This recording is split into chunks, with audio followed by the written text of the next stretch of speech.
The fairy was disintegrating. Larissa felt the sharp pain through the bond in the moment before it severed completely, a pain that made her inhale sharply despite her trying to maintain composure. The fairy dispersed into thousands of light particles that floated briefly in the air before disappearing completely. Beautiful and terrible simultaneously. Ren had an expression showing something that might have been regret. He spoke in a low voice that carried a genuine apology. "I'm sorry. I didn't want to go that far, but I had to ensure it fell with that strike. You were giving me problems and might have forced me to use things I preferred keeping hidden."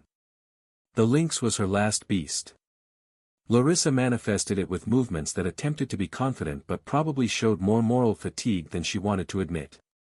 The creature appeared in its characteristic elegant form, silver-white fur gleaming under sunlight, intelligent eyes evaluating the situation immediately.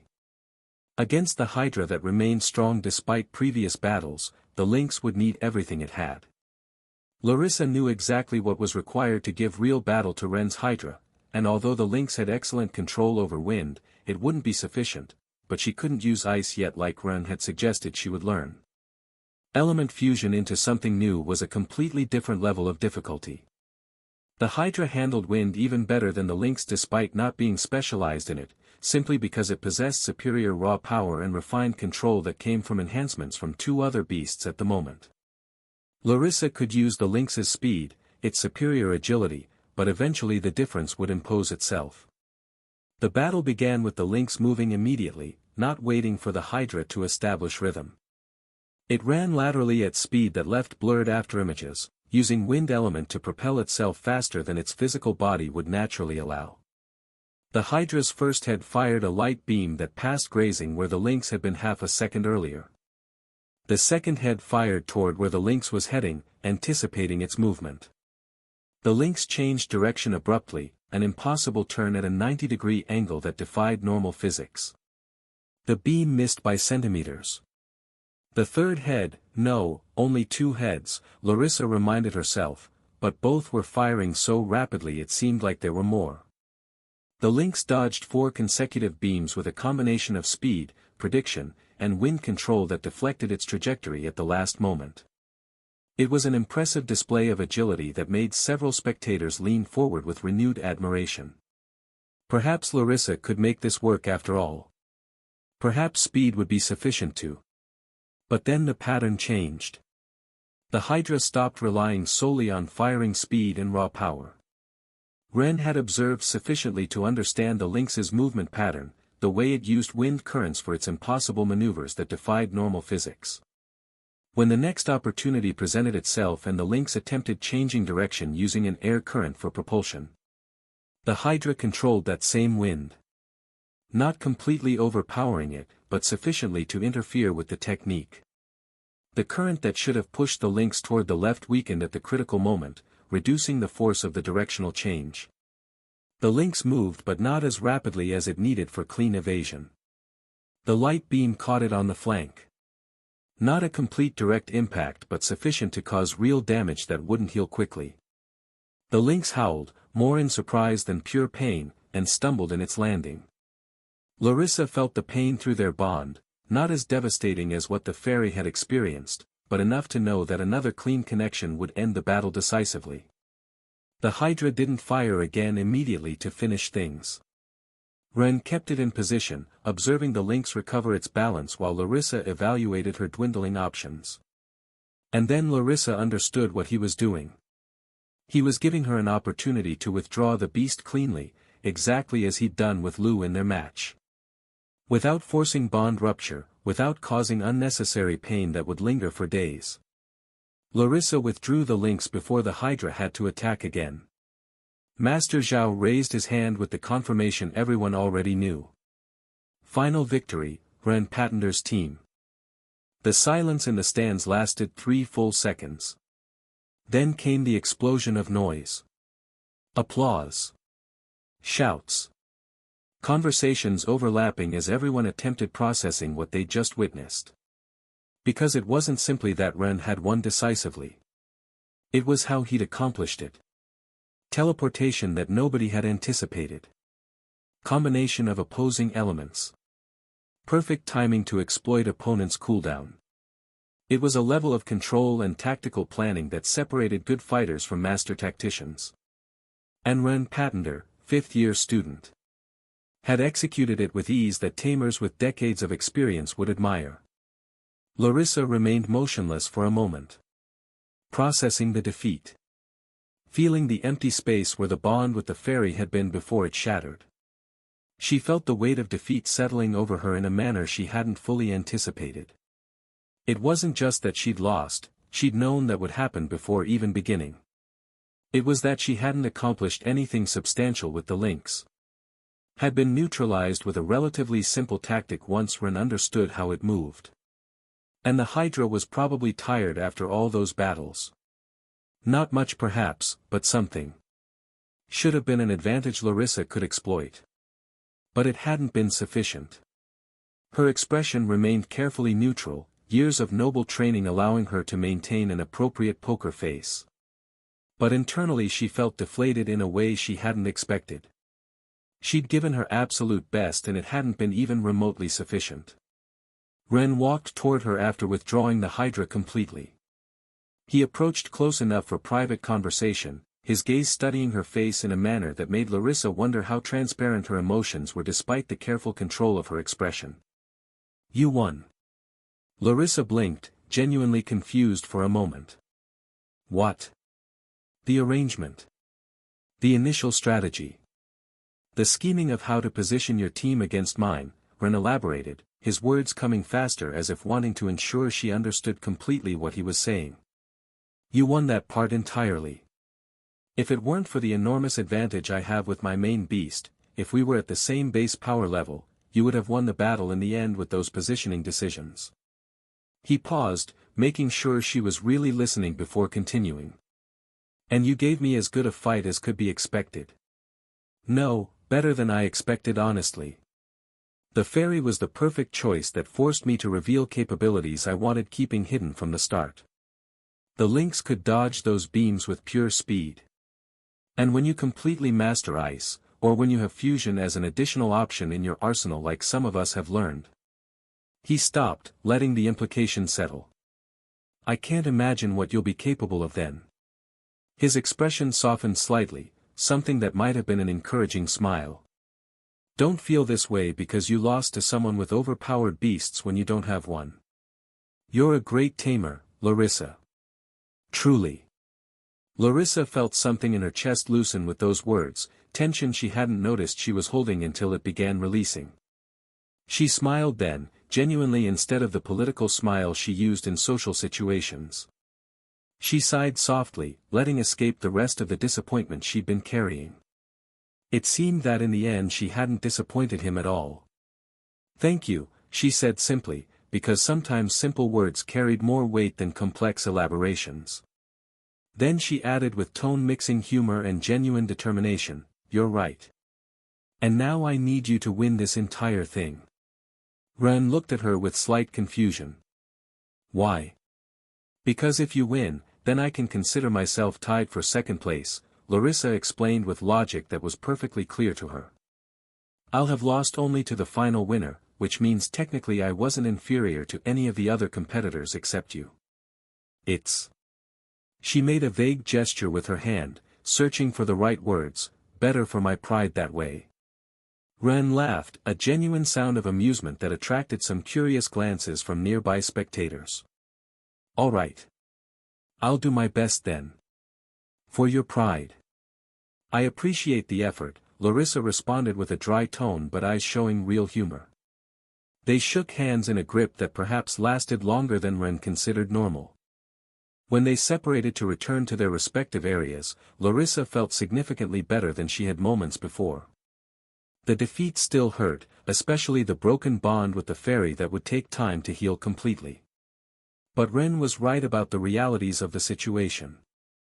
She had done the best she could with what she had, and she'd forced Ren to work harder than he'd had to with any other opponent except possibly Lu.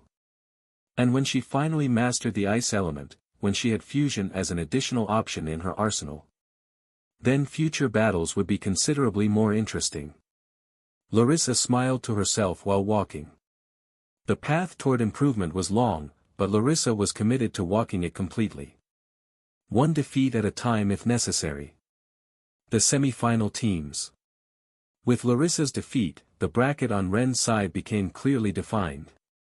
His team would face the combined forces of Taro and Leora in what everyone recognized would be the most difficult battle of the exam so far for Ren. On the other side of the bracket, the situation was far less dramatic. Min and Luna's team would face a team that had considerable luck just reaching the quarterfinals at all. That squad didn't have much going for it in terms of exceptional individual power or particularly brilliant strategies. What they possessed was solid consistency, most of their members being high silver rank with good training and decent positioning. They'd won their previous battles more through collective effort and some mistakes from their opponents than through absolute domination. But being here, so close to the finals among the Academy's best teams, was already an accomplishment, and a stroke of fortune they could carry with pride. The day of the semi-finals arrived with palpable anticipation in the air. The stands were completely filled from early morning, students and teachers alike wanting to secure good seats for what promised to be a memorable spectacle. The first battle of the day would be Luna and Min against the fortunate team, followed immediately by what everyone really wanted to witness. Ren Patender against Taro and Leora. Swift destruction. The battle against Luna and Min's team was shorter than some had anticipated. The fortunate squad fought valiantly, their members giving everything they had. But the power difference was too pronounced for effort alone to close the gap. Min entered early with his amphibian, another massive creature that had gained a terrifying reputation during the year. Everyone could see how it digested its enemies through its practically transparent body, a horrifying visual that made several spectators uncomfortable. Luna hadn't entered the field at all. It hadn't been necessary. She hadn't wasted movements or energy on unnecessary demonstrations, her new abilities remaining even more hidden than Ren's carefully guarded secrets thanks to Min being like Taro for their team. The battle ended unsurprisingly with a decisive victory for Luna and Min's team. They would win their bracket and advance to the finals where they'd wait for the winner from the other side. Some spectators applauded the performance, others simply nodded with recognition of what was expected. It hadn't been particularly dramatic or full of surprising twists, just clear demonstration of why these two were considered among the best of their year. But that battle was simply a prelude. Everyone knew it. The real attention, the concentrated energy of the audience, was reserved for what would come next. True pressure. Ren observed from his preparation area while Luna's team celebrated their victory with satisfaction. He could feel the gazes directed toward him, the weight of collective expectation from hundreds, no, thousands of people waiting to see if finally someone would push him beyond his visible limits.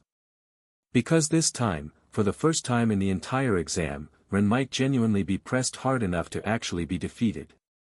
It wasn't simply a theoretical possibility but a genuinely plausible scenario that several observing teachers had discussed in low voices during the previous days. Taro and Leora together were a formidable force that exceeded the sum of their individual beasts. Both possessed 2 gold-level beasts, both had perfected tactics considered rare and dangerous, and both knew Ren well enough to anticipate many of his characteristic strategies. They weren't opponents he could take lightly under any circumstances. And the way their team was arranged didn't help Ren at all. Taro taking the initial position as he always did, establishing himself as that immovable mountain that had destroyed everyone who attempted passing him. Sending Ren's team members before Ren himself was completely futile because none would pass Taro realistically. They were all strong for 5th-year students compared to any other year thanks to Ren's training, yes, but they weren't anywhere near the level necessary to overcome the Golden Beetle or any of the beasts Taro could decide to manifest first. So regardless of the order, if Ren wanted to eventually face Leora, he would very likely have to pass through all 10 members of the opposing team by himself. Each one of them. One after another. Accumulating fatigue, spending mana, perhaps revealing tactics against Taro that Leora would observe carefully to exploit when it was finally her turn to enter. The biggest problem, the one that made this situation particularly dangerous for Ren's team, was Leora's bash. The demonic serpent, now grown to giant size as well, moved with grace that belied its enormous mass, dodging attacks that should have connected and counterattacking with power that eliminated opponents before they could establish their rhythm. Each beast that fell left its mana available to be absorbed, feeding the bash and making it stronger as the battle progressed. If Ren was defeated at some point during this extended battle, if that beast of Leora's remained even barely alive after defeating Ren, it was highly likely the bash would devour the mana of all the beasts from his team's remaining members. Not just the beast that had fallen last but potentially including the ones Ren had used in battle. The serpent possessed that horrible capacity to absorb energy from defeated beasts, and Taro appearing at the beginning created a stamina problem for Ren specifically against this team composition. It was a threat that converted each of Ren's decisions into calculations not just of risk but of energy efficiency. He didn't just have to worry about winning all the individual battles using his beasts in the correct order, but about ensuring each battle was clean and efficient. Ren was virtually alone in this battle. His team knew it, he could see understanding in their faces when they gathered briefly before the matchup began. They couldn't do anything except trust in him, hoping that his capabilities would be sufficient to overcome odds that didn't particularly favor them. Ron approached first, his expression serious but determined. "Just tell me what you need me to do." Ren looked at his teammate. Ron had won matches, had shown real improvement from the training methods Ren had shared. But against Taro's golden beetle? There was no realistic chance.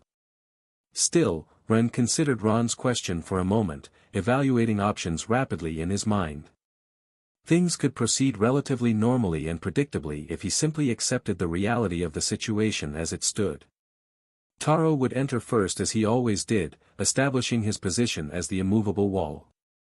Ren could send his team to wear down Taro even minimally before entering himself. But if Leora entered first with the bash?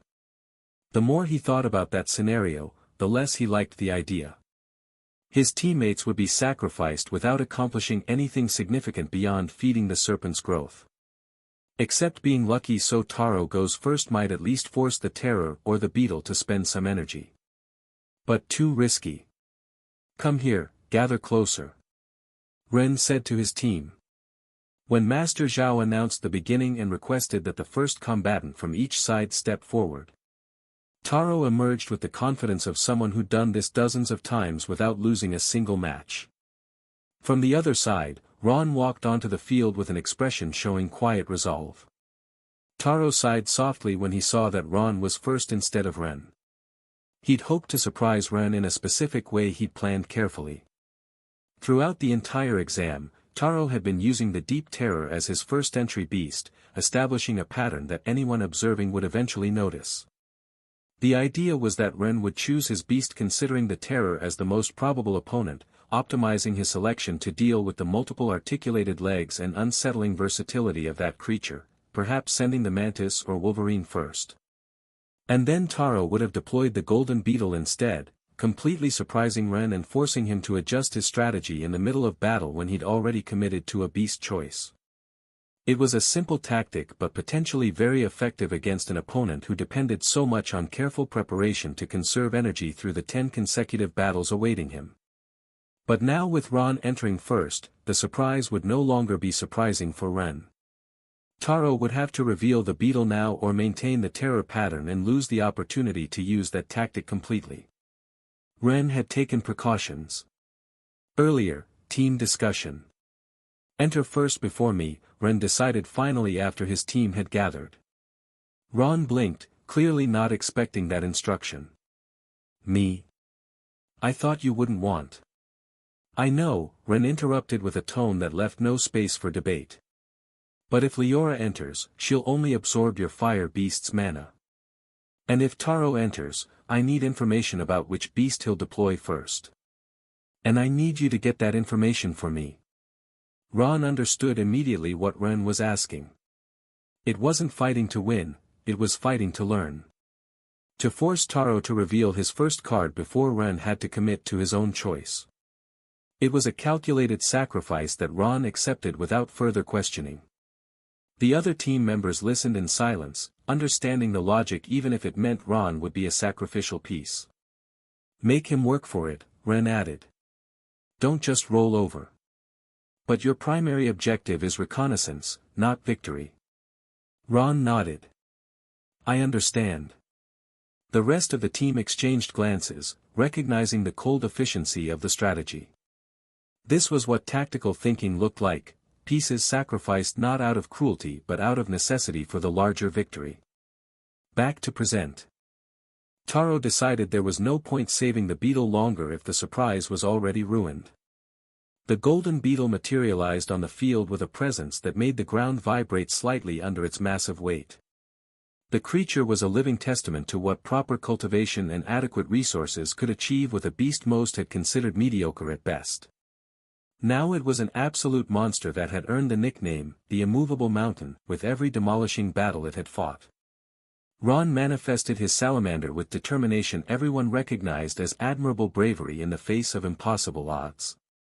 The fire beast glowed with flames covering its body, ready to give everything it had even knowing it wouldn't be sufficient. The battle lasted less than 2 minutes.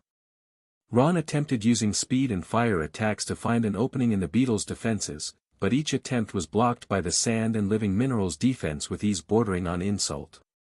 The salamander's flames that luckily managed to pass the defense, just splashed against the golden carapace like water against stone, creating some momentary heat but no damage. The beetle moved with speed a creature of its size shouldn't be able to manifest, closing distance when Ron tried maintaining it to press his non-existent elemental advantage. Every time the salamander created space, the beetle crossed it in seconds. Ron tried different angles of approach. Tried focusing fire on joints between armor plates. Tried overwhelming concentrated points with sustained flame. Nothing worked. The beetle's defense was simply too complete, too refined through years of cultivation under Ren's methods. The end came when the beetle simply charged directly through the fire barrier the salamander had established as desperate defense on the last free edge of the field. The flames licked the golden carapace without causing visible damage, and then the beetle was upon the salamander, crushing it against the ground with a weight no Silver 2 beast could resist. Ron withdrew his salamander before it could be dispersed entirely, accepting defeat with grace that earned respectful nods from spectators. He hadn't accomplished anything significant in terms of damaging the beetle or wearing it down noticeably. But he had accomplished something valuable for his team. He'd confirmed exactly what Ren would face first. Had forced Taro to reveal his strongest hand from the beginning. Had contributed to the greater good by providing critical information Ren needed to make informed decisions. It was a sacrifice that wouldn't appear in official battle records as a significant contribution, but those who understood real strategy would recognize it as valuable service to his team. Ron walked off the field with head held high despite the swift defeat. He'd done his job. Now it was Ren's turn to do his. Ren walked onto the field smiling. It wasn't an arrogant or condescending smile but a genuine expression of anticipation. Because finally, after all the battles he'd fought during this exam, he would face a challenge requiring his complete effort, very probably all 3 of his combat beasts. Taro observed him approaching with an expression mixing determination and something that might have been contained excitement. These two had trained together for years, had fought side by side, had developed mutual understanding that came from years sharing living space and pushing each other to improve constantly. And now they could measure their strength against each other once more. Ren considered his options quickly in those final seconds before committing. The mantis would be a bad choice against the beetle, that was obvious to anyone with basic understanding of how defense and offense functioned. The mantis depended on speed and precision, could eliminate all 8 lesser team members easily to save the energy of the other 2 beasts, but the beetle possessed defense the mantis couldn't penetrate easily. It would be a war of attrition that wouldn't favor Ren at all. The wolverine was his most versatile option. So Ren went directly to the Hydra again, manifesting it in an explosion of blue-green mana that echoed the massive presence of the beetle. 2 enormous beasts, the most advanced in the entire school in terms of raw power and refined cultivation. The beetle had been the first gold-ranked beast in Ren's close circle, a new record for the youngest gold-ranked tamer, that monumental achievement that had opened doors for others to follow the right path. And the Hydra was the second, if you didn't count the light and mana mushroom that nobody except perhaps Ren himself and the mushroom considered a battle beast. Both creatures observed each other with what could be described as instinctive recognition between apex predators. The Hydra with its two heads raised, diamond scales gleaming under the sunlight. The beetle with its golden carapace reflecting that same light, legs planted firmly in position communicating absolute stability. The air between them seemed to thicken with concentrated mana as both beasts prepared themselves. The audience fell silent, recognizing they were about to witness something special, not just a battle but a clash between two philosophical approaches to power made manifest in physical form.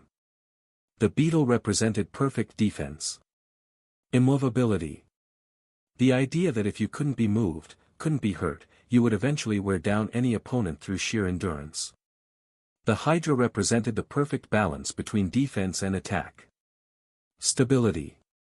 The idea that if you possessed both attack and defense you'd have more ways to deal with your opponent. Doubled power meeting an immovable object. One of them would have to give. Taro's expression was serious now, all traces of the earlier amusement gone. This wasn't like facing Ron's salamander or any of the other opponents who'd fallen before the beetle. This was Ren Patender with what could be his most powerful beast. This would require everything Taro had learned, every technique he'd perfected, every ounce of tactical thinking he'd developed. And he welcomed it. Because what was the point of becoming strong if you never tested yourself against someone who could push you to your limits? Ren's smile faded as well, replaced by focused intensity that made several spectators lean forward unconsciously. This was the moment they'd all been waiting for. Master Zhao raised his hand, almost hesitant to interrupt the moment of accumulated tension between two of the Academy's finest. Begin. The Hydra's first head rose immediately, wasting no more time on posturing or intimidation. Light concentrated in its throat with the usual speed, brilliance increasing to the point where several spectators had to squint against the glare. The light beam fired with force that made the air vibrate visibly. It crossed the distance between the two beasts in a fraction of a second, the perfect trajectory aimed at the beetle's center mass. Yet the beetle responded with speed that defied its massive size. It didn't attempt dodging, that would have been admitting the attack was a threat requiring evasion. Instead, it expelled a defense of sand and minerals from its abdomen. Sand exploded around the beetle, not a simple dune but a solid construction of multiple layers of compacted sand and mineral that pushed outward from the beast. The light beam struck the flowing mineral and sand with an intense sound. The energy penetrated, piercing through the first layer, then the second, excavating a path by melting through a defense that would have stopped most attacks completely. But it didn't penetrate all the way through. Didn't even reach the beetle itself. The defensive layers kept regenerating and absorbed what remained of the beam's energy, dispersing it into heat and mineral fragments that rained harmlessly around. The beetle remained unharmed behind its hold but not overcome layers of defense. It had received no damage. Ren smiled seeing his first shot had been completely stopped by the beetle's defenses. It wasn't frustration he felt but something closer to pure satisfaction at seeing his advice and knowledge working so effectively for his friends as well. Both heads, he ordered through the bond with the Hydra. Both heads rose simultaneously, light concentrating in both throats. The brilliance intensified rapidly to the point of creating harsh shadows on the field despite the bright sun above them. And then they fired at the same time, two beams converging toward the same point in the beetle's cracked defenses. Taro responded immediately, not allowing his beast to be caught by surprise by the power increase. The beetle generated more defense in front of itself, layers multiplying from its frontal section at speed that spoke of their extensive practice. Compacted sand mixing with the yellow living mineral that seemed to ignore physics laws, creating overlapping structures that reinforced each other mutually. One layer, 2, 3, 5 layers appearing in less than 5 seconds. The twin beams impacted with double the force from the first attack. The energy excavated through the defenses with implacable resolve, destroying layer after layer while penetrating deeper. The sound was deafening now, a continuous beam that made the ground vibrate under everyone's feet on the field. But even with double the power, it wasn't sufficient. The final defensive layers had absorbed what remained of the beams before they could reach the beetle itself. Taro's beast remained unharmed behind its fortifications that now looked like a bombarded lunar landscape, cracked and fragmented but still functional in their purpose. The beautiful thing about sand and living minerals was that they could behave almost like liquids when needed, refilling the spaces rapidly. Ren considered his options while observing the destroyed defenses beginning to regenerate quickly. The beetle could maintain this pattern indefinitely if Ren only continued using pure light, and that would waste all the Hydra's energy. He needed something with more penetration and power, something that would exploit the inherent weaknesses in that type of relatively loose and stratified defense. He had a more powerful attack available in intensity.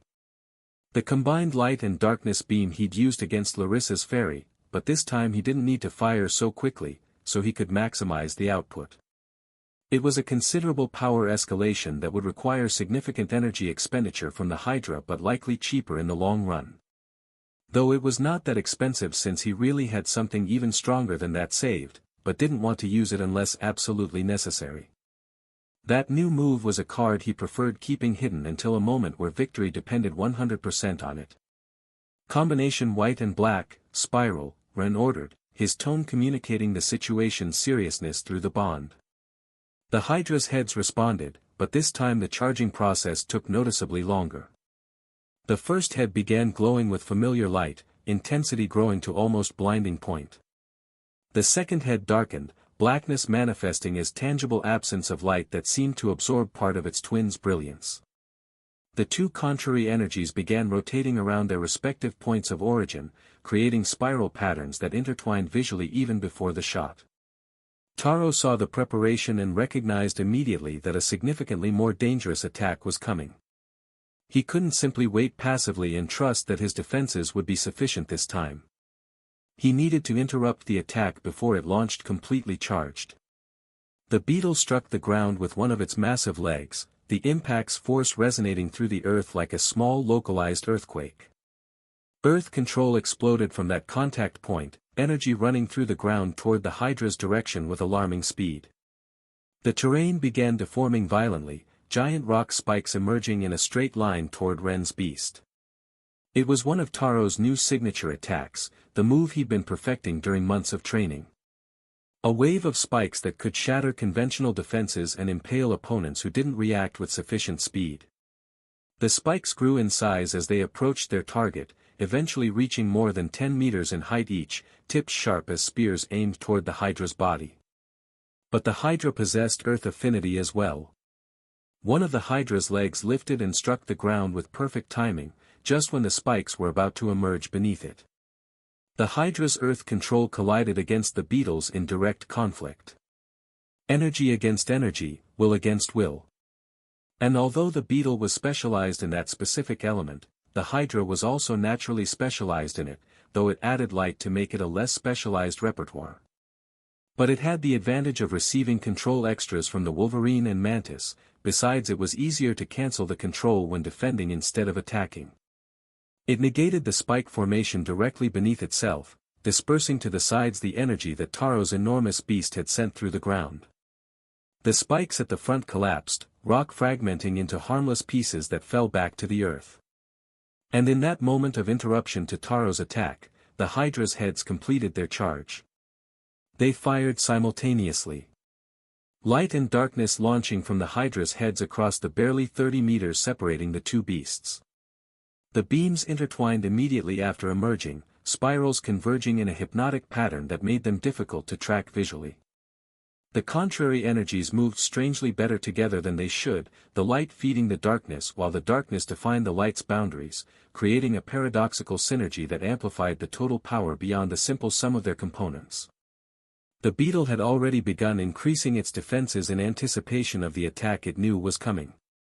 Layers multiplying from its carapace, sand and mineral compacting into increasingly dense structures. The spiraling beam struck the beetle's layered defenses with force that made the previous attacks look gentle by comparison.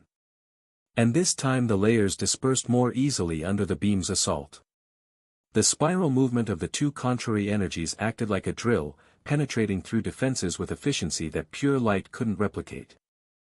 The first layer shattered immediately, unable to withstand the combined assault. The second layer held for perhaps half a second before the darkness ate through the mineral structure while the light burned away the sand. The third layer cracked like glass. The fourth layer buckled. Taro's eyes widened as he saw the penetration continuing deeper, faster than any previous attack. More layers, he ordered desperately through his bond. The beetle responded, generating defensive barriers with frantic speed. Sand and mineral pouring from its body in quantities that seemed physically impossible. Sixth layer. Seventh. Eighth. The beetle's defense kept being born from its own body, manifesting continuously to combat the more effective power it now faced. Taro was pushing his beast to the limit of its defensive generation capacity, mana flowing in torrents to create barrier after barrier. Ninth layer. 10th. But the layers were being created slower than they were being destroyed now. The spiral beam excavated an inexorable path toward the beetle itself, implacable penetration showing no signs of stopping. The Hydra's heads didn't yield. Ren kept them completely focused on the objective, sustaining the continuous fire even while feeling the beast's external energy reserves depleting rapidly. It was a massive mana expenditure that the Hydra normally wouldn't maintain for more than a few seconds, but these seconds were critical. He could always recover the external mana quickly by spinning the internal system as he'd learned thanks to the runes. It would take little time.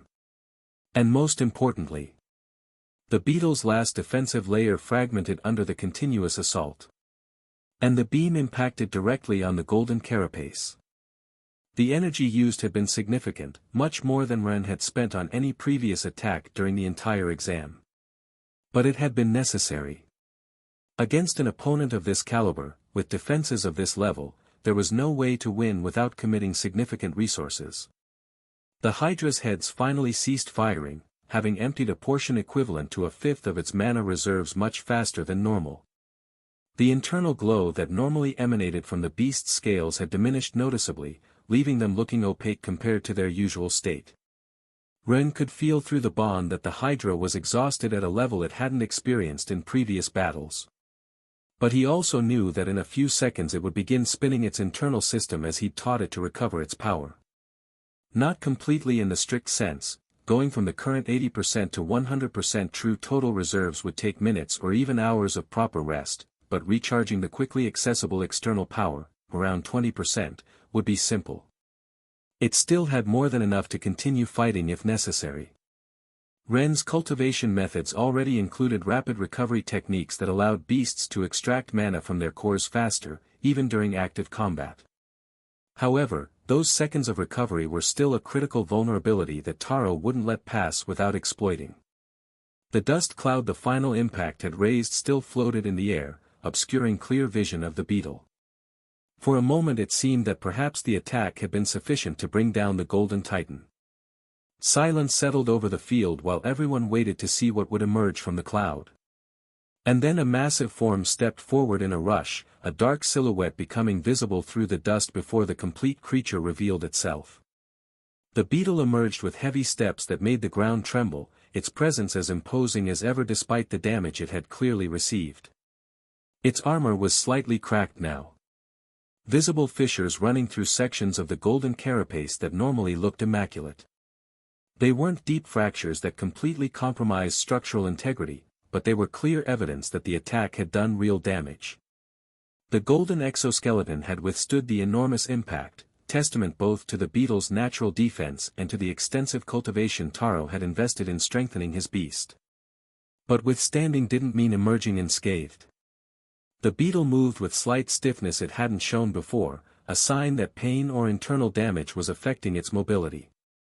Ren sighed softly, a minor frustration touching his expression. He still didn't master the balance between light and darkness well. The attack had been powerful, yes, had penetrated the defenses and caused damage. But if he'd achieved perfect balance between the two contrary elements, the penetration would have been even greater. The beetle would have received more significant damage or even been defeated instead of just these cracks. It was an area where he still needed improving. Mental note for future practice when he had time to refine the technique without the present real battle pressure. He didn't have time for additional contemplation because the beetle was already counterattacking. Taro had recognized immediately that the Hydra needed a brief moment to extract more energy. Like a diver who needs to take another breath of air. Those few seconds of vulnerability were an opportunity he couldn't waste. The beetle struck the ground again, but this time it wasn't a direct attack but terrain manipulation around the Hydra. Stone walls exploded from the ground on 3 sides simultaneously, enclosing the Hydra in a box of compact rock. At the same time, spikes emerged from multiple angles, not designed to impale but to restrict movement. It was an improvised cage created in less than 2 seconds, a trap designed to keep the Hydra immobile long enough for the beetle to execute its next move. And that move came immediately. The beetle charged. It wasn't refined elemental control or terrain manipulation that the Hydra could counter afterward. It was simple brute force in its purest form. The beetle knew it couldn't beat the Hydra with direct elemental control when both shared earth affinity. It could defend itself appropriately and create useful structures, but in direct conflict of wills over the same element, the Hydra had sufficient power to counter whatever it attempted. And it couldn't bring down the Hydra using elementally controlled earth either. Ren's beast had a great defense too and was too rooted in its own control of the element to be damaged that way. But if it couldn't crush the Hydra with rocks, it could do so with its own body. The beetle accelerated in the short distance, enormous mass gaining momentum impossible to stop once in motion. Its legs struck the ground with impacts like hammers, each step adding velocity until the creature was a living projectile of several tons aimed directly at the trapped Hydra. There were only 3 walls around the Hydra. The 4th wall wasn't necessary, it was the free front, the open door for the charge. The impact resonated like an explosion when the beetle collided with the Hydra and hence the walls of its own creation. The stone fragmented instantly under the force and weight of the 2 massive beasts, pieces flying in all directions. The spikes that had been restricting the Hydra broke like dry twigs. The beetle struck it with force that would have killed any lesser beast instantly. The sound of the clash between 2 massive creatures made several spectators flinch involuntarily. An enormous dust cloud rose from the impact point, obscuring vision again and creating a moment of suspense where nobody could clearly see the state of either combatant. Arturo's office. Julius had been pacing in Arturo's office for the last hour and a half, unable to stay still while his mind worked tirelessly over the problem of Victor. The first half of today's final exams had transpired without his presence in the stands, something that normally would have bothered him considering these were the most important confrontations of the year. But on one hand, Larissa had already been eliminated by Ren in what everyone recognized as an expected but well-fought battle, so it didn't pain him as much to have missed today's battle specifically. However, on the other hand, he wasn't in a very good mood to observe student combats when the stress of not knowing about Victor was eating him from the inside like slow acid. Each minute that passed without news was another minute of uncertainty accumulating over the previous ones until becoming an almost unbearable weight. Where the hell had his older brother gotten himself into? The question had been circling in his head without a satisfactory answer since the first reports arrived late yesterday. Victor had entered Goldcrest territory with 20 powerful, highly capable men, had descended into the ancient ruin that their enemies had finally opened under political pressure, and then, silence. No communication. No progress reports. Only absence that extended beyond any reasonable time frame. Had they really attacked and defeated him? Julius stopped each time that thought crossed his mind because the implication was fundamentally impossible to accept. Victor was basically as powerful as their father now after completing the 1,000-day method and the additional cultivation that the resources Ren's help had freed up had made possible. That put him in a category of tamers who could be counted on one hand throughout the entire kingdom. Who would dare attack him? He himself, Arturo and Selphra weren't far from that level either. All had reached heights that made them forces to be reckoned with in any serious military conflict. Did the opportunistic nobles really now have a way to deal with so much power overnight? If that were the case, if they truly possessed capacity to neutralize a tamer of Victor's level, they would have attacked much earlier when the political situation was more favorable for them. They would have struck when Sulfura, Julius and their faction were less prepared, when their political image wasn't so damaged, when they could have caused maximum damage before they finished their cultivation. But they waited until now. How could anyone with even 2 neurons think Victor could be in danger considering all the factors? It was impossible. It had to be impossible. Sulfura and he had let Victor handle the expedition to Goldcrest territory precisely because there was no realistic way to defeat him. His power put most combatants in a desperate position from the start. His mobility with the fusion of Qilin and Golden Eagle gave him a tactical advantage few could match. He could retreat if the situation became unfavorable, could reposition faster than armies could respond, could strike from unexpected angles and disappear before counterattack was possible.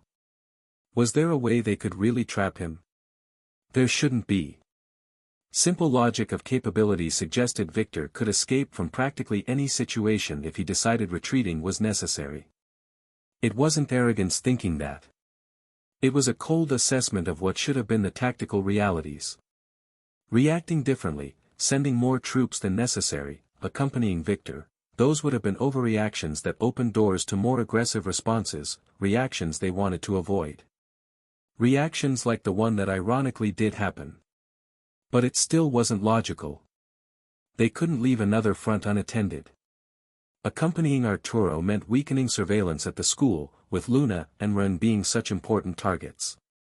It meant leaving the wall more unattended, with the mutants waiting for an error. The logical thing was letting Victor handle it alone as he himself had requested. But the reports that had arrived during the morning told a different story that didn't align with any of those logical assessments. Everything seemed to point to them having him retained in enemy territory somehow. The scouts that Arturo had sent to investigate couldn't penetrate deeply into the area due to the large number of enemies now patrolling the borders of the small territory, the last frontier of Goldcrest territory that stubbornly resisted their advances again, with diligence suggesting anticipated preparation. It was as if they knew exactly that someone would come searching for information and had established an impossible plan to prevent exactly that. And if the scouts couldn't enter without risking being captured themselves, then Julius was operating with severely limited information about what was really happening there. It was a frustrating situation that made him feel powerless in a way he rarely experienced. Did the faction of opportunistic nobles really entrench themselves completely there? Julius murmured aloud, not expecting a particular answer but needing to vocalize the thought anyway. Arturo looked up briefly from the desk where he was drowning in logistical work. Papers covered every available surface, maps unfolded showing possible march routes, lists of supplies necessary to mobilize the army appropriately, calculations of deployment time based on different force sizes.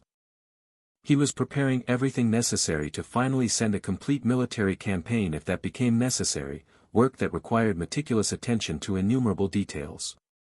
It seems so, Arturo responded with a voice showing fatigue from hours working without proper rest. Reports indicate a concentration of forces we haven't seen from them in years. As if they'd called in every vassal, every minor ally, every resource they could mobilize and positioned them around that ruin in Goldcrest territory specifically. They mobilized so much that I'm surprised having so much manpower they didn't act during the war against Yino. Julius frowned, his mind racing with implications. That requires coordination that takes weeks to establish. It's not something they could have orchestrated in response to Victor entering the territory. This was planned in advance. They must have acquired that power recently, but not that recently. Exactly my conclusion, too, Arturo agreed, making a note on one of the documents in front of him. Which means they might have been expecting someone like Victor to come. Or at least anticipating that someone of our caliber would eventually investigate. The conclusion was unsettling because it suggested a level of premeditation that transformed this from a simple ruin dispute into something potentially more complex. Julius began pacing again, his footsteps echoing in the office as his brain continued to process the problem from every possible angle. Was Orion really that clever? How on earth had they managed it? He kept returning to that fundamental question. Accepting for a moment that they had somehow neutralized Victor temporarily, that they had him contained or restrained in some capacity. How? What method had they employed that could work against a tamer of that caliber? And then Jin's case came to mind. Ren and Professor Zhao had reported that incident days earlier. That incident in the gathering exams. The student who had been infected with a new form of mutated corruption that was fundamentally different from the known variants they'd been dealing with for years. That had shown properties conventional purification couldn't neutralize completely no matter how much mana Ren poured into the attempt. That suggested someone somewhere was experimenting with evolved forms of the infection that had plagued the frontiers during the extended conflict with the mutants and corrupted. Julius stopped in his pacing, the thought crystallizing into something more substantial than vague anxiety. Arturo, do you remember what Ren reported about Jean? That new, less aggressive, mutation of the corruption? Arturo looked up again from his paperwork. Yes. I remember being pleased reading that the mutation was less aggressive in the internal mana and seemed not to affect the tamer's character and form as much as the first variants did. Only to feel betrayed and deeply worried reading that the modified form resisted conventional purification methods much better. Ren suggested in his report that they had likely been manipulating the corruption intentionally, perhaps refining it in some way or towards some specific direction. What if that's what they used against Victor? Julius continued, the scenario forming in his mind as he spoke, pieces clicking together with horrible clarity. What if they obtained new power derived from that mutated corruption? Something that could harm him in ways his enormous defense didn't anticipate. It was a terrifying possibility because it opened doors to types of threats that conventional preparation didn't cover adequately. If the opportunistic nobles had access to weapons based on evolved corruption, something they'd been developing in secret while everyone thought they were just political parasites, that changed the nature of the conflict fundamentally. This wouldn't be a simple power struggle between factions anymore. It would be fighting against an enemy who'd weaponized the very thing that had been destroying their civilization from the inside for years. But even accepting that disturbing possibility as plausible, there still remained the critical question of how they'd applied that power effectively against someone with Victor's incredible mobility. Victor could fly. Could cover kilometers in minutes when fused with his beasts. Could escape from practically any ground-based confrontation simply by pushing you with insane power and taking to the air where few opponents could follow. How did you trap someone like that? Julius stopped abruptly in his pacing, his expression changing as a new conclusion struck him with the force of a revelation. Victor had entered the ancient ruin. A ruin with stairs that descended through multiple chambers. A ruin constructed in an era where architecture was designed to last millennia, walls and ceilings made of materials that resisted magical damage of the highest level through their fundamental nature and enchantments that still functioned after centuries. Most ruins descended in spiral patterns, but, if that ruin had any long, straight passages in its design, Julius could suddenly see the way Victor might be trapped despite all his advantages. His mobility wouldn't help him much in that specific case, Julius said aloud, the pieces finally falling into place with sickening clarity. If they attacked him inside the ruin, if they really used those limited artifacts they've been hoarding. Arturo leaned forward with renewed interest, his fatigue momentarily forgotten. Narrow passages without space to maneuver laterally. I see. If someone were blocking the path upward. Victor would be without options but one, Julius completed, feeling something cold settle in his stomach with the realization. Of course. How did we not see this? I think that's where they did it. If I had to stop my brother somehow, a narrow tunnel and a rotation system of attackers would be a relatively viable method. He paused, considering the logistics of such a scenario in more detail. You couldn't defeat Victor in open combat today, that was an established fact. His power, his fusion capabilities, his tactical awareness made him virtually unbeatable in any fair confrontation. But this wouldn't have been fair. This would have been an ambush in the worst possible terrain for Victor's advantages. A confined space where his mobility meant almost nothing. Where his ability to reposition and strike from unexpected angles was nullified by simple geometry. And if they'd prepared properly, if they'd studied his capabilities and planned specifically to counter them, Arturo's mind was clearly working along similar lines. Though they'd need a cadence of fire beyond anything normal to overcome Victor's offensive push. Continuous attacks that would force him to stay defensive instead of advancing. And the duration, they'd have to sustain it for. His voice faded as he contemplated how much power would be necessary to keep Victor contained for the more than 30 hours that had passed since communication ceased. It was a monumental effort that would require massive resources and perfect coordination among multiple attackers. You couldn't just throw random gold-rank beasts at Victor and hope they held him. He'd tear through standard opposition like paper regardless of numbers.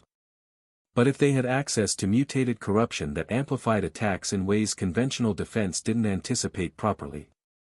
If they'd refined that corruption into weapons or techniques that could bypass the normal rules. If they'd prepared the battlefield specifically to neutralize Victor's greatest strengths while maximizing his vulnerabilities. It could be possible. Barely, requiring nearly perfect conditions and extensive preparation. But technically, theoretically possible. The more Julius thought about it, the more the scenario made horrible sense. 20 soldiers had gone with Victor. Not pushovers by any measurement. And none of them had reported back either. Which suggested. Julius was about to elaborate on this analysis when a soft knock on the door interrupted his thought process. One of Arturo's assistants entered with an expression that communicated urgency, but a controlled alarm that came from delivering important news without wanting to cause panic. "Sir," the assistant addressed Arturo but with a glance that included Julius as well, "the opportunistic nobles sent messengers. It appears they want to negotiate." The silence that followed the assistant words was heavy with multiple implications layering on top of each other. Julius and Arturo exchanged a look that communicated volumes without needing words. If the opportunistic nobles were initiating negotiations now, at this specific moment, it meant they weren't going to wait for Arturo to gather an army to confront them. To both brothers' disappointment, something that tasted bitter. Because they'd already been mentally preparing themselves to crush these parasites properly, but ultimately positive in the grand scheme of things since an internal war could mark the end of the city's ability to defend itself against external threats.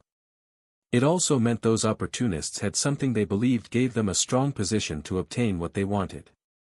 Something they thought they could use as leverage in discussions. And given that Victor had disappeared in their territory and now they wanted to talk. The conclusion was obvious and profoundly disturbing. Very disturbing, but at least there were high probabilities he was still alive if they were using him as a bargaining chip or threat. Dead hostages had almost no value in negotiations. Living ones who could still be harmed further gave oppressors all the leverage they needed. "Where are the messengers?" Arturo asked with a carefully neutral voice that didn't reveal the turbulent emotions he was probably feeling beneath the surface. "Waiting in the secondary conference room under guard," the assistant responded efficiently. "They arrived unarmed, wearing truce uniforms. They say they bring terms that we must hear before the situation escalates beyond the point of no return for the city."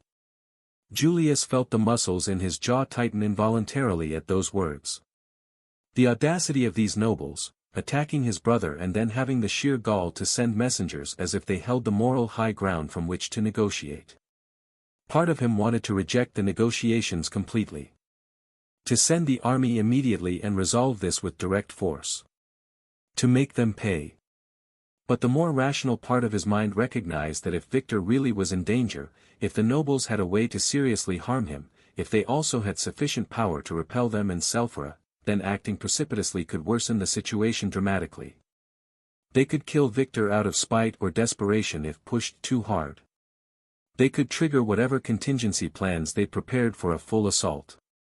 They could force a confrontation that would devastate the city's military strength regardless of who won.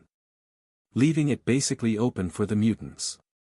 Negotiations at least would give them information about what exactly the opportunists wanted and what they believed they could accomplish with this gambit.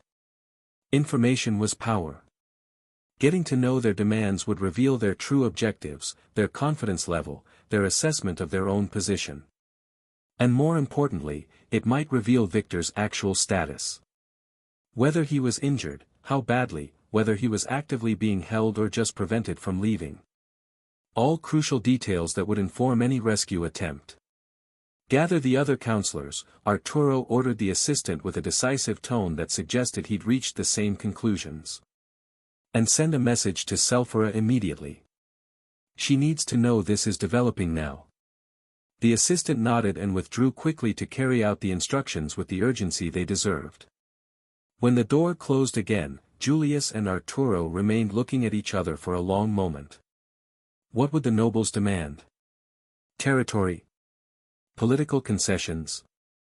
A reversal of the reforms Selphora had been implementing? Or something more personal? Something targeting Luna or even Ren specifically, perhaps, given how much the opportunists resented the changes his influence had brought. Julius's hands clenched into fists at his sides. Very well, Julius said after the moment of consideration, his voice still controlled. We'll listen to what they have to say. But if they can't return Victor to us alive. He didn't complete the threat. Didn't need to. Arturo understood perfectly what Julius would do if he discovered that his brother had been permanently lost due to these nobles' schemes. And the opportunistic nobles would understand it too once negotiations began and they saw the expression on Julius's face. Some mistakes had no forgiveness. Return to the battles. In the stands where the final exams continued without pause for external politics, Selphora observed with complete attention the battle between Ren and Taro that had reached levels of intensity making spectators lean forward unconsciously. A swift messenger bird had arrived moments ago, landing on the extended arm that Selphora had offered automatically when she noticed the creature's approach. The letter tied to the bird's leg probably contained information about Victor or about the political situation that had been developing during recent days. Selphora had untied it mechanically and now held it in her hand without opening it, folded paper gripped tightly in her fingers while her eyes remained fixed on the field below. She wanted to see the result of this battle first. Needed to see how this confrontation ended between two of the most promising students the Academy had produced in years. Politics could wait 5 more minutes. This couldn't, if she blinked she might miss it. The dust cloud from the massive impact between the beetle and Hydra began dissipating gradually, revealing a result that made murmurs of surprise ripple through the stands. The Hydra appeared still standing with its 2 heads biting the beetle's flanks firmly, fangs buried in the cracks of the golden carapace. And even more impressive, the Hydra was resisting what had seemed like an impossible-to-stop charge. The beetle continued pushing, its legs excavating into the ground while trying to maintain the momentum of its attack. But the Hydra had stopped it completely. Not only had it survived the impact that would have destroyed any lesser beast, but it had converted that collision into an opportunity to establish a grip the beetle now couldn't break easily. Selphora smiled slightly while observing, recognizing exactly what was happening. The Hydra's most important enhancement wasn't just the diamond-scale defense that everyone could see and admire. It was also the enormous strength that Ren himself had leveraged multiple times during training and previous battles. That strength which allowed the Hydra to move its considerable mass with surprising speed, that gave it the capacity to crush obstacles blocking its path. But not only that. With 2 other beasts providing strength increases of around 300% total over the Hydra's own through shared bonds, the Hydra exceeded its already enormous base strength by more than 600%. It was 6 times what a wild Hydra of its rank would possess in terms of raw physical power. 6 times the normal strength meant that what should be impossible became feasible. Stopping the beetle's charge wasn't a small feat considering that creature's size and weight, but with multipliers of that magnitude, the Hydra had the physical resources to accomplish it. And not only that. Selphora noticed what many less experienced spectators had probably missed in the excitement. The mana in the Hydra's core was almost visible through the transparent diamond scales, glowing with intensity that had increased noticeably in the last few seconds. And that mana was spinning faster now. The recovery technique working overtime. The internal system Ren had taught it, pulling energy from the beast's core to replenish what had been spent in the extended beam assault. Taro had clearly noticed it too because his expression had changed from focused determination to something closer to fear. Because from the ground around the beetle, small roots were beginning to emerge. Not large wood structures immediately but thin filaments that emerged from the earth like exploratory tentacles seeking contact. But when those roots touched the beetle's legs, they began absorbing energy from the enormous beast. Ren was finally turning things around as he'd hoped from the beginning. After extensively testing Taro's defense, after confirming exactly how much power was necessary to penetrate those multiplied layers of protection, he was finally using the element to which Earth was fundamentally weak. Wood. Exceptional for stealing energy from beasts with Earth affinity. The roots didn't need to break the physical defense when they could simply drain the mana feeding that defense from within. It was an elemental counter in its purest form, exploiting an inherent weakness in the system instead of trying to overcome all the strengths directly. And as if adding salt to the wound, the Hydra's water control combined with the wood to create accelerated root growth. What had been thin filaments seconds ago now thickened visibly, converting into more substantial structures that coiled around the beetle's legs like constrictor serpents. Water fed wood's growth while wood drained Earth's energy, recovering the Hydra's mana and strengthening the vines, a cycle that fed back on itself and accelerated with each passing moment. Taro attempted having the beetle break the Hydra's head's grip, desperate movements communicating his understanding that he needed to separate now, before the energy drain progressed too far. But the Hydra's jaws didn't yield, fangs buried deeply in the carapace's cracks and held with all that multiplied strength that made liberation impossible.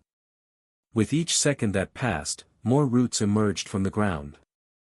More tendrils wrapping around the beetle's legs, climbing higher up its body, seeking more contact points to drain from.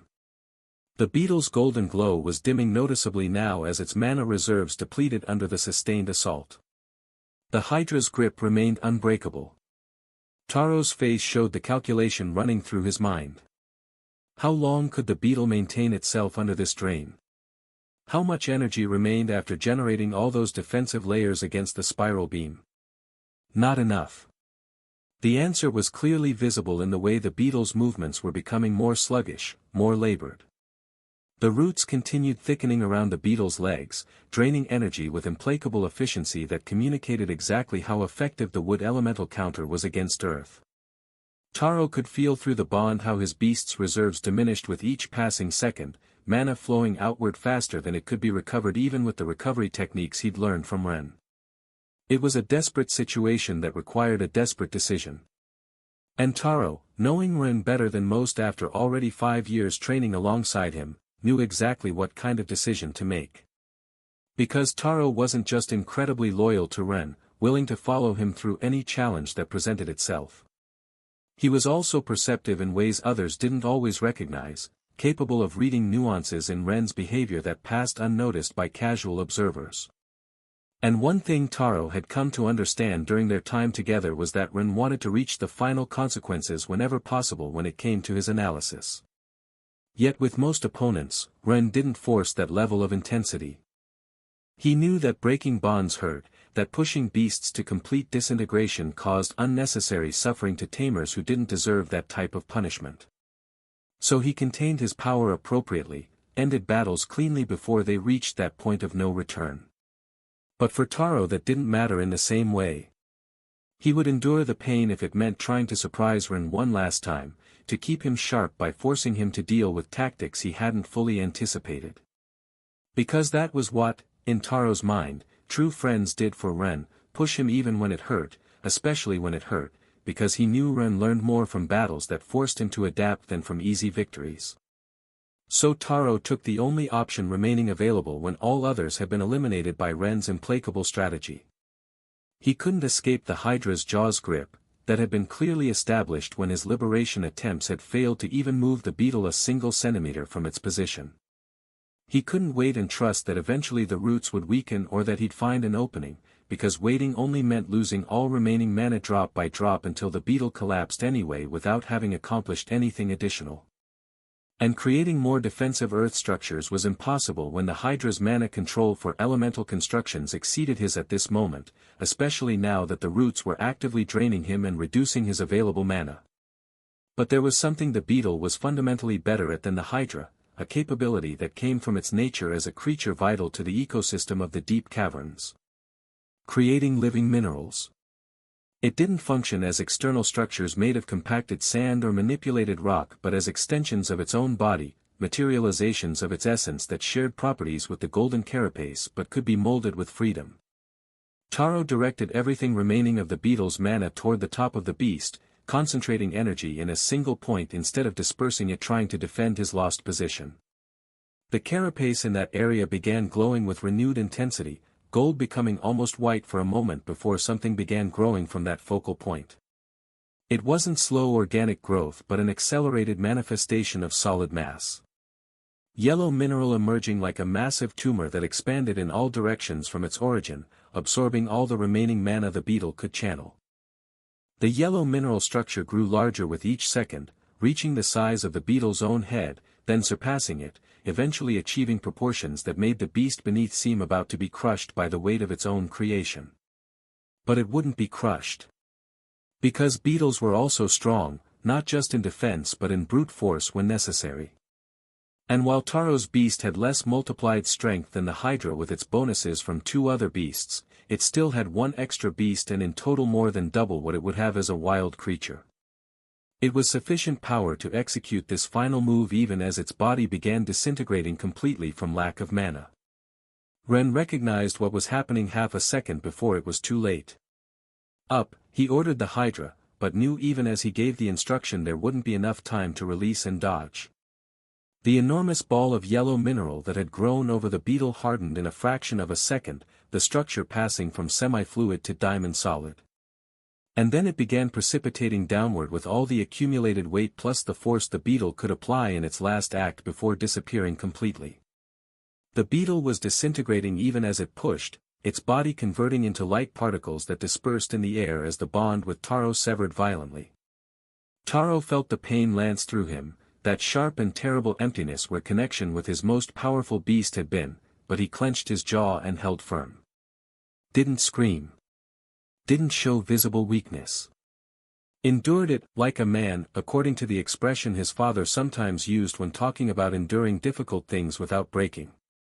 The mass of mineral impacted just as the Hydra was beginning to release the grip that no longer served an advantageous purpose. A new explosion of dust and debris clouded the battle completely, visibility reducing to 0 for a moment that extended beyond what the audience expected.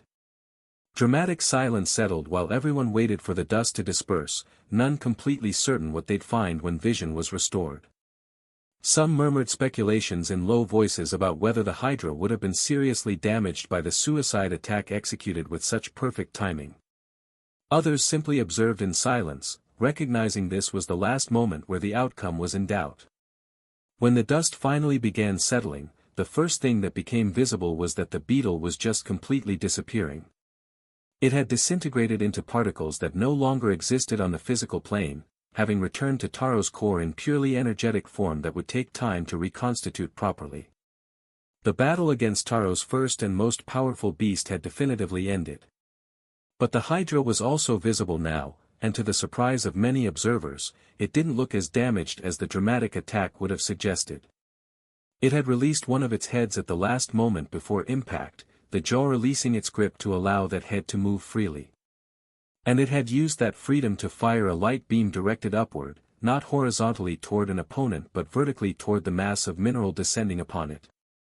The hastily prepared beam had impacted the ball just before it struck, penetrating the structure from below and fracturing it internally. It hadn't destroyed it entirely, that would have required more power than the rushed single shot could generate in the available time. But it had broken it into multiple fragments instead of allowing it to impact as a unified solid mass. So instead of receiving a devastating blow from the enormous object moving with amplified force, the Hydra had received impacts from multiple pieces of debris. Some still large, yes, chunks still enormous falling with considerable velocity.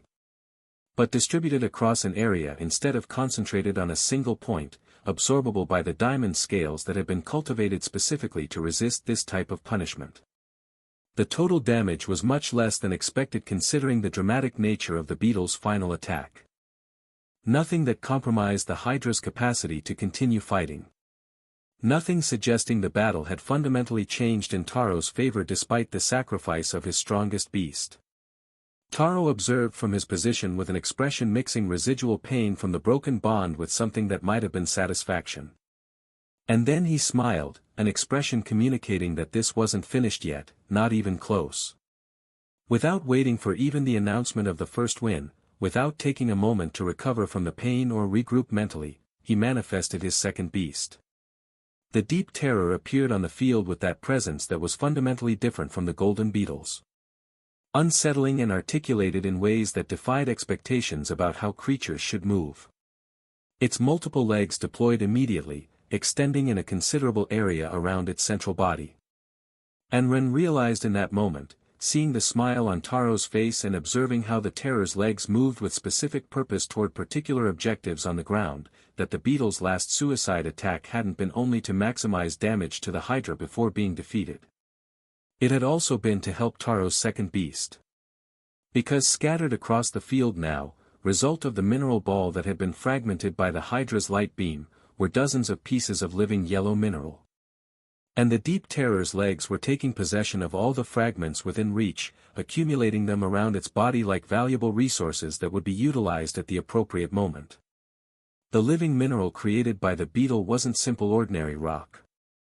It was the materialization of its essence that could be manipulated, molded, utilized in ways that normal minerals wouldn't allow. And the Deep Terror, with its unique capacity to control external cores and objects stuck to its chitinous armor, could leverage those fragments as improvised weapons or defenses that would considerably amplify its combat capabilities. Taro had converted the inevitable defeat of his first beast into a tactical advantage for his second. Had used the sacrifice not just to cause damage but to establish a battlefield that favored the Deep Terror's specific strengths. It was multi-layered planning that demonstrated exactly why Taro was considered one of the most dangerous strategists of his generation despite his preference for direct confrontation. Like Leora's beast that could absorb a good quantity of energy from its previous takedowns, Taro's could also use the material left scattered across the field, material inherited from his first Titan. Ren smiled while observing the terror collect fragments with speed that gave evidence of the anticipated practice of this exact scenario. He thought that Taro definitely wasn't any pushover, that even in defeat he'd found a way to create continuous problems for his opponent. The Titan had fallen after an epic battle that would be remembered for years in the Academy. But its shadow, the articulated nightmare that now positioned itself in front of the Hydra with dozens of yellow mineral fragments orbiting around its multiple legs, remained a threat to be feared as well. The battle between Ren and Taro hadn't ended. It had only entered its second phase. In the stands, Selphira held the unopened letter still in her hand, completely absorbed in observing how this next exchange would develop. She wanted to see how Ren would handle the Deep Terror. And wanted to see Leora's battle eventually. Politics could wait until these extraordinary battles concluded. Because she wouldn't miss the rest for anything. The Deep Terror stood there, its massive form now adorned with the beetle's legacy fragments of living mineral that pulsed with residual energy from their creator. The creature looked even more nightmarish than usual, its already disturbing silhouette now studded with golden mineral pieces that caught the light at unnatural angles. Ren assessed the situation rapidly through his bond with the Hydra. The beast was a bit tired from the extended battle, had expended significant mana even though the sustained wood drain had replenished some, it also burned more in the desperate defensive beam. Not critically exhausted yet, but it was beginning to be noticeable. And now it faced an opponent that had inherited weapons from a fallen Titan. The Deep Terror's legs moved with that characteristic fluid grace despite the creature's enormous size, fragments of mineral shifting in orbit around specific limbs as if testing weight and balance. Taro was clearly preparing something, positioning his beast optimally to leverage the unexpected advantage the beetle's sacrifice had provided. Several spectators leaned forward with renewed interest, recognizing that what they'd thought was the climax of the battle had merely been the first act. Ren wouldn't just observe the Deep Terror collecting the yellow mineral fragments without doing anything about it. He knew he had to stop it. Because he had been the one who originally convinced Taro that the dynamic between the assassin and the beetle was good, that the two beasts could form a combination that would amplify the strengths of both in ways neither could achieve alone. It had been a discussion between children that had included jokes about long noses and a preference for a mole that in the end never materialized. Now they weren't children but adolescents, and he could see that dynamic he himself had suggested in direct action against him. Though not at its maximum expression yet. Taro was just beginning to explore the complete possibilities of the concept, but already parts of the central idea of the duo were manifesting on the field. Just as for Lu, the sound from his two beasts helped each other, creating resonances that amplified and better controlled sonic attacks, and for Larissa the cold and agility of her second beast would play an important role once she completely mastered ice. For Taro the special organic mineral was, if used well, the most versatile and dangerous armor/weapon that could be manifested. The Terror could in fact use that mineral under Taro's command in very interesting ways already, perhaps better than the beetle itself at certain points. It was a fascinating paradox that Ren had noticed long ago during his analyses of his mushrooms' information about different beast combinations. Two beasts that were natural enemies in nature, predator and prey or competitors for the same ecological niche, but when they shared a bond with the same tamer, they revealed a relationship more intertwined than that of their original ecosystem. The inherent conflict transformed into forced cooperation that eventually converted into incredible synergy. Oftentimes better than that of Mako and Shizu's beasts. And with that synergy, the mineral the beetle created would strengthen thanks to the relationship with the Terror. Its use would perfect itself as the two beasts learned to coordinate their capabilities through the shared bond with Taro. It was a process that would take years to reach its final form, but the foundations were already being established in this very moment. The Terror's ability to adhere death trophies to its back, that morbid capacity that allowed the creature to collect cores from fallen enemies as macabre decoration, was no longer as simple as it had been when the beast was younger. Now it could adhere and enhance certain materials, not just organic but also minerals and metals, transforming them through processes Ren didn't completely understand but that clearly functioned. With the connection to the beetle through Taro's shared bond, and with the bonuses that came from having both beasts manifested sequentially in battle, the Terror now had much more special synergy with the living mineral than it could ever achieve as an unbonded beast. The armor of minerals scattered around the Terror began moving apparently on its own, fragments covering the creature's legs as if attracted by an invisible magnetism. The pieces of yellow mineral adhered to the multiple legs, covering them in layers that fused with the creature's natural chitinous exoskeleton. And then they began to glow. Not with the yellow light of the original mineral but with orange and black tones that pulsed in patterns suggesting an active transformation occurring in real time. The mineral was being enhanced, the new, material enhancement ability that Taro had been practicing during months manifesting with effectiveness that exceeded what he'd shown in previous training sessions. Ren smiled again seeing the process develop. Taro was already improving his control over this complex technique, refinement visible even in the middle of a high-intensity battle and even under the pain of the broken bond. It was a type of progress that came from improving better under real pressure like the protagonist of some heroic tale. But again, Ren didn't waste time admiring his friend's growth at the cost of giving away his own advantage. If Taro was establishing defenses and preparing an offensive, then Ren needed to interrupt that process before it reached its final form. The Hydra's core had just finished spinning to recover its external energy. He ordered the beast to fire while it still could, before the Terror completed its transformation and was ready to counterattack with full force. The Hydra's first head rose, light concentrating rapidly. The beam shot out toward the Terror with a speed that should have been almost impossible to block without preparation. But the beam was split and deflected before reaching its target despite its speed. The faces of the mineral adhered to the Terror's legs had been positioned at specific angles, a geometric formation that wasn't accidental but carefully calculated.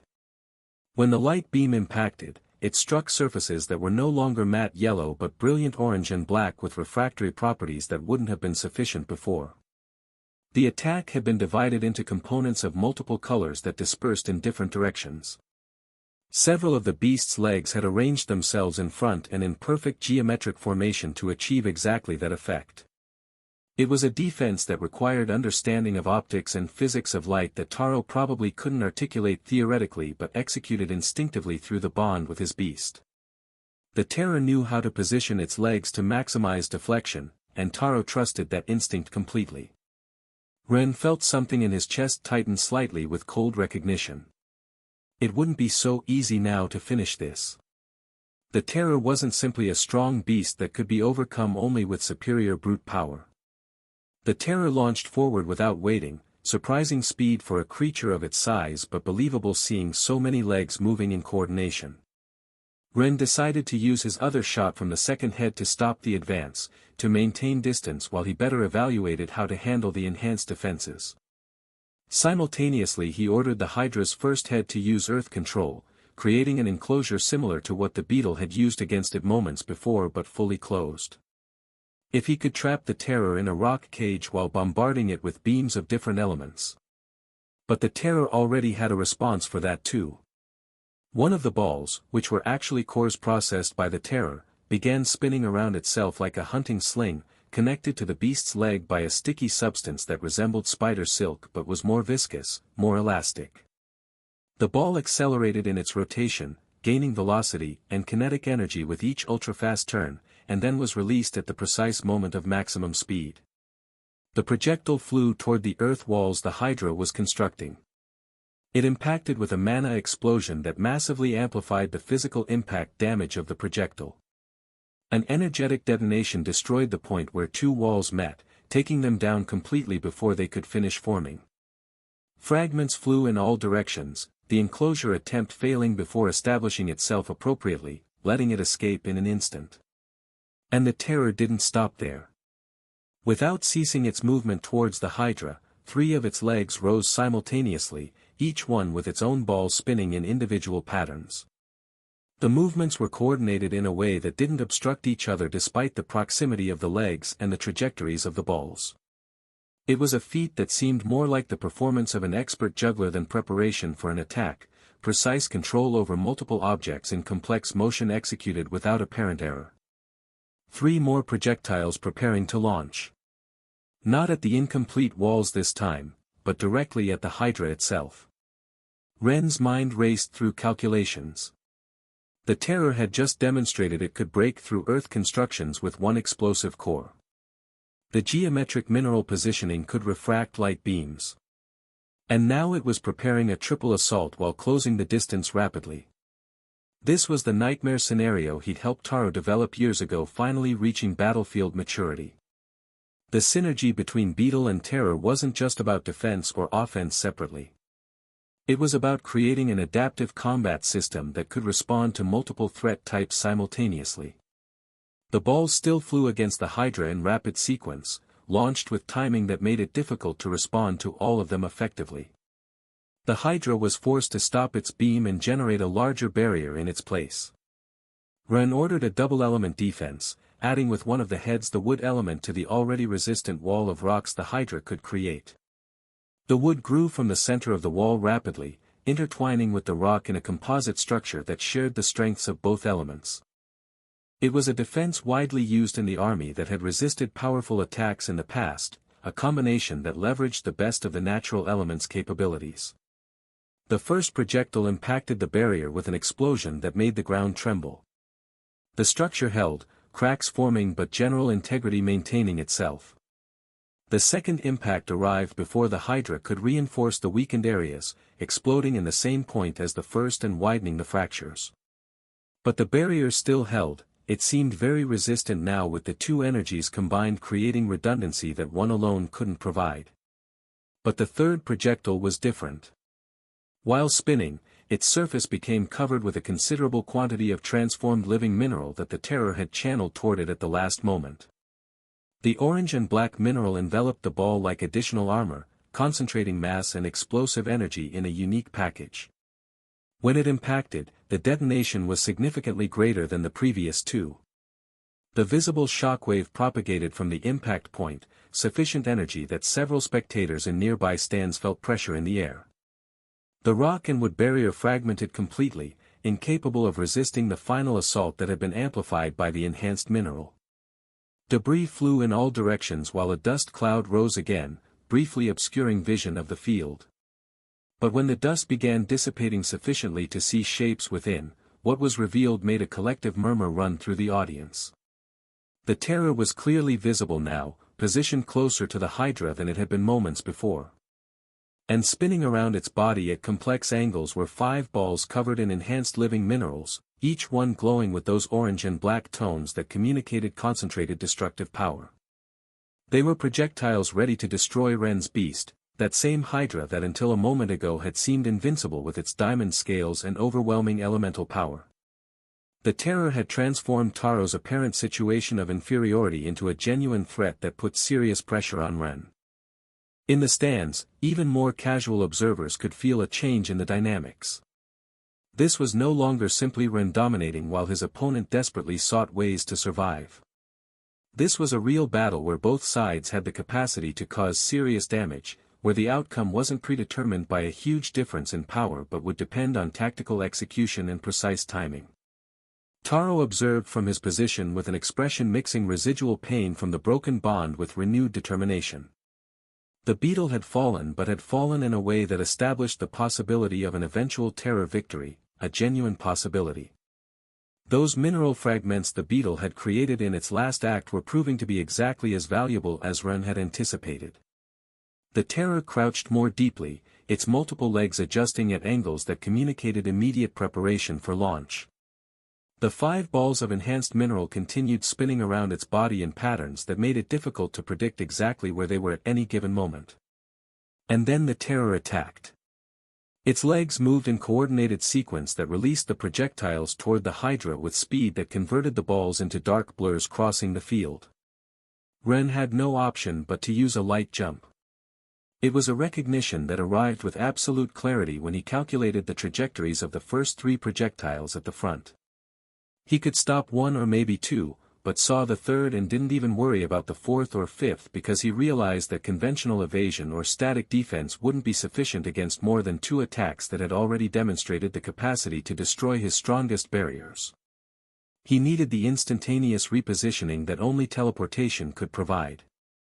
But the jump was enormously costly to move something as large as the Hydra.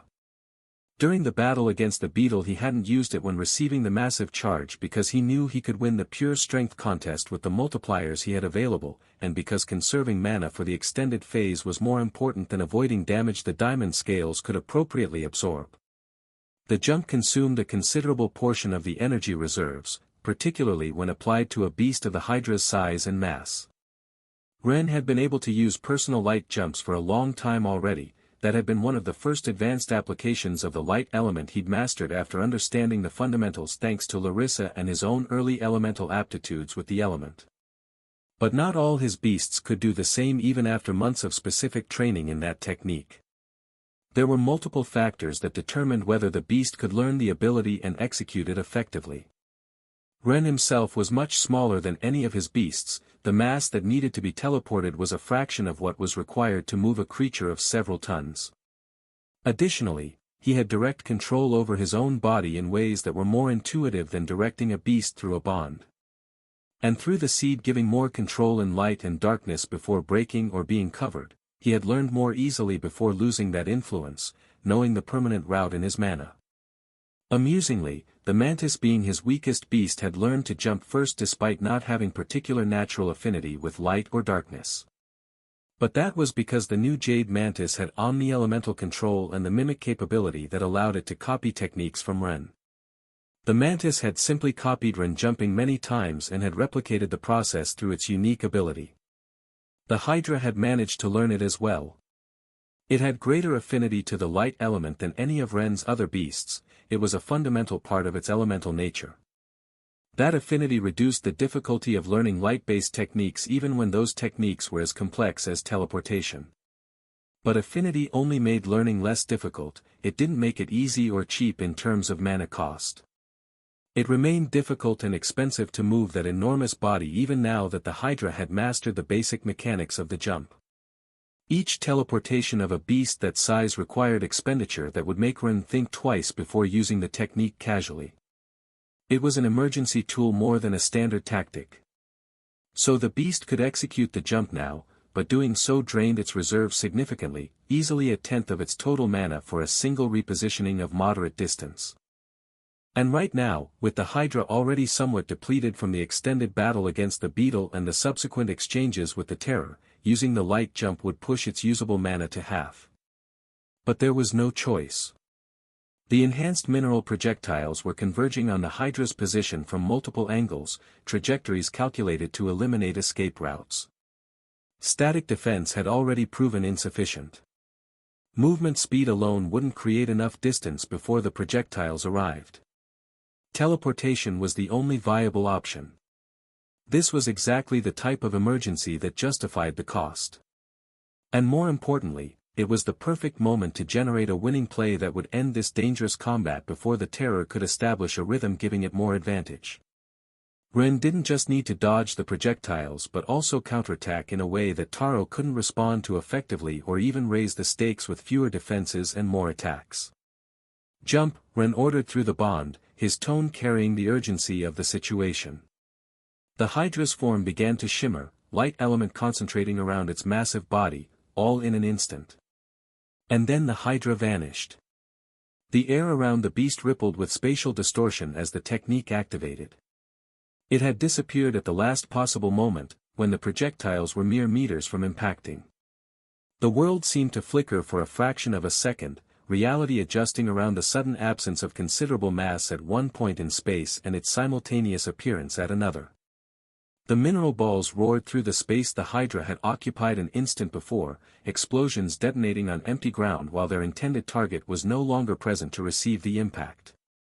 They created a continuous roar of force and mana that cratered the ground where the Hydra had stood. And the Hydra reappeared behind the Terror, both heads already charging the double beam of intertwined light and darkness that had penetrated most of the Beetle's defenses in the previous battle. The preparation had begun during the jump itself, mana already flowing in the necessary patterns while the space distorted around the beast. It was perfect timing that leveraged transition moments to maximize efficiency. The beam fired from what should have been the Terror's completely exposed rear, an angle that most beasts would have difficulty defending because their primary defenses were oriented forward. It should have been a decisive blow that would end the battle immediately with clean penetration of a defense more inadequate to so much power than the Beetle's. But it encountered an uncomfortable reality at that moment. One that should have been known but forgotten in the speedy reaction, in the heat of the moment. The Terror basically had no true rear in the conventional sense. With its multiple legs distributed around its body and multiple hairs sensing vibrations and mana in an extremely sensitive manner, in a configuration that allowed omnidirectional movement, the creature could respond to threats from any angle almost as effectively as from the front. It wasn't a coincidence that some ambush predators developed that type of advanced sensory adaptation to detect prey they couldn't see. It was an evolutionary advantage that also converted the concept of vulnerable back into an illusion. And Taro had used only 3 of the mineral balls instead of launching them all in the first wave, only the needed to make it jump. It was his strategic reserve that now demonstrated its value when one of the remaining balls was rapidly positioned in the trajectory of the approaching beam, the Terror's leg moving it with speed that revealed the anticipation of exactly this type of counterattack. The Hydra's white and black beam impacted the ball directly. The collision between pure energy attack and the enhanced mineral projectile resulted in a detonation that eclipsed previous explosions in magnitude.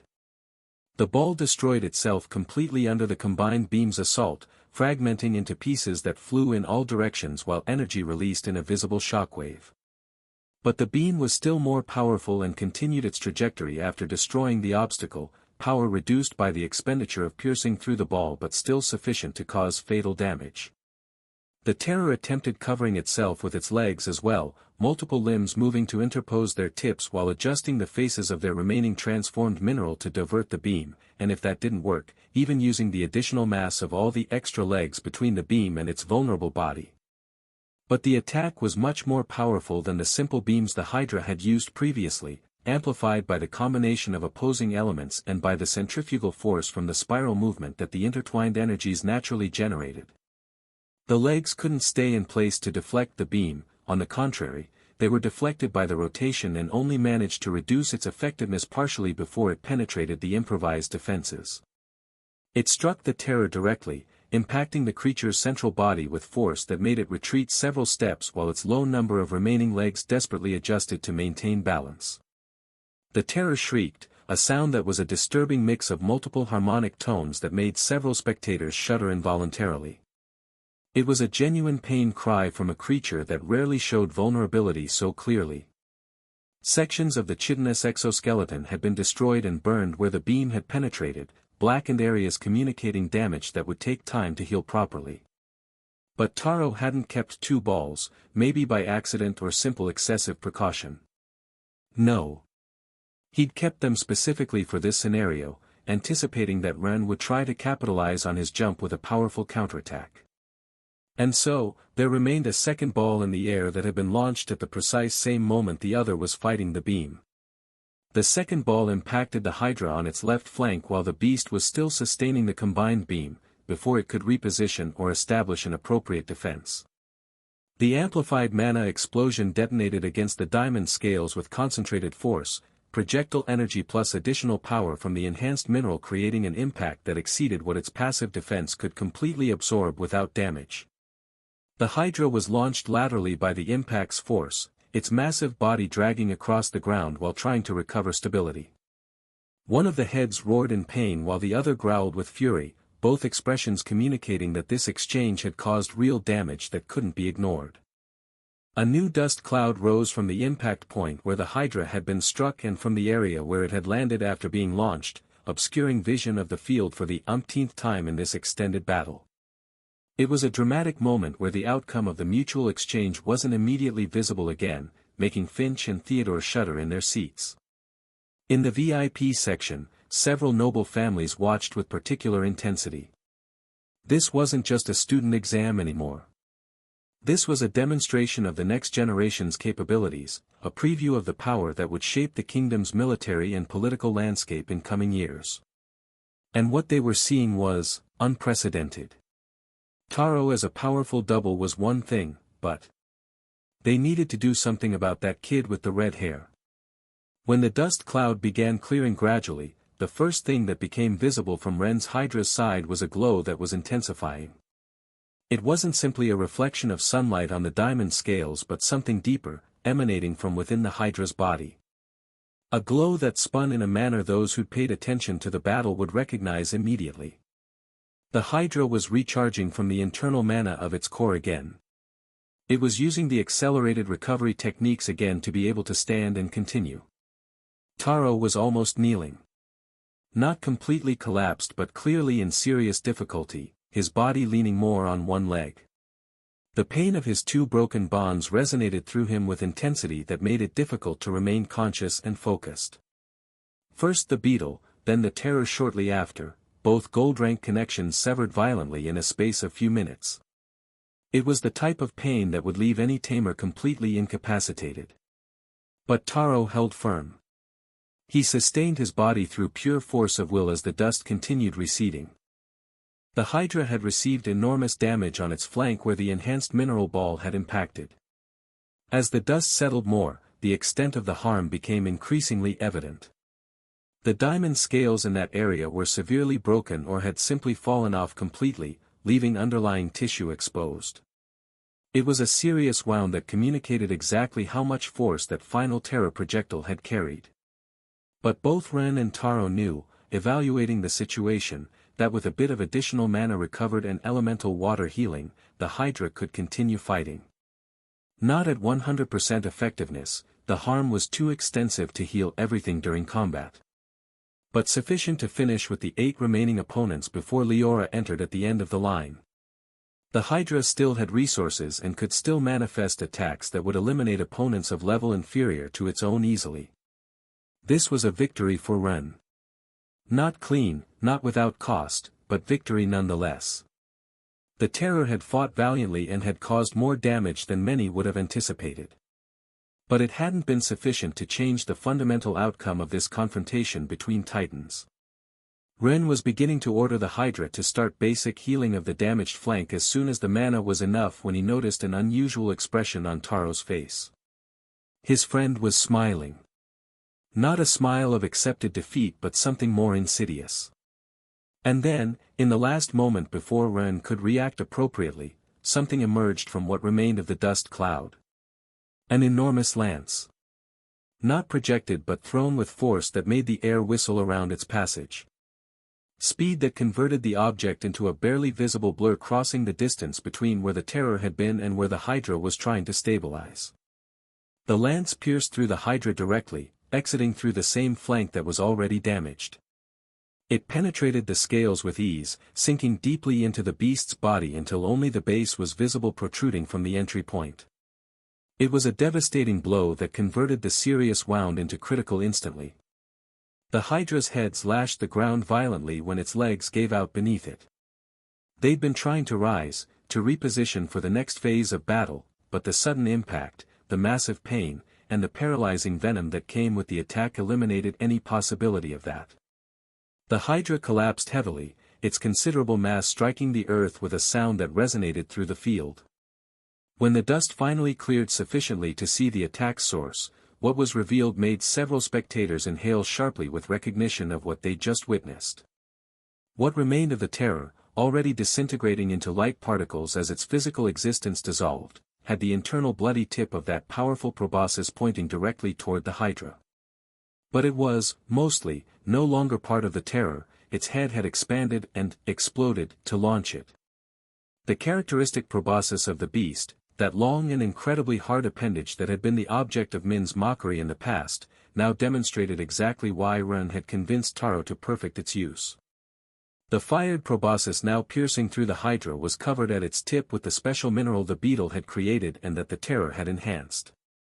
The proboscis by itself was a powerful weapon above its rank, a natural capability of the species that allowed it to penetrate defenses that should stop it.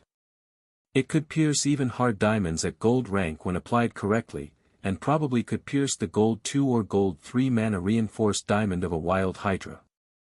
With the enhanced mineral amplifying its effectiveness, the penetration had been absolute.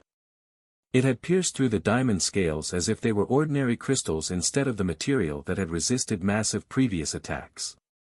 The terror had learned to fire its proboscis connected to that viscous substance that could extend to considerable distance. It wouldn't be able to absorb energy from the Hydra and regenerate its broken body this time after using the technique, as it would need to be closer so the tissues connected to the lance wouldn't be so destroyed. The cost of launching it so far this time was too high and the damage it had received from the previous beam to its thorax was too extensive. But it was an ability that would improve with time as the terror strengthened and learned to execute it more efficiently without damaging itself. Ren sighed while observing the terror disappear almost completely into dispersing particles along with the mineral-covered proboscis lance in his Hydra's flank. He thought that Taro had grown incredibly well. He couldn't imagine how difficult it would be to face this combination later, when Taro had refined the techniques even more and when the beasts were at superior ranks. Because with the two beasts together or eventually fused, there would be no real limitations on how much mineral could be generated and utilized.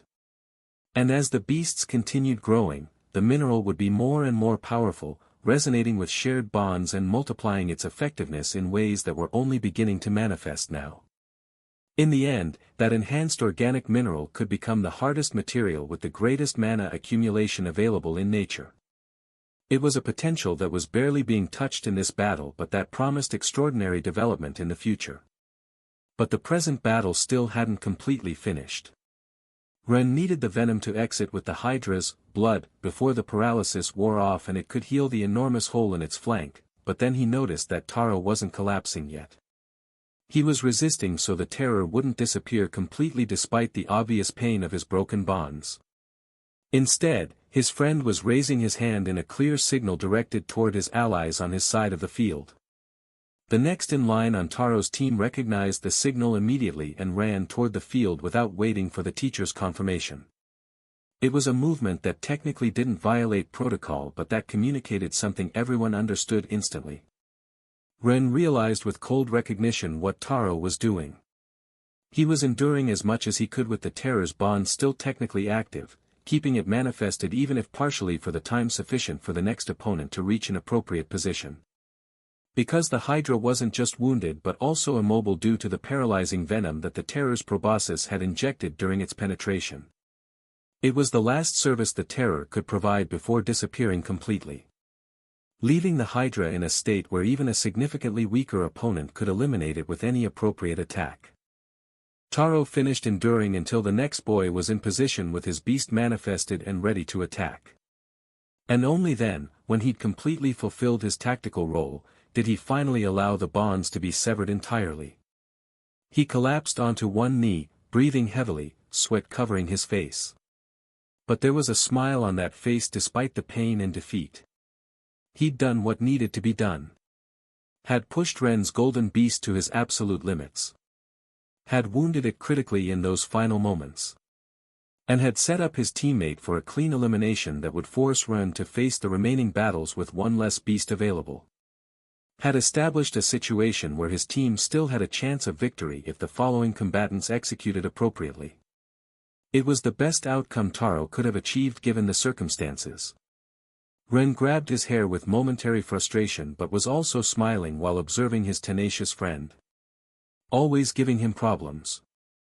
Always pushing him to be better. It was exactly why their friendship was so valuable, why training with Taro had been so beneficial for both during all this time. He assessed the situation rapidly through his bond with the paralyzed Hydra. The beast was alive but critically wounded. The proboscis had pierced through vital areas, the enhanced mineral tip having caused internal damage beyond what was immediately visible. The paralyzing venom was spreading through its system, locking muscles and preventing movement. And the battles continued without pause, the teacher recognizing that momentum needed to be maintained given the combatant's strategy. The next student attacked the paralyzed Hydra immediately, his beast launching an elemental fire projectile that should have been resisted or avoided easily in normal circumstances. But the Hydra couldn't move appropriately with the venom running through its system. Even so, Ren managed to make it fire a beam even while lying down, orienting one of the heads toward the incoming opponent. The light beam emerged with reduced force but sufficient, and Ren ingeniously used earth control and the shot's thrust to reposition the Hydra's head slightly, rotating it just enough so the enemy projectile got destroyed and didn't impact the exposed flesh while his own attack eliminated the opponent. But the second opponent entered more rapidly, all the others already in line trying to maintain the battle active with not a second of rest. This opponent was more dangerous, using wood element roots that would have type advantage against the Hydra's base earth element, which despite being omni-elemental now, still maintained a certain inclination toward its two initial elements. But by the time the roots were completely trapping the Hydra, Ren executed a light jump with the Hydra again, massive mana expenditure that left the beast's reserves dangerously low but allowed repositioning just behind the attacker, eliminating the second opponent with a weak but clean shot.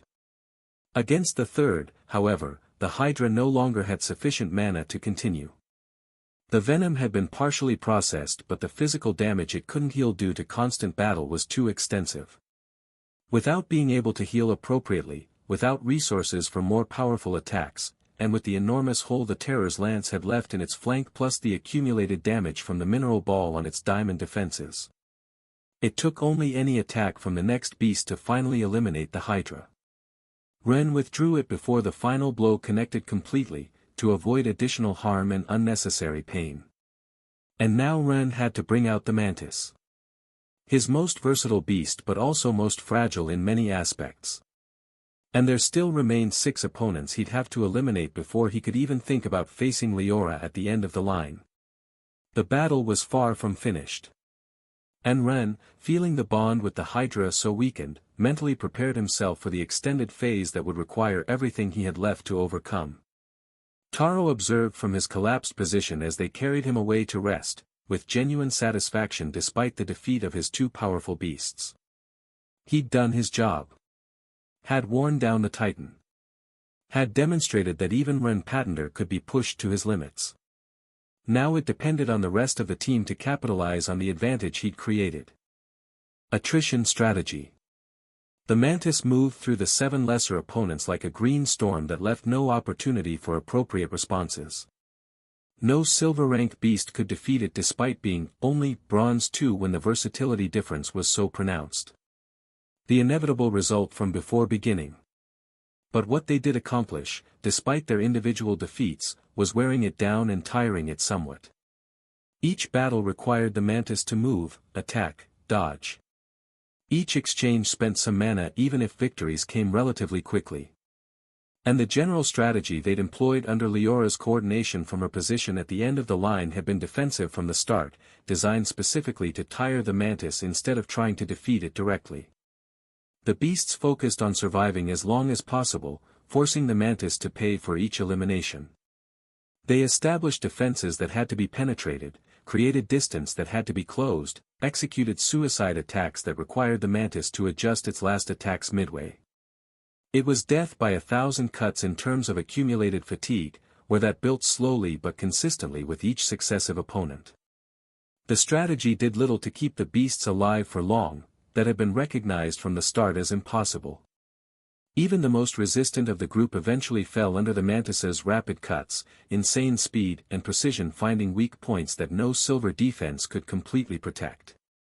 The mantis was also difficult to detect when using invisibility, difficult to resist when its claws connected with force amplified by elements advantageous against any of its opponents. But they had fulfilled their purpose. The mantis was breathing more heavily now than it had been at the start. Its movements remained fast, but there was a minor loss of maximum velocity that trained eyes could detect. Its mana reserves were somewhat reduced after eliminating 6 opponents consecutively without appropriate opportunity for recovery between battles. And the audience was now much more invested in the fight than in any of Ren's previous battles during this exam. Because this one was more balanced than the vast majority had been, real equilibrium where the outcome wasn't predetermined but genuinely uncertain. Ren could lose this time. It was a possibility that had been theoretically present in previous battles but had never felt as plausible as now. His parents, seated in the special section near Selphra, had been observing with pride and concern throughout the day. They were natural worrywarts when it came to their only son. But even they were already accustomed to seeing Ren handle challenges with confidence and hadn't perceived the adrenaline that now made them clench their fists unconsciously. Could their son win this time? Rarely was the new Ren seen in genuine combat distress. Without doubt this team structure that forced individual combatants to face waves of opponents had been good for pushing him to limits in ways one-on-one confrontations would never achieve. It was ironic in a certain sense. The opportunistic nobles had proposed changes to the exam format during their machinations. And perhaps they had been onto something with that specific suggestion, though sad for them that it no longer had much impact so late in the year when it was about to end and their political influence was severely reduced. The mantis had eliminated the 9th opponent with a clean cut that separated the head from the body of its beast. And now, after this extended warm-up, the moment everyone had been anticipating had finally arrived. Leora walked onto the field with confidence that came from knowing exactly what cards she had available and how to use them optimally. She was the last opponent, a position she herself had chosen when Taro and she had decided their positions in the line. Not because she was weaker than Taro and needed protection from being at the end, but because her specific beasts were particularly effective as finishers. And as Ren had feared when he saw the initial arrangement, Leora had left the bash for the end of her own beasts as well. That terrifying creature that could absorb mana from fallen beasts and strengthen itself as battle progressed would be her closing card if they reached that point. But first would come her other beast, the one Ren recognized immediately when Leora manifested it in an explosion of energy that made the temperature around the field increase noticeably. The Will-O-Wisp.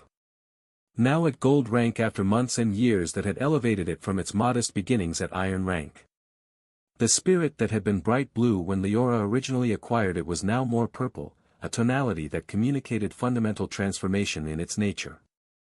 Ren thought while observing the manifestation that the change was due to the spirit's constant interaction with the bash's demonic energy.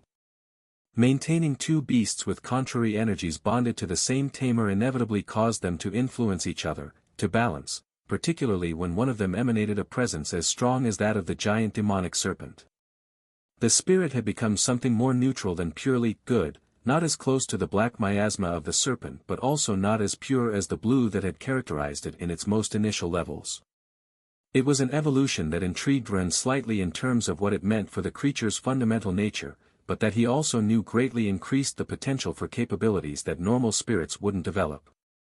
The will-o-wisp still didn't have a very defined form despite having reached gold rank. It had simply grown more and more with the levels, accumulating spiritual mass without crystallizing into a specific configuration. Now it was an enormous and threatening ball of purple fire that floated over the field with a presence that made the air around it undulate visibly from the intense heat. It had weak form manipulation capabilities it had developed recently. It could elongate like a serpent when it needed additional reach, extension of its body that maintained coherence while stretching several meters. It could create what looked like long hands that emerged from its central mass, appendages that could grab or strike though they lacked defined fingers. And sometimes it manifested what could only be described as a macabre mouth, an opening on its surface that gaped with the suggestion of teeth formed by more intense flames. But not much beyond those basic manipulations. The spirit hadn't reached a point where it could assume a completely different form like some elemental spirits eventually achieved. Ren wondered, observing the purple mass fluctuate slightly while Leora completed the manifestation, if when he finally recovered his mushroom he could see the initial draconic form of such a spiritual creature. He'd had an idea when he could still see information in interaction with the mushroom, that purple lizard silhouette. Could it become a black fire dragon? A dragon made completely of black fire in a shifting silhouette would be incredibly cool, in his opinion, though perhaps it was a form more appreciated by boys than girls generally. He thought of Larissa and her beautiful light fairy, another jumper, but elegant and ethereal creature that fit perfectly with more refined aesthetic sensibilities. Completely different from the terrifying fire dragon Ren imagined. But thinking of Leora and how she had many tastes that aligned more with typically masculine preferences, a personality that didn't fit perfectly in the simple feminine or conventional category. He could easily imagine her happy too about how cool a spiritual dragon would look instead of wanting something more traditionally beautiful. The immediate problem however wasn't speculation about future beast forms but how to deal with the present enemy that already represented a serious threat to the mantis in its current configuration. Common water wouldn't work against spiritual fire. Ren knew it, and already many people had also seen the will-o-wisp simply pass through elemental water attacks in other battles and exams from past years without being significantly affected. The spirit didn't operate under the same rules as ordinary physical fire. Its immaterial nature allowed it to ignore counter-elements that would normally be effective. Ren had two viable options. He could use light combined with water, elemental purification that would affect the partial corrupt nature the spirit had developed. But that would be revealing more cards than he wanted to show publicly. A demonstration of light control in all his beasts was perhaps too much. Or he could attempt to heal Leora's beast directly, using a healer's mana pattern to the point where water would work appropriately. But that would be much less efficient than simply attacking with light alone or combined with water from the start, and would be considerably more risky because it would require approaching closer than he'd normally attempt against an opponent of this type. Leora didn't give him time to finish evaluating options completely. As soon as the will-o-wisp's manifestation completed, Leora ordered an attack without preamble or threatening posture that would telegraph any intention. The spirit simply disappeared from its initial position and reappeared directly above the mantis, an enormous mass of purple fire descending like an incandescent avalanche. It was the signature danger of the will-o-wisp that made it particularly terrifying to face. Practically instantaneous teleportation that converted any distance on the battlefield into something irrelevant. The spirit could be on one side of the field one moment and literally on top of an opponent the next with almost no visible transition between states. The mantis reacted with speed that came from instincts honed by countless battles. It covered itself with healing water, a protective layer that Ren had ordered manifested in the milliseconds available before impact.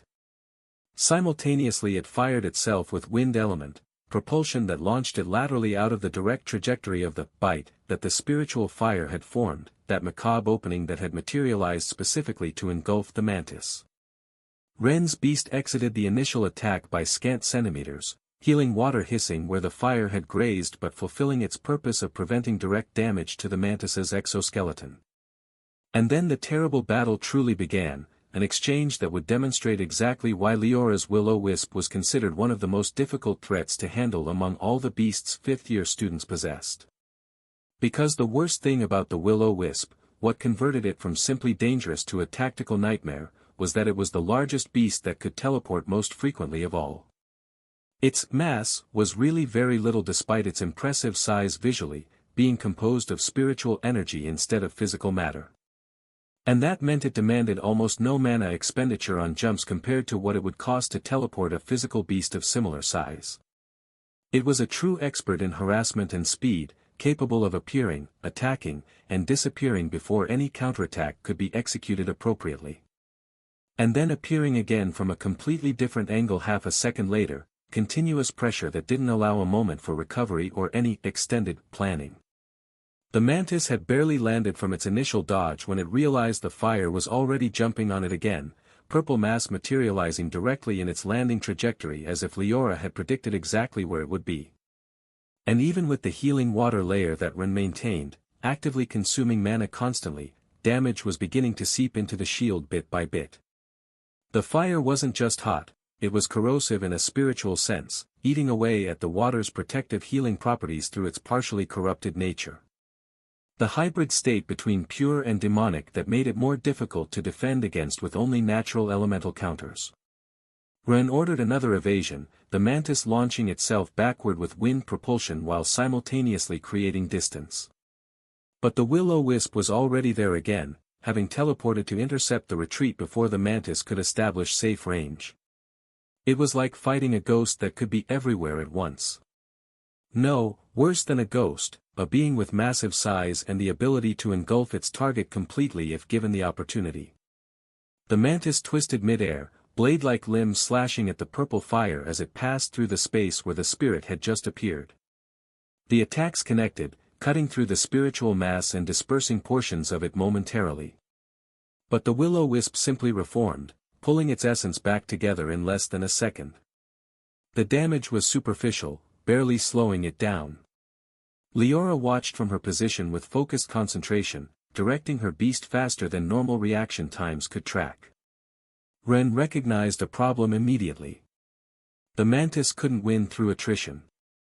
Every exchange favored the will-o-wisp because it could attack, retreat, and reset with lower cost or even without meaningful cost at all. Meanwhile the mantis was burning through stamina and mana, maintaining the defensive water layers and executing constant speedy but linear evasions. The math was simple and brutal, this was a losing battle if it continued at this pace. He needed to change the dynamics. Maybe needed to create a situation where the will-o-wisp couldn't just teleport freely. Or needed to force a decisive exchange instead of allowing this harassment to continue wearing down the mantis until exhaustion made defense impossible. Slow but inevitable accumulation that would eventually penetrate completely if the mantis didn't find a way to escape the harassment pattern. Since no matter what rapid maneuvers it executed, no matter how it tried to hide using invisibility that normally made it almost impossible to track, the will-o-wisp simply appeared in its trajectory in the next instant, covering it with heat that exceeded any defense healing water could provide consistently. The invisibility didn't affect the spirit at all because it could see the mana of other beasts directly, perception that transcended normal physical senses. The mantis could be invisible to ordinary eyes but shone like a beacon to a creature that perceived the world purely in terms of energy. Ren observed the exchange with growing recognition that this would be significantly more difficult than he'd anticipated. And in the stands, tension increased as everyone realized the same thing. But Ren had been considering it since his battle against Taro. The will-o-wisp could see energy directly, which meant hiding wasn't a viable option no matter how much invisibility the mantis manifested, so it had run out of options. But there was another approach that could work if he was willing to pay the price of revelation that would come with it. Deciding in that moment that if he'd already used light and darkness with the Hydra publicly, then the mantis could use them too. Because surely he'd have to use the Wolverine the same way when the moment came to manifest his third beast. It was a big commitment he'd been avoiding until now, but that present circumstances made necessary. Because his friends were already very strong, that had been clearly demonstrated by Taro and now Leora. He couldn't lower his guard, needed to use everything he had available if he wanted to win without risking a premature defeat in this tournament that would damage not only his pride a bit but also give the nobles reasons to talk. While they could no longer deny he deserved the rewards, it could generate more difficulties in managing his territory. And especially, he wanted to indulge his parents by winning, didn't want to betray the new trust they'd placed in him.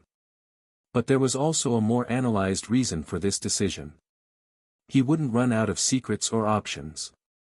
He'd keep thunder, ice, and other more advanced combined elements as hidden cards for the future.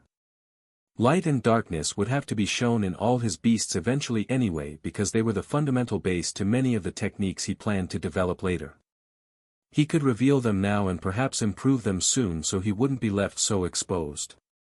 Ren had been thinking about this throughout the entire battle against Taro and the other boys on his friend's team, his mind working in the background while his conscious focus handled immediate combat. And he'd realized with growing clarity that wasting the Mantis here could be his defeat in the end when he faced Leora's bash if the Wolverine arrived tired.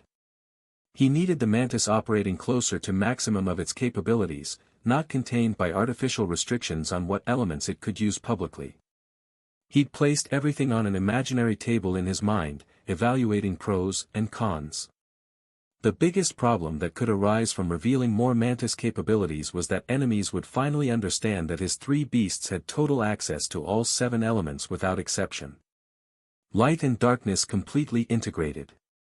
It was a conceptual leap that would force astute observers to reconsider fundamental assumptions about how his cultivation worked. And probably now yes, they would connect without any doubt those capabilities with his jade mana, that distinctive color that didn't fit normality. They would have almost complete certainty that the old legend Selphra had spoken about regarding different mana from antiquity, that lost knowledge that supposedly had existed, could be more directly related to Ren than they'd previously speculated.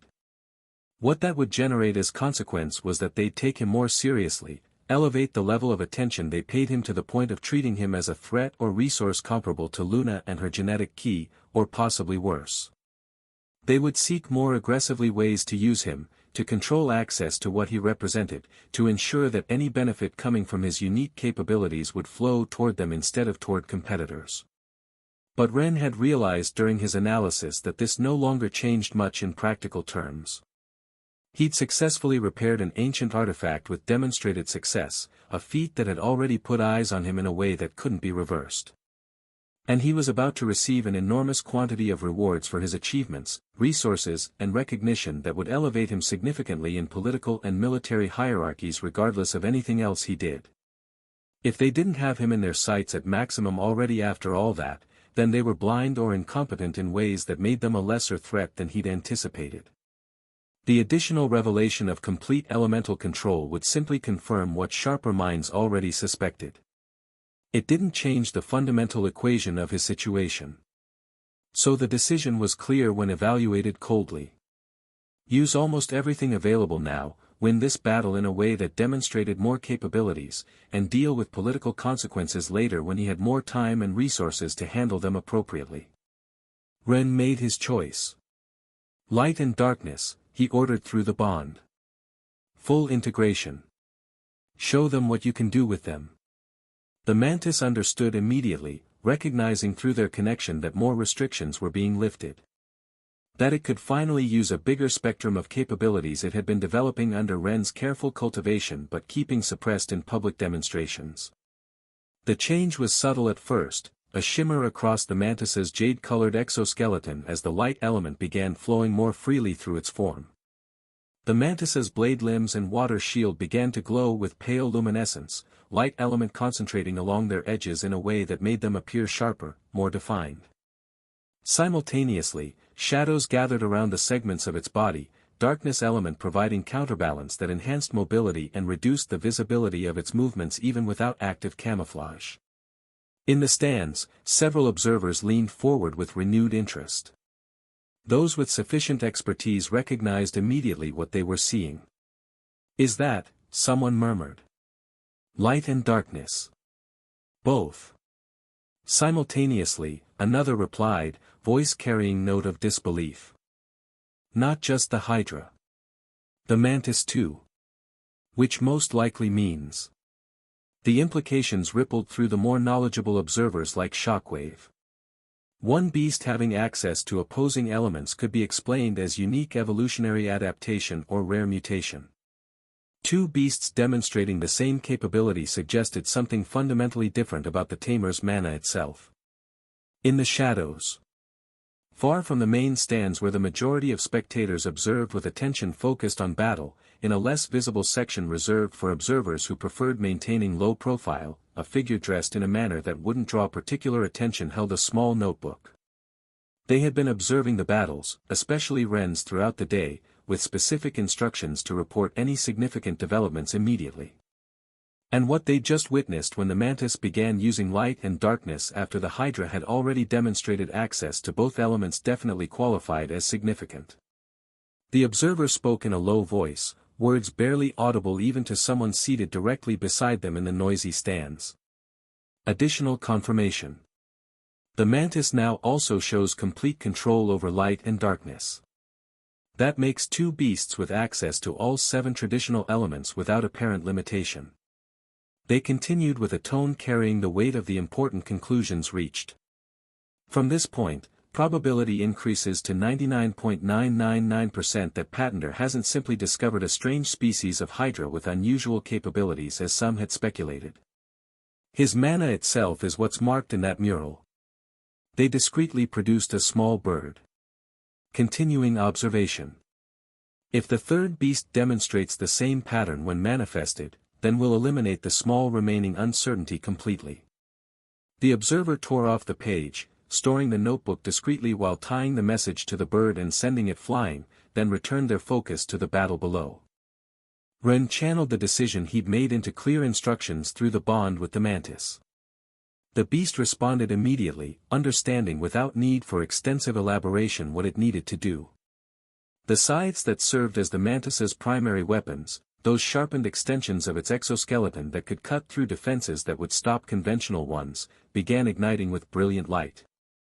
It wasn't simply external illumination but a manifestation of elements integrated directly into the weapons, light flowing through the scythes like energy waiting to be released in a devastating cut. The intensity increased with each second while the Mantis prepared the next exchange, brightness eventually reaching a point where several spectators had to squint to observe without discomfort. And then the Mantis disappeared. Not with conventional invisibility it had been using until now but with a shadow jump, a completely different technique that operated under principles that defying normal physical understanding. The Mantis's body behaved strangely during the transition between light and shadow, its existence becoming ambiguous in ways that made it difficult to track even for a creature that perceived the world purely in terms of spiritual energy. Because in shadow jumps, the Mantis didn't simply move faster than eyes could follow. It became shadow temporarily, a state where its presence in the physical world was questionable and its mana signature fluctuated and didn't follow predictable patterns. It was as if it stretched here and there, as if it existed and didn't exist simultaneously during the fraction of a second it took to complete the jump. The Mantis used that strange property of shadow jumping deliberately to deceive the spirit's vision that saw energy directly. When its mana fluctuated between states during transition, the will-o-wisp lost the capacity to track it with the perfect certainty it had demonstrated until now. It was a brief moment of confusion where the spirit searched for a clear signal of where its target had gone.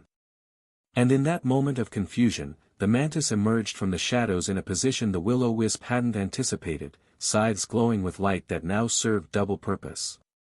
Not only as a weapon but as deliberate contrast against the darkness from which it had just emerged, enmity of light and darkness used together in a way that amplified the effectiveness of both. The scythes cut through the will-o-wisp with power that hadn't been possible before when the Mantis depended only on physical speed and attacks to close the distance and hit. The spirit shrieked, a sound that was more vibration in the air than real voice, manifestation of pain that a creature without physical form could express. The light integrated into the scythes didn't simply cut but burned spiritual essence in a way ordinary elements couldn't, penetration that went beyond superficial damage. The will-o-wisp attempted to teleport immediately, escape before a second cut could connect. But the Mantis was ready for that, had anticipated the response based on the pattern the spirit had established during previous exchanges too.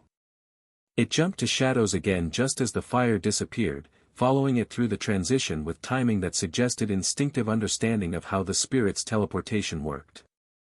They reappeared almost simultaneously, the mantis emerging from shadows in the same moment the will-o-wisp materialized in a new position. And the scythes cut again before the spirit could adjust, a second blow connecting with force that dispersed a portion of the will-o-wisp's mass temporarily. Leora frowned from her position, immediately recognizing that the battle's dynamics had fundamentally changed. Her will-o-wisp no longer had the absolute advantage that teleportation speed had provided when the mantis depended on conventional physical movement. Now they were operating on a more level field where both could appear and disappear with similar ease, and where the mantis had weapons that could damage spiritual essence. It was a revelation of capabilities Leora hadn't fully anticipated. She'd known Ren had access to light and darkness with the mantis, but had assumed the damage from that specific beast would be relatively weak. Seeing the mantis demonstrate the same complete elemental control forced the re-evaluation of what she was facing.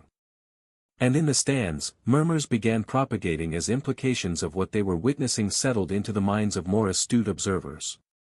Ren Patender didn't just have a powerful beast with exceptional elemental control.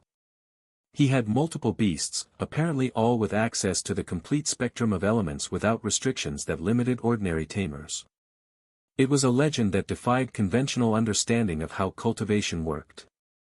And while few in the audience could articulate exactly what that meant in terms of underlying mechanisms, everyone recognized they were witnessing something fundamentally different from what they'd seen before. The mantis continued pressing its newly established advantage, light scythes cutting through the will-o-wisp repeatedly while jumping between shadows to maintain the element of surprise. The superior jade mirror mantis continued its implacable assault, and Leora's will-o-wisp began showing signs of accumulated damage it couldn't ignore indefinitely. So Leora used more power, burning stronger, brighter and affecting the shadows, which now danced to its rhythm. It stopped the mantis first, but before Leora could capitalize it used an additional ability it hadn't used extensively during the battle until this moment. A capability that wasn't particularly offensive in its majority and that many had considered minor utility when the beast was at higher ranks. It was its illusion ability, that subtle manipulation of light that allowed creating false images that confused the visual perception of opponents. In early ranks the ability had been relatively simple, basically optical tricks that worked against creatures depending on ordinary vision but that failed completely against anything with alternative senses. A skill that would only become a truly useful elemental preference for damage when the mantis reached high silver and began being able to infuse the illusions with real elemental energy that exploded instead of simply manipulating ambient light with its mirrors. But even so, the illusions remained as a last resort tool or distraction tactic when more direct approaches didn't work. However, with Ren's teachings channeling additional mana specifically to amplify the ability, the mantis could create complete energetic clones in many places. They weren't simply images without substance but manifestations that carried sufficient energy to register as real presences when the will-o-wisp perceived them. Each clone glowed with a mana signature that simulated the true mantis, making it almost impossible to distinguish which was real and which were fabrications without examining each one carefully. The will-o-wisp's advantage of perceiving the world through energy rather than physical sight suddenly became a double-edged sword. It could see the mana signatures clearly. But when 5 identical signatures surrounded it from different angles, all moving with the same fluid grace, all carrying the same light-infused scythes, the spirit couldn't determine which to target. Leora's eyes widened as she recognized the problem. Her beast was being overwhelmed not by superior power but by superior tactics. The field filled with multiple mantises, dozens of copies moving simultaneously in patterns that weren't synchronized but deliberately varied. And the real mantis was hidden somewhere among those clones, waiting for the perfect moment to strike. Some jumped through shadows as the original had been doing. Others ran physically using speed amplified by wind. Several remained immobile in threatening positions, suggesting preparation for ambush. The will-o-wisp, which had been relying on its capacity to track energy directly to counter the mantis's invisibility, now faced a completely different problem. It could see all the mana signatures clearly. Too clearly. The information overload made it difficult to process which target should be prioritized, especially when all the copies moved convincingly and all seemed equally threatening. Leora attempted filtering information through her connection with the spirit, trying to identify which mantis carried real physical mass versus which were pure energy without substance behind the appearance. But Ren had been careful in how he structured the clones, giving them sufficient presence that the distinction wasn't obvious even under focused scrutiny. The true mantis took advantage of the confusion immediately. While the will-o-wisp hesitated trying to decide which target to attack, the mantis positioned itself for an attack that would exploit the temporary opening. Its sides glowed with concentrated light it had been accumulating during the spirit's moment of distraction, preparation for a cut that would carry all the power it could channel in a single blow. And it attacked from an angle that 3 different clones were also approaching simultaneously, making it impossible for the will-o-wisp to know with certainty which was real until the scythes were already connecting. The cut penetrated deeply into the spirit's mass, dispersing a considerable portion of its form and causing damage that made Leora feel sharp pain through the bond. The mantis was pressing now with the advantage the illusions provided, forcing the will-o-wisp to defend against multiple threats when only one was real but all seemed equally dangerous. Each second the spirit spent verifying if a target was genuine was a second where the real mantis could reposition for the next attack. It was psychological warfare as much as physical combat, mental attrition that accumulated even when physical damage was limited. The will-o-wisp managed to connect a solid blow, burning mass enveloping one of the clones and discovering it was false when it dispersed without resistance. But by the time it completed that verification, another attack from the real mantis was already connecting from a completely different direction. Leora observed with growing frustration as her most versatile beast was forced into defensive position against an opponent that should have been overcome by the advantage of base strength and faster teleportation. The mantis had found a way to neutralize that advantage using a combination of shadow jumps and clones that converted the will-o-wisp's pure speed into disadvantage when each movement could be toward a false target. And the mantis managed to press hard enough to cause additional damage with each successful exchange, slow but consistent accumulation that reduced the will-o-wisp's effectiveness as spiritual essence was eroded by light-infused cuts. But Leora hadn't reached this point without having her own resources saved for emergencies. She'd been avoiding using her secret weapon because the cost was considerable. But present circumstances left no option if she wanted to secure victory here. Leora channeled a specific command through the bond, instruction the will-o-wisp immediately recognized as the signal to execute a technique they'd been perfecting for months but that had never been used in real combat before an audience. The next time the mantis attacked, scythes cutting toward the spirit's mass, the will-o-wisp became untouchable. Not a conventional dodge or block but fundamental transformation of its state of existence. The fire stopped being a semi-solid mass of spiritual energy and became something more ethereal, a form that existed at the boundary between materiality and pure energy. The mantis's scythes passed through the spirit without encountering resistance, cutting empty air where a moment before there had been a solid target.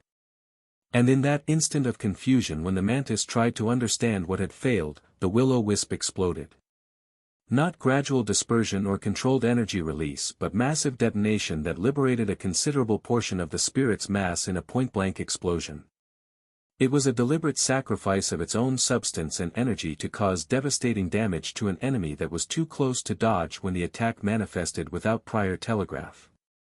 The explosion engulfed the mantis completely, spiritual heat penetrating defenses that had resisted the fire's conventional attacks up to this point.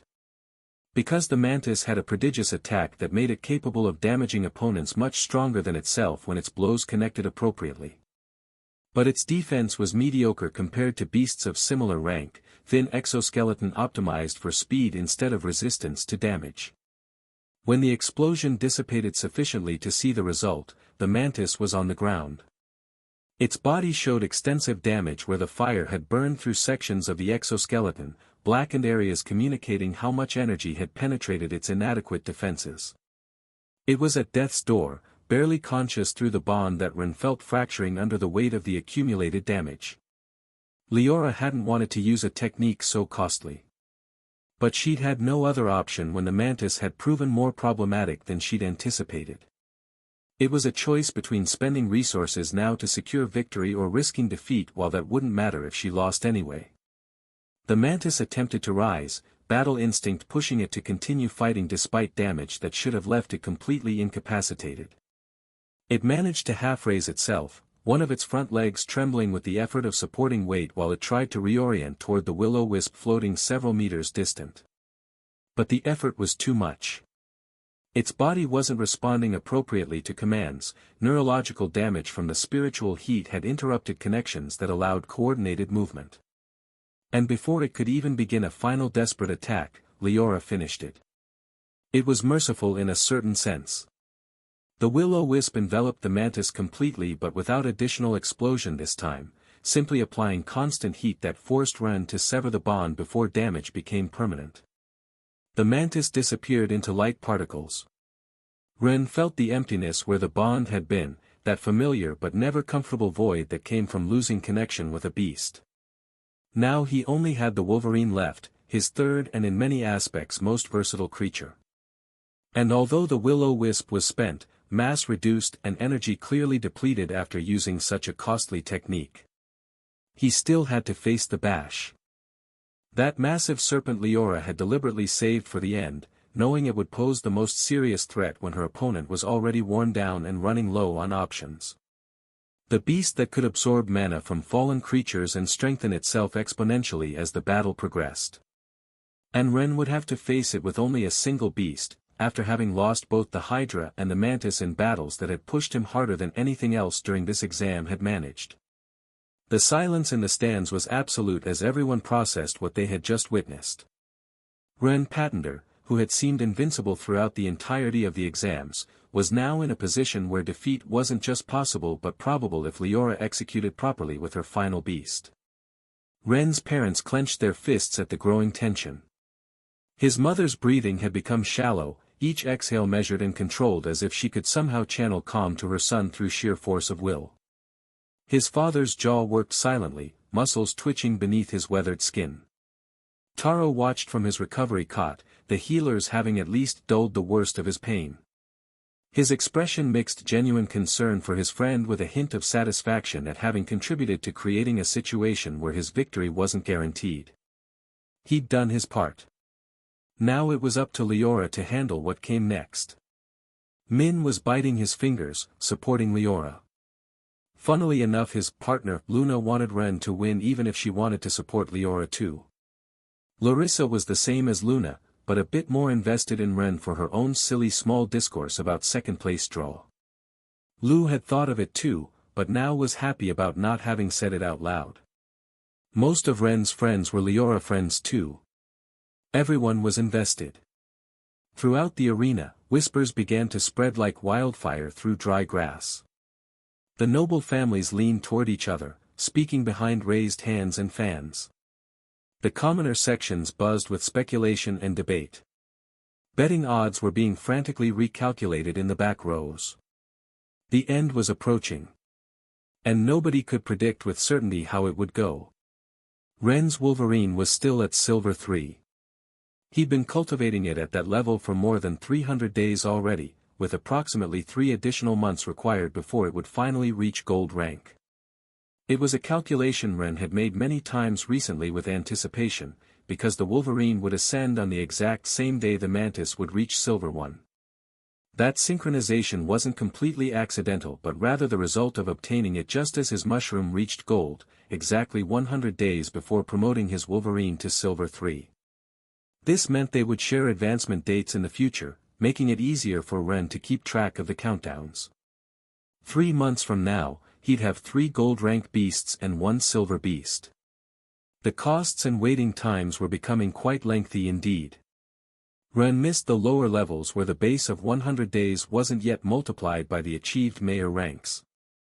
In those early times when his beasts were in iron or bronze ranks, progress had been relatively swift and the necessary resources manageable even for someone without extensive wealth. But reaching silver rank required double the base duration, 200 days instead of 100. And now in gold it doubled again, 400 days of continuous cultivation for each level within the rank.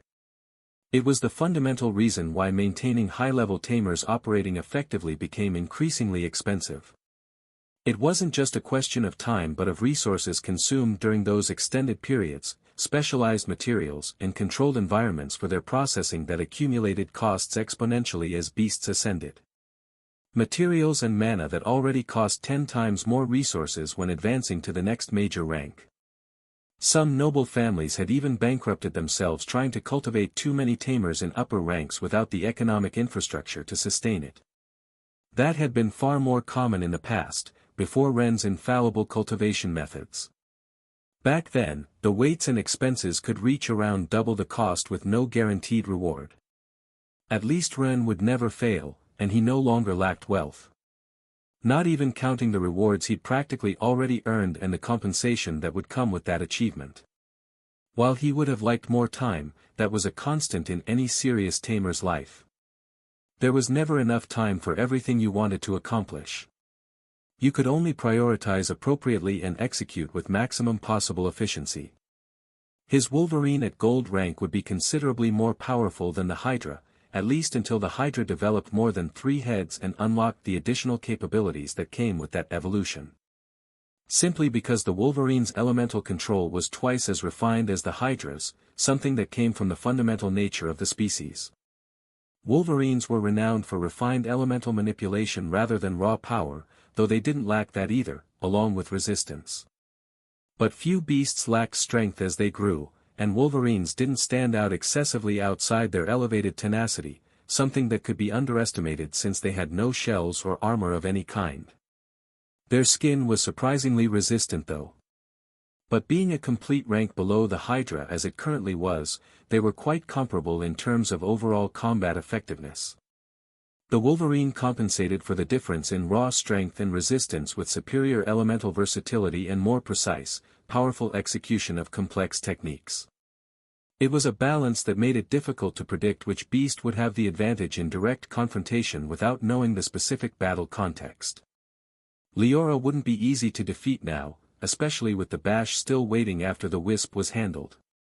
But Ren smiled as he prepared the manifestation of his third beast, an expression that communicated something beyond simple confidence in victory.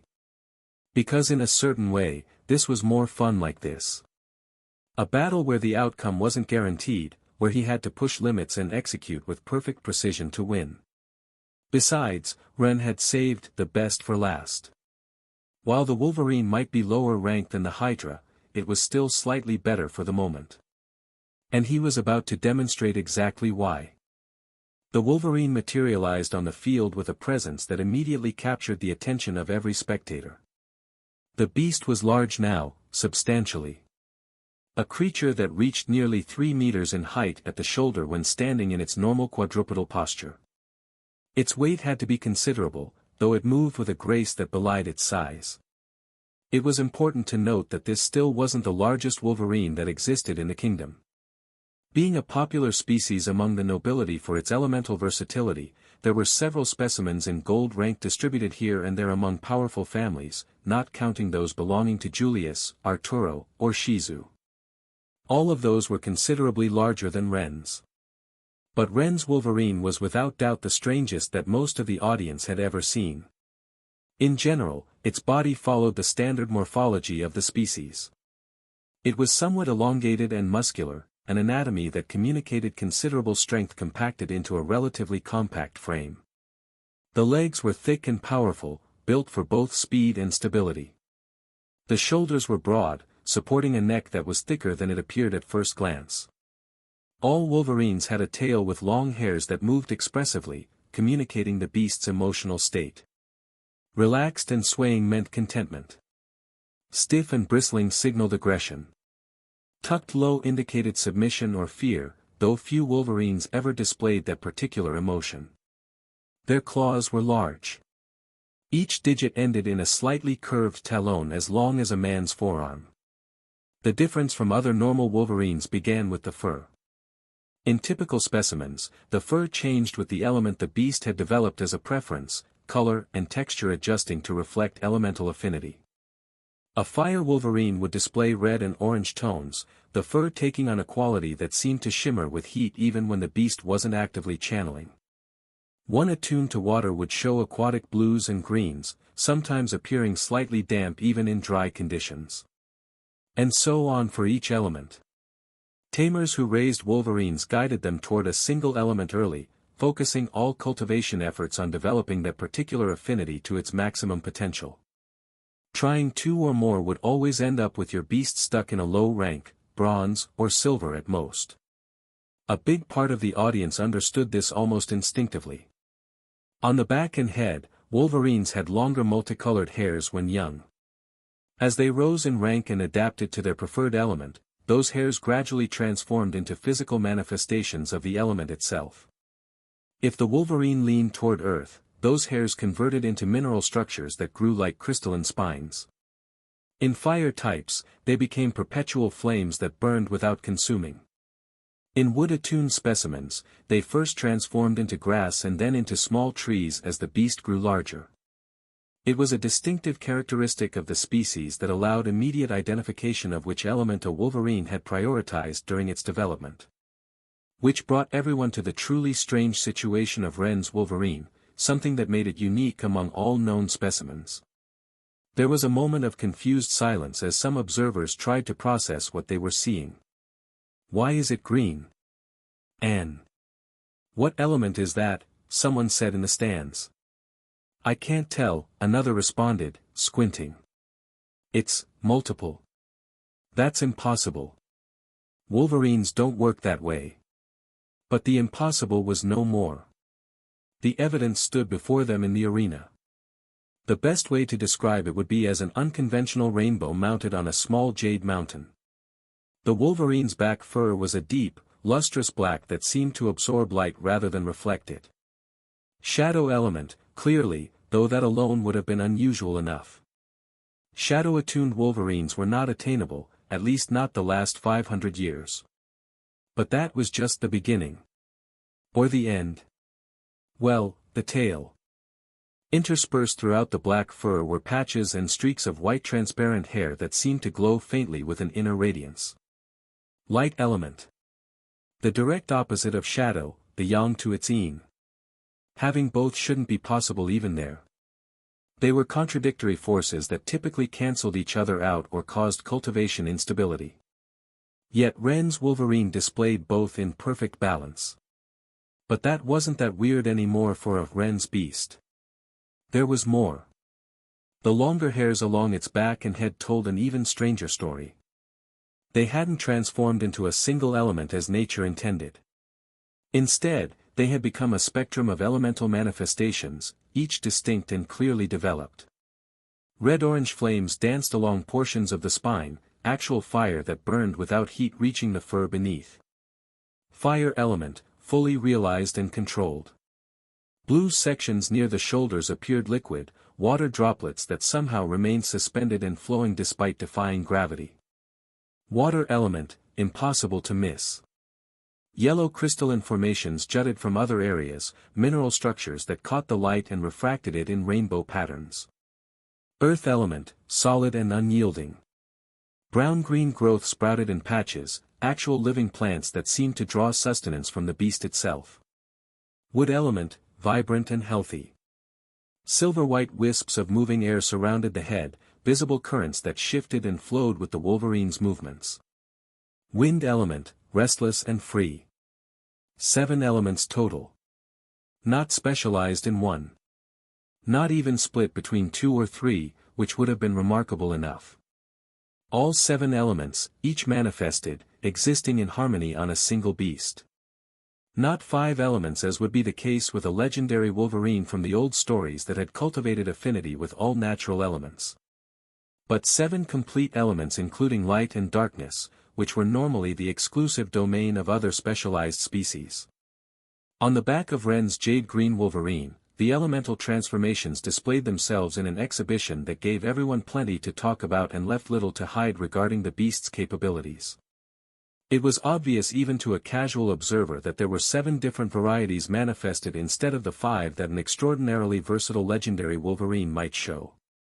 And although Ren had never used the Wolverine with its complete repertoire before such a large public audience, the physical manifestations on the beast's back communicated the nearly undeniable truth about its capabilities. Which was why the hidden observers report in the stands had escalated to 99.999% certainty. All of Ren's beasts could use the 7 complete traditional elements including light and darkness, despite the observer not yet having seen the Wolverine execute techniques with their own eyes. The physical evidence was sufficient to confirm what the battle with his Hydra and Mantis had strongly suggested. The implications rippled through the crowd like waves through still water. In the noble sections, house leaders exchanged glances weighted with meaning. A tamer who could have more than 2 and cultivate all multi-element beasts wasn't just rare, it was unprecedented. The strategic value alone made Ren Patender a prize worth considerable investment, or alternatively, a threat worth neutralizing before he became too powerful to control. The merchants in the upper middle sections saw contracts, partnerships, exclusive rights to his services. The calculations were already running through their minds, profit margins expanding with each passing second. The common sections simply stared in awe. This was the kind of tamer that stories were written about, the kind that changed the game entirely. "It's gorgeous," one noble daughter breathed, leaning forward in her seat with sparkling eyes. "I'd like to wear all the elements as a coat just like that." "I've never seen anything like it," her companion agreed. "The way the fire dances with the water without them canceling out. It's art." Many girls in the audience considered the Wolverine beautiful for being so colorful, a true living rainbow that captured their attention with a visual display no other beast could replicate. It was aesthetically impressive in a way that appealed to some sensibilities. Many boys regarded the coloration garish in contrast, too flashy and ostentatious. "Looks like someone threw up a rainbow on a perfectly good beast," one young lord muttered to his neighbor. "Tacky," another agreed, though his jaw was tight. A proper Wolverine should be dignified, not decorated like some festival attraction. Though that opinion probably had more to do with envy than genuine aesthetic judgment. It was difficult not to feel some resentment when your beast struggled to use 1 or 2 elements while Ren's Wolverine displayed 7 without apparent effort. The professors remained silent. Ren didn't wait after fully summoning the beast. He allowed the shadow jumps immediately without preamble or some cliché gradual establishment of lower to higher capabilities. It was the instant corroboration of what everyone already suspected after seeing the Hydra and Mantis demonstrate control over light and darkness. The Wolverine vanished from its initial position, a transition that confirmed access to darkness as everyone had anticipated. One moment solid, the next simply gone. Leora had already made her wisp jump in response to the summon, the spirit teleporting to damage the Wolverine before it could escape. The flaming entity materialized mid-strike, ethereal fangs extended toward where the Wolverine was merging into the shadows. Ren reacted by ordering a light flash, a brilliant burst that was more accurately an explosion capable of damaging spiritual energy beings. Pure radiance detonated from the Wolverine's colorful back. But the wisp turned intangible just before impact, the technique that had worked against the Mantis functioning equally effectively against the Wolverine's attack. The flash of light mana passed through the spirit without visible effect, light passing the incorporeal form as if it simply didn't exist in the same plane of reality. It seemed a stalemate was developing because neither beast could effectively touch the other now. The Wolverine could navigate through shadows and flash to avoid the Wisp's attacks. The Wisp could become intangible to negate the Wolverine's strikes. It was a frustrating balance that could extend indefinitely if neither side found a way to break the pattern. A battle of dodging rather than damage. But the Wisp was lower on mana and Leora had one last card held in reserve, a technique she hadn't revealed during the battle against the Mantis precisely because she wanted to use it here. Leora channeled the command through the bond, and the Wisp responded with a dramatic transformation. The spirit instantly jumped to the center of the arena some meters above the ground and began to grow, its mass expanding while simultaneously blazing more intensely than before. It wasn't simply an increase in size but an amplification of its elemental presence that affected the surrounding environment. The temperature in the immediate area spiked noticeably, heat radiating outward in waves. The shadows on the field began to dance. Not natural movement caused by changing light but active manipulation where the wisp controlled the shadows directly, deforming them into patterns that didn't follow normal physical logic. Shadows that should be static under fixed light twisted and undulated. Areas that should be dark illuminated inconsistently. The contrast between light and shadow became fluid, unstable, unpredictable.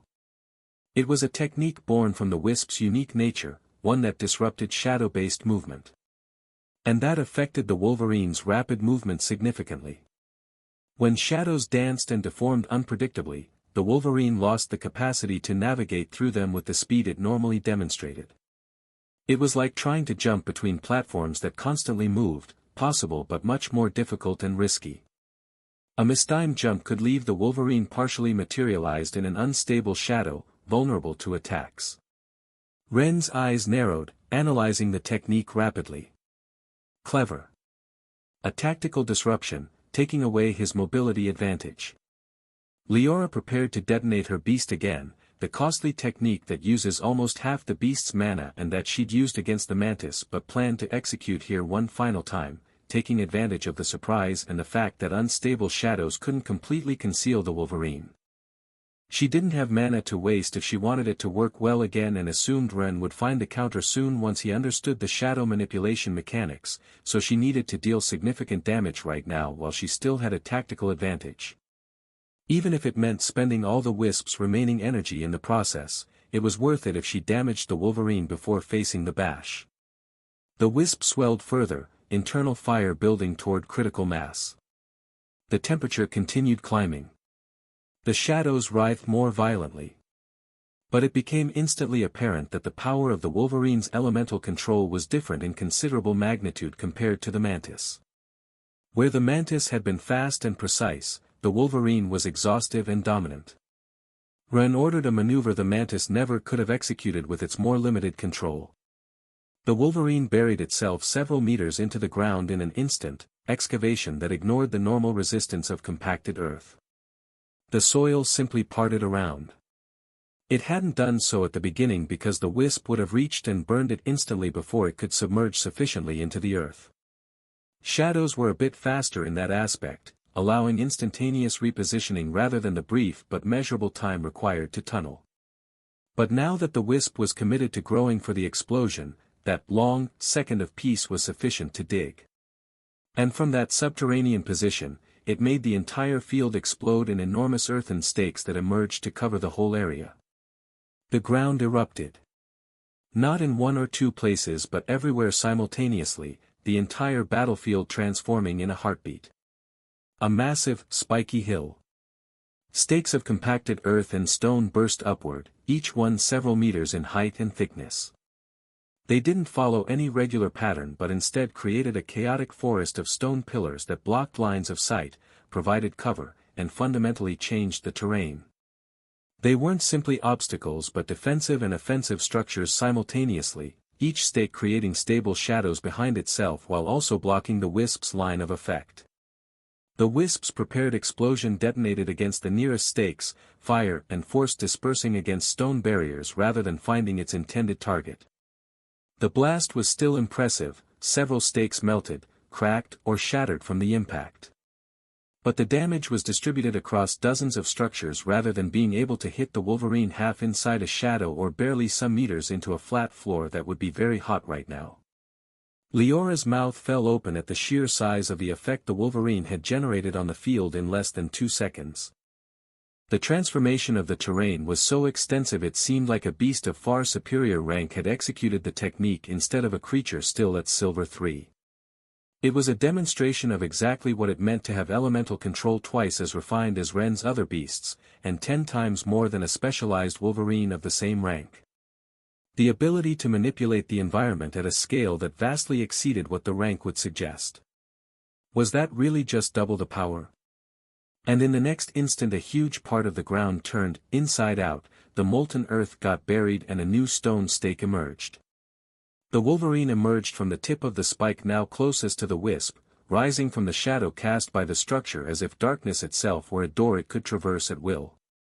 It had used the field it created not only as defense but as a transportation network that gave it instant access to any shadow in the area. Every stake was a potential exit point. Every shadow a doorway. The Wisp had no time to react. One moment it was recovering from its explosive mana expenditure, the next the Wolverine was simply there, its compact yet massive form materializing from the shadows with its short-range elemental control already in motion. The Wisp tried to escape. But it was too late. The Wolverine had timed its emergence perfectly, exploiting the moment when the Wisp had exhausted its readily usable energy. Maintaining intangibility was the max it could do now. And even spiritual energy had limits. Even Wisp couldn't remain incorporeal indefinitely, nor while channeling other techniques. The Wolverine sprayed the Wisp with what some called blessed water, a combination of water elemental energy and light that was particularly effective against spirits touched by miasma or demonic energy. The Wisp shrieked, a sound that had no physical source but nonetheless rang through the arena, as the blessed water contacted its form. Steam erupted where water met fire, but the spiritual beast used its last resource and became intangible once again.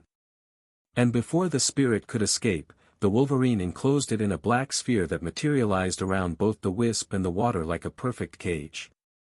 It was a combination of earth and darkness, physical structure reinforced with shadow manipulation that sealed light escapes in all directions. The sphere was opaque, absorbing rather than reflecting illumination. From the outside, it appeared as a perfect void hovering above the ground, roughly 3 meters in diameter. Inside, the Wisp was trapped with the blessed water still clinging to its untouchable form, yet unable to teleport or phase through the barrier. A very weak barrier. But Ren smiled. He knew the Wisp couldn't remain intangible for more than a few moments, perhaps 3 or 4 seconds maximum before its spiritual energy began to disperse dangerously. And if it remained intangible too long, it would damage itself as the cohesion maintaining its form eroded, eventually disintegrating if pushed beyond the safety limit. It was a fundamental limitation of spiritual beings, their flexibility came at the cost of stability. Push the incorporeal state too far and they simply ceased to be.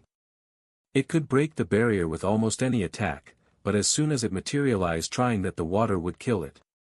So for a moment, nothing happened visibly externally.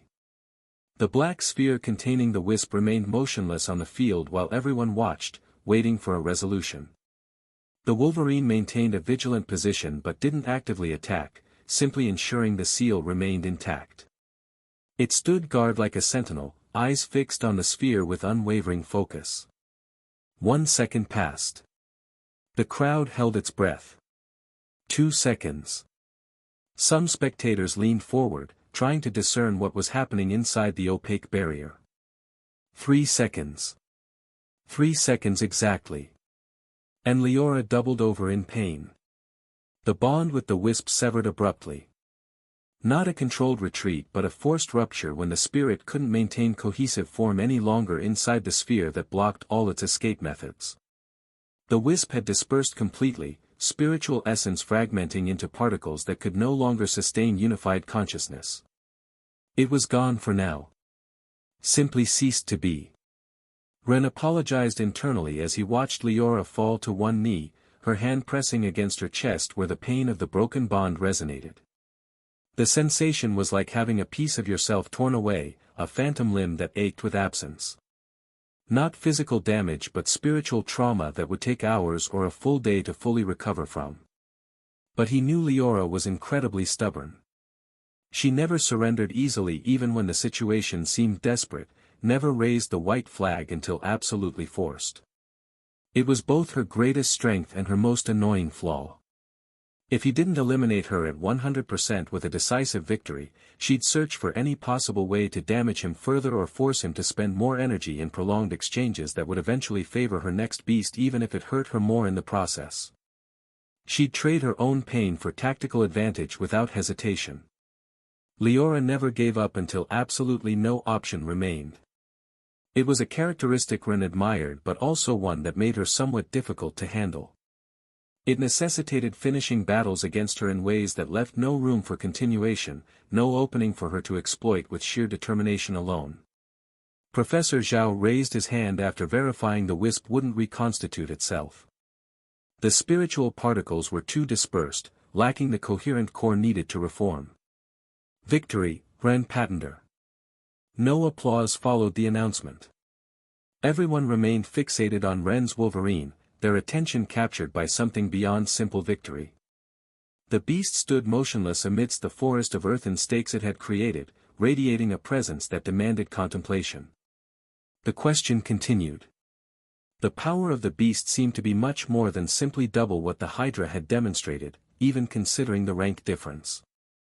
It was an observation several more astute spectators were making in low voices while watching the feats the beast had executed with apparent ease. Murmurs rippled through the stands as people tried to reconcile what they'd witnessed with what they understood about beast capabilities. That shouldn't be possible at Silver 3, one professor muttered. The amount of terrain manipulation alone. Another professor trailed off, shaking his head. They were not used to Ren, so very obviously not from the Central Academy. The audience hadn't seen the Jade Wolverine launch powerful lightning bolts of the type the Hydra had used to devastate opponents, but most knew that was in a certain way more a specific skill of the Hydra species with added elemental control than a pure elemental control lightning in its most fundamental form. Species-specific abilities versus raw manipulation, different categories entirely. Feats like controlling the entire field in little more than an instant, generating dozens of massive stakes and transforming the terrain so completely that it seemed a beast of superior rank had executed the technique with just elemental control, were too different in nature. So it was a demonstration of control that exceeded what the supposed simple multiplier of around 2x2 would suggest, something that defied intuitive understanding of how power scaling should function. The calculations weren't adding up, and the more knowledgeable spectators knew it. Instead of having the high 25 by 7, plus ma 25 by 3, plus wa 50 by 6, equals 550% total buff as the shared multiplier of the minimum expected, 175, actually true Hydra power, 210, maximum expected by audience, elemental control points like the Hydra. The Wolverine didn't seem to have 300 control points multiplied by the same increase. It should be lower, its maximum around double the Hydra, very likely less, never more.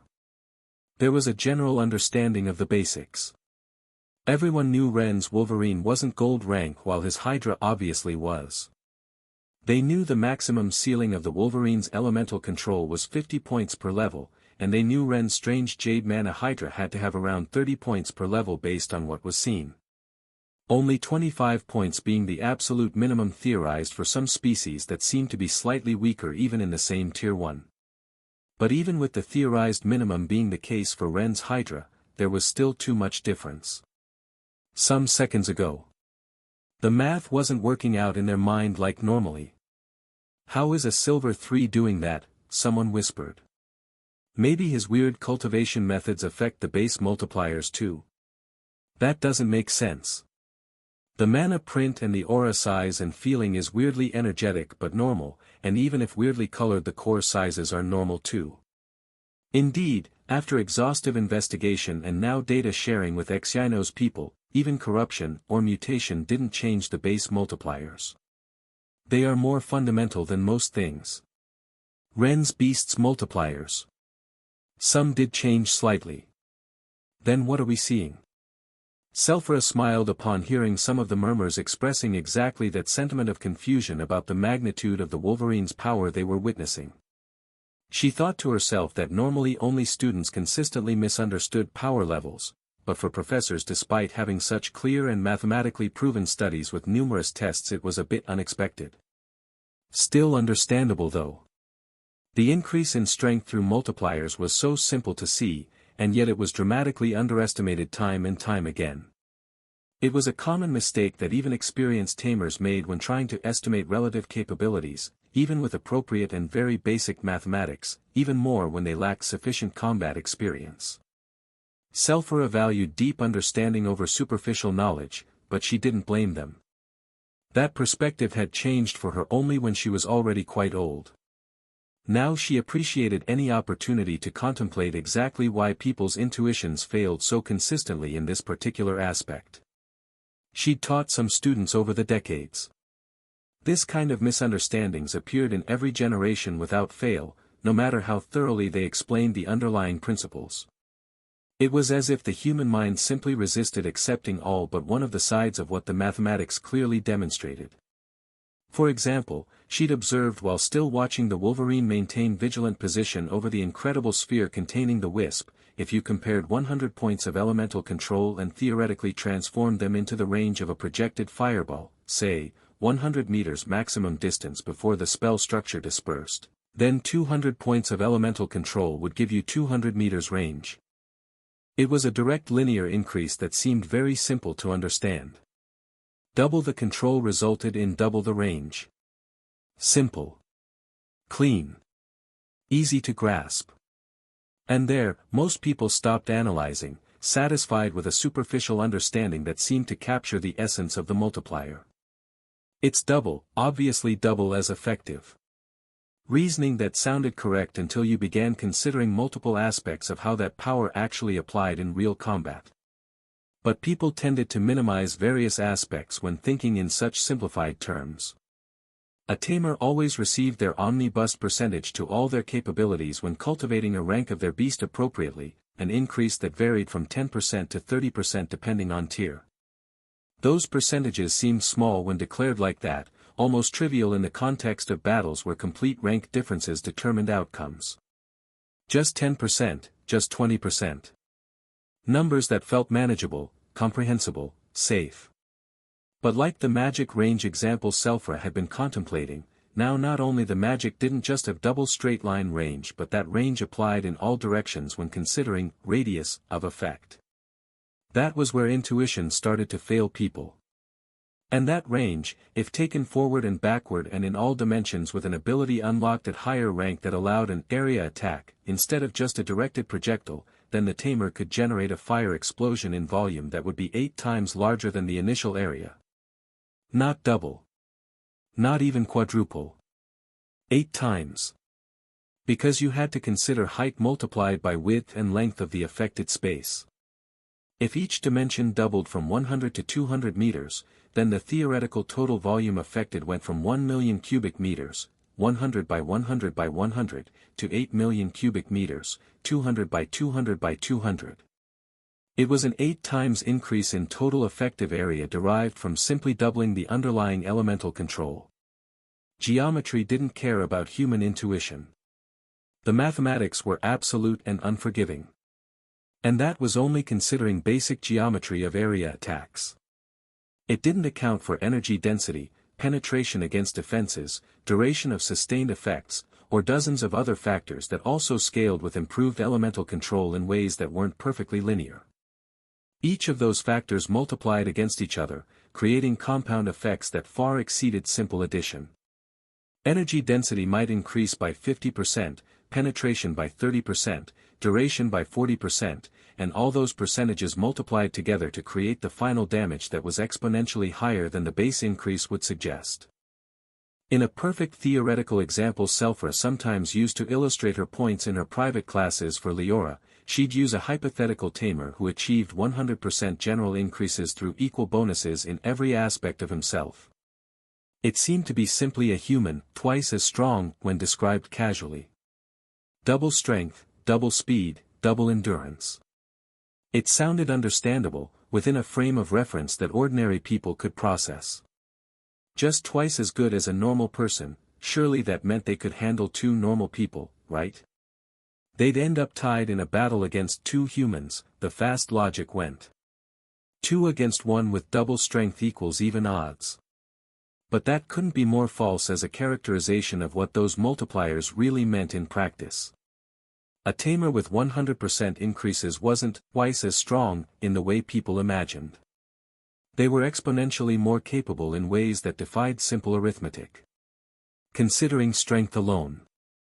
If a normal human could lift 100 kilograms, the enhanced tamer could lift 200 kilograms with the same ease. That much was straightforward. But now consider what that meant for leverage, for momentum, for kinetic energy. The force of a punch didn't just double, it increased by far more because force equals mass times acceleration, and both components had also increased. A punch that was 2 times stronger traveling at 2 times speed didn't deliver 2 times damage.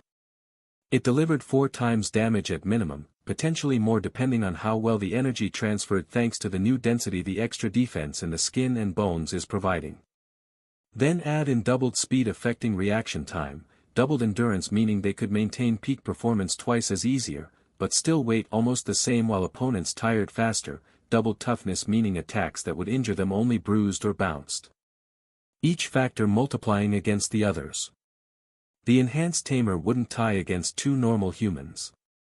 They'd defeat 5. Maybe 8. Possibly more if the normal humans lacked very good coordination.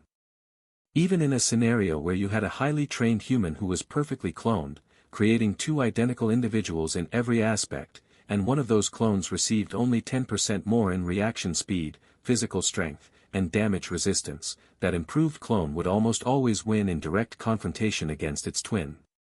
In the end it wouldn't be a close competition or a victory that depended on luck or tactics. It would be consistent domination because each exchange would favor the improved clone by margins that accumulated. The improved clone would hit 10% harder, meaning each strike would cause more damage. Small difference on paper, devastating in practice. It would move 10% faster, meaning it would connect more strikes while dodging more. The speed differential meant better positioning, superior timing, the ability to dictate the pace of engagement. It would resist 10% more damage, meaning the hits it received would be less effective. It was an advantage in every aspect of combat that compounded with each passing second of the fight. The advantage would snowball. All from just 10%. And if the human had double speed, double reaction time, double strength and resistance in every relevant category, it would be absolutely ridiculous as an advantage. Not a fight but a one-sided massacre. A human with double strength could jump 4 meters vertically instead of 2, giving access to new mechanics of combat. They could move twice as fast to attack and exit range before a counterattack. Reaction windows that were already narrow became impossible to exploit. Defend with force that made penetrating the guard impossible, then attack again before the opponent could recover. The cycle would repeat endlessly, each exchange widening the gap. Based on analysis she'd conducted over years studying Tamers, Selfra estimated that 10 or even 20 clones with the original base strength couldn't defeat the doubly improved battle-trained human in combat. Because the improved human could simply eliminate them one by one faster than they could react, superiority of speed and strength allowing executions that didn't leave opportunity for superior numbers to matter. Numbers were an advantage. Surround and overwhelm or divide attention and create openings. But that only worked when the power differential was manageable. When one fighter was too strong, numbers became almost irrelevant. They'd kill the first opponent before the second could react, kill the second before the third could close distance, kill the third and fourth in rapid succession before the 5th to 10 ran for their life. And when you took a Tamer's defense to levels as high as 500% of human baseline, which was achievable just for some exceptional Tamers fused with beasts of superior ranks, then if there was no way to damage that defense appropriately, it didn't matter if you had 10, 100, or 1,000 first-level humans attacking simultaneously. They couldn't defeat you because their attacks would simply bounce harmlessly off defense that completely exceeded their capacity to penetrate. It was the ultimate stalemate, but worse, it was the ultimate slaughter waiting to happen. Because if you have 500% in defense you have at least 300% in strength and attack, while they couldn't hurt you, you could hurt them. Saying that noble Tamer is only 5 times stronger, in that scenario was ridiculous as a description of real advantage. It was minimization so extreme it bordered on complete falsehood. A platinum beast made you almost invincible against normal humans. Not strong. Not powerful. Invincible. The percentages were tremendously underestimated by those who hadn't invested time understanding how they applied in multiple contexts simultaneously. They saw 500% and thought it was pretty good. They should have been thinking unkillable god among mortals. And yet, paradoxically, relative strength was so easy to understand using those same percentages when applied appropriately. If you knew Beast A had 300% more strength and Beast B had only 100% more defense, you could predict with reasonable certainty who would win in direct confrontation of brute power. The numbers didn't lie when used correctly. The math was simple. The implications were what people missed. The strength of beasts, on the other hand, was a completely different base to multiply compared to ordinary humans. Where a human might have 10 points in defense as an arbitrary reference value, the natural shell of a low-level creature already started at 100 points or higher. It was a fundamental difference in starting point that made beasts so superior to unfused humans in direct combat. A human punching a stone lurker would break their hand before cracking it. That was the reality of the gulf between mana-born and non-mana-born species. But their cooperation was mutually beneficial. The percent bonuses affected the beast too. And upon fusing something new was born. When a human combined their essence with a beast, the power base was lower, the multipliers applied to that new base. You get half the beast base but didn't just obtain the beast's skills and bonus benefits. A human with 10 defense fusing with a beast with 100 defense didn't get 110 defense. They got something closer to 60, depending on compatibility and cultivation method. The more you know the method, the more power you could extract. But the dumber you get. Still, it didn't matter if you valued the mind more or the raw power. The whole became greater than the sum of its parts. Layer upon layer of multiplicative bonuses creating final values that bore almost no resemblance to the starting point. Because power like that compounded. That was what people failed to understand when they looked at Ren's Wolverine and tried to calculate its capabilities using simple multiplication. They saw almost double the elemental control of the Hydra, and thought just double the effectiveness. But double the points in elemental control meant double range, double elemental density, double precision, double speed, double sustained output, double resistance to disruption, etc. And all those factors together didn't add up either, they multiplied together, creating compound effectiveness that far exceeded the base doubling. An area attack with double control had 8 times volume. That same attack with doubled energy density within that volume could mean 16 times total damage output. Add in 2 times penetration against defenses and you may be looking at 32 times effectiveness against armored targets compared to the baseline. 32 times as effective in the perfect situation from just doubling the control points. And that still didn't account for the real tactical flexibility added, for being able to execute techniques others couldn't even attempt, for having reached the ability to develop new skills as backup options when primary approaches failed. Selphra's smile widened slightly as she watched the confusion ripple through the more mathematically inclined observers. They were trying to calculate the Wolverine's displayed power using linear models, and the numbers kept refusing to make sense. Good. Let them struggle with it. Let them confront the reality that their intuitions were flawed. Perhaps a few of them would actually learn something from the experience instead of just dismissing it as, Ren Patender is special, and moving on. Perhaps they'd sit down with the formulas and actually work through the implications of compound multiplication instead of treating all power scaling as simple addition. Though she doubted it. People preferred comfortable ignorance to any uncomfortable truth. Selphra finished her line of thought with the satisfaction of having reclarified concepts in her own mind even if nobody else would hear this particular lesson. After 100 years ideas got dusty, let alone 400. She'd taught for long enough to know that understanding didn't transfer easily. You could explain these principles 100 times and people would still make the same mistakes, still underestimate the same multipliers, still lose battles they should have won because they failed to properly calculate the amount of power needed. But at least she understood. At least her own mind remained sharp enough to appreciate the mathematics of combat even as her body grew old. She looked at her dear granddaughter Leora, who was now preparing to manifest her final beast after having lost the wisp despite heroic efforts. The girl's breathing had steadied. The pain from the severed bond was still there, Selphra could see it in the slight hitch in her posture, but Leora had pushed it aside with the discipline Selphra had drilled into her over years of training. Good. Pain was temporary. Defeat was permanent. Better to hurt and continue than to surrender to discomfort. Leora only had the bash now. A great beast certainly, with very interesting abilities that Selphira had observed develop over years of cultivation under Ren's guidance. And although Selphira had initially been somewhat annoyed and sad that Leora had taken Ren's beast as her second creature instead of requesting again the black turtle Selphira had been trying to acquire for her, she'd come to appreciate the choice in retrospect. The bash had proven to be a fascinating addition to Leora's repertoire, a creature that defied easy categorization and promised extraordinary development as it continued growing. Most tamers at Leora's level wanted beasts that fit into predictable boxes. Fire damage dealers.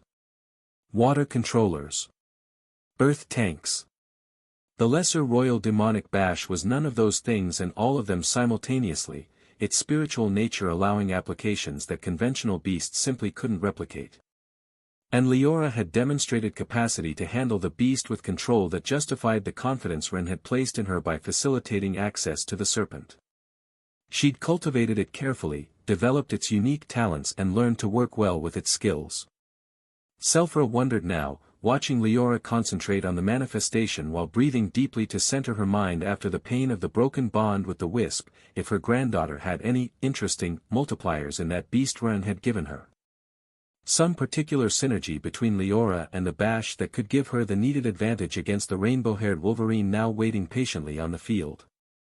Because Ren had mentioned casually during one of their discussions about cultivation theory that certain combinations of beasts produced results that exceeded predictions based on simple analysis of physical or elemental compatibility. He'd hinted at hidden factors, spiritual resonances that the standard formulas didn't account for. And Ren rarely stated things casually. Every word from that boy carried weight, held meaning beyond surface interpretation. If he'd gone out of his way to mention unusual synergies, then the bash probably had at least one such hidden advantage. Just as the wisp had taken a bit from the serpent. The question was whether Leora knew how to exploit it to win. It didn't matter too much to Selphira who won at the end of this battle because she had both competitors under her metaphorical wing. Ren had been a particular favorite since his unique capabilities had become evident. The boy was a once-in-an-era talent, the kind that redefined what was possible.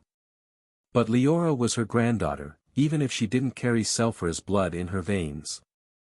The girl had been raised under Selphira's tutelage, shaped by her lessons, trained by her methods. Every victory Leora achieved was partially Selphira's victory as well. Whichever one won would be a victory that Selphira represented. It was a comfortable position to be in, invested in the outcome but not anxious about it, interested in the result but not dependent on it. She could simply enjoy the spectacle without the stress of partisan loyalty. She just didn't want to miss the grand finale of what promised to be, for her, the most memorable battle of the entire exam. She wanted to see exactly how the confrontation between the Wolverine of supreme elemental control and the serpent of spiritual capabilities that defied conventional understanding would unfold. She wanted to see if her decades of experience would allow her to predict the outcome before it manifested, or if these young prodigies would surprise her with innovations her generation hadn't contemplated. That was the beauty of reaching her age while maintaining mental acuity. She'd seen enough to recognize patterns but remained curious enough to appreciate when those patterns broke. And as the bash began to materialize on the field, massive presence becoming visible as energy solidified into physical form, Selphira leaned forward in her seat with genuine anticipation. The crowd's murmuring quieted. Everyone felt it, the weight of the moment, the significance of what was about to unfold. This was it. The final confrontation. Leora straightened completely with a strong posture, the pain from the broken bond still visible in her expression but determination not diminished in the slightest. Her jaw was set, her breathing controlled and the hand that had been pressed against her chest from the severed connection now dropped to her side, fingers curling into a loose fist. She'd fought through worse. This was nothing. Her demonic bash was a serpent that Yano knew relatively little about in terms of extensive documentation or practical experience with multiple specimens. It was a species more commonly used in Yano, where its habitat and available resources facilitated its cultivation in ways Yano couldn't easily replicate. Ren hadn't known the beast personally before his now unusual circumstances with Leora, but he'd known all about it during his time with total access to knowledge, information that included many detailed descriptions of beasts that had become rare in modern times. Beasts that most contemporary tamers had never even heard of, relegated to his now more dusty memories. And he'd suggested it to Leora for her second beast. Really, only someone like Leora could take advantage of his advice. Cultivating the bash had been appropriately manageable only because it was her. But almost anyone else who didn't have the complete support of semi-retired but not really matriarch Selfra Ashenway wouldn't have accomplished it. It was a simple reality that even Leora recognized with genuine gratitude, even if she rarely expressed it so directly. Her grandmother had been instrumental in making possible something that otherwise would have remained an impossible aspiration. Some students had wealthy parents who bought them strong beasts. Others had family connections that opened doors. Leora had Selfra Ashenway, and that was worth more than all the crystals in Yano's treasury. Selfra had taken charge of everything from the moment Leora expressed serious interest in cultivating the bash to even gold rank. Leora's cultivation wasn't a partial delegation or supervision from a distance but complete personal involvement that ensured every aspect of the process was handled with standards that didn't allow margin for error. No half measures. No compromises. No good enough when excellence was achievable. And that dedication hadn't been a simple task considering the political context in which it had initially occurred. Even during the worst problems with Yano, when relations between the two cities had deteriorated to the point where commercial exchange became almost impossible, Selfra had found ways to maintain the supply of necessary materials for the bash's cultivation to keep flowing. She'd used personal connections, favors owed from decades. She'd called in debts that some people had hoped she'd forgotten. She'd negotiated deals that required concessions in other areas to ensure the specific materials arrived when needed. "I need this," she'd told one reluctant contact. "And you owe me for that matter in '03. Remember?" They'd remembered. Everyone always remembered debts to Selfra Ashenway. It was a type of management that required considerable political capital and willingness to spend that capital on a project many would have considered a simple whim of a favorite granddaughter. The whispers had been inevitable. "The old matriarch spoils the girl. She's wasting resources on a child's fancy. This is why families fall when the old guard gets sentimental." But Selfra had seen potential in the combination of the wisp and the bash that justified the investment. She didn't make decisions based only on sentiment. She also made them based on assessments of future returns. And when things had finally calmed down enough for expeditions from Yano to Yino to be feasible again, she'd personally formed a specialized group to acquire the gold rank materials the bash would eventually need. Not a standard expedition. Not a routine supply run. A specialized team with specific expertise and explicit orders. It required extensive coordination, expensive high-level tamers and massive resources, the kind of undertaking that most noble houses couldn't even contemplate, let alone execute successfully. Because acquiring gold-rank materials from Yino in current times cost amounts that vastly exceeded what materials of that quality already cost in normal circumstances. Yino itself no longer had the capacity to produce or extract materials of that caliber independently, its high silver rank and above infrastructure collapsed and reduced population, meaning resources that once flowed freely now required extraordinary effort to obtain. And the situation with mutants plaguing areas that had previously been relatively safe made long or particularly dangerous expeditions much worse than they'd been in the recent past. Mutants drawn by the chaos. Mutants multiplying in areas where human presence had withdrawn. Mutants growing stronger, feeding on the ambient that nobody had resources to fight anymore. It was a combination of factors that converted obtaining materials for a gold rank bash into a project few people would have resources or willingness to complete. But Selfra had done it anyway, because when Matriarch Ashenway decided something was important. Impossibility was just a difficulty nobody had yet bothered to overcome. For all those reasons, the bash was an extremely rare thing to see in Yano or even in elite circles where exotic beasts were occasionally exhibited.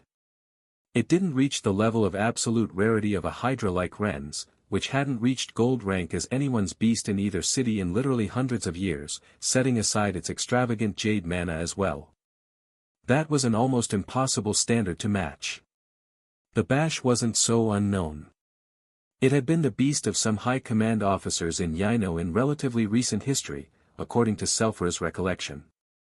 As recently as 80 or 100 years ago, there had been distinguished tamers in Yaino who possessed bashes cultivated to impressive ranks and used them effectively.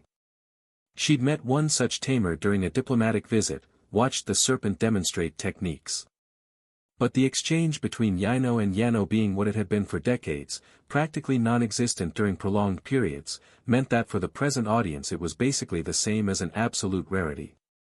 So when Leora manifested the bash and its miasma made the air feel heavier for a moment, the expectation was considerable. The atmosphere shifted noticeably. Even those in the furthest sections of the stands felt it, a subtle pressure. Spiritual weight pressing down on material reality. Murmurs ran through the stands as everyone leaned forward to see the legendary creature that rumors had built to almost mythical proportions. "Is that it?" someone whispered. "Isn't it supposed to be huge?" another voice responded, tinged with uncertainty. The story said it could swallow its same rank bull elephants whole. The energy of manifestation swirled, obscuring clear vision. The crowd held its breath. And yet, when the serpent materialized completely and its form became visible without transition energy clouding vision, it felt less spectacular than expected in a way that was almost disappointing. Because the famed giant serpent wasn't as large as rumors had suggested. It had to be admitted that it wasn't small in absolute terms. Any serpent some dozen meters long and as thick as 5 human torsos together qualified as impressive by ordinary standards. It was bigger than any silver rank snake, certainly bigger than anything non-gold rank tamers would have. But many people in this audience had seen the red royal cobra of the now punished and deposed former leader of the Zhao family, a beast that had been exhibited many times during public ceremonies before its owner fell from grace. And that cobra had been massive in ways the bash simply didn't match, fell short of. Legendary? It was just, big. Not legendary. Big. Gold rank 1 serpents in possession of different noble house leaders weren't uncommon to see during important events where power was displayed as demonstration of status. Several of those serpents were even superior in size to the bash now positioning itself opposite the wolverine. Or even worse in comparison with Selfra's own massive white serpent, though that was a slightly unfair evaluation since it was a beast of higher rank than Leora's Gold 1 bash.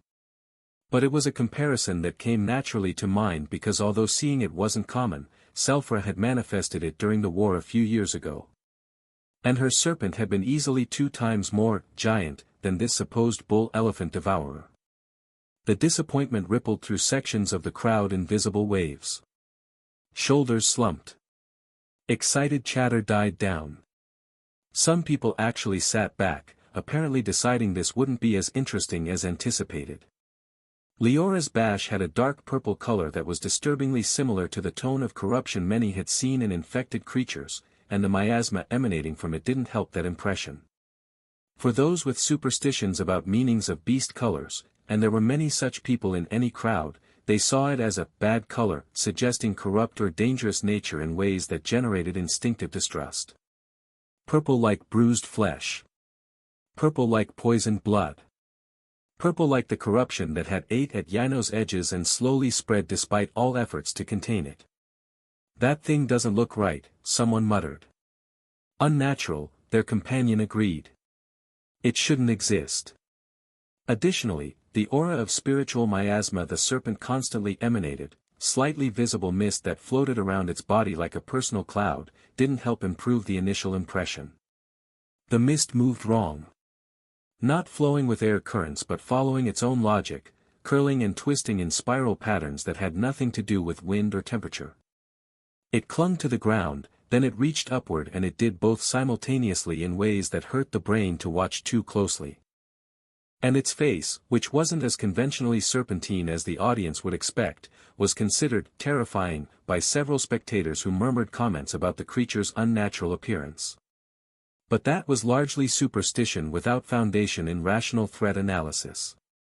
The relatively long, undulating hair of the serpent and horn-like structures growing from its head that didn't exist in ordinary serpents, made it strangely resemble a demonic woman with a mouth permanently open in a creepy smile showing considerable fangs. Not a snake's face at all, really. Something else wearing a snake's body. Something that looked at you and saw prey or plaything or both. And the spiritual glow in its eyes, a luminescence that didn't come from light reflection but from internal energy, were the only things truly different from a conventional serpent beyond cosmetic peculiarities. It was still tangible, a solid physical body occupying space in the material world in ways the wisp hadn't. The bash couldn't yet turn intangible as the spirit had demonstrated during its battle with the Wolverine. Its spiritual power wasn't so deeply rooted in its fundamental nature yet, that would require more cultivation before unlocking capabilities that blurred the line between physical and ethereal completely. Perhaps at Gold 3, when its spiritual essence had matured sufficiently. Perhaps not until Platinum rank, when the transformation from primarily physical to primarily spiritual would accelerate dramatically. So yes, it was a rare beast that generated interest through the novelty of seeing it. But it wasn't as visually impressive as some had expected after hearing rumors about the largest serpent that supposedly could swallow a bull elephant of the same rank easily, a feat no other comparable serpent could achieve. It didn't look capable of that no matter how wide it opened its mouth, demonstrating 180-degree jaw amplitude that would be impressive in any other context. Especially when other serpents of similar rank were slightly larger and also couldn't execute such an act. Maybe it's exaggerated, someone whispered in the stands. Has to be. Look at it. It's big, but not that big.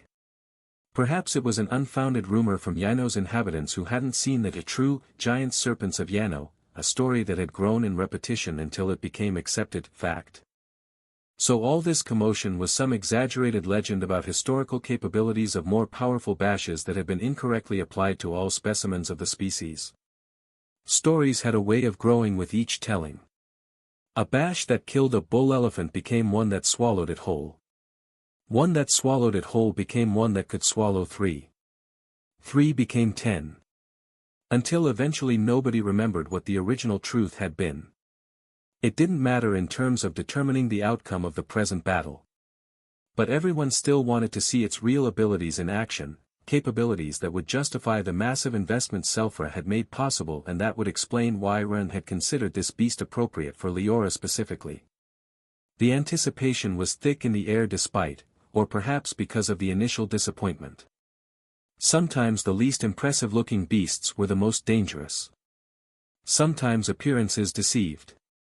Sometimes the monsters that didn't roar were the ones you should fear most. Almost everyone was watching Ren and his small beast while thinking that. The battle began when both Ren and Leora commanded their beasts simultaneously upon receiving Professor Zhao's formal signal. Begin. It was a simultaneous start that communicated both had been anticipating the other's initial movement and had prepared counter-strategies before the first attack even launched. A chess match starting at the second move rather than the first, both players having already calculated their opponent's most likely opening. Ren asked the Wolverine to control Earth and would to capture the serpent on the ground where its mobility would be severely limited.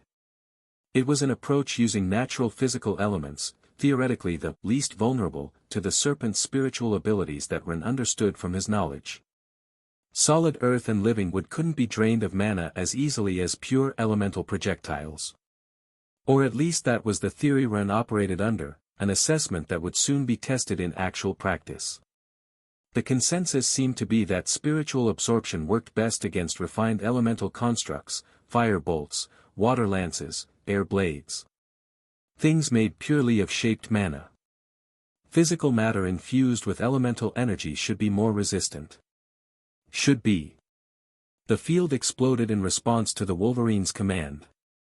Earth rose in waves converging toward the bash from multiple directions, an attempt to enclose it in a cage similar to what had trapped the wisp moments before. Simultaneously, roots emerged from the depths, wooden vines seeking to coil around the serpent's body and restrict its movement completely. It was a pincer attack. Earth from the sides, roots from below, all converging on a single point. The bash would have to break through one barrier to escape, and that moment of resistance would give the other barrier time to complete the trap. Elegant. Efficient. The kind of technique that demonstrated why the Wolverine's control was considered twice as refined as the Hydra's. But Leora had anticipated exactly this type of action. She'd given her order at the same instant Ren commanded his attack, instantaneous instruction for the bash to escape upward before the trap could close completely. Because although the serpent couldn't disappear in teleportation as the wisp had done, it could float due to its relatively ethereal, or spiritual nature that gave it properties ordinary physical serpents didn't possess. The bash rose from the ground just as Earth and Wood converged on the space it had occupied a moment before. Its body undulated in the air with movement that defied gravity, flotation that didn't depend on wings or visible propulsion but simply on will manifested through its negative spiritual energy. It climbed higher with each moment, gaining altitude that put it out of reach of the terrestrial trap. Not super fast, nothing like the wisp's instantaneous teleportation, but fast enough. And it escaped by a hair's breadth, literally centimeters separating it from roots that extended trying to grab its body at the last moment. It escaped, someone breathed in the stands. But barely. If it had been a fraction slower. It wasn't. But Ren reacted instantly when he saw the initial trap had failed. No time to lament a tactic that didn't work according to plan. No room for frustration or second-guessing. Only the need to adjust and press before Leora could capitalize on an opening her escape had created. The Wolverine invoked a downward air push, a broad gust of elemental wind designed to force the serpent back toward ground where it could be trapped in a second attempt. The bash needed just a bit less altitude to not be safely out of reach of the ground-based attack. If Ren could push it downward now, the trap was still active, waiting to close on a target that returned to the appropriate range. The wind roared downward with force that would have grounded almost any flying creature, hitting the bash from above with intent to deny its escape, air displacement visible as rippling distortion spreading outward from the impact point. Several lighter objects in the stands, hats, loose scarves and almost a mouse, were pushed outside the arena by the sides of the pressure effect. The sheer volume of air being moved was staggering. But Mayo smiled, she had helped simulated something like this. Leora knew Ren's move before it happened again, and counterattacked with the first move that revealed the first truly unique capability of her beast, an ability that at least partially justified its legendary reputation. The serpent had opened its jaw disproportionately upward from the start, and as if its mandibles were an umbrella for itself, absorbed the wind attack's mana directly. Not deflection. Not resistance. Literal consumption of the huge block of dispersed elemental energy Ren's beast had projected. The wind was sucked in with an intense and fast whistle before exerting almost any force on the bash's body, the mana composing it being drained and converted into sustenance for the serpent that had intercepted it. In a moment the roaring gust simply disappeared. Vanished into that gaping maw like water down a drain, no, a vacuum. One moment there was enough wind to uproot trees. The next moment, nothing. Just a serpent with its mouth open and a faint satisfied gleam in its eyes. Ren sighed internally. So it doesn't matter how wide the attack is in the end. It shouldn't be used. The experiment was over. Leora and her mischievous accomplice Mayo knew. He'd wanted to test the limits of the absorption. Ren would want to know exactly if the bash could drain a massive area attack as easily as a focused projectile. Could it be overwhelmed by sheer volume? Apparently not. Or at least, not with the amount of mana he'd just thrown at it. Ren smiled anyway. Good to know. A bit costly to learn, but good to know. And the bash grew a little bit from having fed on the attack. The bash had made itself bigger. Not dramatically. Not a massive transformation doubling its size instantly or anything exaggerated. But there was an increase in length and circumference that communicated the serpent had gained real physical mass from consuming mana that didn't originally belong to it. Perhaps 5% larger. Maybe 10%. Hard to judge precisely from the stands, but definitely noticeable to anyone paying attention. The purple coloration seemed slightly more vibrant. The miasma flowed more densely. The spiritual glow in its eyes burned brighter. The audience began processing the implications of what they'd just witnessed. Murmurs spread through the stands as connections were made and concerns articulated aloud. The volume rose quickly, hundreds of conversations starting simultaneously as people turned to neighbors to verify what they'd seen. Did it just? It ate the attack. It literally ate it. I've never seen anything like that. Wait, so it can absorb the Wolverine's ranged attacks? Isn't that its biggest advantage from the previous battle? The question rippled outward, picked up and repeated in different words but always expressing the same core concern. Wasn't that precisely the fundamental strength of Ren's creature, the capacity to control elements from a safe distance and bombard opponents who couldn't close the gap effectively? The Wolverine had dominated every previous match by staying out of reach and overwhelming enemies with superior ranged firepower. Wasn't this a perfect counter to that strategy? A massive disadvantage that converted the Wolverine's most effective weapon into a liability that literally fed the enemy it was trying to combat? This is bad for Patender, someone in the noble sections observed. He's built his entire approach around ranged superiority. And now he's facing something that eats ranged attacks for breakfast. And even more concerning for those contemplating long-term implications of the exchange. How far could that thing grow if it continued absorbing attacks during an extended battle? Was there a physical limit to how much it could expand, or would it continue feeding and growing until it became a monstrosity that completely exceeded its original rank? The bash was already gold 1. If it grew by 10% from each absorbed attack, and ran through 5 attacks at it, that was already 50% larger than baseline. It could become bigger than Selphra's white serpent, someone whispered, voice tinged with fascination. In the middle of the battle? That's insane. Look at it. It's already bigger than it was 30 seconds ago. In the stands, even those who'd been disappointed by the serpent's initial appearance now leaned forward with renewed interest. Disappointment transformed into anticipation. Skepticism into concern. Boredom into rapt attention. Because perhaps the rumors about the bash's capabilities hadn't been so exaggerated after all. They'd just been incomplete in describing exactly how those capabilities manifested in real combat. The serpent that could swallow bull elephants didn't need to be large enough to do so at the start of the battle. It just needed to grow large enough by the end. And watching it feed on the Wolverine's attacks, that suddenly seemed entirely possible. Ren didn't get discouraged by the absorption of the first wind attack that demonstrated area size basically didn't matter. Instead, he used the obtained information to refine his next approach, adjusting tactics based on what he'd learned about the bash's defensive capabilities. This time he launched a compressed earth stake supercharged with mana, a projectile shaped with extreme care to maximize density and structural stability. The Wolverine worked for several seconds on the construction, compacting earth particles until they achieved a density approaching stone. Then it infused the structure with concentrated mana, saturation that made the stake glow faintly even to those without mana sight. After a moment that made everyone with mana vision open their eyes wider at the accumulated quantity. It fired.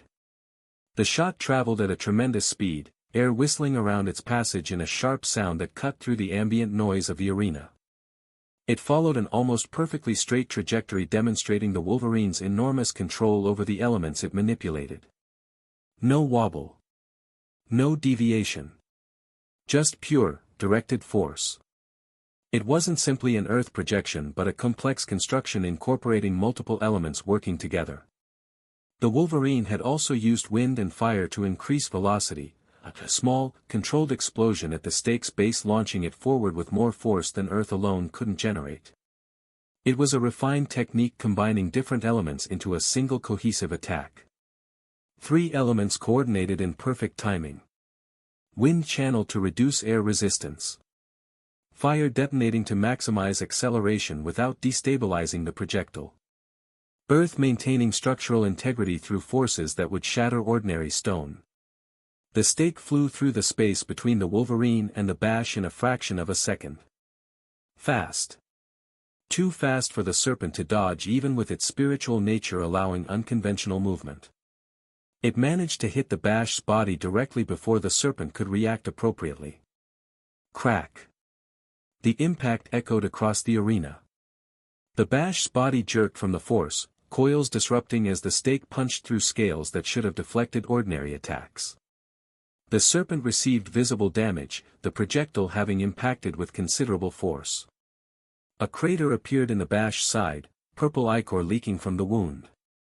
The serpent's permanent smile seemed to twitch, almost like a grimace. First blood to run. And not just that. The embedded stake exploded in growth when roots began sprouting from it, elemental wood manifesting from the projectile's core and extending through the serpent's body like an aggressive parasite. He'd used 4 elements in the attack, not 3. Earth for the projectile body. Wind and fire for propulsion. And wood hidden inside, dormant until impact, now awakening and spreading. The roots sought energy to fuel their growth, and the bash's body rich in spiritual mana was an ideal source. They began absorbing energy from the serpent directly, a drain that should have weakened the creature significantly if allowed to continue unobstructed. Some spectators leaned forward with hope kindling in their eyes. Maybe Ren had found the answer. Maybe this was the counter that would. However, Leora smiled upon seeing the attack develop, an expression communicating confidence rather than concern.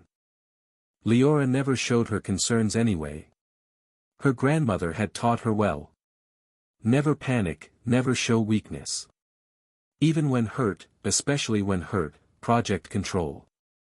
But this time there was a better reason for that confidence. The roots that seemed to be absorbing energy from the bash withered after a relatively brief period of activity.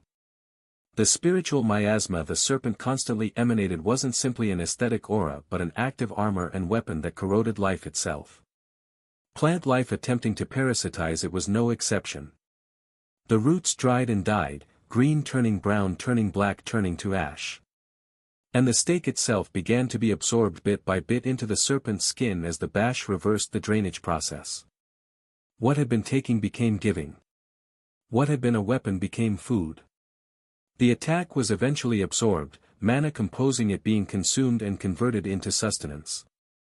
The bash grew a bit more, visible expansion adding additional meters to a length that had already gained from absorbing the previous wind attack. Maybe 15% larger now than at the start. Maybe 20%. The growth was becoming harder to dismiss as insignificant. It's not working, someone muttered in the stands. Everything just feeds it. It's like fighting an infinite hole. Patenter needs a new strategy. Ren observed results with a neutral expression, but his mind processed information at maximum speed. Not discouraged nor panicking. Still calculating. He didn't give up but instead fired a rapid succession of 3 more stakes, the projectiles launched one after another with precise timing barely leaving seconds between each one. Thud. Thud. Thud. The 3 embedded near each other in the serpent's body, triangular formation that wasn't accidental but deliberately designed for the next step of his strategy. The crowd watched, confused. Why repeat an attack that had just failed? Was Ren wasting mana? Was he panicking despite his calm expression? The first stake began withering under the miasma's assault just like the initial one fired. But before it could die completely, the roots from the other 2 stakes connected with it, creating a triangular network of elemental wood in the end forming between the 3 impact points. The connection allowed energy transfer between the stakes, fresher roots feeding the one being attacked most strongly and distributing the burden of resisting miasma through larger structures. It was like a living circuit, power flowing from healthy nodes to support damaged ones. And not just that. The network began purifying the miasma zone considerably, the area around the 3 impact points clearing visibly as elemental would counter corrupt spiritual energy. It was genuine progress suggesting that with sufficient volume of coordinated attacks, Ren could overcome the bash's spiritual defensive capacity and cause permanent damage. The purple fog thinned. The air became clearer. The bash's permanent smile definitely looked strained now, edges tight with something approaching discomfort. "It's working," someone shouted from the stands. "He found it." The counter. The excitement rippled outward. Maybe this wouldn't be so one-sided after all. Maybe. They were costly attacks, complex constructions requiring significant mana investment. But with a bit more time, he could launch another volley and... However, in the end, the miasma returned with force too soon, concentration increasing as the bash channeled more spiritual energy into defending the attacked area. The serpent wasn't passive. It could adapt too, redirect power, concentrate defenses where needed most. The absorption battle reversed again, with losing ground against spirit in a conflict of wills manifested as opposing elements. And when Ren's beast was ready to fire again, it was too late. The roots died completely. The 3 stakes were absorbed just like the first. The bash grew a bit again, expansion carrying it to a size now comparable with Selphra's serpent that part of the audience had seen in the past. No longer a disappointingly small serpent but a creature justifying some of the respect that legendary reputation suggested. "Gods," someone breathed. "It's massive now. And it's still growing. How much bigger can it get?" It seemed like a lost case, considerable effort resulting in nothing more than feeding the enemy and making it more dangerous. But Ren didn't get discouraged at all because the exercise had served to calculate exactly what would be needed to overcome the bash's defenses appropriately. His mind worked through the mathematics with cold precision. According to the area affected by the 3 stakes working together and what he'd observed in the earth seed behavior when they activated and grew, he calculated that with 10 stakes the effect would be sufficient to completely clear the miasma and bring down the bash. The serpent couldn't float like that without spiritual miasma sustaining it in the air, and on the ground it would be much easier to finish trapping it with terrestrial techniques that were the Wolverine's specialty. A sufficiently wide network of absorbent would mana distributed through 10 connection points wouldn't let the bash recover. And the root's total body would regenerate in feedback loops, each stake supporting the others in a cycle that would eventually overcome whatever amount of miasma a Gold 1 rank serpent could generate. The bash would need to overcome all 10 simultaneously, and it simply didn't have that much power output. Theory was sound. Numbers checked out. Just one problem. The problem was how to fire them in time. Each stake required 3 to 4 seconds to construct properly. Compressed earth, mana infusion, dormant wood core and in the end the wind and fire propulsion system another 3 seconds, all carefully balanced to create maximum impact. 10 stakes times 3-4 plus 3 seconds equals 60 seconds minimum to 70. And the bash wouldn't just sit there and let him work. Leora had already demonstrated she could anticipate his moves, counter his strategies. If he started obviously preparing for a massive volley, she'd finally attack and disrupt the process. Even 30 seconds if only making the propulsion system on the go after preparing the stakes in advance was still an eternity in combat. More than enough time for half a dozen different disruptions. Ren's eyes narrowed slightly, the only outward sign of the rapid calculations occurring behind that calm facade. He needed a way to compress the timeline.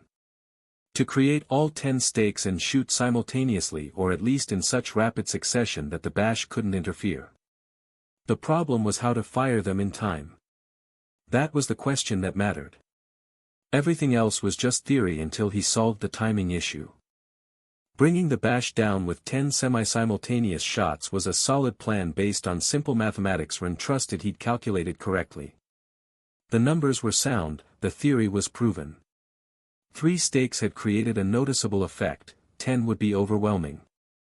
The problem was that the same simple calculation also showed him he couldn't simply make 10 of those stakes and fire them in succession as rapidly as he'd executed the previous 3. It was a too costly attack in terms of mana expenditure. Making 10 stakes required slightly more than 20% of the Wolverine's total internal mana to create with appropriate density and launch with the necessary speed to ensure the shot wouldn't be dodged. And although it could recharge mana from its core during battle, it would have to do so mid-attack if it attempted to fire all 10 in an already somewhat slow sequence. The Wolverine's internal plus external reserves were still at almost 80%. But creating all 10 new simultaneously required drawing on reserves that simply weren't there that readily, since 20% was the max that could be used at once. Even with continuous regeneration during the construction process, there'd be a gap. And that meant losing the root's momentum. There'd be a pause between the 5th and 6th stake where the roots from the first half would die under miasma assault before reinforcements arrived. It was a timing problem converting the 10-stake plan into something less effective than simple calculation suggested. The network would begin forming, then collapse as the regeneration pause allowed the bash to overwhelm the partial formation. By the time stakes 6 to 10 arrived, he'd basically be starting over rather than building on an established foundation. Failure through mana depletion in the end. He could fire the stakes slower as an alternative, reducing power invested in initial propulsion and relying on precision instead of speed to ensure impacts. That would save approximately half the mana per stake launch, reducing the cost to around 18% each instead of 22%. With that savings, he could maintain more consistent cadence without needing a pause for complete recharge. 10 stakes times 1.8% equals 18% total, the process would be manageable. No pause required. Continuous assault that wouldn't give the bash time to recover between hits. But he risked the bash managing to dodge the slower projectiles, which would be worse than the momentum problem because it would mean complete waste of mana. A stake that missed was a stake that accomplished nothing. No damage, no network formation, no pressure on the enemy. Just mana down the drain and an opening for Leora to exploit. And Leora wasn't stupid. She'd recognize the pattern after the first few stakes and would do everything possible to avoid subsequent impacts. The serpent could weave, could rise higher until the maximum permitted altitude, could hit back at the worst moment. The strategy required all 10 to connect or it simply didn't work. For which reason Ren decided he needed to make extra preparations before executing the final assault. He needed to establish conditions guaranteeing the 10 stakes would connect regardless of evasion attempts, and that the roots would have sufficient time to establish the complete network before miasma destroyed them. The problem required a solution. So he'd build one. Leora remained attentive from her position, watching the Wolverine with care that came from knowing Ren rarely made moves without multiple purposes. Every action served 2 or 3 goals simultaneously. That damned knowledge of his, never seeming to be out of options. It was admirable and infuriating in equal measure. She knew she couldn't show her cards yet and that actively attacking still wouldn't help her. The Wolverine on the ground could hide easily using shadow jumps or simply digging deeply where the bash couldn't reach it effectively. The serpent's flotation gave it superior positioning, but the Wolverine's mobility in the underground made it nearly impossible to pin down. Chasing it would be pointless. Worse than pointless, it would waste the bash's energy and potentially expose it to attacks during the pursuit. It was basically a stalemate where only Ren could attack without significant risk while Leora had to maintain a defensive position waiting for Ren to exhaust most of his mana or provide an opening that hadn't yet presented itself. She had no mana to waste. While she watched and waited, Leora recalled a conversation she'd had with Mayo weeks back when they were discussing strategies for the final exams. Mayo had asked why she didn't want to preload the bash before entering battle, feeding it sufficient mana so it could attack with more freedom from the start without needing to absorb enemy attacks first. Entering with the bash full of mana would have been an advantage for offense. The serpent could have been 50% larger from the beginning, could have generated more miasma, could have executed techniques that currently required absorption buildup. And she only needed the serpent to eat some beasts from already defeated teams to accomplish that, a resource that would have been relatively easy to obtain. There'd surely be tamers willing to feel a bit of pain in exchange for appropriate compensation, especially those eliminated early whose futures weren't too promising. Easy money for some desperate students. Mayo had been genuinely confused when Leora rejected the idea. Why not? It's perfectly legal. You'd be stupid not to take every advantage. But Leora had told Mayo it felt like cheating to use that method. Not technically prohibited by the rules, true. The regulations said nothing about a beast's state upon entering the arena. You could arrive fresh or exhausted, empty or full, wounded or healthy. All that mattered was what you did during the match itself. Besides, it wasn't as simple as it seemed on the surface. There was a specific reason for not wanting to enter, big, into the fight that Mayo hadn't considered in her suggestion. A reason Leora wouldn't explain even to close friends because it touched on the Bash's deeper capabilities, secrets she had decided to keep hidden until absolutely necessary. Meanwhile, the field began changing slowly again in ways that took a moment for spectators to process completely.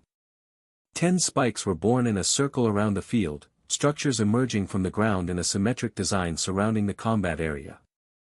They rose gradually, earth compacting and shaping itself according to the Wolverine's will. Each spike was positioned at precise intervals, 36 degrees apart, forming a perfect circle with the Bash floating at approximately the center. But also, different stakes were growing in the 4 corners of the arena and in the exact center, 5 points that didn't follow the same pattern as the 10 in the circle. The Wolverine stopped halfway through the process, pausing to recharge its external mana, then returned to work. The energy drain was big. The Wolverine's movements became slightly less fluid during the pause, like an athlete catching their breath between sprints. But it was fine since it was hidden underground. Leora thought of attacking, but calculated that there was too much mana left in Ren's beast, so waiting for it to waste more was a better bet. Then the Wolverine finished, external reserves restored, it resumed with renewed vigor. The 10 stakes in the circle were specifically designed to be launched as projectiles. They were pointed and aerodynamic, shapes that would minimize air resistance during flight and would penetrate defenses more effectively than irregularly formed structures. The angles were carefully calculated, each stake tilted slightly inward so its trajectory would converge on the floating Bash's position. It was obvious to anyone with basic ballistics knowledge that these were the 10 stakes Ren planned to use in the final assault against the Bash. But the other 5 stakes were strange in comparison. Less aerodynamic, thicker at the base and growing vertically instead of at angles. Their purpose wasn't immediately apparent to most observers watching them develop. They looked almost like towers rather than weapons. Structures rather than projectiles. Some spectators squinted, trying to understand what they were seeing. What are those for? Supports? Anchors? Maybe just decoys? Make her focus on the wrong threat. Leora didn't completely understand what those 5 structures were meant to do. She could guess they served some purpose in Ren's overall strategy. He'd never built anything to waste mana without reason, but the specific function eluded her. They weren't positioned to block escape routes or angled to launch. They just stood there, growing slowly taller. But Taro and Larissa understood, recognition hitting them almost simultaneously when the 5 began behaving in ways that confirmed their suspicion. The stakes in the 4 corners and center of the arena started absorbing all the rock and roots from the field into their bases, a process accelerating visibly with each moment. The field that had been shaped like a small hill during previous battles, that elevated terrain created by elemental manipulation, now flattened bit by bit as material was drained toward the 5 growing structures by that exact same manipulation. Earth flowed like liquid toward their bases. Roots took mana from deep underground networks to grow and integrate into the structures. The entire arena's accumulated elemental construction, all the modifications from earlier matches, now being repurposed into these 5 vertical towers. Oh, Larissa breathed. Oh, that's clever. Taro grinned despite his injuries, recognition bringing genuine delight to his face. He's doing it. He's actually doing it in a real fight. Larissa understood what was happening from general observation and her own combat experience.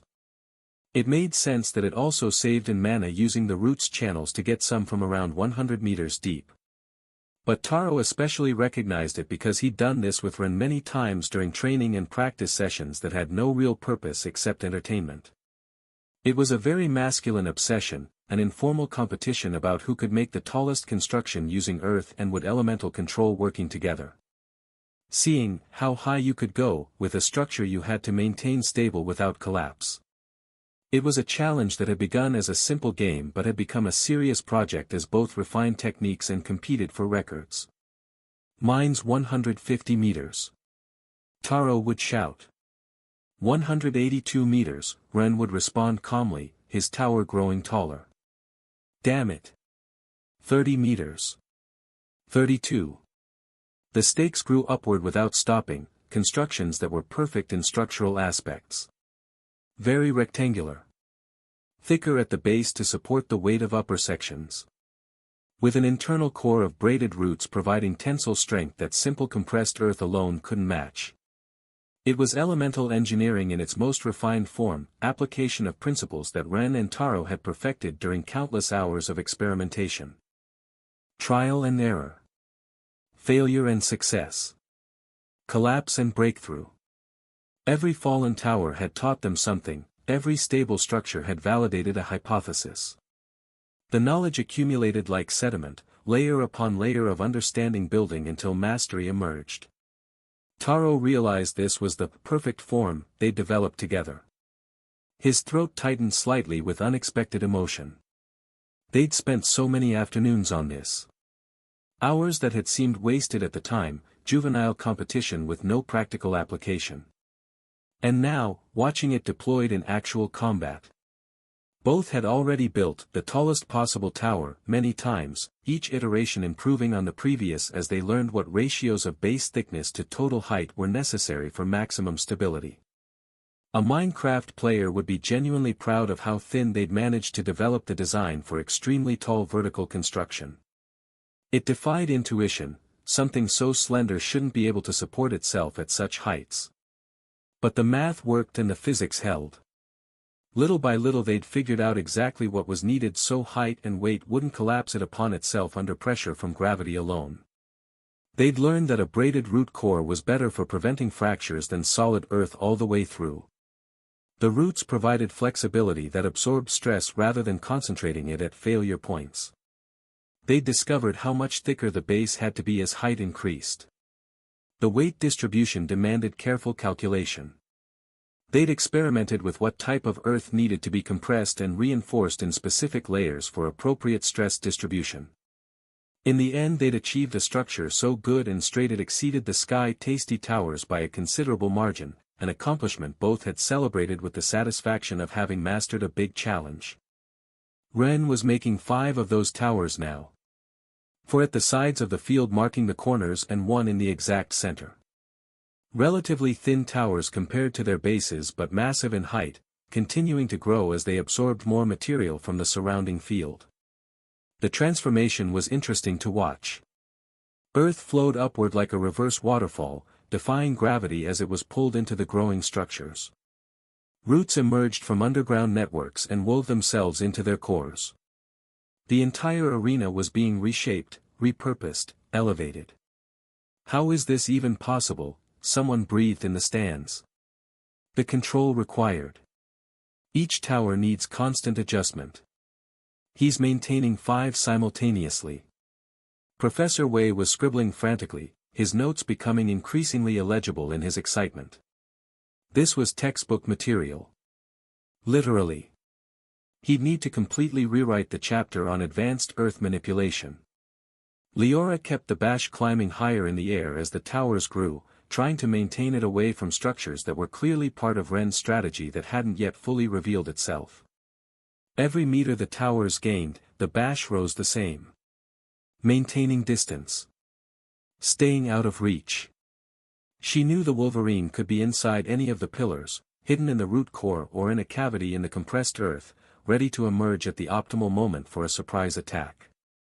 Those structures weren't just towers, they were potential ambush points, concealment that could hide a beast the Wolverine's size with ease. She couldn't approach them to verify. Getting close would be walking into whatever trap Ren had prepared. So she climbed, and the towers chased her skyward. But she couldn't escape forever. The towers had reached heights exceeding the arena walls, structures rising like temporary monuments to elemental control skill. 150 meters. 155 meters. 160 meters. Still growing. The crowd's necks were starting to hurt from looking up. Some spectators in lower sections had actually stood and moved to get better vantage points. This had stopped being a simple battle and become something else, a demonstration, a spectacle, an exhibition of what peak elemental control could accomplish. And Ren wasn't even spending too much mana on construction despite the impressive scale of the project. The process was deliberately slow, optimized for efficiency instead of speed. Rush construction would have cost from 5 times or even as far as 40 times as much mana. This measured approach, while time-consuming, was sustainable. He kept the Wolverine buried deeply to take advantage of direct connection with deep Earth's mana that amplified the wood elemental absorption. He was exploiting the small roots he'd created that could absorb residual mana deep in the ground and from previous battles that had left dispersed energy in the field, allowing them to become enormous. Every technique left traces. Every elemental attack scattered mana particles that slowly dissipated over hours or days. The arena soil was saturated with it after days of intense battles, fire mana, water mana, earth mana, lightning mana, all mixed together in chaotic residue. Ren's Wolverine with its 7-element mastery could absorb it all too. The roots grew bit by bit using mostly natural mana from the depths, but that recovered energy too, supporting the construction project, without draining the Wolverine's reserves significantly. It was resource recycling that converted what should have been massive expenditure given the enormous scope into something manageable over an extended period. Always efficiency with Ren. Never waste anything that could be used. Never throw away advantage that could be leveraged. What did take more noticeably from his own mana were the 10 launch stakes he was preparing simultaneously with tower construction. Of those 10, he'd already completed 5 fully, perfectly formed projectiles waiting for the command to be fired. And he'd absorbed those 5 into the towers as he completed each one, transporting them vertically through the structure of roots and earth to store them in elevated positions. 1 stake in each of the 4 corner towers. 1 stake in the center tower. Positioned at considerable height above the field, ready to launch. When the moment came to fire them, gravity would assist initial acceleration and height would provide attack angles that would be difficult for the serpent floating in relatively limited space to avoid. Physics became weaponized. Potential energy converting to kinetic energy. Height advantage translating to velocity advantage. The higher the position, the faster the projectile at impact, and these were already fast projectiles enhanced by multi-element propulsion. And the angles. Oh, the angles were beautiful. From the ground, you could only shoot up. The bash could dodge more easily. But from 5 towers at different positions, all at extreme height. Now you had converging trajectories from multiple directions simultaneously. Dodge left, and the corner tower's stake still tracked you. 3-dimensional death trap disguised as impressive architecture. The Wolverine's core spun at high speed to recharge mana spent creating the stakes, like an athlete who just completed a long sprint and needed to recover their breath. The internal rotation was visible underground to those with mana sight. A vortex of energy being drawn from Ren through the bond, compressed in the beast's core, then distributed to internal reserves. The process took time, but it was faster than natural recovery would be. Ren had perfected recovery techniques that allowed energy replenishment more quickly than standard methods, but it still required time he was using in tower construction to mask the necessity of the pause. Leora watched the towers grow with attention that intensified with each additional meter of height. She realized with growing clarity that Ren's beast remained hidden at the structure's base, probably buried deeply where the roots were densest and where connection with Earth provided maximum defensive advantage. Smart. Infuriating, but smart. The Wolverine could emerge from any of the 5 towers. Or it could stay hidden indefinitely, protected by meters of compressed earth and interwoven roots that would resist even gold rank attacks. Trying to dig it out would mean going closer to the ground, that would be suicide. The moment she committed to an attack on one tower, it could emerge from another and strike her exposed position. Additionally, the towers were nearly at the 200-meter height limit that Leora couldn't exceed or she'd be disqualified for fleeing, an altitude making them visible from considerable distance outside the arena and demonstrating exactly how much control Ren had refined during his training with Taro. Leora realized the Wolverine was currently regenerating. She saw the impressive construction continuing and assumed the beast had mana to spare. He only needed to make 5 more stakes to complete the arsenal of 10 projectiles. And then he could use his increasingly tall towers to trap the serpent in the sky, a 3-dimensional launch structure that would convert the open space the Bash had been using as advantage into a cage where escape would be nearly impossible. The geometry was already established. 4 corners plus 1 center gave 5 firing positions. 10 stakes meant 2 volleys, first volley to establish the network and force the Bash into defensive posture, second volley to overwhelm it while it was dealing with the first. Or maybe he'd fire all 10 simultaneously. Leora couldn't be sure. That uncertainty was an advantage for Ren in itself. She had to prepare for multiple scenarios, couldn't commit fully to any single defensive strategy. The towers continued growing.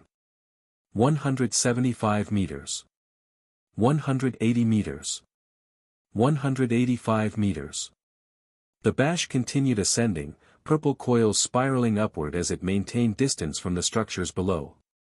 And everyone watched with mounting anticipation to see exactly how the confrontation between massive construction and spiritual flotation would culminate.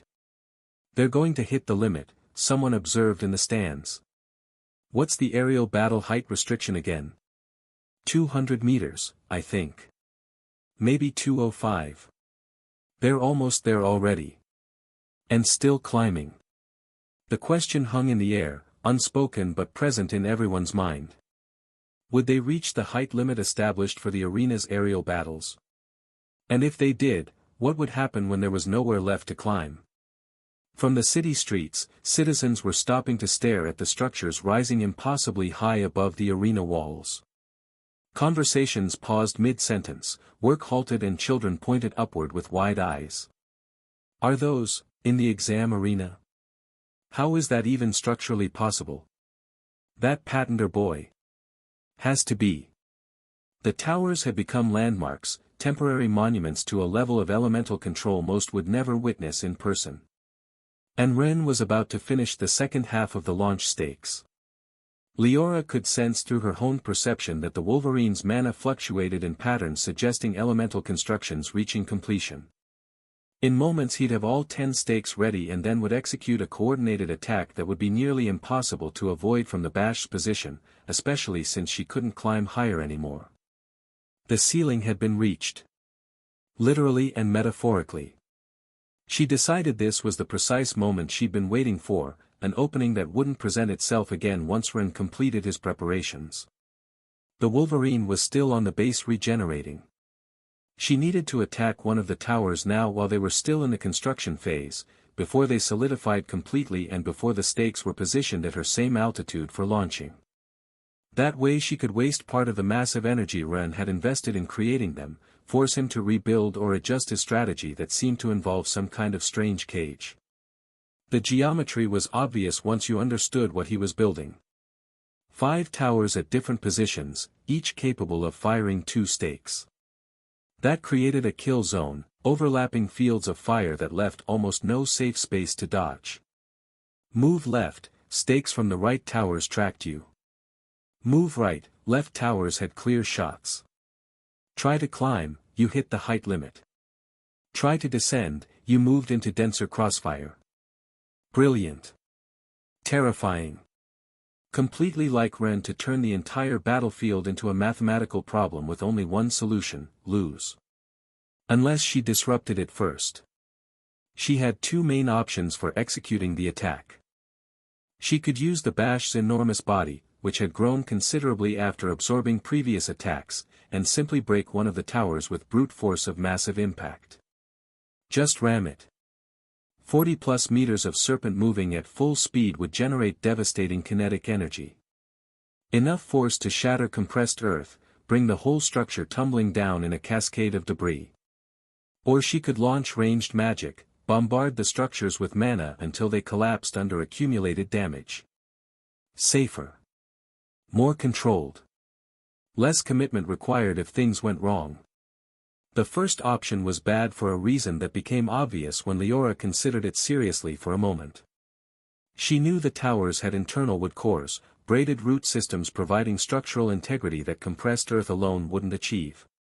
And that meant that if the Bash decided to attack the towers with her body directly, those roots would surely stick to the serpent like giant ropes and drain her energy before she could break free, if she even could break free. The image formed unbidden in her mind, the Bash slamming into a tower at full speed, the structure cracking but holding, roots emerging from the breach and wrapping around her serpent's body. Hundreds of tendrils, each one drinking spiritual energy, each one tightening as the Bash struggled. The more she fought, the more energy she'd lose. The weaker she became, the stronger the roots would grow. A death trap disguised as a thin tower. It was an obvious trap Ren had probably anticipated, passive defense integrated into the tower's design specifically to punish physical approach. The Bash would lose more energy trying to destroy the tower that way than Ren had spent building it, an investment that would completely favor the Wolverine. The exact opposite of what she needed. The second option was launching magic from a safe distance where roots couldn't reach her. But the Bash didn't have particularly advantageous elements for striking a structure composed of earth and wood. In fact, it was a great defensive combination as always with Ren's constructions. He never did anything halfway, never left obvious weaknesses for opponents to exploit. Fire would have been ideal for burning wood, but the earth covered it so it wouldn't be very effective, and the Bash didn't have that element unless combined with the wisp, which was gone now. Wind that she'd stolen also wouldn't be very useful against earth, it could erode given time, but she didn't have time. Water would strengthen the wood instead of damaging it, feeding the roots and making them more resilient. An undoubtedly annoying combination designed specifically to resist the most common attack elements. The pairing covered each other's weaknesses perfectly. Which meant Leora would have to use the Bash's miasma itself for the attack, corrupt spiritual energy that was the serpent's most versatile weapon but also the most costly resource to spend. Each use of miasma as a projectile instead of passive defensive aura reduced the Bash's reserves in a way that simple absorption of enemy attacks wouldn't easily replenish. Miasma was generated from the serpent's spiritual essence, it required time to restore, not just mana intake. Absorbing elemental attacks gave mana. Regenerating miasma required converting that mana into spiritual corruption through internal processes that were slow and energy-intensive. It was like the difference between eating food and digesting it into usable nutrients, one was instant, the other took time. Using miasma offensively meant she was burning reserves she couldn't quickly replace. Every attack reduced her total combat capacity by a percentage that wouldn't return during this battle. But what choice did she have? Leora decided it wasn't the moment to hesitate anymore. If she waited for Ren to finish his three-dimensional cage of towers and stakes, any opportunity for victory would also end. She had to act now while an opportunity window still existed, even if that meant spending resources in ways she normally would have avoided. The Bash was already floating at the 200-meter height limit, so there were no more options to retreat upward. The ceiling had been reached and Ren's towers were about to join her there. So she commanded the Bash to use miasma, breath, against the central tower from above, a concentrated attack of spiritual energy that the serpent released in an exhalation distorting visible air around its trajectory. The Bash's permanent smile widened impossibly as its jaw opened. The serpent's entire body contracted then released in a violent exhale that seemed to tear the breath from its lungs. The dark purple miasma spread like a downburst cloud, a dark current that struck the central tower's tip and flowed downward to approximately half its height. The air itself seemed to recoil from it, flinching away from contact with something that shouldn't exist. The strike visibly weakened the tower. The affected part where miasma had penetrated most deeply began crumbling, compressed earth fragmenting under the assault from an energy that corroded elemental cohesion. Rock that had been solid as stone turned brittle as dried clay. Root fibers blackened and withered. The structure groaned, an actual sound carried on the wind, like a tree creaking before it fell. It seemed the attack was working appropriately, that the upper half of the tower would collapse completely if pressure was maintained for sufficient time. Maybe 10 more seconds. Maybe 20. Hard to judge, but the damage was accumulating faster than expected. The central tower was the widest, bore the most weight, had the longest load distribution chain. If it fell, the whole strategic formation would be disrupted. Hope kindled in Leora's chest. Maybe. But the internal roots proved more resilient than Leora had anticipated. They recovered bit by bit, receiving nutrients from deeper roots that were still intact in the other half of the tower's base. And again from below, the tower's tip strengthened, rock being transported vertically through the root system and distributed to repair damage the miasma had caused. Like watching a wound heal in real time. Blackened earth replaced with fresh material. Withered roots reinforced with new growth. The structural integrity was restored almost as fast as it was damaged. It was active regeneration counteracting Leora's attack in real time. While the Bash spent energy trying to destroy the tower, Ren spent resources repairing it, but at a rate favoring the Wolverine because he was using materials already present in the field instead of pure mana. He was recycling. She was burning reserves. It seemed attacking the tower's upper part didn't accomplish much when the base remained intact, providing a continuous supply of repair material. Leora recognized she needed to attack the base directly so the support couldn't hold the weight of the upper sections and the entire tower would crumble in a cascade. Ren couldn't stop with simple resource redistribution. Cut off the root to kill the tree. Basic tactics. But descending meant vulnerability. She thought for a moment while evaluating risks of descending to a level where the Wolverine probably waited in ambush. That was the trap within the trap, force her to come down where she'd be exposed, where underground movement gave her every advantage. Still, she decided time had run out for cautious considerations. She didn't need to go all the way down. If she attacked from slightly below the midpoint, the pillars surely couldn't support their own weight. The towers were already at extreme height, already pushing structural limits. Remove support at the 100-meter mark and everything above would collapse from its own mass. Basic physics. Inevitable outcome. Only a bit more than 10 additional meters remained before the towers reached the arena's 200-meter height limit, the same one Ren had apparently established as target height. It was now or never if she wanted to interrupt the strategy before it reached final form. The towers were at 190 meters. Still growing. 192 meters. 195 meters. Time was running out. Now or never. Leora descended. She sent the Bash descending rapidly toward the base of one of the lateral pillars instead of the central one she'd already attacked. Switching targets in hopes of keeping him guessing. Never be predictable. Speed was critical now. She needed to strike the base of as many towers as possible and destroy them before Ren could react appropriately. The Serpent Dove, spiritual flotation allowing descent that was faster than ordinary free fall but still steerable. Not quite terminal velocity, maybe 80% of it. Fast enough to close distance quickly, controlled enough to adjust trajectory if needed. The purple coils spiraled downward, miasma trailing behind like a toxic exhaust. From the stands, it looked like a demonic meteor falling in slow motion, deadly and beautiful in equal measure. But Ren smiled from his position, observing the situation's development. It was an expression communicating satisfaction with his plan executing exactly as anticipated rather than concern about an attack threatening to destroy his constructions. Everything was proceeding perfectly. Better than perfectly, actually. Leora had chosen to descend toward a lateral tower rather than the central one, which meant she positioned herself exactly where he needed her. The bait had been taken. The hook was set. Now to reel her in. The Bash was heading toward the chosen pillar's base when the Wolverine appeared above her without prior warning. It hadn't emerged from the tower's base as Leora had expected but from a considerably higher elevated point, using the shadow cast by the pillar itself to transport instantly from its hidden position underground to an optimal location for intercepting the descending serpent. What one moment was empty air. The next moment, a solid beast. No transition nor telegraphing. Just instant repositioning that changed Leora's entire strategic model of how this battlefield worked. The realization hit her. This had been a trap from the beginning.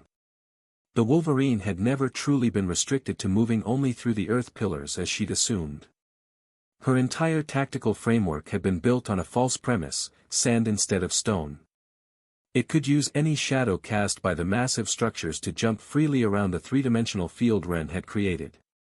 The towers weren't simply launch platforms for stakes but a multipath transportation network giving the Wolverine mobility that exceeded what the Bash could match even with its spiritual flotation.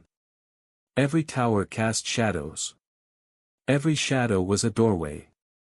The field wasn't a cage for her, it was a playground for him. She'd thought she understood the battlefield. She'd analyzed the geometry, calculated the angles, prepared for the obvious threats.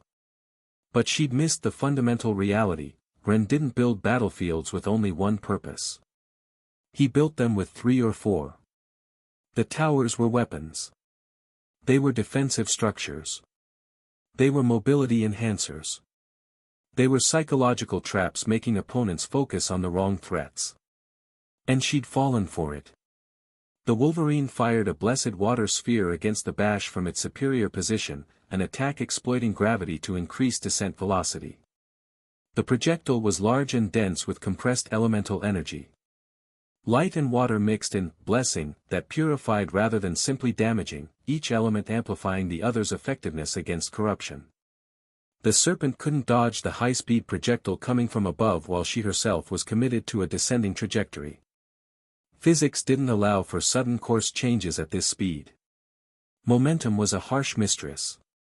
The miasma protecting her was fundamentally weak against that light and water combination Ren had mixed. It was like bringing a shadow to a fight against the sun. You could try, but the outcome was predetermined. Leora reacted in the fraction of a second available before impact. Her mind raced through options at superhuman speed, bond with the Bash allowing thought-speed communication that would have seemed like telepathy to observers. Dodge. Impossible. Too fast. Tank it. The blessed water would burn through miasma like acid through paper. That left only one option. Counterattack. Release, she commanded through the bond, an instruction the Bash understood immediately. Not an order to fire miasma breath that would lose against its weak element, but to sacrifice stored energy for active defense. The serpent expelled a wind elemental push, power it had absorbed from Ren's attack minutes before and had been saving as reserve. The Bash had been holding it carefully, keeping the stolen wind mana separate from its own spiritual energy to prevent contamination. Stored like ammunition in a chamber, waiting for the moment when it would be needed most. This was that moment. The wind intercepted the blessed water midway, the collision between elements creating an explosion that dispersed both attacks before they could reach their intended targets. Boom! The shockwave rippled outward, a sphere of disrupted air expanding from the collision point. Blessed water scattered. The Bash became slightly smaller, visible contraction communicating loss of mass it had previously gained. The power it had absorbed from Ren's wind during the battle's opening, approximately half of that stored energy had been released defending against the blessed water. It was regression negating a portion of the growth the serpent had achieved, partially returning it toward the initial disappointing size. The difference was maybe 5%. Not catastrophic, but noticeable. The serpent that had approached Selphra's white serpent in scale was now clearly smaller again. In the stands, those keeping mental tallies of the resource exchange winced. The Bash had burned reserves to achieve nothing except survival. And Ren had already expected exactly that response. He'd calculated that Leora would sacrifice stored energy rather than allow blessed water to penetrate miasma and cause direct damage to the Bash. It was the logical choice any competent tamer would make in that situation, preservation of the beast over conservation of secondary resources. You could regrow mass. You couldn't fight with a dead serpent. And he'd prepared a follow-up exploiting the moment of vulnerability that massive energy release would create. Fraction of a second. That was all Ren needed. The Wolverine vanished into the shadow of the pillar it had jumped to again, disappearing from position above the serpent before Leora could order an appropriate counterattack. Leora's eyes tracked the shadows frantically. Which one? Where would it emerge? She had to guess. Had to commit to a defensive position. But there were 5 towers, dozens of potential emergence points. The Wolverine could be anywhere. It reappeared in another tower, specifically one containing a launch stake near that altitude Ren had completed. Not the nearest tower. Not the most obvious one. A lateral tower at an angle requiring the bash to turn 90 degrees to face it, turning that would cost precious milliseconds. And it fired the stake at tremendous speed without ceremony or posture that would telegraph intention, pure launch converting projectile into a barely visible blur crossing distance between tower and serpent. The stake had been pre-positioned, pre-charged, pre-aimed. All the Wolverine had to do was release it. The preparation time had already been invested during the tower construction phase. Now it paid dividends in reaction speed. The bash had nowhere to escape now. She was committed to a descending trajectory she couldn't alter sufficiently fast to dodge. And the stake came from an angle exploiting exactly that temporary vulnerability, perfect timing demonstrating how much Ren had planned each step of this sequence.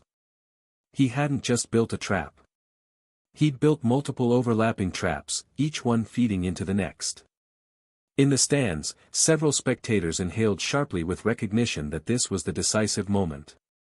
If the stake connected with full force and the roots established grip before the bash could recover, the battle might end in the next few seconds. If Leora found a way to avoid or neutralize the attack despite unfavorable circumstances, there'd still be a chance to prolong the conflict. Maybe even turn it around if she could destroy a tower during the opening created by committing all his stakes. But that was looking increasingly unlikely. Selphira watched with complete attention, hand unconsciously gripping her seat's arm with tension she rarely showed externally. Her breathing had stopped entirely, held in anticipation of the outcome. Even after hundreds of years, after witnessing countless battles, this one held her captive. This was exactly the type of confrontation making hundreds of years of existence worthwhile. The young pushing boundaries, showing her things she'd never seen despite her vast experience. Ren's parents held their breath collectively, unable to look away even for half a second. Their son. Their strange, brilliant, impossible son. About to prove himself again or finally meet his match, they couldn't tell which but could only watch and hope. Taro observed with pride and concern at the same time, recognizing a tactic he himself had helped run perfect during countless practice hours now about to eliminate his own team. Part of him wanted Leora to escape. She was his teammate, his friend. But another part, the part that had spent those hours perfecting this exact building technique with Ren, wanted to see it work. Wanted validation that their time hadn't been wasted, that their innovations actually functioned even in real combat. He was torn, and the tension was excruciating. Larissa leaned so far forward she was practically standing, both hands gripping the railing. Mayo and Min had given up any pretense of calm, openly chewing their thumbnails. Luna's expression was unreadable, but her eyes never left the descending serpent. The arena had gone completely silent. Thousands of spectators, all holding their breath simultaneously, all fixed on the same point in space where serpent and stake were about to meet. The moment stretched. Time seemed to dilate, in the subjective experience of observers who couldn't look away. And the stake flew toward the bash with inevitability that seemed irresistible, a trajectory that would convert all of Ren's preparations into reality in this singular moment. The bash tried to twist, tried to present a smaller target, tried to do something, anything, to avoid the impact. But there wasn't time or any option that physics would allow. The stake hit its target with a force that completely eclipsed the impact of the projectiles Ren had launched during the battle's first half. This time the attack didn't lose energy climbing dozens of meters before reaching its objective, didn't have to traverse great distance through air at reduced speed while gravity worked against its momentum. Instead it came from an elevated position with gravity assisting its acceleration, descending trajectory amplifying the collision velocity to levels the bash's thick scales passive defense couldn't appropriately absorb. Height equals potential energy and potential energy converts to kinetic energy during descent. Kinetic energy transfers to the target. Simple physics. The math was brutal, and the bash was about to learn exactly how brutal.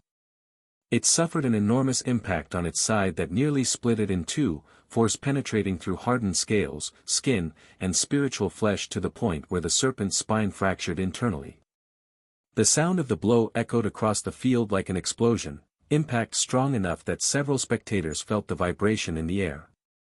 Those closest actually felt it through their seats, a terrible bass note that resonated in their chests.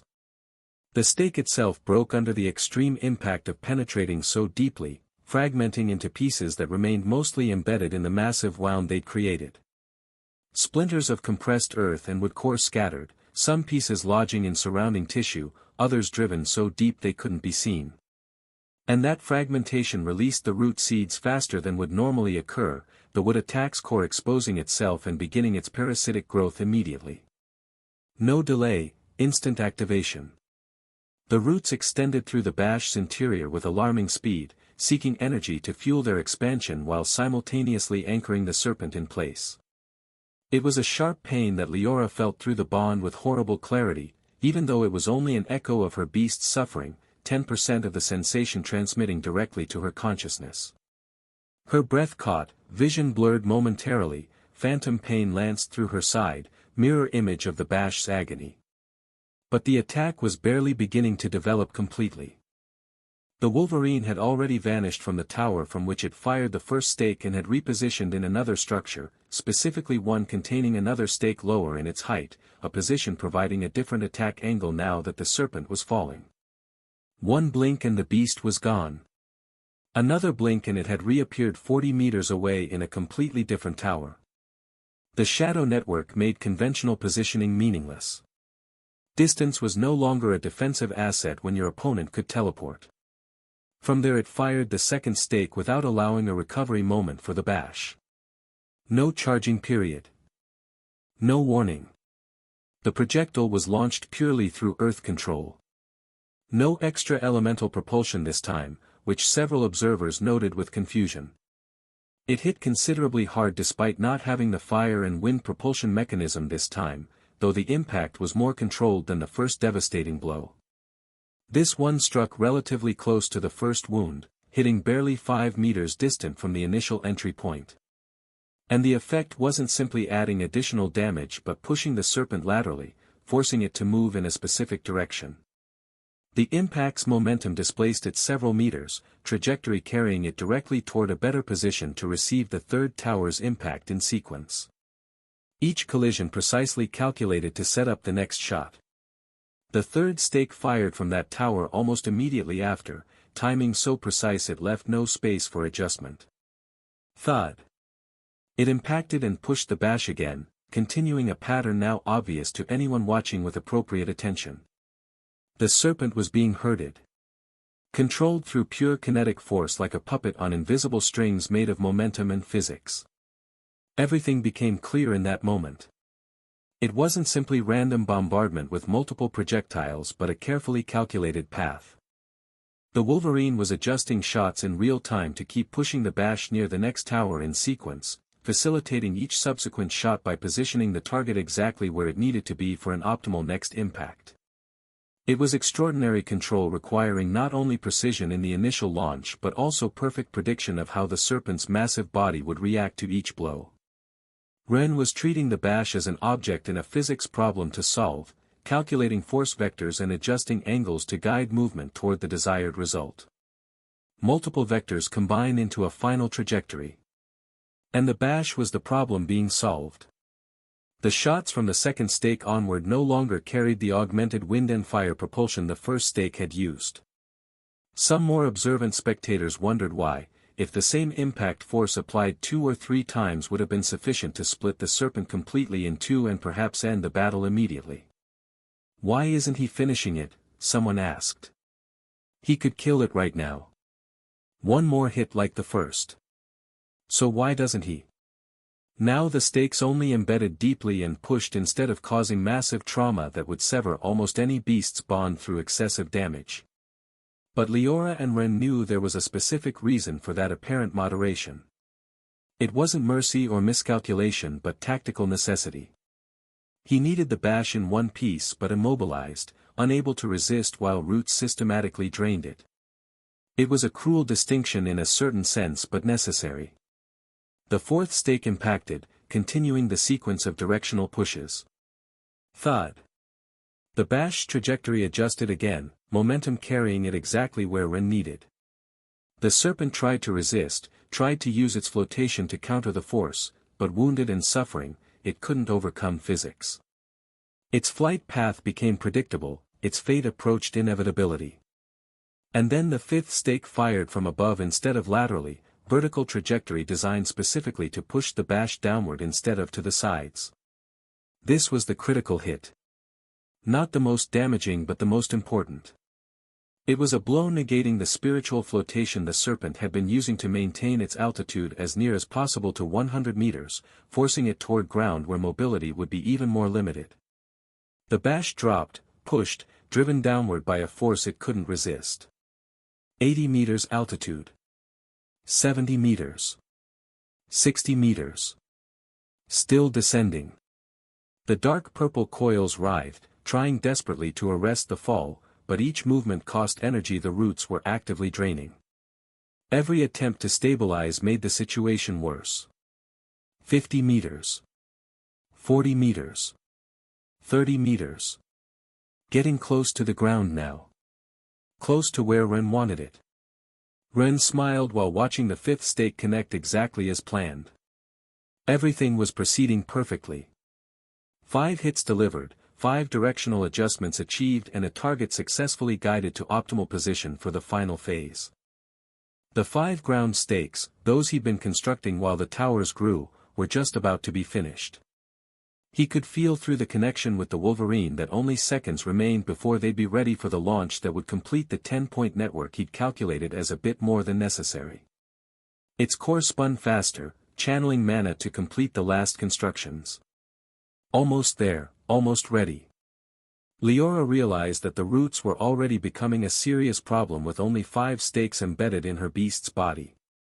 She could feel through the bond how they constantly drained the bash's energy, erosion accelerating as more roots established themselves. Each second meant slightly less spiritual energy available. Each root that grew meant slightly faster drain rate. 10 stakes would literally be a death sentence, an amount of drainage that the simple miasma expelled passively through her serpent's skin wouldn't be sufficient to effectively counter.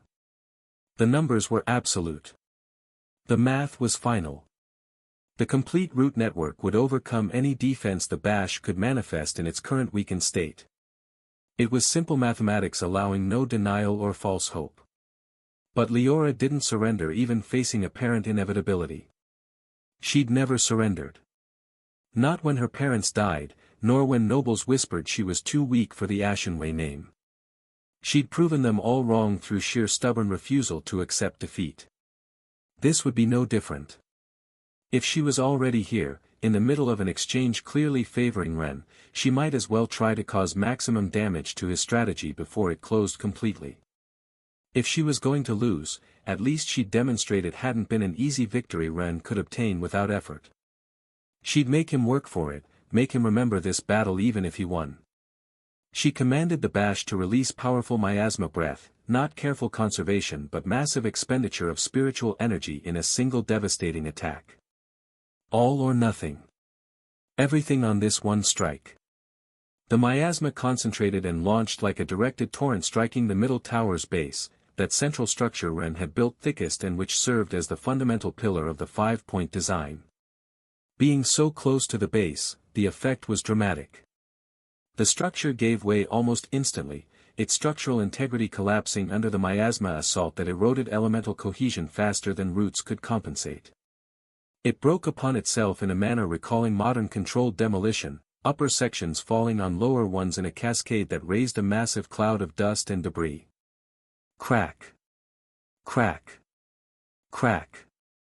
Sequential failures running up the spine. The tower groaned, then surrendered to gravity. 200 meters of carefully constructed engineering collapsing in seconds. It was a small but genuine victory.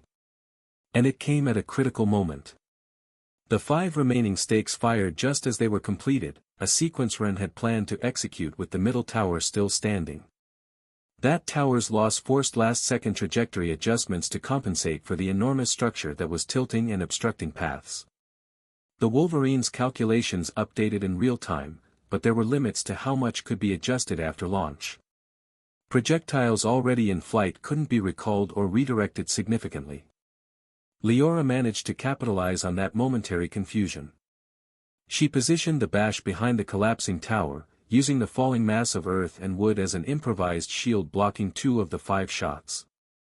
It wasn't a defense that would last more than seconds, but it was sufficient for those 2 projectiles to miss their intended target, embedding themselves in debris instead of the serpent's body. It was 8 out of 10 in the end. Not the perfect execution Ren had calculated, but still more than enough. The 3 new stakes that did connect revitalized the 5 already embedded deeply. The roots from 8 contact points interwove into a network expanding exponentially, accelerated growth feeding on shared energy from multiple sources. And that network coiled around the bash almost completely, constriction as effective as any constrictor serpent but manifested as living wood instead of muscle. The math had changed from 10-point perfection to 8-point adequacy, but adequacy was still sufficient for victory. The root network didn't need to be perfect. Just good enough to bring the bash to the ground. The bash tried fighting the restriction, body convulsing in an effort to break the roots or at least create space to breathe appropriately. But each movement only caused roots to tighten more, automatic response from the parasitic structure interpreting resistance as a signal to increase pressure. The more she struggled, the worse it got. Classic trap design where effort becomes disadvantageous. The serpent's breathing became labored. Purple scales that had been glossy now appeared dull. The spiritual glow in its eyes dimmed noticeably. Dying. Slowly but surely dying. The Wolverine jumped from the shadows of one of the 4 still-standing pillars, emerging in an elevated position above the coiled serpent. And without ceremony or pause for dramatic effect, it fired a blessed water sphere directly toward the bash center of mass where roots were densest. This was it. The finishing blow. It didn't matter that all 10 shots hadn't hit the exact target Ren had originally calculated. They were overkill anyway considering the serpent's current state. Because just a bit of blessed water wouldn't only finish the miasma providing the bash's last active defense, it would also dramatically increase the power of the roots holding it trapped. Water combined with purifying light would feed wood growth while simultaneously eroding corrupt spiritual energy the bash used to resist. It was the final blow converting serious restriction into completely inescapable sealing that wouldn't permit release without external intervention. The blessed water sphere flew toward the bash. Everyone watched to see if it would connect and end the battle definitively, or if Leora would find a way to avoid or neutralize the attack despite circumstances that seemed to allow no realistic hope of success. "It's over," someone whispered in the stands. She fought well, but it seemed everything had ended as the tower crumbled beside the enormous serpent, debris falling around both combatants in rain of fragmented earth and wood. But Leora didn't surrender. Not now when she'd come so far, not after training herself and her beast beyond limits that would have stopped less determined tamers, not after Selphra had invested everything to make this possible and not after Ren had trusted her with this rare beast. She owed them more than surrender. She owed them her absolute best. The bash responded to the desperate command by firing the other half of the wind mana it had been saving since absorbing Ren's initial attack, energy carefully conserved through the entire battle waiting for the moment it would be most critical. This was that moment. The wind exploded upward in a gust intercepting the blessed water sphere. Boom. It was a final cancellation, costing the last stored wind elemental resource the bash had available. Defense successful. Resources exhausted. But Leora wasn't done. With a final effort from a body nearly touching ground already, constricted by roots and gravity and accumulated damage, the bash repositioned itself with an adjustment carrying it directly under the trajectory of a falling big tower section, massive mass of earth and wood descending with gravitational inevitability. Ren's eyes widened with sudden recognition of what was about to occur. No one else would. But she would. She absolutely would. Leora had made the enormous serpent intentionally position itself so the collapsing tower would fall directly onto it, full force striking its wound. It wasn't an error in judgment or blind desperation but a calculated move requiring extraordinary willingness to accept massive damage for creating an opportunity. The kind of move that separated most good tamers from Ashenway ones. The willingness to hurt yourself to try and win. The tower impacted the Bash's body. Crunch. The sound was sickening. And under that tremendous pressure, the serpent split itself in two. The crowd gasped collectively. Selphra smiled aggressively upon witnessing the maneuver, an expression communicating fierce pride instead of horror other spectators showed. She thought with intense satisfaction that this was definitely her granddaughter, a creature of her own raising who'd internalized lessons about never surrendering regardless of how desperate the situation seemed. It didn't matter that Leora was adopted instead of a biological descendant. She'd absorbed the indomitable spirit of the Ashenway family as completely as any blood heir could. That refusal to accept defeat. That willingness to sacrifice everything for victory and that creativity under pressure. All Ashenway traits. Selphra leaned back in her seat, smile widening. Show him, girl. Show him what being Ashenway means. Leora knew this was the decisive moment for Ren. He had to capture the Bash now. Had to seal it completely before she could execute the counter-strategy she'd been saving.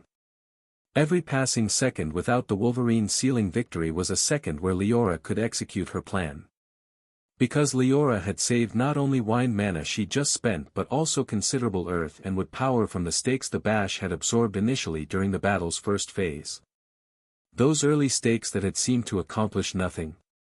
That had been absorbed and grown the serpent larger. That energy had been carefully hoarded for exactly this moment. Now Leora deployed that enormous power absorbed up to this point, releasing it in a massive effort to combat the Wolverine's control over elements composing its ground trap. Earth and wood responded to the Bash in ways counteracting commands Ren was sending, a conflict of elemental dominion creating visible friction on the battlefield. The ground rippled. Roots twitched, receiving contradictory orders. Some sections of the network actually reversed their growth direction, responding to the Bash's stolen authority over the wood element.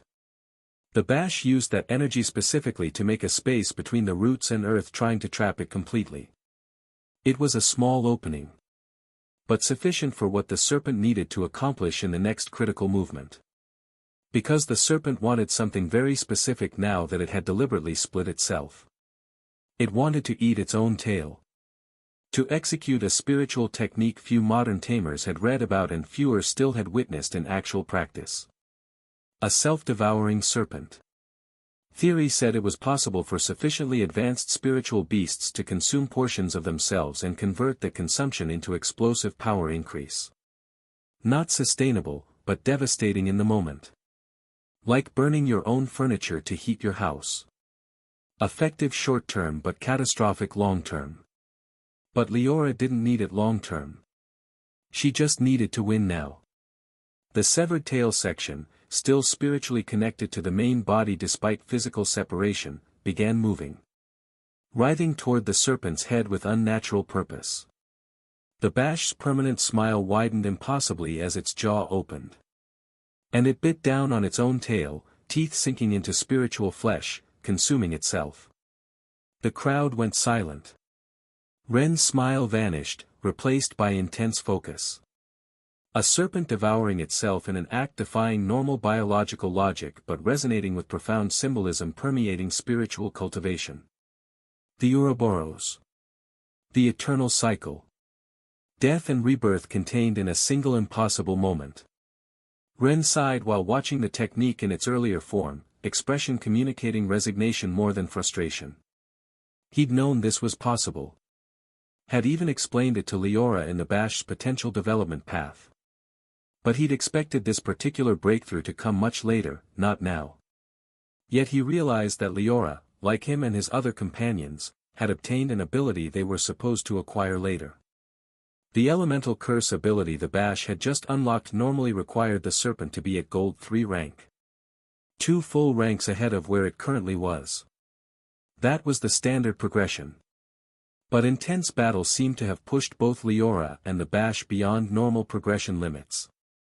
It was a phenomenon Ren had seen before, even in himself, moments where extreme pressure unlocked capabilities prematurely because necessity exceeded considerations of gradual preparation. Survival didn't care about optimal timing. The curse ability now activating would allow the Bash to assimilate wood and earth elements much more easily for a considerable period, thanks to having consumed them along with its own essence in the self-devouring act. It wasn't permanent mastery. More like a temporary affinity boost for those specific elements. The Bash could drain wood and earth mana from attacks and the environment at way higher rates. It was a significant advantage considering the field was covered with roots and wooden structures that had previously been threats but could now convert into resources. Every root the Wolverine created became potential food. Every earth construct became potential fuel. The battlefield itself had transformed from weapon to buffet. The disadvantage was that the serpent would be in what ancient texts called possessed mode during the curse's active duration. It would spend considerably more energy producing large quantities of miasma, consumption that would eventually exhaust its reserves if the battle prolonged too much. The burn rate would be 2 times or 3 times normal spiritual energy expenditure, maybe higher depending on how aggressively the Bash used the enhanced power. But short-term it would provide defensive and offensive power exceeding what a Gold 1 Bash could normally manifest. Maybe approaching Gold 2 or even Gold 3 levels of output, though without the corresponding increase in base stats. Ren had genuinely expected Leora and the Bash to learn this technique upon reaching Gold 2, maybe early but not as far as Gold 1. Seeing it execute now was testament both to the desperation of the situation and to the extraordinary determination Leora had consistently demonstrated. Desperate brilliance. The transformation began immediately. The Bash rapidly healed its damage, and its tail was reborn from the wound as soon as it consumed itself, though losing some mass in the process. The regeneration was visible, flesh knitting together, scales reforming, spiritual energy weaving new matter from stolen essence. It wasn't the complete Ouroboros ability Ren knew it would have when beginning its draconic process, becoming 100% spiritual by consuming itself completely and being capable of consuming any element without limit would have been a much bigger problem. True Ouroboros meant immortality through self-consumption. Infinite regeneration. No physical weaknesses because there was no physical body to target. That would have been a nightmare scenario requiring completely different tactics. Possibly unwinnable tactics at Silver 3 versus Gold with that ability. At least here it still had a physical body and physical limits. Additionally, it retained its weakness to the light element, which was critical for Ren's remaining options. So he could still defeat it with the Wolverine. The math had changed but not broken. Victory was still achievable if he executed perfectly. Now smaller and more compact after consuming the other half of itself in the curse ritual, the Bash covered itself in miasma intensity much more elevated than anything it had previously manifested. The corrupt spiritual energy was so dense it was visible as dark aura distorting air around the serpent, a presence making several spectators shudder involuntarily despite the afternoon heat. And that intensified miasma withered the roots that had been constricting the serpent moments before. Living wood dried and died under the assault from amplified corruption, a process taking small fractions of seconds instead of what it would normally have required. The Bash absorbed the dead roots' energy as they collapsed, recycling power Ren had invested in creating the trap and converting it into sustenance, restoring some of what maintaining the curse would cost. Ren realized that if he let the Bash eat at its own pace or escape upward now, any future containment attempt would fail. He'd have to rebuild the central tower again to re-establish the 5-point network and create double the number of launch stakes to compensate for the new miasma capacity. That would require maybe 60% of the Wolverine's total reserves. And he didn't have that much left after the tower construction and stake creation. Current reserves were probably sitting at 50 to 55% total mana. The math didn't work. He couldn't afford a war of attrition anymore. Trying to starve the Bash now was also considerably more difficult when the serpent could literally eat earth and wood thanks to active curse. Every strategy he prepared had assumed the Bash couldn't consume his constructions directly. That assumption was now invalid. The game had changed. So Ren made a decision many observers didn't anticipate. Instead of starving it, he'd feed it. He launched the 4 remaining towers from their tips downward. Not controlled demolition but use of massive structures from their points as spears, direct weapons, giant serpents of earth and wood thrown to strike the ground where the Bash was positioned. The towers fell like judgment, 200 meters of accumulated mass accelerating under gravity's relentless pull. They were spears weighing hundreds of tons, momentum accumulated during descent converting them into devastating weapons despite lack of additional elemental propulsion. The kinetic energy alone was staggering, simple physics making them nearly unstoppable forces. Any ordinary beast would have tried dodging attacks of that magnitude, blows clearly exceeding what reasonable defense could handle. But the Bash didn't dodge. The Bash opened its mouth enormously, jaws separating to an angle and size that seemed impossible to sustain. The permanent smile becoming a grotesque hole that could swallow buildings. And it began absorbing the towers as they reached it, not simply consuming the mana composing them but literally devouring the physical mass of compressed earth and braided roots. The entire structures, 200 meters of carefully engineered construction, simply disappeared into that void. Spiritual consumption converting matter directly to energy through impossible spiritual alchemy. The serpent's size began growing insanely as it processed the massive volume of material. It was no longer the smaller creature the curse had created but a monstrosity expanding exponentially, its body inflating to proportions exceeding anything shown during the previous part of the battle. Growth that surpassed even Selphra's white serpent size twice over, accumulated mass converting the Bash into a titan completely dominating the visual field.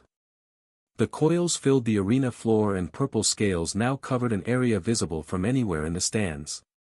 Bigger than any serpent should be. Held together more by spiritual energy than conventional biology. The crowd was screaming now, half in terror, half in awe.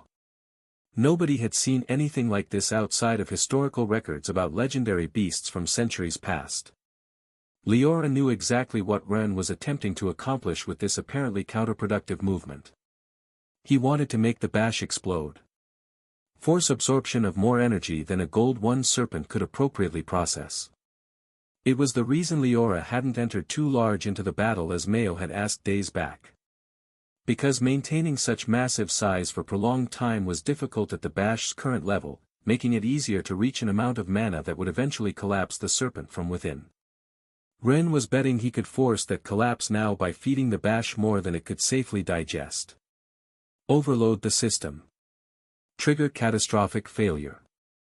Win through excess rather than deprivation. But Leora had a counter-strategy for exactly that scenario.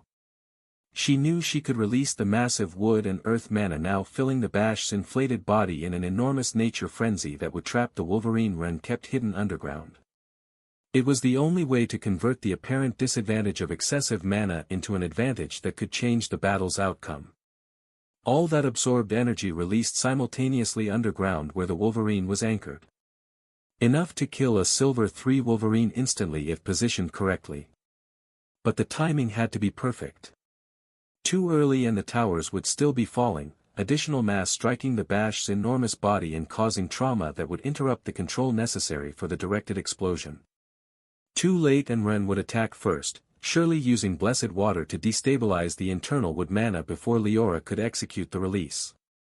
She had to do it precisely when towers no longer represented danger to the now massive body and before Ren launched the assault she knew would come.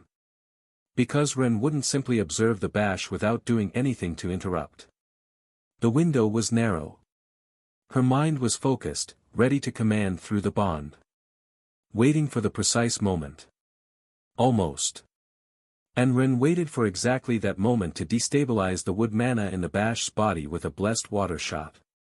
He'd positioned the Wolverine to wait for the exact point of the expansion that would tear the Bash apart completely without allowing it to consume itself again to heal and would sever the bond with Leora. Ready. Waiting for the same precise moment Leora was waiting for. Whoever commanded first after the critical moment would win. Whoever hesitated would lose. Selphora received another message at that critical moment, delivered by a bird considerably larger and faster than the previous one. It was now evident this was important communication requiring immediate attention. Probably an update about Victor's situation or some development that couldn't wait. The bird was not the kind of thing sent for routine updates. But she really didn't want to miss the end of this battle. Her fingers took the message tied to the bird's leg without opening it yet, her gaze fixed on the field where massive energies were about to collide. Surely that fool Victor who'd been lost for over a day could wait 30 more seconds. This couldn't. Back on the field, while the bash continued absorbing the massive towers and its body inflated to grotesque proportions, Ren realized with sudden clarity the exact moment Leora would release the accumulated energy. It would be as soon as she finished completely absorbing the towers to avoid being crushed by them. The idea was simple. Complete absorption meant no more falling debris. No more falling debris meant safe timing for controlled detonation. Therefore, she'd wait until the last tower fragment disappeared, then immediately trigger the explosion. Logical. Inevitable. And Ren decided he didn't need to wait until that end to execute his own attack. Which meant he'd win without doubt if he moved first with that timing advantage. He could make the Wolverine jump to the shadows of the falling towers shortly before they were completely consumed, use those structures as the transition point to reposition optimally for launching a water shot that would destabilize the bash's internal balance. And that would be very soon. Ren calculated the chain reaction of wood mana growing uncontrollably inside the bash would be sufficient without needing to wait for the complete absorption to end either. The roots would feed not only on elemental water he'd add but also on the earth composing the towers, multiplying the effect. I'm sorry Leora, he thought while preparing his command for the shadow jump, but I always had the timing advantage in this battle. Or so he believed until Leora released an enormous amount of power just before Ren could execute the shadow jump he'd planned. Not accidental release or loss of control but deliberate execution coming much earlier than the moment Ren had predicted as inevitable. His eyes widened and his breath caught. She didn't wait. She just. Yes, Leora had intentionally let her serpent be crushed by a remaining still quite large portion of the towers, sacrificing part of the bash's body's integrity to massive physical trauma to release the power, ahead of schedule, according to calculations anyone would have made observing the situation. For Leora, releasing now meant Ren wouldn't be in position, wouldn't have any blessed water ready and wouldn't have the timing advantage he'd assumed was his. It seemed both had the same adventurous idea about not waiting until the last possible moment to act. But Leora was even more extreme than Ren when it came to risking impossible timings, willing to damage her own beast a lot if it meant gaining advantage of fractions of seconds that would determine the outcome. It was madness. Ren recognized with some admiration and also genuine concern for Leora's bond pain. That had to hurt. Yet the tables had turned as she wanted. The wood and earth that had been under the Wolverine's control and distributed around its hidden underground position turned against it instantly. Energy Ren had been manipulating suddenly responded to the bash's will instead of the Wolverine's commands. It was a violent reversal of elemental dominion, converting a refuge into a trap in a fraction of a second. Roots that had been allies began growing aggressively, seeking to penetrate the Wolverine's body. Compressed earth that had provided protection fragmented into pointed stakes directed toward Ren's beast. It was an assault from all directions simultaneously. Underground, in the dark, surrounded by elements that now wanted to kill it, the Wolverine faced death from 100 angles at once. Ren smiled despite the immediate danger his beast faced. Leora was truly adventurous, willing to take risks that would make more cautious tamers hesitate fatally. It was a characteristic making her a formidable opponent in ways simple raw power alone never would. Respect. Even if she put him in crisis, respect for the audacity. With complete focus on the bond and a concentration so intense the external world disappeared except for his connection with the Wolverine, Ren nearly took direct control of his beast. His consciousness almost overlapped with the Wolverine's, Ren's super-augmented perception guiding movements with an accuracy that went beyond what the beast could achieve independently. It was the highest level of puppet, but a puppet with its own instincts and reflexes providing backup processing. And Ren guided the shadow jumps through the giant crazed mass of roots and pointed rock, navigating the impossible path toward the surface. The floor opened and closed in hundreds of small sections and shadows moved at tremendous speed following aggressive movements of the hostile environment, dark spaces appearing and disappearing in milliseconds as structures shifted. It was a three-dimensional labyrinth changing constantly, a challenge requiring not only speed but perfect prediction of where shadows would be instants later. Jump. Land for 0.1 seconds. Jump again. Land for 0.05 seconds. Jump. Jump. Jump. The Wolverine received several cuts and blows on the way despite Ren's incredible guidance. Impossible to avoid all damage when you had to jump hundreds of times in scant milliseconds, each transition taking you through a space containing dozens of potential threats. Rock edges cut through fur and flesh. Piercing roots penetrated before the next jump could execute. Blood loss accumulated. Ren, concentrated to maximum with his perception amplified beyond normal limits, barely managed to keep the Wolverine alive through a sequence that would have killed any beast operating without Director's guidance using insanely advanced mana perception. But in the end they succeeded in escaping, emerging from the chaotic mass onto the surface where open air provided space to maneuver appropriately. And they transported themselves to a shadow cast just above the Bash's massive body that was deflating and being crushed by gigantic debris it had sacrificed not absorbing to execute its premature explosion. Ren evaluated the situation quickly while the Wolverine bled from multiple wounds. The Wolverine was running on fumes. Simple blessed water wouldn't be enough now to end the battle when the Bash had expelled most mana in its attack. And the forced compound jump consisting literally of hundreds of micro-jumps had consumed a ton of energy, the drainage leaving the Wolverine's reserves dangerously low. He didn't have enough to create a too large water sphere. So he had to choose between revealing another card he'd been carefully guarding or losing the battle, because the bleeding wounds generating energy loss from his beast would eliminate it sooner or later if not healed and Leora wouldn't let him heal, defeat would become inevitable. It was a decision he determined to make in favor of Revelation. Because he didn't want to disappoint Larissa without even reaching the finals. Didn't want to disappoint Luna without facing her in that same final battle. Even Leora, who hated losing but hated more being allowed to win, having reached this point she deserved to see him give his maximum effort instead of obtaining a mediocre victory. Ren had already lost in a certain way.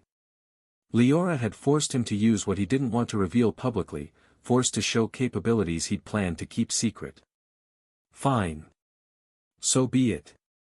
Ren's Wolverine fired the largest mass of blessed water it could, not a simple projectile but a considerable sphere descending toward the Bash with that purification that would cut through a good chunk of the intensified miasma. It was an attack that shouldn't be sufficient to end the battle considering the serpent's reduced but still enormous size.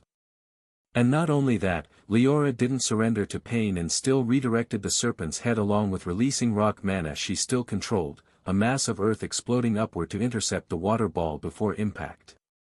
Incredible that she still searched for ways to improve her chances despite the pain. The rock dome Leora manifested to stop the water sphere's advance was impressive in construction, a structure demonstrating refined control despite desperate circumstances. Not badly built at all. Even designed to disperse rather than resist directly. But it was destroyed when the water sphere exploded prematurely before contact. No, it wasn't really an explosion, it was expansion. From the water, powerful stakes were created. Selphira recognized it instantly from her position in the stands, her expression changing from anticipation to recognition with profound familiarity. It was the advanced combined element she herself used. It was confirmation of what she'd suspected about Ren's elemental control depth. This was the true ending. There was no way Leora could counter this with her remaining resources. The mass composing the stakes was no longer simply water but true elemental ice, manifestation of element transcending ordinary manipulation. It destroyed the rock dome's remains with ease, demonstrating its fundamental elemental superiority, earth fragments dispersing harmlessly while ice continued advancing without notable momentum reduction. And they imprisoned the Bash completely, a crystalline cage forming around the now more deflated serpent faster than Leora could order another evasive movement. It wasn't simply an external barrier but a structure penetrating through the Bash's body, ice needles growing from multiple points simultaneously until the serpent was completely immobilized within a perfect geometric matrix. The Bash couldn't move, couldn't breathe properly, nor could it generate enough miasma to melt the ice made out of holy water. Trapped. Completely trapped. It was beautiful in a strange way, a prismatic way. Ice that formed patterns reflecting light at multiple angles, geometry that wasn't accidental but specifically optimized for the next technique Ren planned to execute. Week 1. Finally he ordered the Wolverine to use its most powerful flash, concentrated light release that would normally be blinding but damage limited. But in this context, surrounded by ice reflecting and refracting light, the effect amplified exponentially. The flash reflected in the beautiful geometric ice to generate thousands of secondary flashes, each directed toward a different point in the Bash's body. It was an omnidirectional bombardment of purifying light penetrating miasma and burning the serpent's spiritual essence with an efficiency a single attack would never achieve. The light didn't just illuminate, it purified, it annihilated the spiritual miasma. The Bash was struck down in the end by an assault eclipsing anything Ren had previously used. The serpent's permanent smile finally faded. The spiritual glow in its eyes dimmed to nothing. The miasma dissipated like smoke in the wind. The bond with Leora severed abruptly. Leora collapsed onto one knee, hand pressing against her chest where the void of the broken bond resonated with pain. It wasn't physical pain, though her body interpreted it that way. She gasped, vision swimming, tasted iron and realized she'd bitten through her lip without noticing.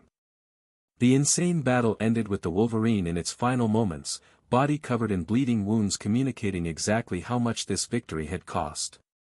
Ren's beast had 0 external mana just a moment ago. It had to spin its core to extract a bit from its last charge that was no longer complete, the final 15% remaining. It just extracted some of the remaining mana to heal itself and avoid bleeding to death, sufficient energy to not lose the bond but insufficient to continue fighting effectively if another battle began immediately. Ren breathed deeply, exhaustion hitting him as battle adrenaline began dissipating. His hands were shaking. Subtle tremor he couldn't quite suppress. The mental strain of that compound shadow jump sequence, hundreds of calculations in microseconds, had pushed his perception abilities to absolute limits. Headache building behind his eyes. Price of using abilities beyond safe operational parameters. He'd won but at a cost exceeding any other victory during this exam. He'd revealed his ice elemental control and pushed the Wolverine to survival's edge. And all because Leora had refused to surrender even when defeat seemed inevitable, pushing him beyond his comfort zone. Worth it, though. Somehow, despite everything, worth it. The crowd erupted. Not applause. Just noise. Incoherent sound from thousands of throats simultaneously trying to process what they'd witnessed. Professor Zhao landed and raised his hand, voice amplified across the utterly destroyed arena, victory. He paused and cleared his throat. Victory, Ren Patender. Now the applause came. Thunderous and deafening, the stands shaking with it. Applause. Screams. Excited conversations about what they'd just witnessed. It was a reaction communicating the audience recognized having seen something exceptional, a battle that would be remembered and discussed for years not only in the academy. Did we really just see the ice? It made ice at Silver 3. And those towers. The size. That serpent ate itself. It actually ate itself. I've never seen anything like. The volume was overwhelming, thousands of voices. Ren's parents finally allowed themselves to breathe appropriately, tension releasing in collective sighs of relief mixed with overwhelming pride. His mother was crying. Not sobbing but tears streaming freely down her face, ignored. His father's arm around her shoulders. Their son. Their impossible, brilliant, terrifying son. Still standing. Still winning. Taro watched Ren help Leora stand, an exchange of words he couldn't hear from the distance but that obviously communicated mutual respect for a well-fought battle. Even through his own pain, healers had numbed it but hadn't fixed the underlying damage. Taro felt pride and regret. Larissa was openly cheering, hands failing at covering her mouth like a controlled noble. Mayo was screaming herself hoarse, jumping up and down. And Luna, seated in the reserved section for finalists, watched with expression impossible to read completely. Anticipation mixed with something more complex. Excitement. Anxiety. Determination. All of those and more, emotions layering until her face became a mask hiding depths beneath. Ren had proven once again why he was considered invincible among his generation. Though, invincible felt like a less appropriate term after a battle that had pushed him so close to his absolute limit. Invincible was a myth. What Ren had just demonstrated was something else, indomitable while backed by impossible skill, but still mortal, still vulnerable, still beatable if you could just find the right angle. Luna smiled slightly. She'd find that angle. She had to. Just after Professor Zhao announced Ren's victory with a voice barely cutting through the audience's roar, the teacher received a message of his own. It was delivered by a bird similar to the one that had brought Selphra's second communication, urgency evident in its flight speed and size. Military bird. Bad news bird. The audience was applauding with fervor, making the stands physically vibrate, thunderous celebration providing constant background noise. In the destroyed arena below, where collapsed towers and massive craters communicated exactly how intense the confrontation between Ren and Leora had been, battle remains stood as silent testimony to the power both had deployed. Someone would need to repair all this before the finals. Hours of work. Zhao read the message he'd just received with expression darkening progressively as he scanned the content. It was something urgent. Obvious from the change in posture and the way his wings tensed involuntarily, feathers rustling with agitation he couldn't quite suppress. And then without prior warning he gave powerful wing beat with the wings he already had manifested and extended, large feathers deploying completely to generate impulse lifting him from the ground. He'd needed to maintain those wings active during the entire battle to react appropriately. Without them he wouldn't have survived the massive confrontation running between falling towers and a giant serpent wrapped in miasma. Zhao landed directly beside Selphra. She'd finished reading her own letter by that moment, and her expression reflected a mix of irritation and resignation suggesting both messages contained related information. They had to come up with this now, Selphra complained with a tone carrying genuine frustration beyond simple inconvenience. They won't let me enjoy the finals in peace.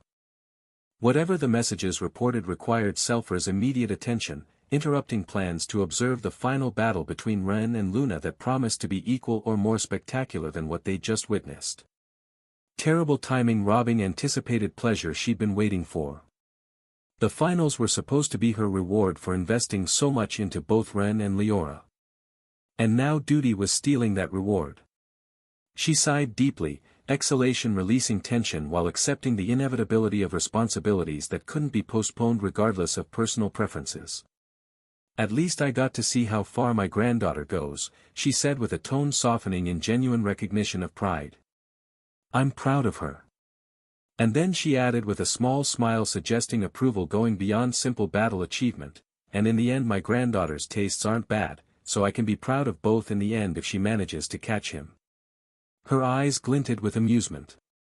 Matchmaking instincts alive despite the new crisis.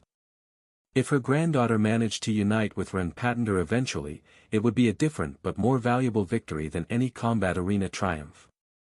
She and Zhao withdrew without additional elaboration, moving with urgency making clear that whatever they needed to attend didn't permit prolonged delay. Several spectators watched them leave with curiosity, but most were too absorbed in celebrating the epic battle they just witnessed to worry about the departure. Important people leaving meant important business elsewhere. That was normal. The exam would continue. Zhao was in the World Rift now, that massive chasm separating Yano and Yaino territories and serving as the natural border between the two cities. The depth here was considerable, gold rank deep at this location. Maybe 900 to 1,000 meters deep. Hard to judge when you couldn't see the top or bottom. And throughout, monsters nested in the darkness. The air was different here, hotter, damper. Carrying that smell of deep earth and old stone that made humans instinctively uncomfortable. This was not a place for surface dwellers. And there, emerging from the lateral tunnel connecting to deeper sections, came a flying blind beast from the depths. It was one of the Shadow Stalker line evolution variants plaguing the rift's lower levels, a Gold 1 rank creature that had evolved to live without needing light in an environment where darkness was absolute constantly. Maybe 15 meters wingspan. Body covered in black transparent fur, thermal sensing instead of visual. Eyes vestigial, sealed over with skin and scar tissue from disuse. Its membranous wings beat the air with sound that made more vibration than audible noise, echolocation allowing it to navigate three-dimensional space with precision eyes would never achieve in these conditions. And it had detected Zhao's presence as an invader in a territory it considered its own. The screech it released was subsonic, felt in the chest rather than heard with human ears. Most humans would have panicked. Most tamers would have struggled. But Zhao, being a double fuser with his second beast already superior to the first, no longer struggled with creatures of this caliber. What would have been a dangerous battle for comparable rank Tamer converted into an efficient elimination executed with minimum wasted effort. His now white and black feathers manifested and destroyed the beast in an exchange lasting less than 5 seconds, surgical precision of shots not permitting unnecessary delay. 5 projectiles. 5 critical strikes that severed connections to the wings, punctured the brain and eliminated the rib cage with the creature's ability to echolocate. The beast fell without even understanding what had killed it. Zhao didn't watch it fall. Didn't need to verify. When you'd killed as many creatures as him, you knew when death was certain. He went a bit lower and then entered through a tunnel that had been created by high-level Earth Tamers, a passage in gold rank depth but on Yano's side instead of Yano's side where more explored territories normally extended. There he encountered the Qilin, that majestic beast belonging to Julius. The creature waited at tunnel intersection, presence communicating it had been monitoring Zhao's approach and verifying his identity before permitting additional access. The Qilin was impressive even in the darkness. Scales that seemed to absorb and reflect light simultaneously, creating subtle glow even in near-total darkness. Its eyes were intelligent. Too intelligent. Looking at Zhao with an assessment that went beyond animal instinct. Zhao thought to himself that he'd known they'd find the entrance in an outer zone of Goldcrest territory. Looking at the location, he considered it slightly more distant than expected but within his projections. Maybe 150 kilometers from the last known rebel position, maybe 200. Far enough to have avoided casual discovery but close enough to be strategically relevant. He nodded toward the Qilin in acknowledgement, a gesture the beast returned with head movement indicating he should follow. Julius had clearly sent his beast to guide Zhao toward the specific location instead of risking confusion in a tunnel network extending in multiple directions like a yellow and purple labyrinth. The tunnels down here were half-colored by the crystallized corruption. Purple veins were still dominating. The deeper you went, the more purple dominated until yellow disappeared entirely. But apparently they discovered the location of what they'd been searching for in Yano's depths, something significant Julius and Arturo had been seeking for considerable time but hadn't been able to find because purple crystallized corruption roots tended to obstruct many routes under Yano. The corruption wasn't just aesthetic. It was a structural barrier, growing through rock like cancer through tissue. Some passages were completely sealed, requiring weeks of careful excavation to go around. But they'd found it. And what they'd found was important enough to interrupt final exams and require Zhao personally support Julius in investigating. The implications settled heavy in Zhao's mind. If something was important enough to pull both him and Selphra away from overseeing the Academy's most prestigious event, important enough to risk leaving students with only secondary supervision. This wasn't routine exploration. This was crisis-level discovery. And if Victor had encountered problems, Julius couldn't remain alone with the exploration team. A double fuser was powerful. A double fuser with backup was unstoppable. A double fuser alone and ambushed like Victor was now potentially vulnerable. Whatever had gotten Victor? Zhao still struggled to imagine what could have gotten him, but it might get Julius too if he operated without support. The Qilin began moving through the tunnels with quick pace but allowing Zhao to follow without difficulty while guiding him toward depths where the discovery waited. Despite not flying like Zhao, the beast's movement was fast and elegant in the confined space. Each step placed precisely, never disturbing loose stones or creating unnecessary noise. They moved for maybe 40 minutes at a pace that covered substantial distance. They continued in silence broken only by the occasional drip of underground water. And then Zhao saw light ahead. Not sunlight or torchlight but the distinctive glow of multiple high-ranked tamers maintaining active techniques. Julius was there, along with maybe 30 others from the exploration team. All focused on something Zhao couldn't yet see. Zhao. Julius's voice carried through the cavern without being particularly loud. Thank you for coming. What did you find? Julius stepped aside, gesturing toward the huge door in the wall behind him. And Zhao understood immediately why the messages had been marked urgent. While Zhao reunited in the depths with Julius and the search group that had been exploring Yaino tunnels for years, Selphra found herself in a completely different environment. She was in the castle, specifically in the private meeting room Arturo used for discussions requiring absolute discretion. It was a space designed for conversations where walls had to be trustworthy not to transmit secrets to unwanted ears. Sound dampening by dense mana enhancements woven into the stone itself. The kind of room where you discuss things that could start wars if overheard.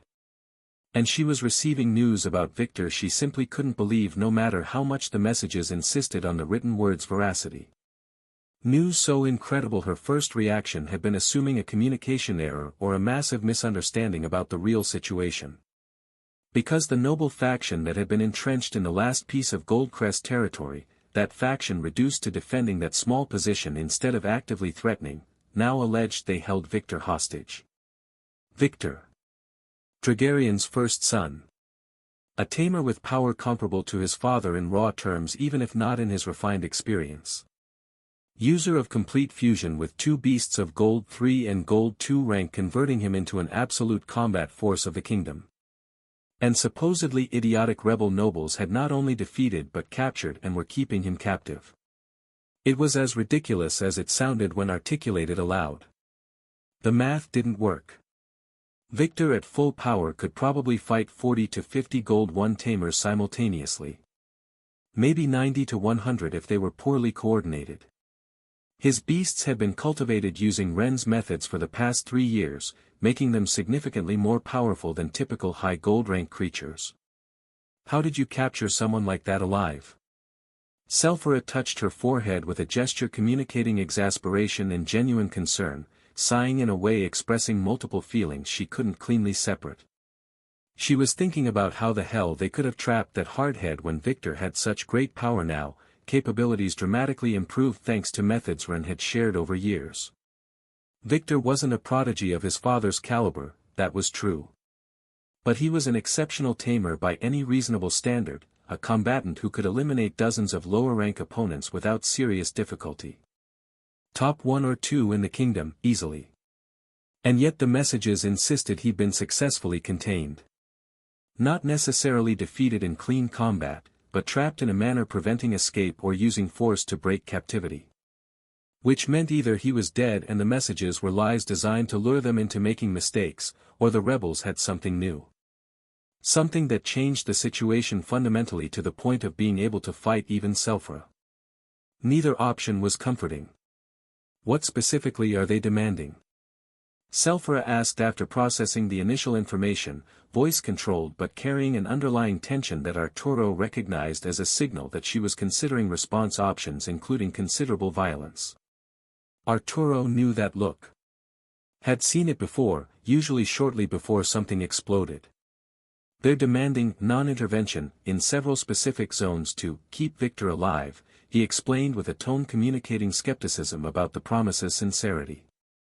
He gestured toward the map spread across the table, marking 3 territories with his finger. These areas, specifically. They're claiming them as sovereign territory that we must formally recognize and agree not to enter for a minimum of 5 years. 5 years. Long enough to solidify control, build defenses, establish infrastructure that would make dislodging them exponentially more difficult. They allege they'll return him, pardoning his trespass of sacred ruins at the end of the term that starts once their territorial demands are formally recognized.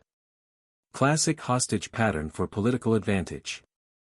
Except the hostage in this case wasn't a defenseless civilian or minor functionary whose loss would be regrettable but manageable. It was the kingdom's most powerful military commander and Tamer, representing massive investment of resources and time in development. Losing Victor would be a strategic catastrophe. You couldn't just replace him now that the mutants were rampant. And the rebels knew it. Were for some reason counting on it and not worried. Selfra's jaw tightened. Sacred ruins. They're using religious justification now. Apparently Goldcrest and Starweaver extremists have declared 3 sites as holy ground that outsiders, meaning us, have no right to access. Victor entered the one they finally opened for us, and they're framing it as a religious violation requiring our withdrawal as penance. Convenient theology. Indeed. I want to see him, Selfra declared without ambiguity in her tone. Not a request but affirmation of intention she expected Arturo to facilitate without unnecessary objections. Arturo frowned, an expression communicating he'd anticipated exactly this response and had prepared arguments against it. It could be a trap, Selfra. Better to wait until Julius confirms we found what Yino and Goldcrest were hiding first. If you go verify the situation personally now, you won't have negotiation chips, and you might be leaving the students more unprotected here. The exams continue and they're no longer children, Selfra interrupted with firmness not permitting disagreement. Her eyes were hard. Not angry but resolute in a way that made arguing pointless. They have competent instructors supervising them like Lynn and sufficient guards at the academy to handle threats. And you will come too, since we need to see that Hardhead's real situation, or we won't be able to function well in future decisions we have to make with or without negotiation chips. It was logic Arturo recognized as valid even if he didn't like the implied risks. Operating with incomplete or potentially falsified information about Victor's status would lead to suboptimal decisions that could worsen the situation instead of resolving it. Making policy based on lies was how you lost wars. And if those nobles really had some containment method working against a Tamer of Victor's caliber, they needed to understand what it was before it got used against others one by one. Knowledge was survival. Ignorance was death. Julius will be angry because he wanted to go too, Arturo observed with a tone suggesting this complicated future logistics. The brothers were protective of each other despite their differences. Julius would interpret being excluded from verifying Victor's situation as either an insult to his capabilities or a dangerous solo operation Selfra shouldn't attempt. Both interpretations would generate conflict. If Victor's genuinely in danger, Julius needs to know to respond appropriately. He seems like the more level-headed of you 3, but when it's about family, he is always at the front first.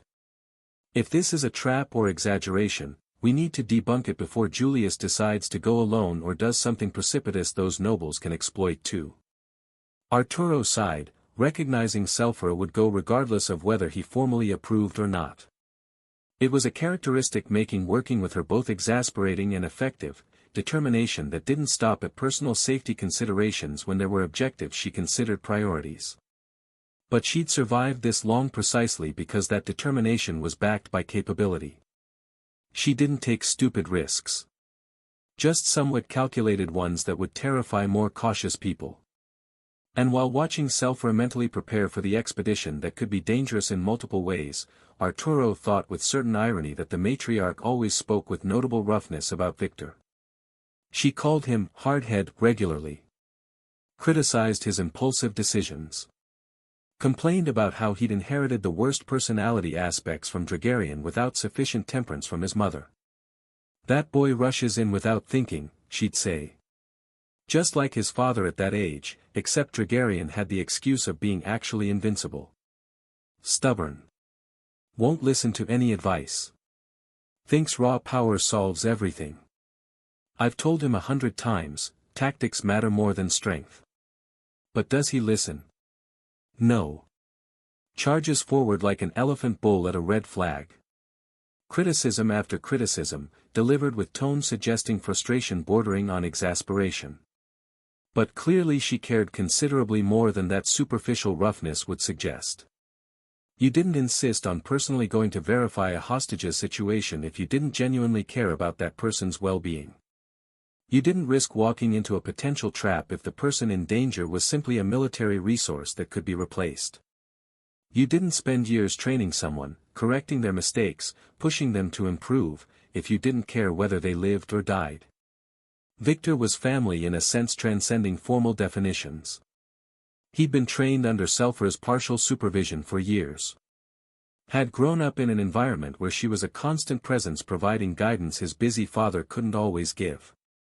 She'd been there when he manifested his first beast. There when he achieved his first successful rank up. There when he made Gold 1 rank at age 20, young for that achievement, though not as prodigious as Ren. She'd criticized every step, certainly.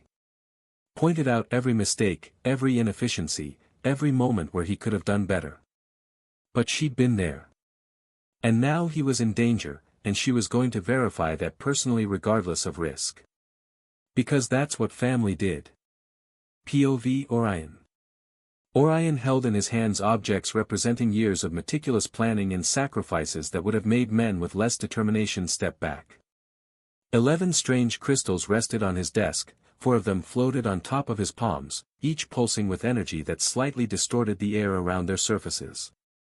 2 were dark purple, absorbing light rather than reflecting it, pulling it inward like small mouths feeding on illumination. Even in a well-lit room they appeared as dark voids, surfaces refusing to acknowledge the existence of brightness. 1 was completely black. It emanated a sensation of void, uncomfortable to hold for extended periods. The kind of discomfort that started in the fingers and crept up the wrist like cold water. But this one, the one Orion liked the most. And the last was white. It glowed with soft but persistent luminescence, quiet and constant in a way that reminded Orion of the moon on cloudless nights. Together, the 4 stones in his hands vibrated with energy that shouldn't coexist peacefully. And somehow they rotated inches apart without conflict, held in equilibrium by the arrangement he'd spent 3 years perfecting. The other 7 stones sat in specially prepared containers across the desk. 11 stones total. 11 pieces of a puzzle that had been separated deliberately, scattered across centuries of history by someone who understood exactly what they did together. Someone who may have been afraid of what happened when all 14 were reunited. Orion intended to find out why. Saya, Aldrich's son, stood beside him observing those stones with nervousness he couldn't completely hide no matter how much training he'd received to maintain composure under pressure. The young man was competent. That was the right word, competent. Not brilliant, not a prodigy, but reliable in the ways that mattered most for work. He followed instructions precisely, he reported accurately, and he didn't ask questions that might reveal how much he understood about operations he participated in. Aldrich had trained him well for that specific purpose. But the energy those objects controlled was palpable even for someone without particularly refined elemental sensitivity. Saya could feel it pressing against his consciousness like sound pressure from a bass drum, not loud enough to hurt but present enough to make concentration difficult. They were artifacts that together could control power on a scale exceeding anything ordinary cultivation could achieve. Not beasts. Power itself. The fundamental force underlying everything from elemental manipulation to spiritual cultivation to the very structure of mana as Tamer's understood it. Saya shifted his weight slightly. His hands moved toward his front then stopped, recognizing the gesture was instinctive rather than useful. You couldn't fight these stones with your body. He was here only because he'd received a message from one of his father Aldrich's intelligence units, an urgent communication delivered by a fast bird that had traveled from the position where Aldrich and his allies continued monitoring the Academy situation. The message contained details about the final battle between Ren and Leora, description of new abilities both had revealed during the confrontation that had pushed limits far beyond what fifth-year students should be able to manifest. Seiya had read the report twice. Then once more to make sure he hadn't misunderstood. The capabilities sounded completely insane when articulated as a list. Complete elemental control over the 7 elements without apparent restriction. Fusion of elements into advanced combinations like ice that few old masters dominated appropriately. Curses unlocking prematurely in beasts that shouldn't have access to those legendary techniques for additional years. And that was only what they'd shown publicly. Aldrich speculated they had additional capabilities they hadn't wanted to reveal. Which meant the list was incomplete. Which meant the real numbers were worse than what intelligence had confirmed. Can we really win in the end against so many new powers? Seiya asked with a voice carrying genuine doubt beyond simple nervousness. It was a reasonable concern considering the full context. Not only were they facing prodigy tamers like Ren Patender, his friends, and the princesses, Larissa, Leora, and Luna with capabilities defying conventional understanding, but also veterans like Julius, Zhao, and Selphira whose experience and power accumulated over decades made them formidable adversaries in their own. The math was brutal when you tallied everything honestly. Ren alone, operating at the level of his battle with Leora, could probably neutralize 10 to 15 normal Gold 1 tamers. At full strength, maybe 20. If whatever his actual ceiling wasn't too far, because Aldrich's report suggested he hadn't shown everything, the number could be significantly higher. Add doubles like Luna, whose abilities remained largely uncharacterized because she hadn't fought too hard yet. Add Larissa with her light jumps manipulation. Add Leora, clearly possessing techniques that could reshape battlefield dynamics. Then add Julius as another double fuser. Zhao with his aerial superiority and insane precision. Selphira with 4 centuries of experience and power that placed her among the kingdom's top 1 or 2 combatants regardless of current rank limitations. And the army. Yano's military force distributed throughout the region, more than double their own numbers. Against all that, what did Orion's faction actually have? The stones. 11 stones and whatever they could unlock. As long as we don't give more time to that Patender kid. Everything is still functioning within acceptable parameters, Orion responded with a tone communicating confidence that came from knowledge Seiya didn't yet fully possess. Not blind arrogance but cold evaluation of the situation based on information Aldrich had apparently kept hidden even from his own son until this moment. There was a reason for that compartmentalization. Intelligence operations worked best when minimal people understood the full picture. Seiya knew his role. He didn't need to understand everything to execute it effectively. Although we were informed that Julius and his search group finally found the brain in Yano's depths, Orion continued, allowing a small smile to touch his lips. Not humor exactly but satisfaction at confirmation of his predictions. They can't do absolutely anything with it without the 7 activators. He indicated the 2 purple stones he held alongside the black and white ones, then gestured toward the sealed containers holding the remaining purple pieces. And those 7 are here. Under our control. They've been here for almost 3 years, removed from their original location long before Julius began the search that would eventually lead him to that useless discovery. The timeline wasn't coincidental. Orion had known the Dravenholms would eventually find the brain. The corruption spreading through Yano's tunnel systems was only a temporary obstruction, not a permanent seal. Given enough time and enough tamers clearing paths, Julius's Earth Tamers team would inevitably reach the destination. But arriving at a destination without the key was meaningless. Like finding a locked door and having no way to open it. The discovery meant nothing without the means to use it. And each time I understand and control the keys better, he thought to himself. 3 years of study.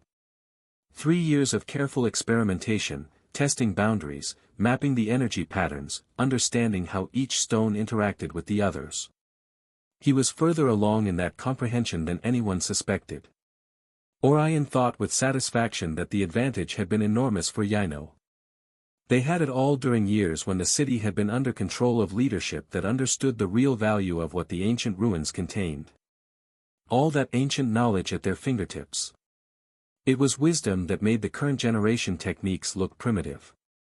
Understanding of elements, of spiritual cultivation, of power systems that current academia had rediscovered only fragments of over 5 centuries of painstaking research. Everything the old civilization had known. Everything they'd built into those ruins before they vanished. And he wondered internally, not for the first time, how the hell Yino had lost the war against Yano if they had access to all that information and technology that should have given them absolute superiority in the last large-scale conflict. It was a question that had bothered him for years of planning, a contradiction that didn't fit cleanly with his understanding of how relative power should determine outcomes of confrontations on that scale. Superior crystal technology, superior ancient knowledge and access to ruins that Yano had barely begun to explore. Resources that should have been overwhelmingly decisive. And yet Yino lost. How? The question mattered because if Orion didn't understand why Yino had failed with superior advantages, he couldn't guarantee his own plan wouldn't fail for the same reason. But he had an almost perfect answer. It has to be that.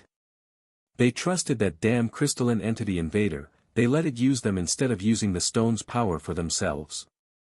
Look how they contaminated them.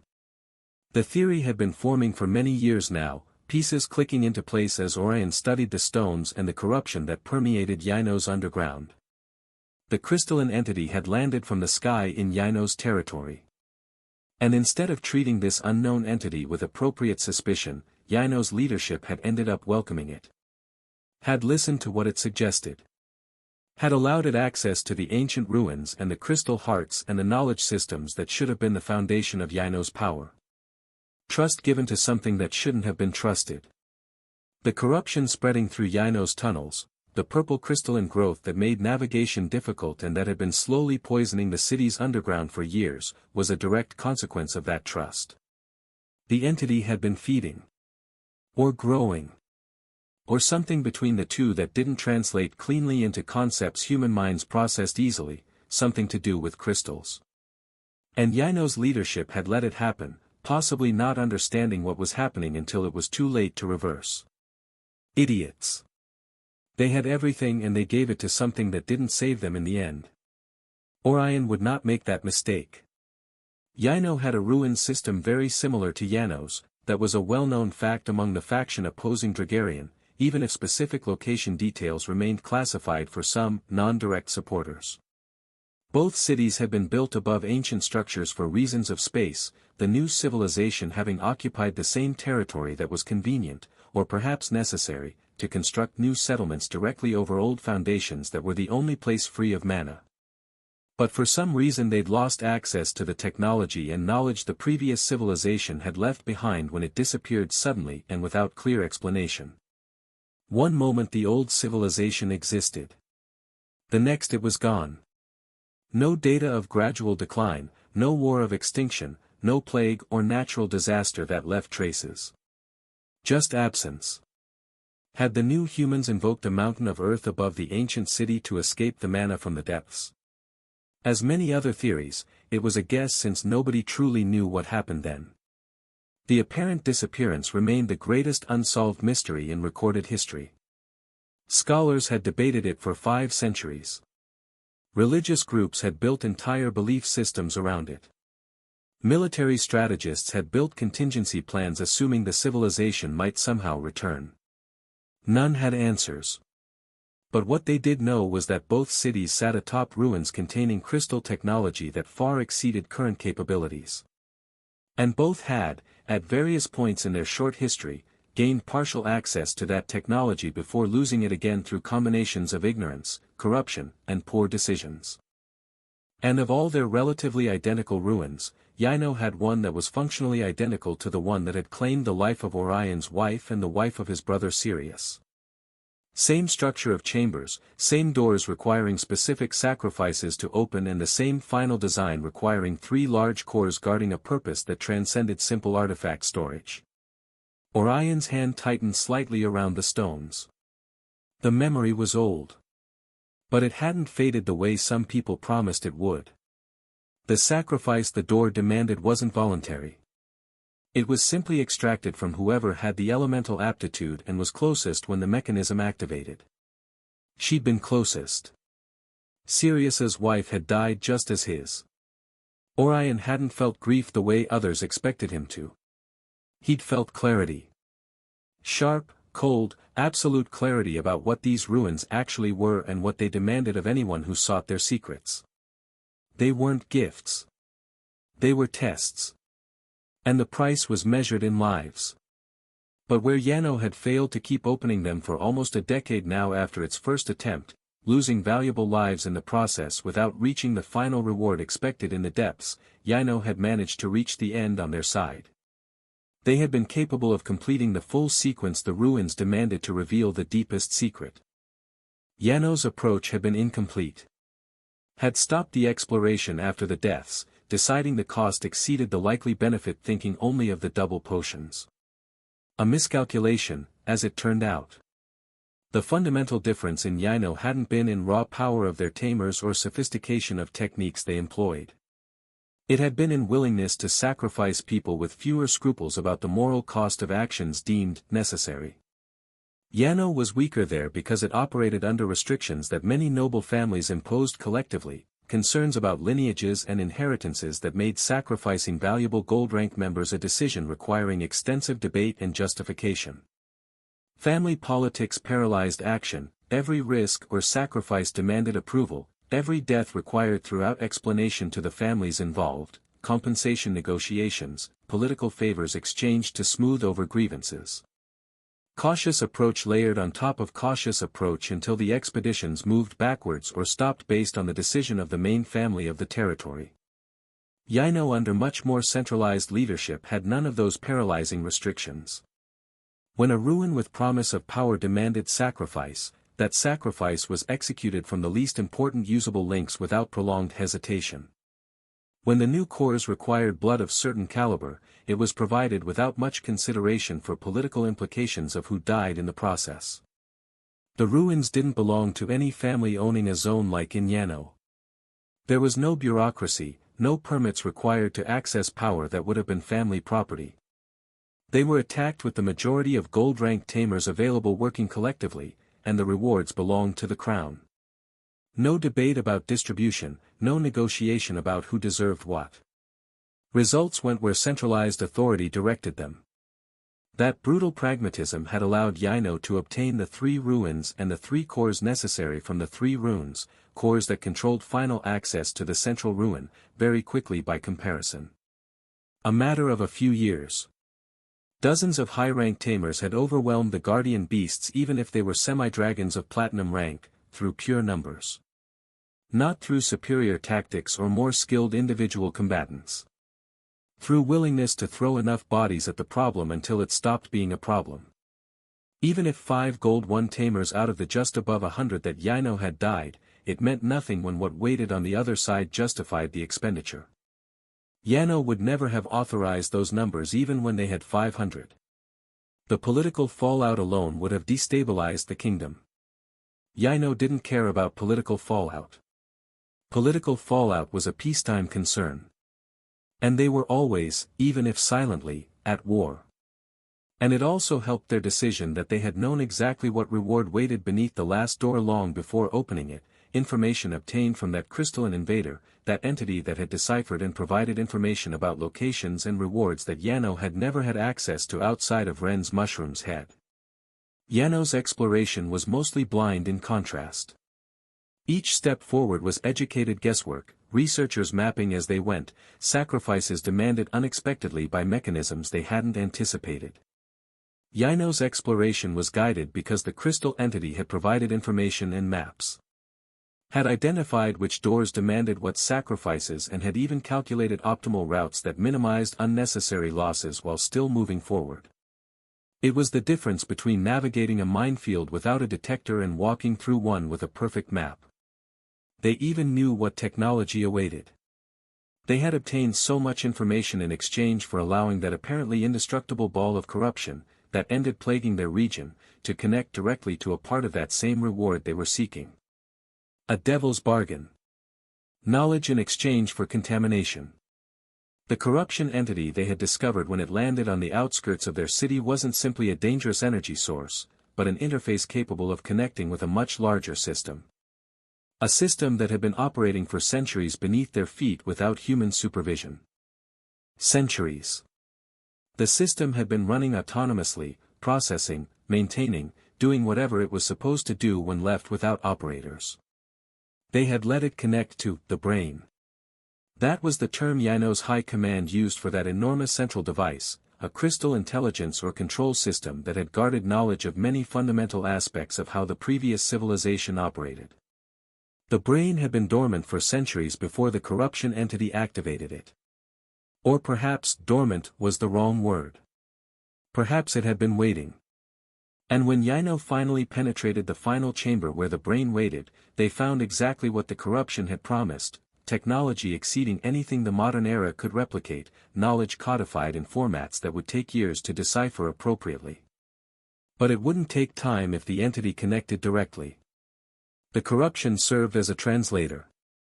Bridge between ancient systems designed for a civilization that no longer existed and contemporary human minds trying to extract useful information from it. From that information were born Yino's multiple Tamers, with beasts different from natural ones that promised certain synergies and specific powers that the Tamer desired after covering certain points the crystal needed. But the promise was enough. Custom beasts designed rather than discovered, beasts cultivated according to specifications rather than natural development patterns. They had arrived at developing sextuples very late in the process of the war. But they had arrived.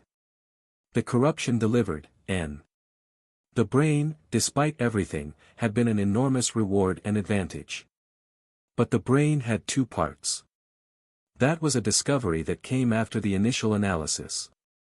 The entity understood there were references to a secondary component in the disconnected side of the Earth, a complementary piece that would complete the system and unlock other capabilities remaining inactive without proper complete connection. Two halves of something designed as a whole.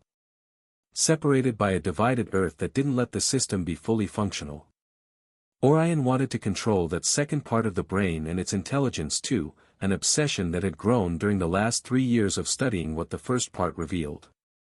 Because he had realized before others, before even Yino's leadership that had originally discovered the brain, that he needed the second part specifically to discover the true way to handle the crystal. Not ordinary crystals that everyone used as currency. Not corrupt crystals that pretended to be messiahs. Not even cores or crystallized statues. Although all were part of one same system, none represented the true crystal.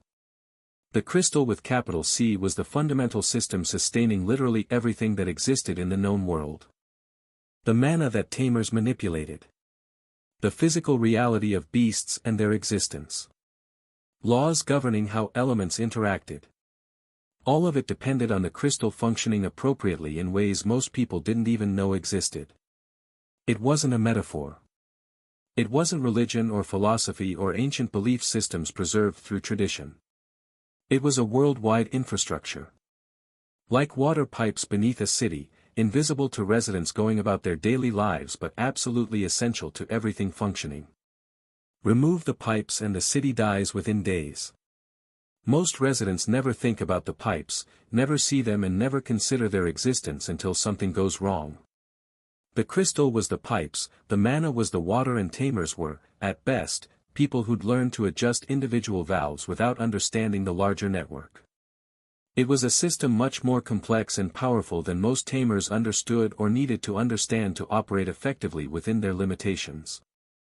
Gold-rank Tamers could manipulate elements with extraordinary skill and never need to think about what made those elements exist in the first place. But Orion had seen enough of what the corrupted brain revealed to recognize that the crystal was the underlying infrastructure of the runes, the fundamental code of reality expressed in physical form that could be manipulated if you knew how to access it appropriately. The runes weren't just to make magical artifacts. They were interfaces, access points to a system.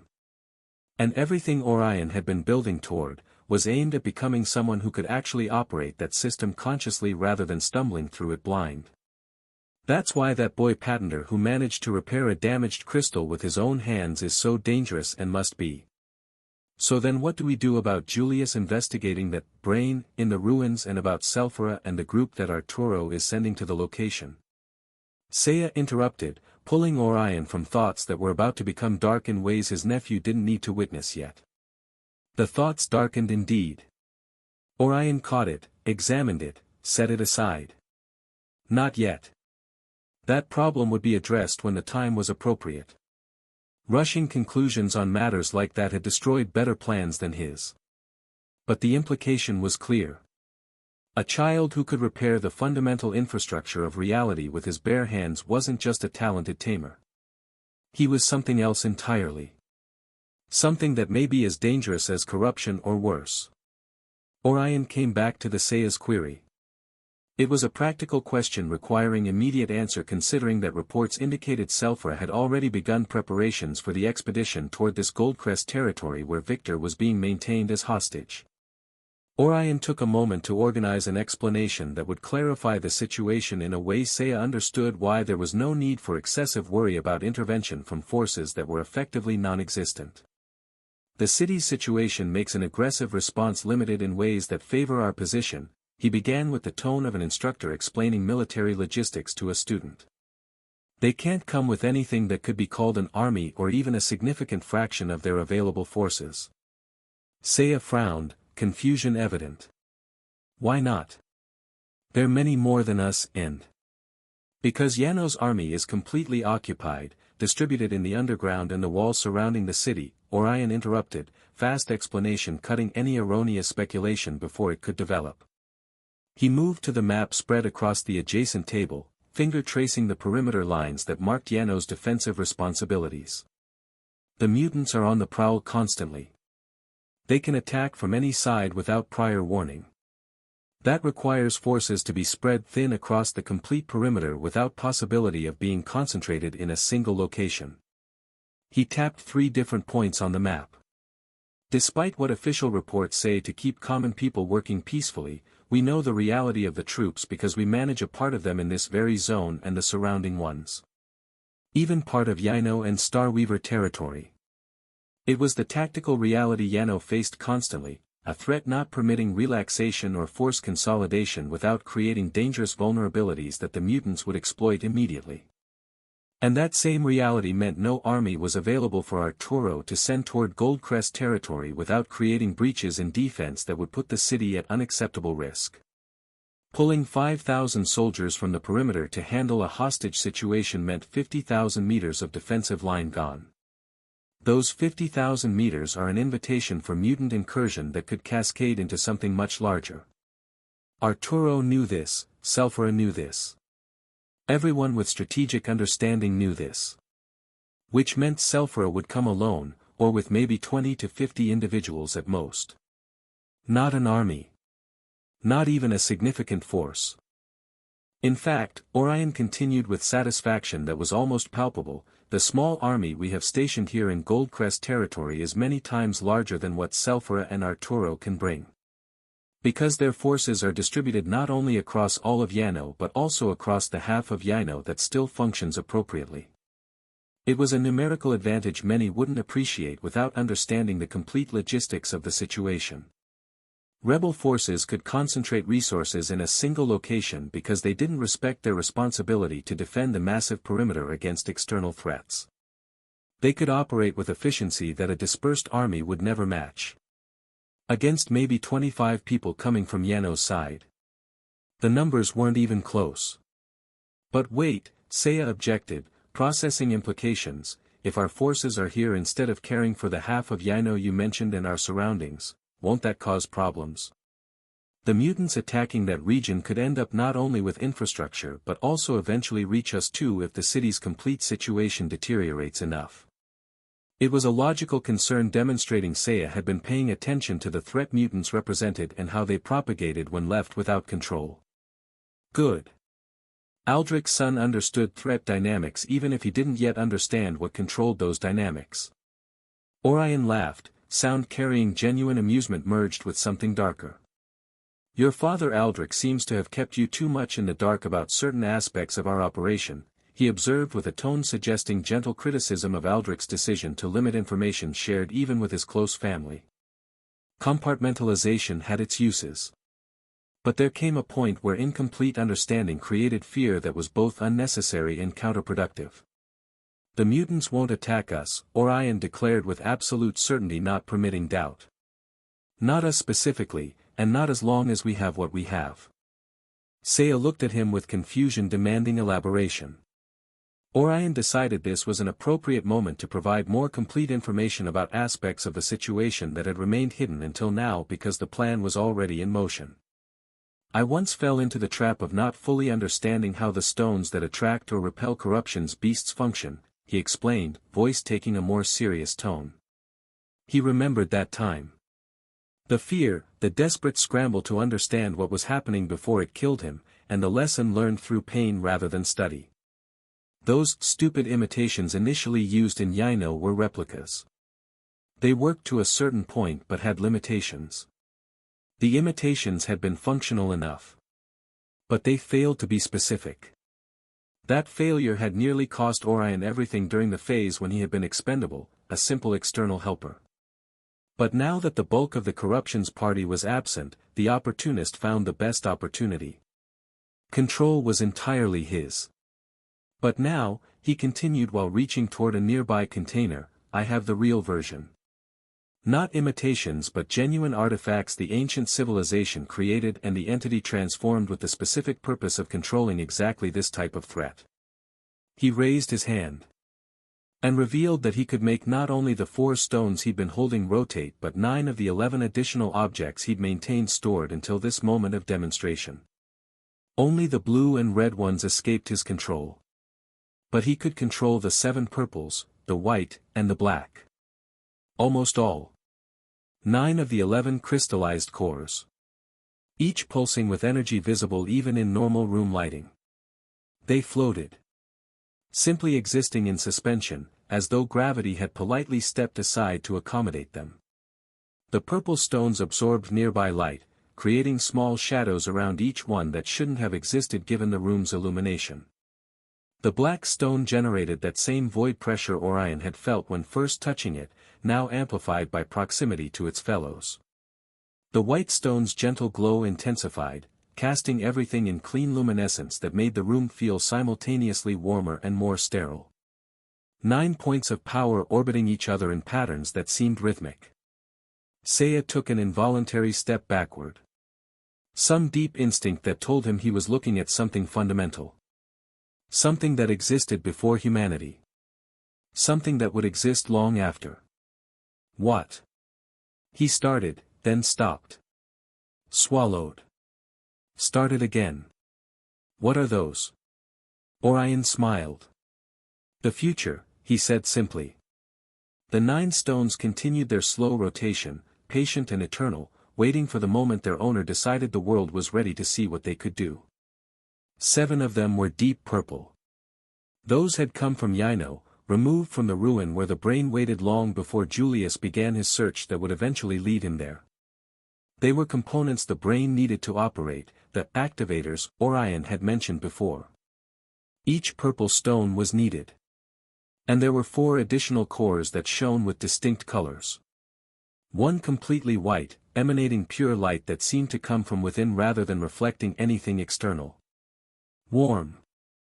The kind of light that made you feel slightly safer just by existing nearby. One black, absorbing light like a void. Not darkness, darkness was absence of light. This was the presence of something else, something that actively consumed illumination and converted it into whatever existed on the other side of its visible reality. One blue, pulsing with rhythm recalling water's flow. Not static but moving, cycling, the energy within it circulating continuously like current in a river that never reached the sea. One red, shining with intensity of fire. Heat radiated from it in waves subtle enough to be comfortable at distance but unmistakable at close range. Those 4 had come from Yano, obtained through sacrifices that had required the deaths of the Star Weaver and some other 2 tamers provided by the Goldcrest. Not metaphorical sacrifice. Orion knew the names and understood exactly what each death had purchased. They were pieces complementing the other 7 from Yino before corruption twisted them. Orion was missing 3 for a complete set that would provide control over fundamental aspects of how elemental mana manifested and propagated throughout the region. But for now, Orion only needed to control the purples with help from the black and the white. With these, he explained while the core's energy reflected across his face in shifting patterns of light and shadow, we don't just repel mutants. We can direct them. Control where they move and what they attack. They are weapons as much as defenses, with capability to convert the threat that paralyzes Yano into a tool we use for our own purposes. The revelation would change Seiya's understanding of the power balance fundamentally. This wasn't simply survival against the biggest environmental threat for the city. This was manipulation. Weaponization. Taking the most dangerous element in the region, the mutant swarms that forced Yano to spread its military impossibly thin, and turning that element into a strategic asset. If you could direct mutants, you could direct them away from your own territory and toward enemy positions. Could use them as an advance force, softening defenses before your own troops moved in. It was the difference between being besieged and being the one controlling the siege. Yano thought the mutants were a natural disaster. Unpredictable. Uncontrollable. Something to be endured and defended against. Orion knew they were a weapon, his weapon. That's why I have no concern about Selphra coming to rescue the victor, Orion concluded, returning the cores to storage with movements that were practiced, precise, almost ceremonial. Each stone placed in its specific container. The process took maybe 30 seconds but communicated care that bordered on reverence. She'll bring a small group because that's all she can bring without compromising Yano's defense. And that small group will face not only our forces but also the environment we control in ways she won't anticipate until it's too late. A trap within a trap. Layers of planning converting every move Selphra made into advantage for Orion's side regardless of how carefully she executed her next approach. Selphra was experienced. One of the most dangerous individuals in the kingdom's history. But experience was only valuable when you understood the rules of engagement. And the rules had changed in ways she couldn't possibly know about yet. And while Seiya processed the implications of this revelation, finally understanding why his father and Orion operated with confidence that had seemed unjustified from his external perspective after seeing Ren's power, Orion allowed another small smile to touch his lips. Everything was proceeding exactly according to the plan that had taken years to construct. Years of careful positioning, intelligence gathering, sacrifice, patience. And soon, very soon, he'd have access to the second part of the brain that would complete his understanding of the crystal and unlock capabilities that would change the fundamental power balance in the kingdom. Not military advantage. Understanding. True understanding of how reality itself operated at the most fundamental level. Everything else, the soldiers, the territory, Victor as hostage, the mutant control, was simply buying time. Creating conditions where the final pieces could be obtained without interference. He only needed to control that territory and the last keys. The board was set, the pieces were moving and his opponent still didn't know the game had changed. Julius and Zhao stood in a chamber that had taken years of dangerous exploration to reach, moving through tunnels that penetrated deeply into Yino's depths that few dared explore even with a complete team of experienced Earth element tamers. The air down here was different from the tunnels they traversed earlier. Older somehow. Stiller.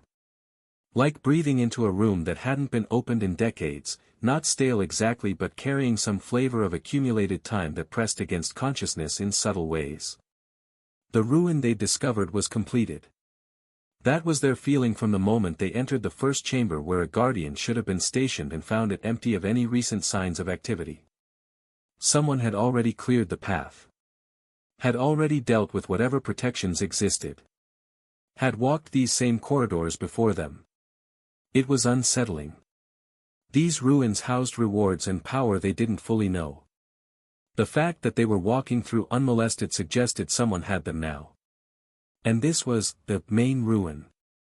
It was eerily similar to the descriptions Selphra had provided to Julius during her investigation about what had happened to Sirius' wife. Same general architecture. Same pattern of 10 chambers connected by passages requiring to fill holes with sacrifices and fighting to permit progression. Same symbols carved into the walls. The symbols weren't decorative. Weren't religious iconography or territorial markings. They were instructions. Written in a language that current scholars had spent decades partially deciphering for meager results. Written by people who understood the system intimately. They had descended through the first 10 chambers. Each one larger than the last. But all defenses were already spent by whoever had come before. The chambers were empty rooms now, their purposes fulfilled, their demands already paid. By other people's blood. Julius tried not to think about how many gold-ranked Tamers had died here during the original completion. The math suggested at least 2 to 3 based on the sacrifice requirements carved into the walls. Maybe more if some chambers had required repeated attempts before successful passage. They found an enormous door at the end. It was open. Not broken open, not forced. Simply open, as though someone had offered the 3 big cores, entered, passed through, and left it that way behind them. Casual. The door was maybe 5 meters tall and 4 meters wide, carved from stone that was darker and denser than anything in the previous walls. Symbols covered every surface, packed so densely they seemed overlapped in places, like it had layer upon layer of instructions or warnings that Julius couldn't read or process. Beyond it, the 11th and final chamber opened into a space that was somewhat large. Maybe 50 meters across. Hard to judge precisely in the dim lighting that filtered through crystal formations in the ceiling. And in the center of that chamber, elevated on a platform that seemed designed specifically for exhibition rather than practical storage, was what Orion had called the brain, or at least its purple half. Julius stopped walking. Zhao stopped beside him. For maybe 5 seconds neither of them moved. Neither of them spoke. They just looked. It was a massive object defying easy description because it didn't seem to follow construction principles modern technology could copy. An enormous dense sphere of 10 meters in height, formed by millions of threads of purple crystal interwoven in patterns that were simultaneously organic and geometric, like veins in living tissue arranged according to mathematical logic that no natural process could produce. The crystal threads caught what little light existed in the chamber and transformed it, multiplying it, redistributing it through internal pathways until the entire structure pulsed with soft purple luminescence from within. It was beautiful. It was also deeply, fundamentally wrong in ways that Julius couldn't articulate but that his instincts screamed about with intensity that made his skin crawl. The wrongness wasn't visual. The object looked magnificent, even awe-inspiring. The wrongness was spiritual, something about the energy it radiated that conflicted with natural patterns Julius had spent his life using and studying.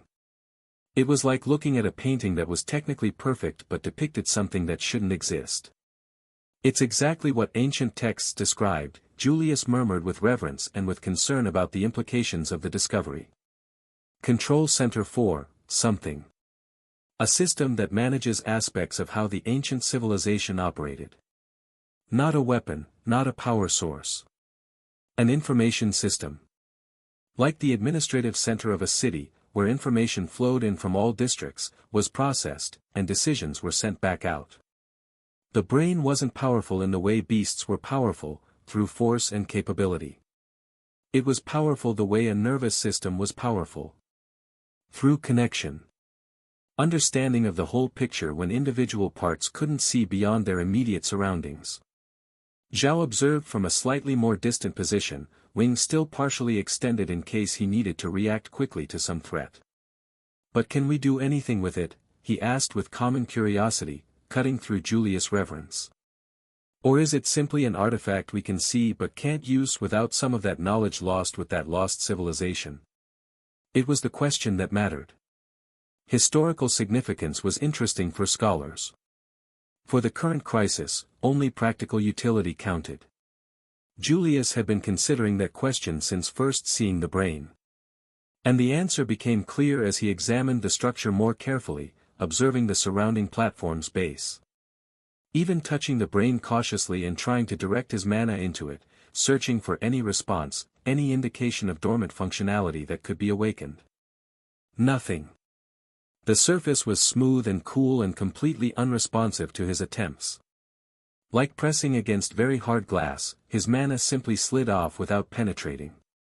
"We can't do anything," he said finally with frustration evident in his voice. "The activators are missing. The cores that should be placed around the base, possibly to provide energy or the switching on control, aren't here." He pointed toward indentations surrounding the brain in a perfect circular pattern. 7 spaces. Each one designed specifically to hold objects of the same particular size and shape. Carved with precision that suggested the platform had been built around them rather than the spaces being added afterward. And all of them were empty. Dust had accumulated on the surfaces in layers visible even in the dim lighting. Not light dusting but genuine accumulation, the kind that built up over years of undisturbed settling. Zhao moved closer to examine the indentations more carefully. "How long have they been empty?" he asked while running his finger along the dust that had settled in visible layers. "Some years judging by accumulation," Julius responded after careful analysis. "Perhaps 2 to 3 years approximately if the sedimentation rate here is comparable to other ruins we've studied." He looked at Zhao. Zhao looked back. Neither needed to say what they were both thinking. 3 years. Roughly coinciding with the period since Dragarian had been crystallized. Roughly coinciding with when the power vacuum had created conditions that certain factions could exploit. Coincidence was a luxury Julius had stopped believing in years ago. Someone who knew this location but didn't get crystallized took them after the war, Julius continued, voice taking a darker tone. "Removed the cores after the corruption's crystallization way before we had a chance to arrive to discover this place. And they likely knew that without those activators, this brain is just an interesting and indestructible object like other large crystals we can't use for any purpose." He stood before the magnificent, pulsing semi-sphere and felt the particular helplessness of finding exactly what you'd been searching for and discovering it was useless without something else. Like finding a magnificent ship but no ocean to sail it on. The brain was here.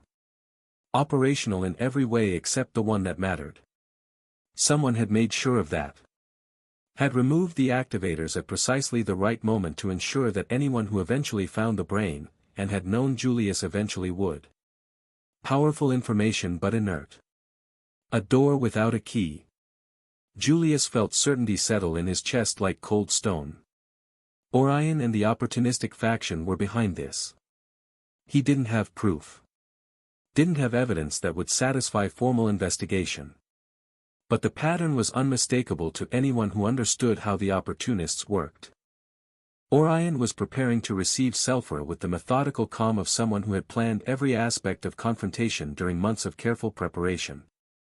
He'd received several messages during the last hour, birds arriving at regular intervals with updates about Selphra's group's progress as they approached Goldcrest territory. Everything was unfolding exactly as he'd anticipated, perfect timing confirming his predictions about how they would react had been accurate. Message at hour 0, Selphra and Arturo departed with 35 companions. Speed approximately 80 km per hour. Message at hour 1, group past checkpoint 1. Still 37 members. No additional forces detected. Message at hour 2, approaching outer perimeter of Goldcrest territory. Maintaining cautious pace. Every update confirmed the pattern. Small group, cautious approach and no big military backup because none more could be spared. Everything according to plan. Getting dressed was the most tedious part now. Not because there were complicated preparations, quite the opposite. There was simplicity to it that felt almost anticlimactic given the magnitude of what was about to occur. There were no armors to put on, no conventional weapons to prepare. This wasn't a conflict where metal and steel would determine the outcome.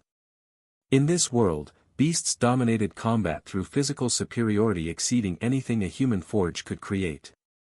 Armors were dead weight limiting mobility without providing significant protection against claws and fangs of creatures, especially those of silver or gold rank. Wearing armor against a gold rank beast was like wearing paper against a sword. It gave false confidence without actual protection. Worse, it sometimes slowed you down. Beasts were much harder than most human constructions. Their scales, their hides, their spiritual reinforcement made conventional weapons nearly useless beyond bronze rank. That was why serious tamers wore thick but flexible clothing optimized for movement rather than protection. Speed and positioning mattered. Armor didn't. Selphira used a spear, that was true, but it wasn't like Ren's initiative, not a conventionally forged weapon. It was a manifestation of her power, of her control over elemental ice. And although she maintained that physical spear stored within one of her beast's storage space, since it was an object she'd been injecting mana into for years until the material had completely saturated and become a natural extension of her will, that was an exception proving the rule. The spear was elemental tool first and physical object second, power derived from the tamer wielding it rather than from some third party who had forged it. That's how it was for all serious tamers. Beasts were their primary weapons and armor, and any physical implements were tertiary at best. Orion finished verifying his beasts had strong bonds and energy flowing without obstructions. 2 beasts currently. Gold rank. They weren't natural beasts anymore. Not entirely. The modifications were subtle, maybe 5 to 10% deviation from baseline, but that deviation made them significantly more compatible with the technology he was about to use. Before leaving the preparation area completely, Orion took a moment to hide his most important papers and books. They were documents he'd obtained from families of his faction that had been closer to original Goldcrests and to Yino's leadership during years back when Yino still operated with complete autonomy. Those groups had obtained significant information and corrupt technology that most of today's rebel faction didn't even know existed, knowledge jealously guarded by those who'd discovered it first. Some were copies, some were originals that had been smuggled out during Yino's collapse. Some were notes compiled from interviews with survivors who'd worked directly with the brain during its operational period. Each one represented years of research. Decades, in some cases. Knowledge that couldn't be replaced if lost. He placed them in locations throughout the compound that only he knew. It was thanks to those documents that Orion had been able to attempt some of his most risky experimentations. The corruption Gene had used during his confrontation with Ren, for example, had been direct development of techniques described in texts coming from Yino's research and the corrupt cores. Not simply random corrupt energy but controlled application of specific principles. Jin's corruption had operated at maybe 30% efficiency.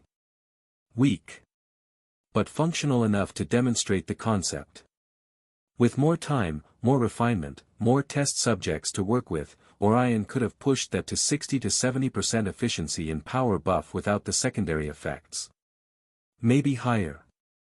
The theoretical ceiling was perhaps 100% before the corruption became too dense for human consciousness to maintain control.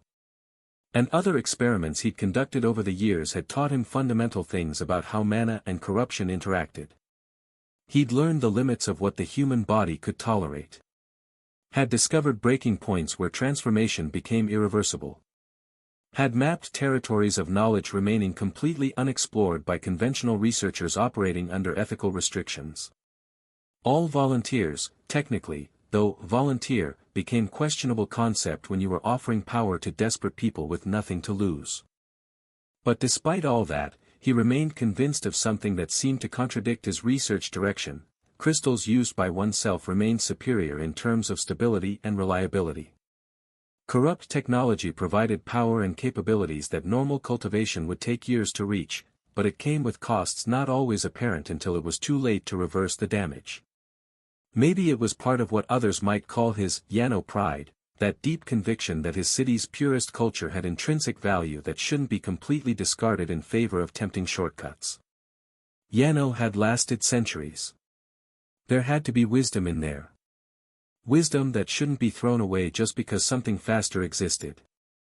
It was precisely why he'd been opportunist rather than fully align with the more radical anti-Yano faction. He didn't hate his city or the culture that had formed who he was.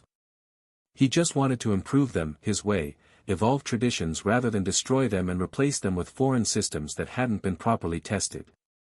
Reform, not revolution.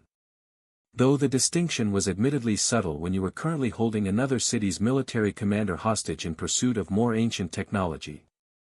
Orion began moving calmly toward the protected position where the encounter with Selphra would occur if she dared to enter, measured steps communicating confidence instead of any kind of nervous hurry. While walking, his mind processed aspects of the situation providing considerable satisfaction. They could never have a real advantage even if they really had managed to reach the brain in Yino's depths. Its security was layered. Layer 1, Physical Access. You had to get to the chamber. That alone had stopped everyone for a while thanks to the abundant and insanely hard corruption crystal roots. Layer 2, Activation. Although to communicate with the device you only needed to physically touch it, the interface only responding to direct contact in a manner not requiring specialized knowledge to activate, it only functioned when the 7 cores were properly connected in their indentations surrounding the brain's base. No cores meant no activation. A simple physical lock that couldn't be bypassed through clever techniques or superior power. And Orion had the only keys.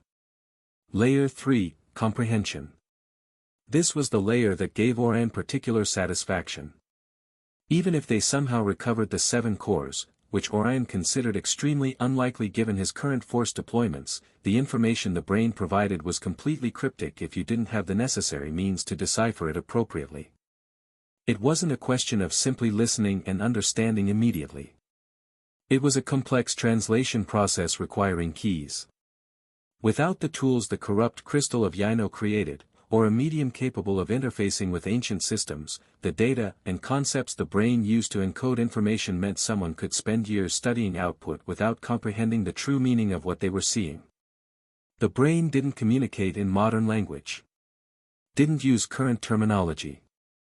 Didn't organize information according to frameworks contemporary scholars would recognize. It used the old civilization systems. Their mathematics, their physics, their understanding of mana that was simultaneously more sophisticated and more alien than anything current academies taught. It would be like observing advanced mathematical equations without understanding the basic operations composing them.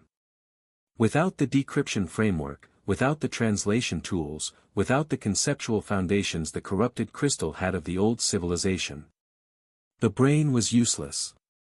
A beautiful, fascinating, completely useless artifact. Orion had some of those tools. Had studied them, had spent 3 years learning to use them effectively.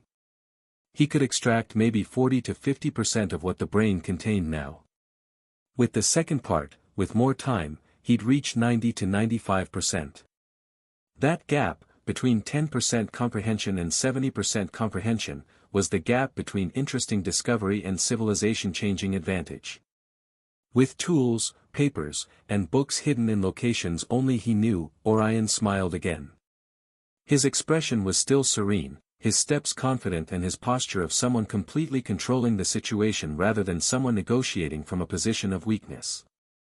Selphra would come expecting a trap because she wasn't stupid. Couldn't have survived 4 centuries being stupid. But she couldn't anticipate all the planning layers he'd invested in this moment. And by the time she recognized the complete extent of what she faced, it would be too late to withdraw without consequences forcing her to accept exactly what Orion wanted. The board was prepared. The pieces were positioned. And the game was about to enter a phase where mistakes couldn't be easily corrected. He reached the protected position, the chamber underground, accessible through one tunnel route. Victor was there. Alive. Relatively, what was necessary to maintain containment. 50 guards. All gold 1 or higher. And 5 of the purple stones. Not all 7. But 5 was enough. Enough to ensure that if combat started, the environment would be hostile in ways Selphra couldn't counter without understanding what she was actually fighting against. Orion settled into position and waited. Patience was a virtue he'd cultivated extensively. Waiting years for the right moment taught you patience whether you wanted to learn it or not. Sulfur would arrive within the hour. And then they'd see which of them had more power. Arturo couldn't believe he was in this specific situation, traveling toward hostile territory for a rescue operation when he literally had a mountain of work waiting at the castle that grew taller with each hour passing without his direct attention. It was a strange feeling, a contradictory mix of emotions making him feel like he was being split between two versions of himself wanting fundamentally incompatible things. On one hand, it was good to be coming with Sulfur to rescue Victor. He was his brother. Blood connection transcending politics and administrative responsibilities. When family was in danger, you dropped everything else and responded regardless of what else was demanding your time. Victor had been there when Arturo needed him. Multiple times. Brothers, not just in blood but in trust. In knowing that if you called, the other would come. So this was right. This was correct. But simultaneously it was bad. Terrible timing that couldn't have been worse if it had been deliberately designed to maximize his discomfort. He had too much work accumulating at the castle. Responsibilities that couldn't be postponed indefinitely without creating problems that would eventually convert into crises if ignored for sufficient time. Budget proposals requiring approval before the fiscal quarter ended, otherwise certain departments would run out of authorized funding and simply stop operating. Military rewards requiring sign-off, otherwise morale would suffer. Trade agreements requiring final review, otherwise the negotiations would expire and they'd have to restart from the beginning, losing months of work. Legal disputes between noble families requiring mediation, otherwise they'd escalate to private conflicts that would destabilize entire regions. Some already approaching violent confrontation. And many more. Each item individually was manageable. Together they formed a cascade of urgency that required his personal attention because certain decisions couldn't be delegated without creating worse problems than the delay. And leaving the secondary family in charge gave him zero confidence because although they were competent in a technical sense, they were much weaker in terms of presence and authority. They were good at management, that couldn't be denied. They could handle numbers and logistics with efficiency Arturo genuinely appreciated. The secondary branch had produced some excellent administrators over the generations. But they didn't have the charisma or power of conviction needed when it came to effectively leading in the castle facing old stubborn nobles who'd spent decades perfecting the art of bureaucratic obstruction. Those nobles responded to force. Not physical force, though that helped, but force of personality. Presence. The kind of authority that made people think twice before objecting. Arturo had that. Julius had it in even greater measure. Victor had it through sheer intimidation factor of his combat capability. The secondary family didn't. They were respected, competent, valued members of the administrative structure. But putting them in a room with an old noble when he decided to be difficult, would simply outlast them through patient obstruction. Or those old nobles would just nod and agree and promise cooperation, then do nothing. May find technicalities and procedural delays and reasons why action had to be postponed. They responded to Arturo because Arturo could and would go over their head directly and make them look obstructionist. The secondary family couldn't do that without creating political incidents. Which meant that for the next few hours, critical decisions would either not get made, or would get made poorly by people who couldn't enforce them. The secondary family simply didn't have the weight to handle them appropriately when they decided to be difficult. His shoulders were already aching anticipating what he'd find when he returned. The work mountain that was already considerable would have converted into something genuinely overwhelming, important decisions that had been postponed awaiting his return accumulating to the point where it would take weeks of effort simply to reach the state where he could see his desk surface again. Budget allocations frozen because he hadn't signed off. Military promotions delayed because protocol required his review. Legal disputes festering because the secondary family didn't have authority to make binding rulings. And beneath those visible problems, the invisible ones. The morale issues when people felt abandoned by leadership. The power plays when nobles sensed vacuum. The small inefficiencies that would multiply into large ones if left unchecked. "You're thinking too loudly," Sulphura said without turning around. She was riding her white serpent. Arturo rode alongside on his Chilan, a Gold 2 beast that could maintain 80 km per hour indefinitely and sprint to 200 if necessary. "I have reasons to think loudly," Arturo responded. "You're worrying about the castle. Among other things." Sulphura finally looked at him. Her expression was amused, sympathetic, hard to read. "The castle will survive a week without you. It survived centuries. Buildings are good at that. It's not the building I'm worried about. The nobles. Not a question. We can whack them together when returning." Arturo smiled with that mental image, took a breath. Let it out slowly. Trying to release the tension that wasn't actually helping anything. It was going to be a nightmare. But at the same time, there was a part of him that felt genuinely happy not having to be buried in that work for a while. Being able to concentrate on the singular, direct objective of saving his brother instead of balancing dozens of conflicting priorities simultaneously was almost like vacation in a certain twisted sense. No delicate negotiations with nobles who took offense at absurd reasons. No reviewing financial reports that revealed deficits requiring creative explanation from their owners explaining such thefts and his investigations to find them.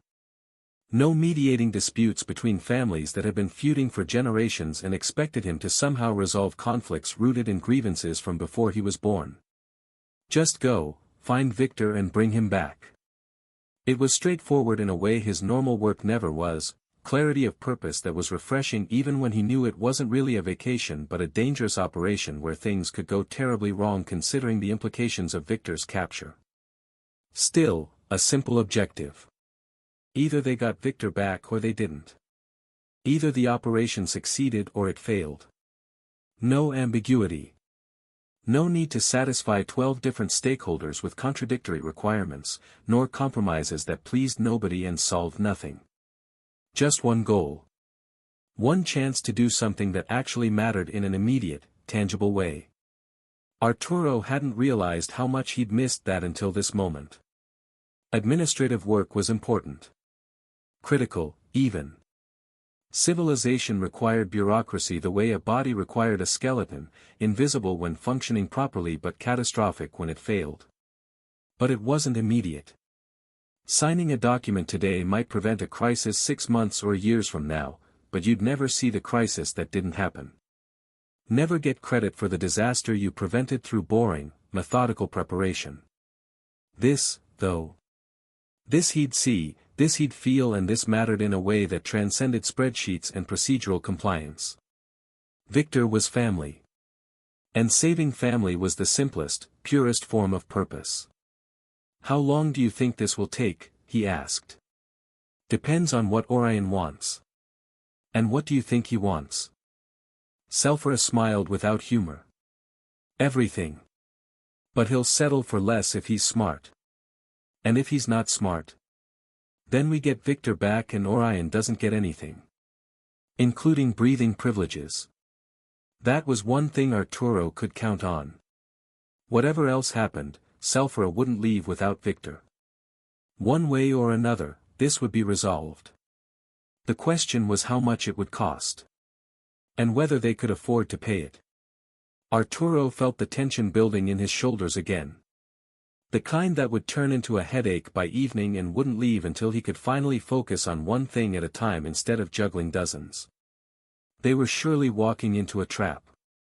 That was the assumption they'd operated under from the moment they decided to come. Rebel nobles wouldn't have captured Victor and then invited Yano's leadership to come negotiate his release if they didn't have a plan to exploit the situation somehow. It was transparent to the point of being insulting.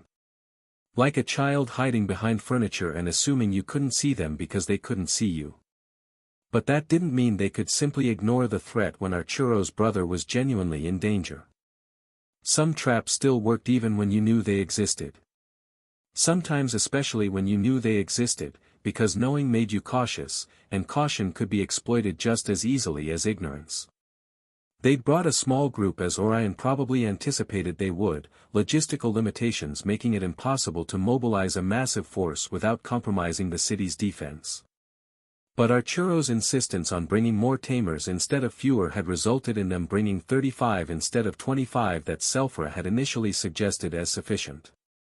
It was a compromise between security and practicality, a number providing significant backup without becoming so large it became a problem for the city defense's coordination. 35 people was small enough to move fast when needed. Large enough to form proper tactical formations when combat started. Diverse enough to cover multiple specialties without overlap becoming redundant. Still not many considering they might be facing a complete rebel army that had been entrenched in that last Goldcrest territory for months. But bringing 20 like Victor had brought when he left on the mission that resulted in his capture seemed like intentionally repeating an error that had already proven disastrous. And Arturo had no intention of walking blindly into the same problem expecting different results. That was the textbook definition of insanity, and whatever else Arturo was, he wasn't insane. Selphra had alleged the current configuration was fundamentally superior anyway. She was similar to Victor in terms of raw power but considerably more dangerous in practical application because she had many more years of experience, making her more difficult to surprise or trap with tactics that would work against a younger Tamer. You could easily say 4 centuries of experience. But that wasn't hyperbole or estimation. It was 4 actual centuries. She'd seen things, fought battles and survived situations that had killed better prepared people. Made mistakes and learned from them when younger Tamers would have died making those same mistakes. Her control over beasts was more refined. Her combat instincts sharper. Her understanding of how to read situations and adapt strategies in real time more developed. Victor was strong, maybe top 1 in the kingdom in terms of pure power capability. But he was young. Still making mistakes that experience would eventually teach him not to make. Selphra made different mistakes. The kind that came from having seen too many patterns and assuming the current situation matched previous ones when it didn't. But those mistakes were rarer and usually less fatal than the mistakes of youth. And Arturo was no weakling either, a fact some nobles seemed to forget because he spent so much time in administrative functions. People looked at him and saw a bureaucrat, an administrator. The brother who managed logistics while Victor did the fighting. But he'd completed the 1,000 days of intensive cultivation too. Same process that had refined Victor's control had refined his. Same dedication to improvement.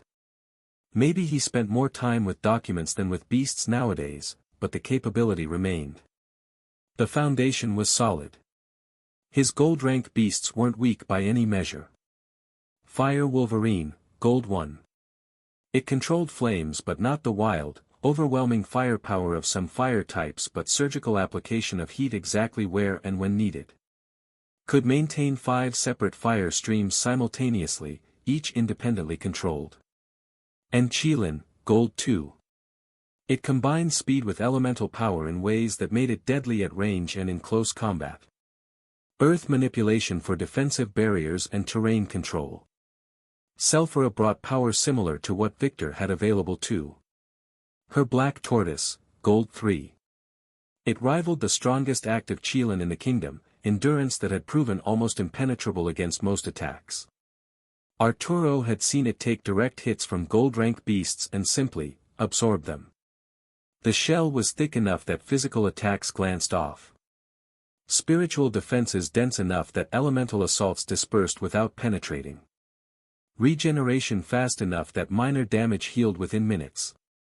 Killing the Black Tortoise required sustained, overwhelming force applied continuously for extended duration.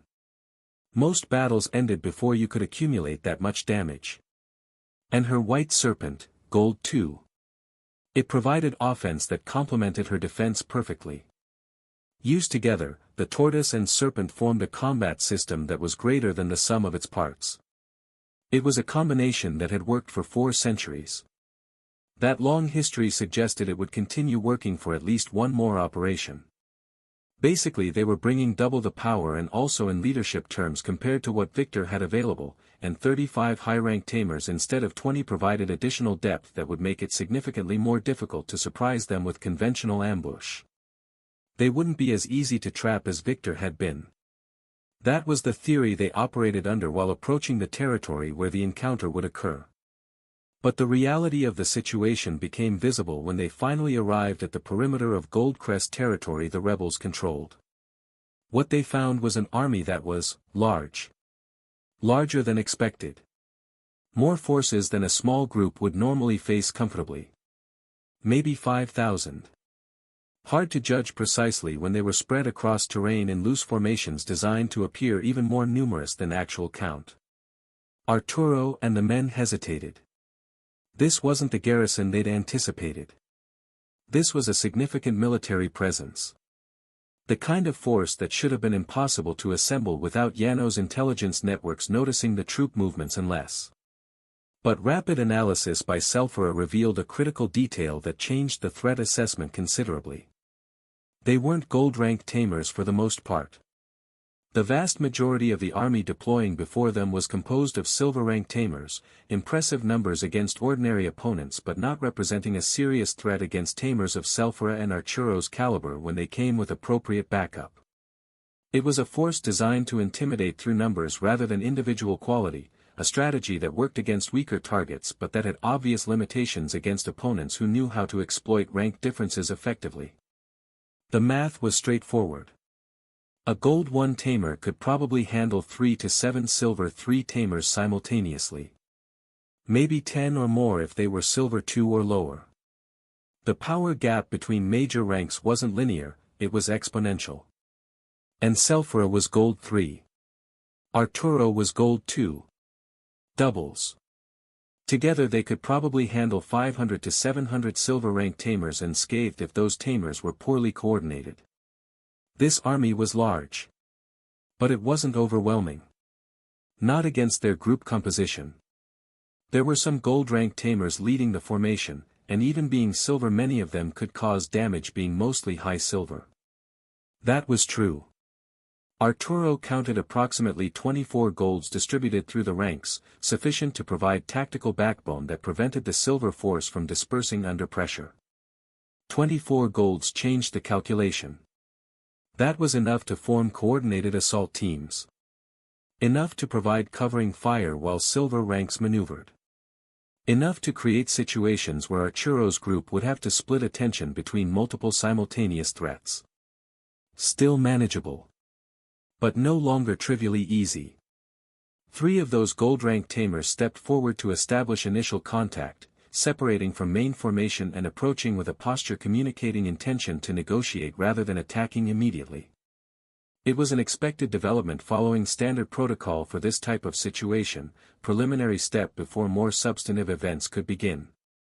Arturo watched them approach while preparing to manifest his beasts instantly if the situation deteriorated. The 3 were Tamers he recognized. Old members of the Goldcrest faction who'd maintained a low profile during the last open confrontation. He knew their names. Knew their capabilities. All carried confident postures suggesting they didn't feel particularly threatened by Selfra and Arturo's presence, arrogance that was unsettling considering the power disparity that should have been obvious in the mana. Either they were idiots, possible but unlikely given their survival to this point, or they knew something that justified the confidence. Arturo suspected the latter. Which meant the trap was deeper than just numerical advantage. The trio's leader, a man of approximately 50 years with hair beginning to show gray at his temples, spoke first. Lord Arturo. Matriarch Selfra. The greeting was formal. Almost exaggerated in its courtesy. We're pleased you've accepted our invitation to discuss the terms for Victor's release. Lord Orion awaits you inside the ruin where the situation can be explained appropriately. It was an invitation that was obviously a badly disguised trap. Entering the Goldcrest ruin where Orion controlled the terrain and with an army at his back was exactly the type of tactical error a competent instructor would warn against in any basic military strategy course. But simultaneously it was the only way to verify if Victor genuinely was being held there and in what condition, information they needed before they could formulate an appropriate rescue plan. If they didn't enter, they couldn't verify Victor's status or assess the actual threat level. If they did enter, they walked into an obvious trap with eyes open. Sometimes there were no good options. Only less bad ones. Selfora exchanged brief look with Arturo. Do we eliminate them all before entering? Not spoken aloud. Not even transmitted through bond with beasts. Just expression and timing that conveyed complete thought through minimal gesture. Arturo considered it. The army wasn't small. It would take considerable time and energy to defeat them completely. Maybe longer if the Golds were competent at tactical retreats and regrouping. And they seemed to be part of the wall defense around the zone that wasn't in its proper place for this reason. 400 to 500 people pulled from the defensive perimeter meant 40,000 to 50,000 meters of wall inadequately guarded.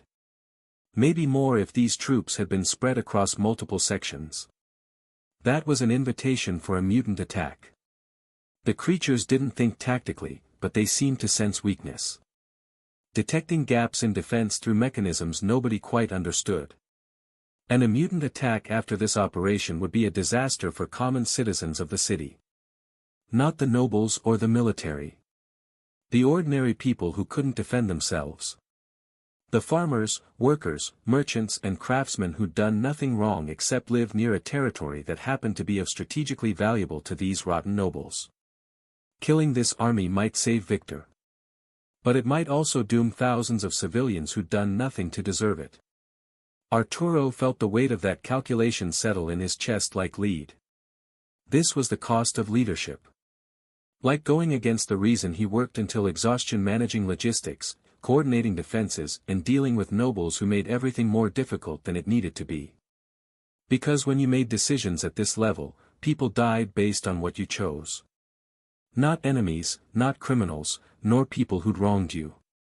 Just people. Still Victor was family. Family came first, right? But thousands of civilians were also his responsibility. Their safety was his duty. Two imperatives in direct conflict.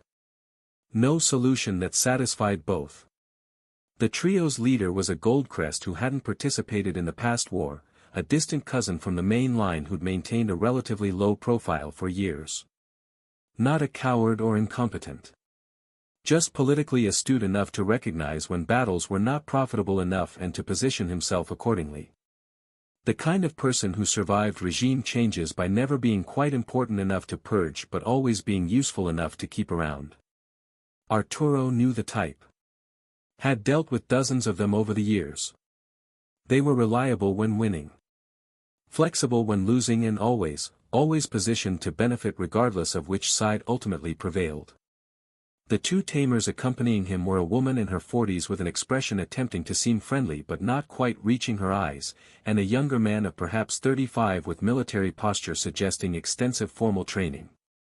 The woman was familiar too. Minor noble from a family that had lost most of its influence around 10 years ago. She'd been rebuilding connections ever since, attaching herself to whichever faction seemed likely to restore her family's status.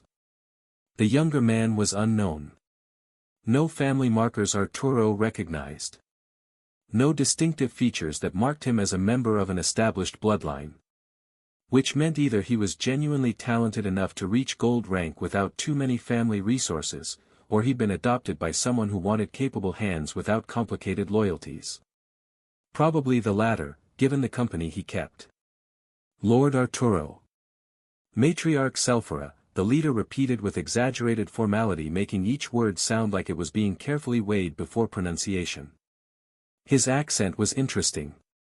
Not quite the crisp pronunciation of Central Llano nobles. Not quite the rougher speech of border families. Something in between that suggested education received in multiple locations, adaptation to whatever dialect his current audience preferred. We would be enormously pleased if you'd accept our invitation to discuss civilized terms. As you can see, we've prepared appropriate forces to ensure this encounter proceeds with, shall we say, guaranteed mutual security. He gestured toward the army deployed behind him with movement intended to intimidate through demonstration of numbers. 4,000 people minimum. Maybe 5,000. Spread across the terrain in formations that were loose enough to avoid appearing threatening but tight enough to respond quickly if orders came. Let's not keep Lord Oran waiting. He expects you inside the ruin where the situation can be explained with appropriate privacy, away from curious ears that might misinterpret the delicate nature of the negotiations we must conduct. It was the same insistent invitation that couldn't have been more obviously a trap if they'd hung a sign saying, "Danger, ambush ahead," over the entrance. Arturo felt his muscles tense involuntarily while processing the audacity of the proposal, the way the Gold Ranks leader presented it shamelessly as though it were a perfectly reasonable option instead of tactical suicide. Selphora said nothing immediately, but Arturo noticed a subtle change in her posture. A small inclination of her head indicating she was evaluating the situation from multiple angles, considering not just what they were saying but also what the complete configuration revealed about the true nature of the enemy's position. Her eyes were calculating something that Arturo couldn't quite identify yet but that seemed to be generating conclusions that increased her tension incrementally. Arturo decided to test the ground with a response that committed to nothing but open space for additional dialogue. "Your invitation is appreciated, Lord Goldcrest," he began with a tone that was diplomatic without being warm. "But surely you'll understand our hesitation to enter an enclosed space where you completely control the terrain. Perhaps we could conduct these civilized negotiations out here, where everyone can clearly see all participants' intentions. Standard negotiating tactic. Push back, make them work for what they want. See how they respond to resistance." The noble woman from the opportunists intervened before her leader could respond, her voice carrying artificial sweetness as transparent as glass. "Certainly we could, Lord Arturo, but I'm afraid this discussion of specific terms requires discretion that a public setting can't appropriately provide. There are sensitive details about Victor's situation that surely all of us would prefer not to share with every soldier in the field." Her smile didn't change, didn't waver. It remained fixed in place like a mask that had been painted on rather than worn naturally. It was an argument designed to exploit the natural concern about his brother's well-being but also public image, suggesting that horrible information waited that should only be revealed privately out of respect for the older prince's status. Obvious manipulation. But effective in its simplicity. Because it worked regardless of whether you recognized it as manipulation. Classic hostage negotiation pressure. Make the rescuers desperate and use that desperation to force compliance. The younger noble opportunist added his own contribution with a voice attempting to sound reasonable.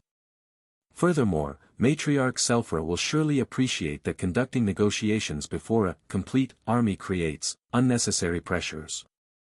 Younger soldiers get nervous. Can lead to situations that escalate without intention when tension is visible. Better to handle this as civilized people in a more controlled environment where cooler heads can prevail." It was a triad of arguments communicating they'd rehearsed exactly how to present the invitation so it sounded reasonable. Political considerations, logical necessity, and concern for others' well-being. All angles designed to make refusal seem irrational or cowardly. Not direct pressure. Subtle framing that made acceptance appear to be the obviously correct choice for anyone acting reasonably. Arturo had to admit it was well done. If he'd been alone, if Victor's safety hadn't been at stake, if the entire situation weren't so obviously designed to trap them, he might have almost believed it. But Selphora had been listening with attention going beyond the specific words they were using. Her gaze had been scanning the enemy force's disposition during the entire conversation. Not obviously. She maintained appropriate eye contact with speakers, nodded at appropriate moments, gave all surface indicators of paying attention to the dialogue. But Arturo knew her well enough to recognize when she was multitasking. And something in what she saw had triggered recognition beginning to manifest as growing irritation in the expression she normally kept neutral. Not just that they thought they could stop her, looking at their highly defensive position lacking offensive positioning. But something else. Something larger.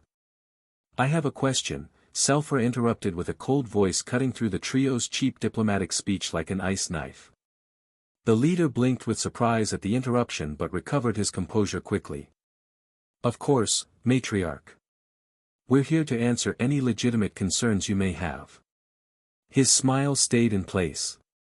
But something behind his eyes changed. Wariness, maybe. This army you've deployed, Selpher continued while gesturing toward the forces distributed across a considerable area, several thousand silver-ranked tamers with approximately 24 golds leading them according to my count. That's a significant concentration of military personnel. She'd counted them. During the conversation, while appearing to focus on dialogue. Yes, the leader confirmed with pride he didn't completely hide. We've gathered considerable resources to ensure that. Where exactly did they come from? Selpher interrupted again, tone becoming sharper. The shift was subtle but unmistakable. No longer diplomatic. No longer playing the game of polite negotiation. Moving toward something else. Because unless I'm mistaken about how basic military responsibilities function in this kingdom, forces of this size should be stationed at specific locations fulfilling specific duties. Not simply wandering around this small side of Goldcrest territory waiting for an opportunity to participate in this stupid hostage-taking operation. There was uncomfortable silence extending for several seconds. The noblewoman exchanged a quick look with the younger noble, communicating they hadn't anticipated this specific line of questioning that had nothing to do with Victor. The leader attempted to maintain a confident expression but small tensions around his eyes revealed growing nervousness. These are forces that have been, appropriately reassigned according to the present situation's needs, the leader responded with a voice attempting to sound authoritative but carrying underlying defensiveness.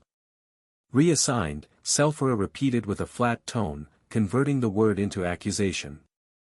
By whom exactly? Under what legitimate military authority were these forces removed from their assigned positions on the defensive wall that's been under siege by mutants? Arturo was beginning to see where Selpher was taking this line of questioning, and he felt admiration and apprehension about how this would unfold. She'd noticed something he processed subconsciously but hadn't fully articulated yet. Something about the numbers. Something about the timing. The positions from which these forces were reassigned, Selpher continued with biting emphasis on the word the trio had used, are sections of the defensive wall surrounding not only this Goldcrest territory but also an entrance point for mutants into all of Yano, and according to recent reports you're also taking soldiers from a small but functional part of Yano.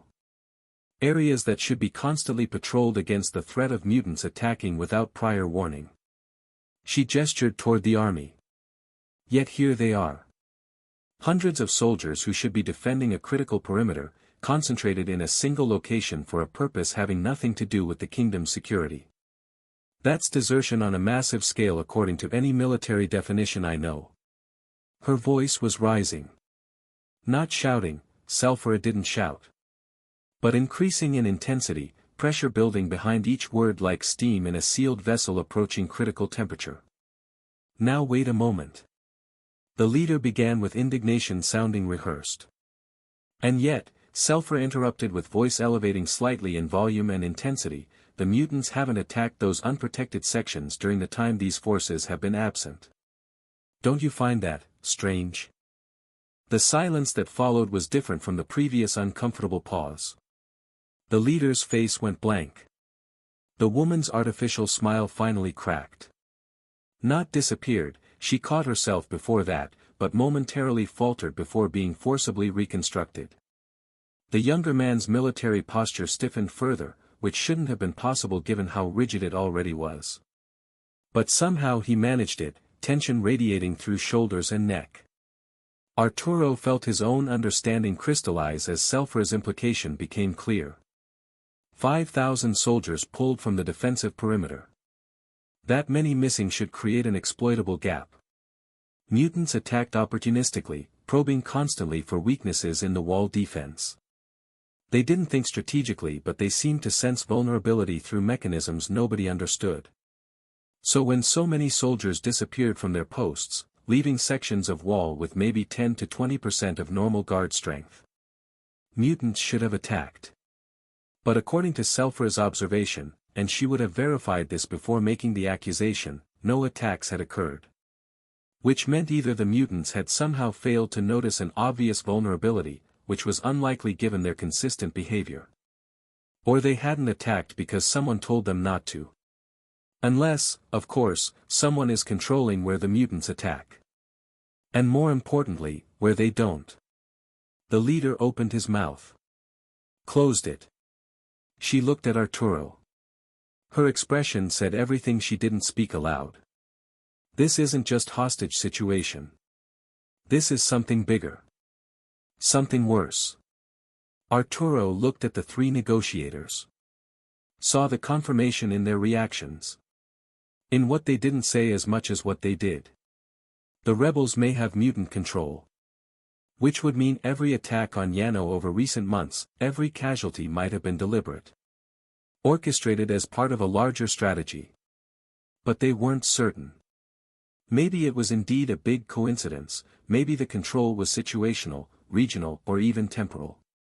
They needed to understand all of that to be certain. Still, the circumstances made it clear. It was very likely so. Arturo felt cold recognition settling in his stomach.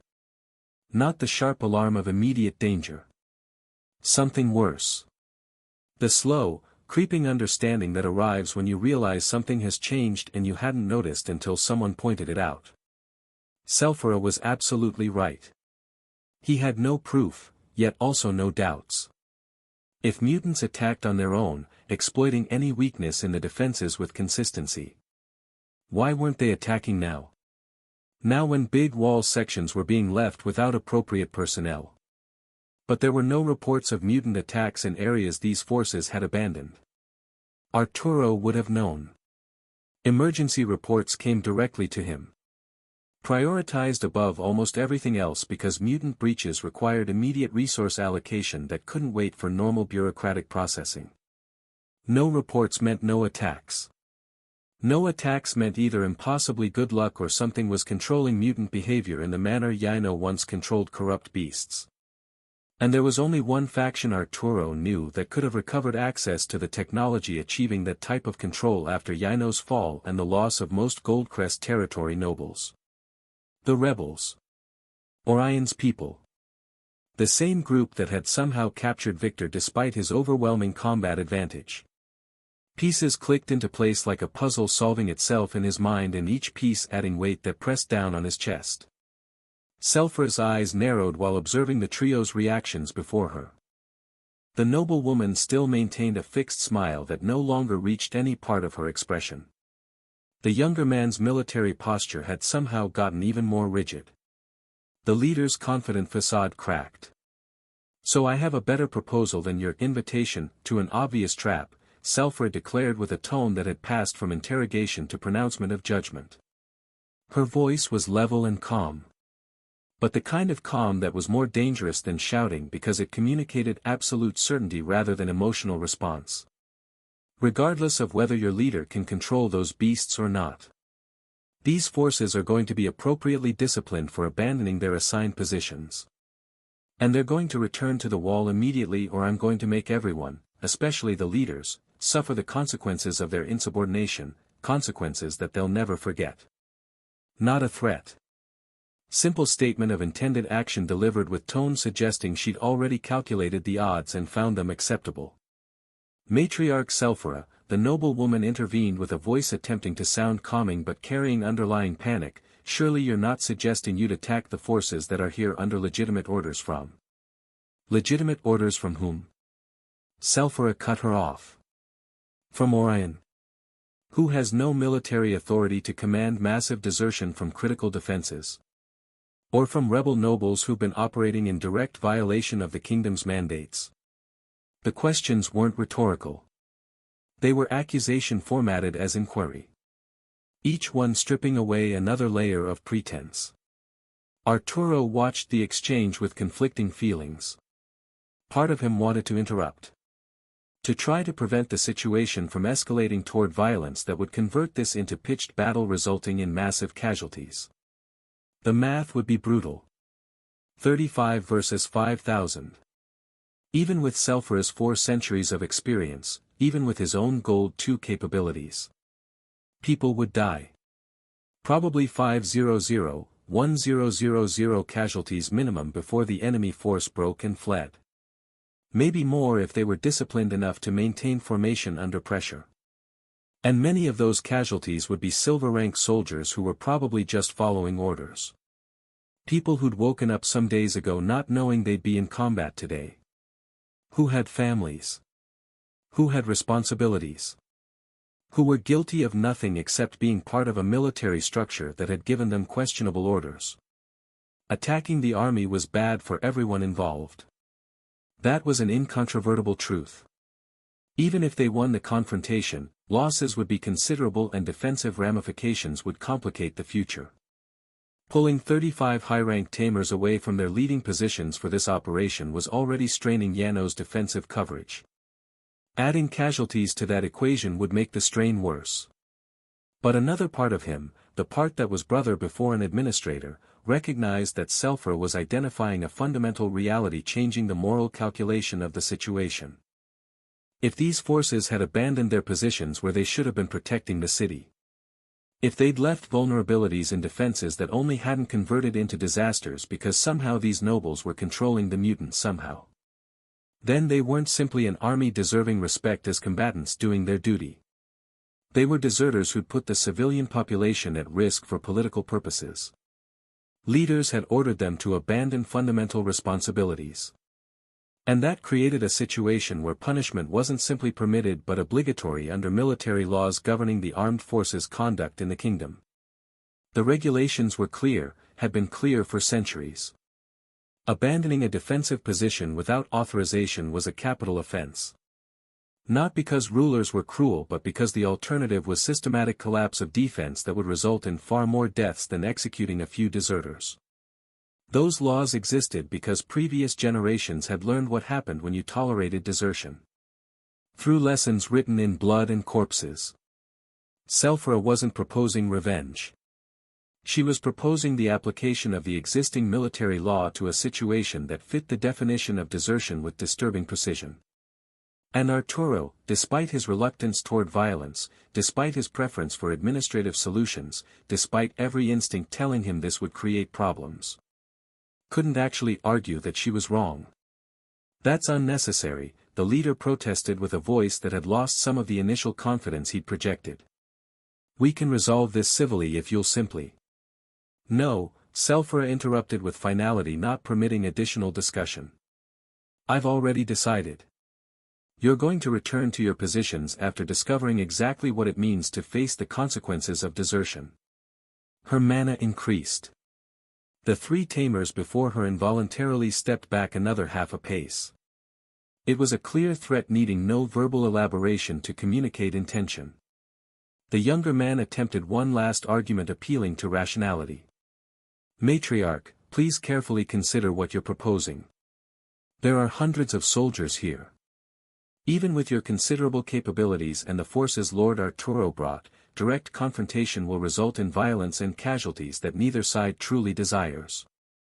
Surely it's better to resolve this through negotiation as intelligent, noble people rather than resorting to. Intelligent, noble people, Selfra repeated with a short laugh carrying no humor, don't abandon defenses protecting the civilian population from mutants that eat human flesh without distinction. Intelligent, noble people don't participate in kidnapping a military commander under pretense of negotiation. So pardon me if I don't find your appeals to intelligence and nobility particularly convincing right now. Arturo sighed internally while accepting the situation had crossed the point where diplomatic intervention could redirect events' course. Selfra was committed to action now, and he recognized the arguments she presented weren't without merit. If he tried stopping her now, he'd only create visible division in Yano's leadership that these enemies would exploit. And honestly, she was right in a fundamental aspect. If these soldiers weren't at their assigned positions, if they'd abandoned responsibilities putting lives at risk, then it didn't matter whether they could control mutants or not. It wasn't Selfra's fault if she kicked their asses for being insubordinate. They were the ones who'd first abandoned their positions. Consequences of that decision would appropriately fell on those who'd made it. The calculus was cold. But leadership required cold calculus sometimes. Compassion without judgment led to situations where good people died protecting bad people who'd exploited that compassion. "Very well," Arturo said aloud, words directed to both Selphora and the trio watching them with growing alarm. "We're going to knock out all gold-rank Tamers leading this desertion. And we're going to chase all surviving silvers toward their appropriate positions on the wall.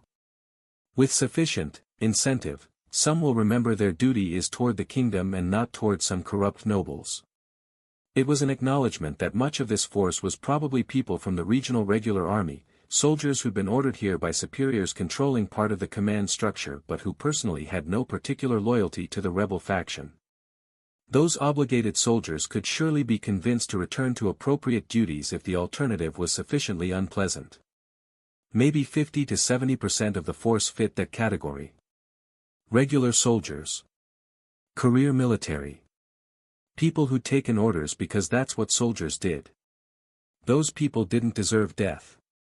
Deserved correction, certainly. Deserved consequences for following illegal orders. But not execution. And those who were true loyalists to rebels and wouldn't yield, well, they'd be eliminated as the threats they represented. Probably 20 to 30% hardcore. The ones who'd volunteered for this. Who believed in whatever Orion was selling. Who'd fight rather than surrender. Those, Arturo had less compunction about removing from the board. "You're making a grave mistake," the leader warned with a voice attempting to project authority but breaking slightly at the edges. "Lord Orion won't take kindly to attacks on the forces under his protection. And we have Victor in." "Victor is inside that underground ruin," Arturo interrupted while pointing toward the ancient castle behind the deployed army. "Which means he's relatively safe from being used as a human shield during this confrontation about to occur out here. Orion isn't foolish enough to leave outside the only real leverage he has over us." It was cold logic but probably accurate. Victor was valuable as a hostage precisely because he was alive. Moment Orion eliminated him, he'd lose the manipulation tool justifying considerable risk he'd taken by capturing him in the first place. Hostages only worked while alive. Dead hostages were just corpses that generated revenge motivation rather than compliance motivation. So Victor was probably in the ruins' most defensible position, well guarded. Standard hostage protocol. Orion might be many things, traitor, opportunist, dangerous, but he wasn't stupid. He'd follow those standard protocols because standard protocols worked. Which meant Victor was safe. Selphora didn't wait for more discussion. The temperature began to drop. Not metaphorically. Literally. Physically measurable temperature decrease spreading outward from her position like an invisible wave. The air itself became hostile. Moisture condensing. Breath visible. Grass beneath their feet acquired a thin frost layer that crackled when weight shifted. Behind Arturo, their 35 companions began manifesting their own beasts, some were even doubles. 60+ beasts total in their group. The numbers still favored the deserters. But numbers weren't everything. Especially when rank differences were this pronounced. The three negotiators stumbled backward, nearly tripping over each other in a scramble to create distance from Selphora's advancing cold. Behind the three, the deserter army began reacting. Orders shouted. Formations tightening. Beasts manifesting in their bodies like a cascading wave as commanders responded to the now obvious threat. It was too late for negotiation. Too late for peaceful resolution. Too late for anything except violence and consequences. The temperature kept dropping. 20 degrees below the starting point. 25 degrees. 30 degrees. Selphora smiled. Not warmly obviously. With the satisfaction of a predator that had been patient long enough and was finally being allowed to hunt. "Last chance," she said quietly. "Surrender and return to your posts or accept appropriate punishment for desertion."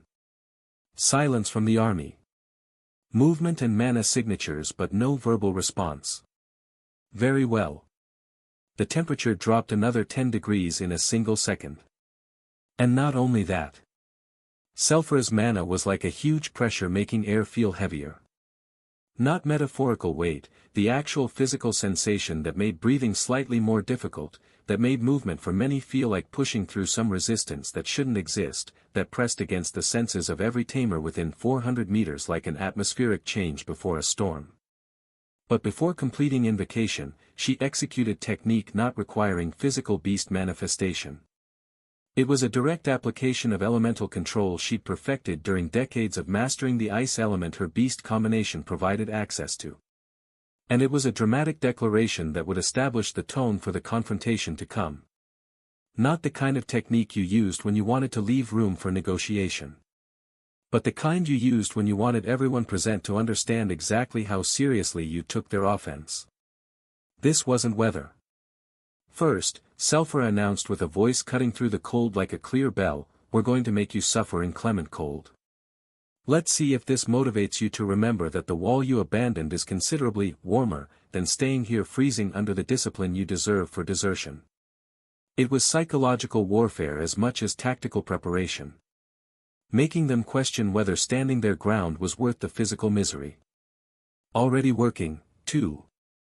Silver rank soldiers in enemy formation were reacting to sudden cold with visible discomfort. Shifting weight. Rubbing arms. Breath coming faster as bodies tried compensating for heat loss.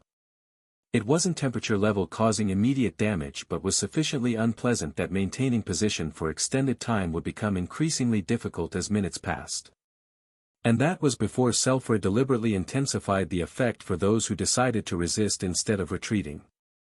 The cold continued intensifying gradually as Selfra exercised more complete control over temperature in the affected area. Some of the silver-rank tamers were beginning to manifest their beasts early, seeking the warmth that came from their active bond connection. And then Selfra's black tortoise materialized with presence making ground tremble slightly under its massive weight. Black shell gleamed with energy, seeming to absorb light rather than reflect it. Ancient and solid. The kind of creature that looked like it had been carved from a mountain and then taught to move. Archuro's Qilin appeared with a golden aura contrasting dramatically with the tortoise's darkness. Earth responded to its presence, becoming more stable, more solid. Light gathered in its horn, a gentle glow that pushed back the frost slightly. Selfra didn't waste time once it became clear confrontation was inevitable. Her fusion with the white serpent, Gold 2, also completed in an instant. Her form changed subtly as the serpent's characteristics integrated with her human body. Skin acquiring white, scaly sheen communicating enhanced defense. Eyes taking sharper quality allowing accelerated perception of enemy movements. Muscles reinforcing with potency exceeding normal human capability. And simultaneously she maintained an active connection with her black tortoise, Gold 3, that remained physically manifested beneath her as a massive anchor of elemental power. The tortoise didn't need to move to contribute. Its control over elemental water flowing through the field was sufficient. It was a combination that the tamers in the kingdom who could face it also could be numbered on a single hand with fingers to spare. Maybe 3 people total could fight Selfra at full power and expect to survive. Everyone else was simply prey with varying degrees of difficulty. The 35 high-ranked tamers they'd brought had manifested their own beasts too in a cascade of energy transforming a failed diplomacy field into an imminent battlefield. Gold and high silver-ranked creatures filled the space. 60+ beasts manifesting. Each one adding to total mana pressure. Each one a double representing a threat that had to be accounted for in enemy calculations. Fire elementals raising temperature locally, countering Selfra's cold. Earth elementals reinforcing the ground, preventing enemy from creating pitfalls under them. Wind elementals providing air shields, ready to respond to threats from any direction. Coordinated and professional. From the enemy side, the 24 gold-ranked tamers leading rebel forces began their own invocations with urgency coming from recognizing the situation had escalated beyond defensive posturing.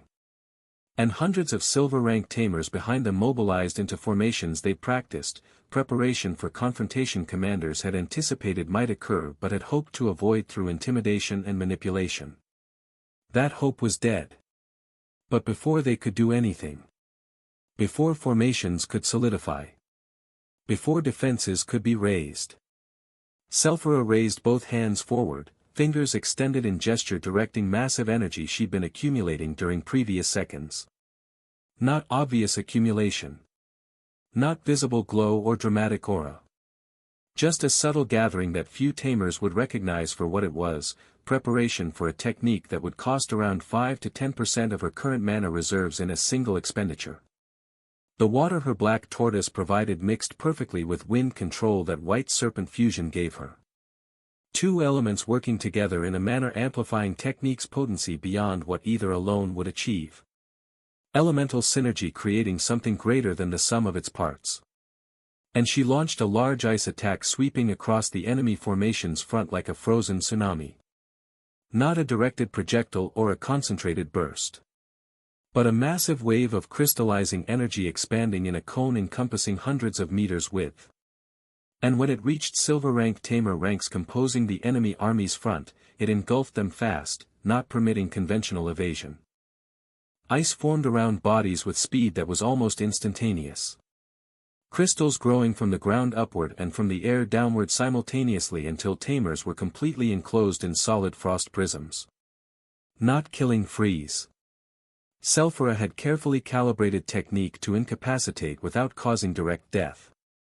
Body temperatures dropped but not to fatal levels.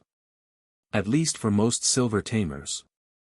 But a trap that none of the affected could break on their own without considerable external help.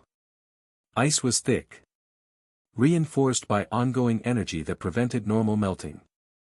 A silver 3 tamer with fire affinity could probably escape. Silver tamers without fire or heat capabilities wouldn't escape at all without assistance. Hundreds of silver-rank tamers were trapped in ice during the attack's first second. Arturo counted maybe 400 to 600 individuals completely immobilized. Another 200 to 400 partially caught, legs frozen or arms encased but upper bodies still mobile. 600-1000 combatants removed from action in a single technique. Maybe 15 to 20% of the enemy's total silver rank force neutralized before battle truly began. Devastating. Some attempted invoking their own beasts to provide defense or counterattack. But when the cold penetrated too deeply, they couldn't think clearly. Others tried retreating but discovered the ground beneath their feet was already frozen. Lost opportunity making them engulfed by implacably advancing ice. It was a first attack truly worthy of inspiring fear, demonstration of what a tamer of Selphira's rank and experience could accomplish even when containing her power out of concerns about collateral damage. This was her restrained. Her being careful not to kill unnecessarily. Her showing mercy. The thought of what she could do without restraint made several of the enemy tamers visibly pale. It was a declaration communicating negotiations had completely ended and now they operated under her judgment. But not everyone in front was caught so easily. Those with advantageous elemental aptitudes managed saving themselves through intelligent applications of their own capabilities. Tamers with fire affinity generated sufficient heat around themselves to melt the ice as it formed, creating small bubbles of tempered air preventing complete crystallization. Maybe 80 to 100 individuals using this method successfully. The cost was high, maintaining that heat output required burning through mana reserves at maybe 3 times normal combat rate. But better expensive survival than cheap death. Others with earth control that reacted quickly buried themselves beneath the surface, excavating downward faster than the ice could trap them. Maybe 50 to 60 using this approach. And those of higher rank, specifically the 3 gold leaders who'd been at front during failed diplomatic attempts, managed to evade through a combination of enhanced speed and higher elemental defenses their beasts provided. The leader manifested an earth barrier that absorbed the initial impact. The woman surrounded herself in a fire aura that melted approaching ice before contact. The younger man simply dodged, enhanced reflexes letting him jump out. All 3 fell back, putting distance between themselves and Selfra's area of control. But even having avoided being caught directly, all three had to retreat several meters from positions they'd held moments before. Not tactical repositioning but forced withdrawal. The kind that acknowledged you'd lost the opening exchange and needed distance to regroup. Smart still.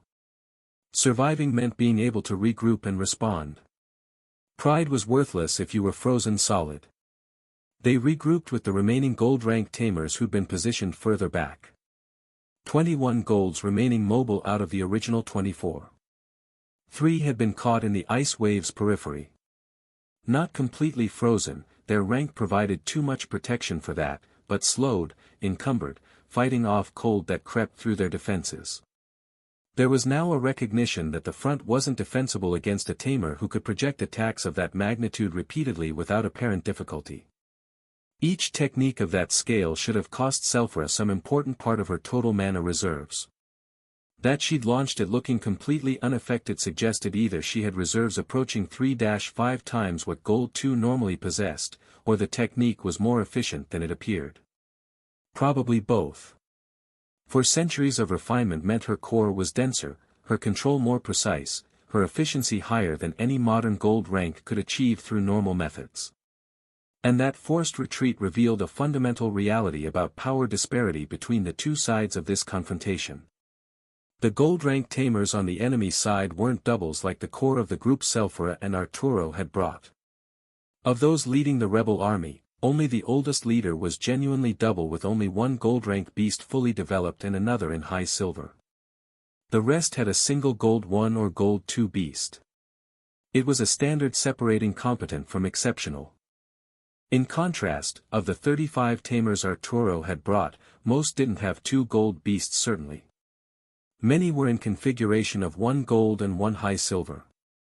But those were genuinely all doubles and provided a power core exceeding what the enemy side's numbers alone could match. Maybe 8 to 10 true doubles with 2 gold beasts. Another 15 to 20 with 1 gold and 1 high silver. Remaining 5 to 10 with 1 mid or low silver but all maintaining double beast bond. Quality over quantity. Individually superior over collectively adequate. And there was an additional factor many forgot in superficial evaluations of relative strength, the retroactive bonuses Tamers received when ascending 2 beasts to superior ranks.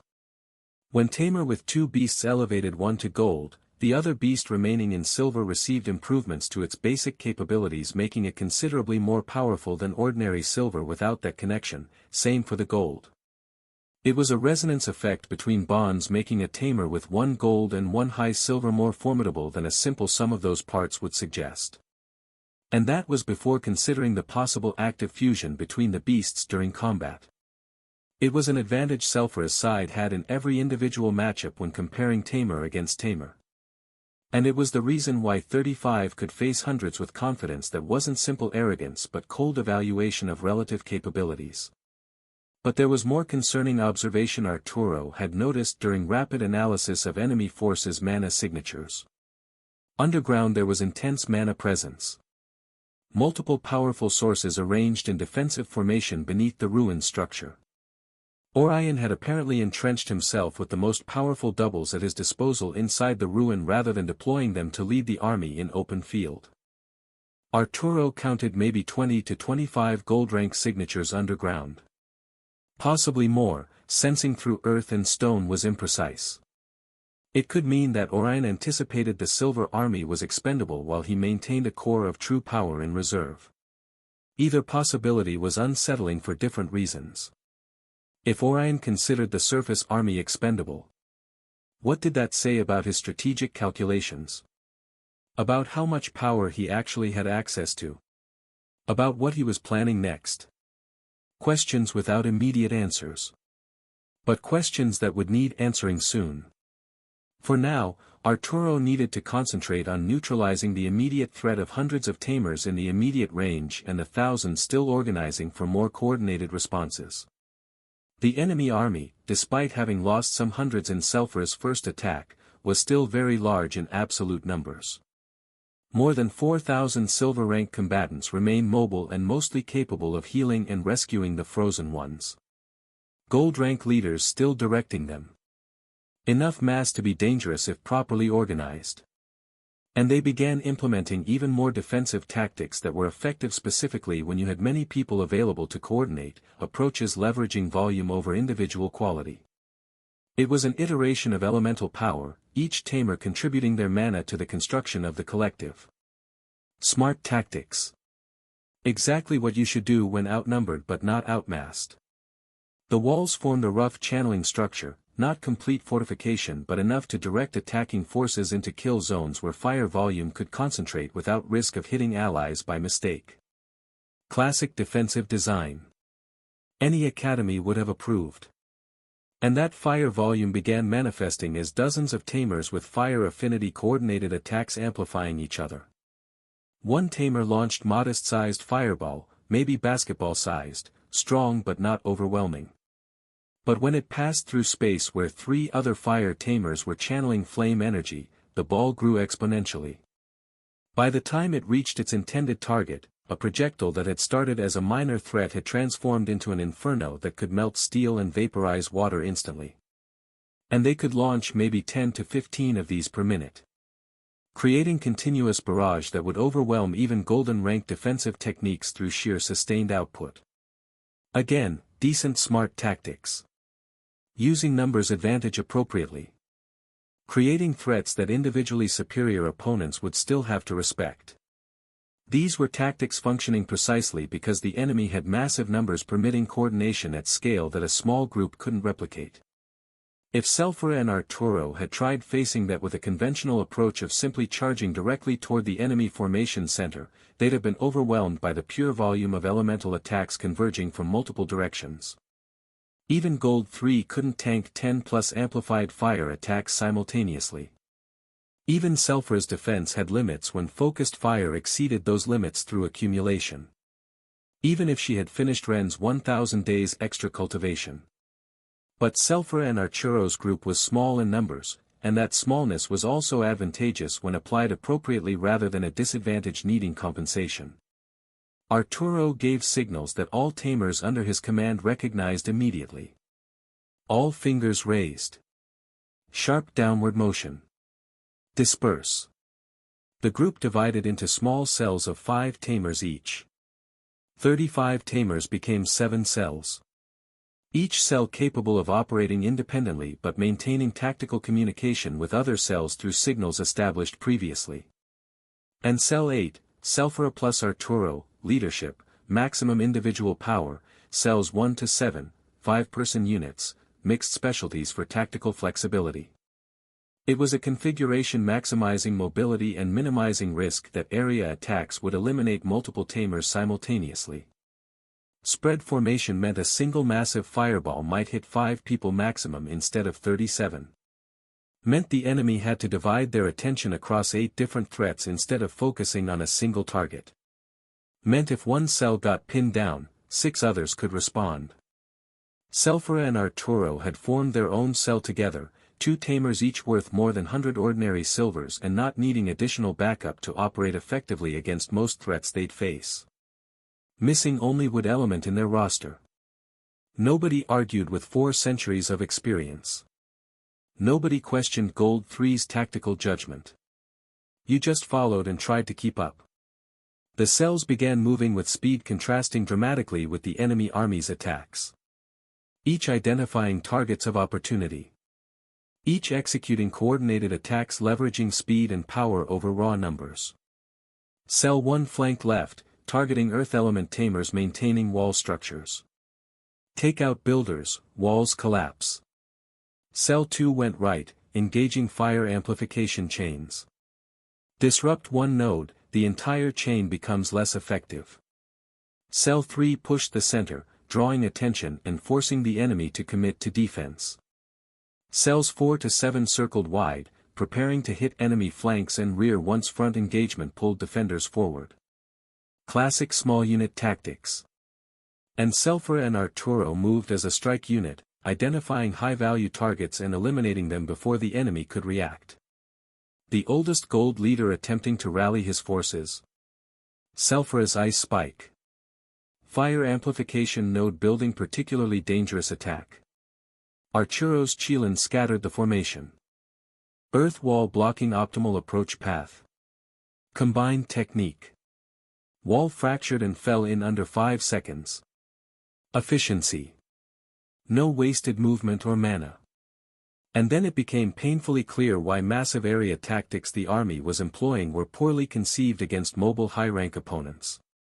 The enormous attacks they designed to overwhelm other armies' defenses now had greater probability of hitting their own soldiers than striking elite groups moving much faster than engorged elemental projectiles could travel. Gold-rank Tamer with Beast Fusion, simply faster than the attack. Dodge wasn't difficult, just move perpendicular to the trajectory.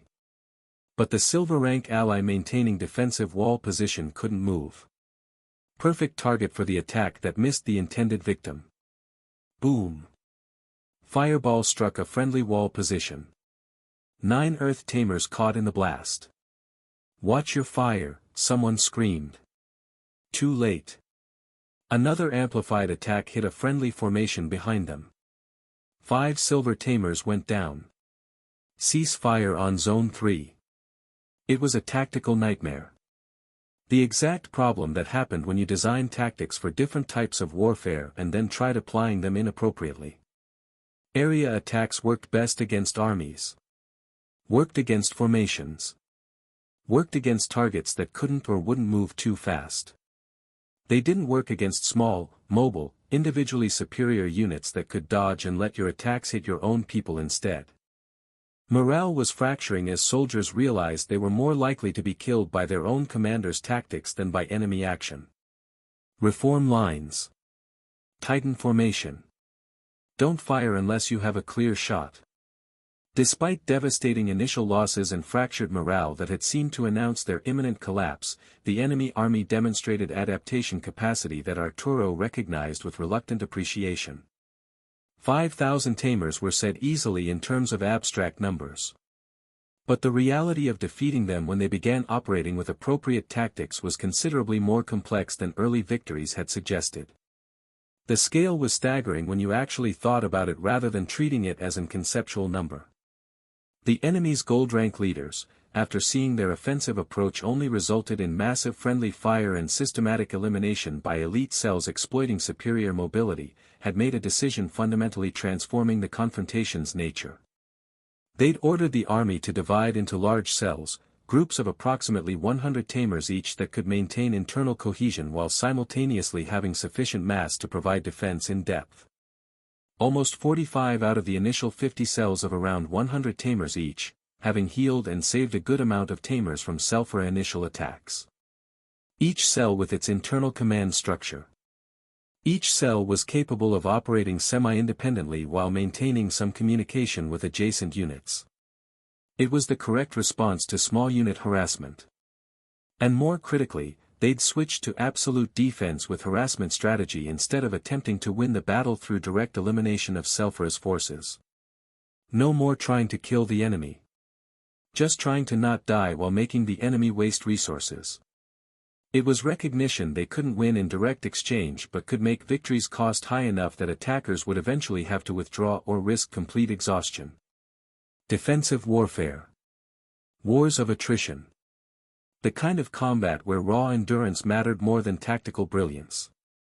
When large cells adopted appropriate defensive formations, effectiveness increased dramatically beyond what had been during the initial disorganized phase. Each cell had a core of wood and earth affinity Tamers generating continuous fortifications, walls and trenches that reformed as they were destroyed. Maybe 15 to 20 earth specialists per cell. Working in rotation. While 5 built new walls, 10 maintained existing ones, 5 rested and recovered mana. Continuous cycle that never left the position undefended. Not impenetrable but sufficient to block line of sight and absorb most attacks. Destroyed but rebuilt in maybe 1 to 2 seconds. Air and water shields also helping when needed. Net result, walls that were effectively permanent as long as defenders had mana. Surrounding that core were those with offensive elements who could launch harassment attacks without dangerously exposing themselves, projectiles launched from protected positions forcing elite cells to maintain distance or risk taking accumulative damage. Maybe 20 to 25 offensive specialists per cell. Fire and wind. But not too much wind on offense like before, they'd learned that lesson. Just steady, consistent output. And distributed through each large cell were tamers with healing capabilities, those whose beasts had affinities permitting wound healing and restoration. The enemies together in defense were much more effective than when they'd attempted operating in dispersed offensive formation. They were capable of denying attacks that previously would have penetrated without serious resistance by reducing possible target sizes, elemental barriers now overlapping and creating protection exceeding what any individual tamer could destroy in a single blow. Arturo had tested this. Directed his fire wolverine to launch a full power attack at one of the defensive cells. Result, absorbed by overlapping earth and water barriers. Some damage to the outermost layer but core position intact. Defenders repositioned during his attack's recovery period. Net gain, almost zero. Cost, maybe 5% of his Wolverine's current mana. Expensive test that confirmed what he'd suspected.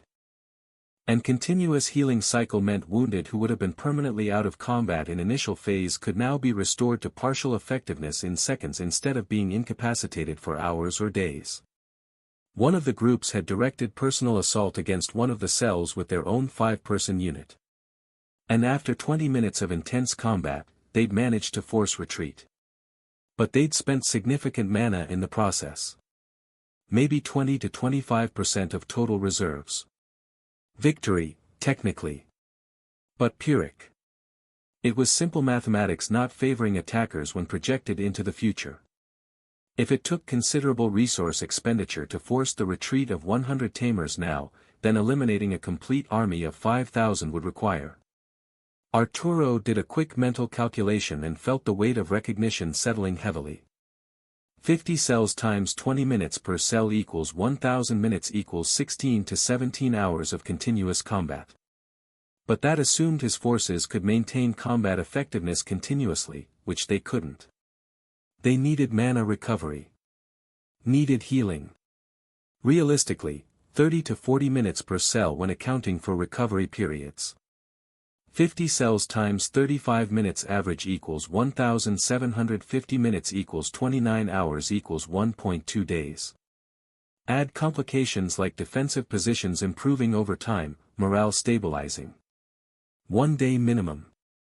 But most likely 2 since fighting Orion needed mana too. To reduce the army to a point where it no longer represented an effective threat. This literally would take days of sustained combat. If enemies didn't receive reinforcements from forces Orion maintained in reserve inside the ruin, and that morale didn't stabilize as they recognized they could survive by adopting defensive posture instead of trying to actively win. The math was brutal. Victory was possible but would be expensive. Possibly too expensive. We can't abuse our mana, Selphra observed with a tone that was pragmatic without being defeatist. If we spend everything eliminating this army, we won't have sufficient reserve for the final confrontation with Orion and whatever force he has waiting inside. It was a valid concern Arturo shared completely. Prolonged combat drained not just immediate mana used for active techniques but also deeper reserves taking hours or days to appropriately replenish. Tamers of their caliber had considerable capacity, certainly.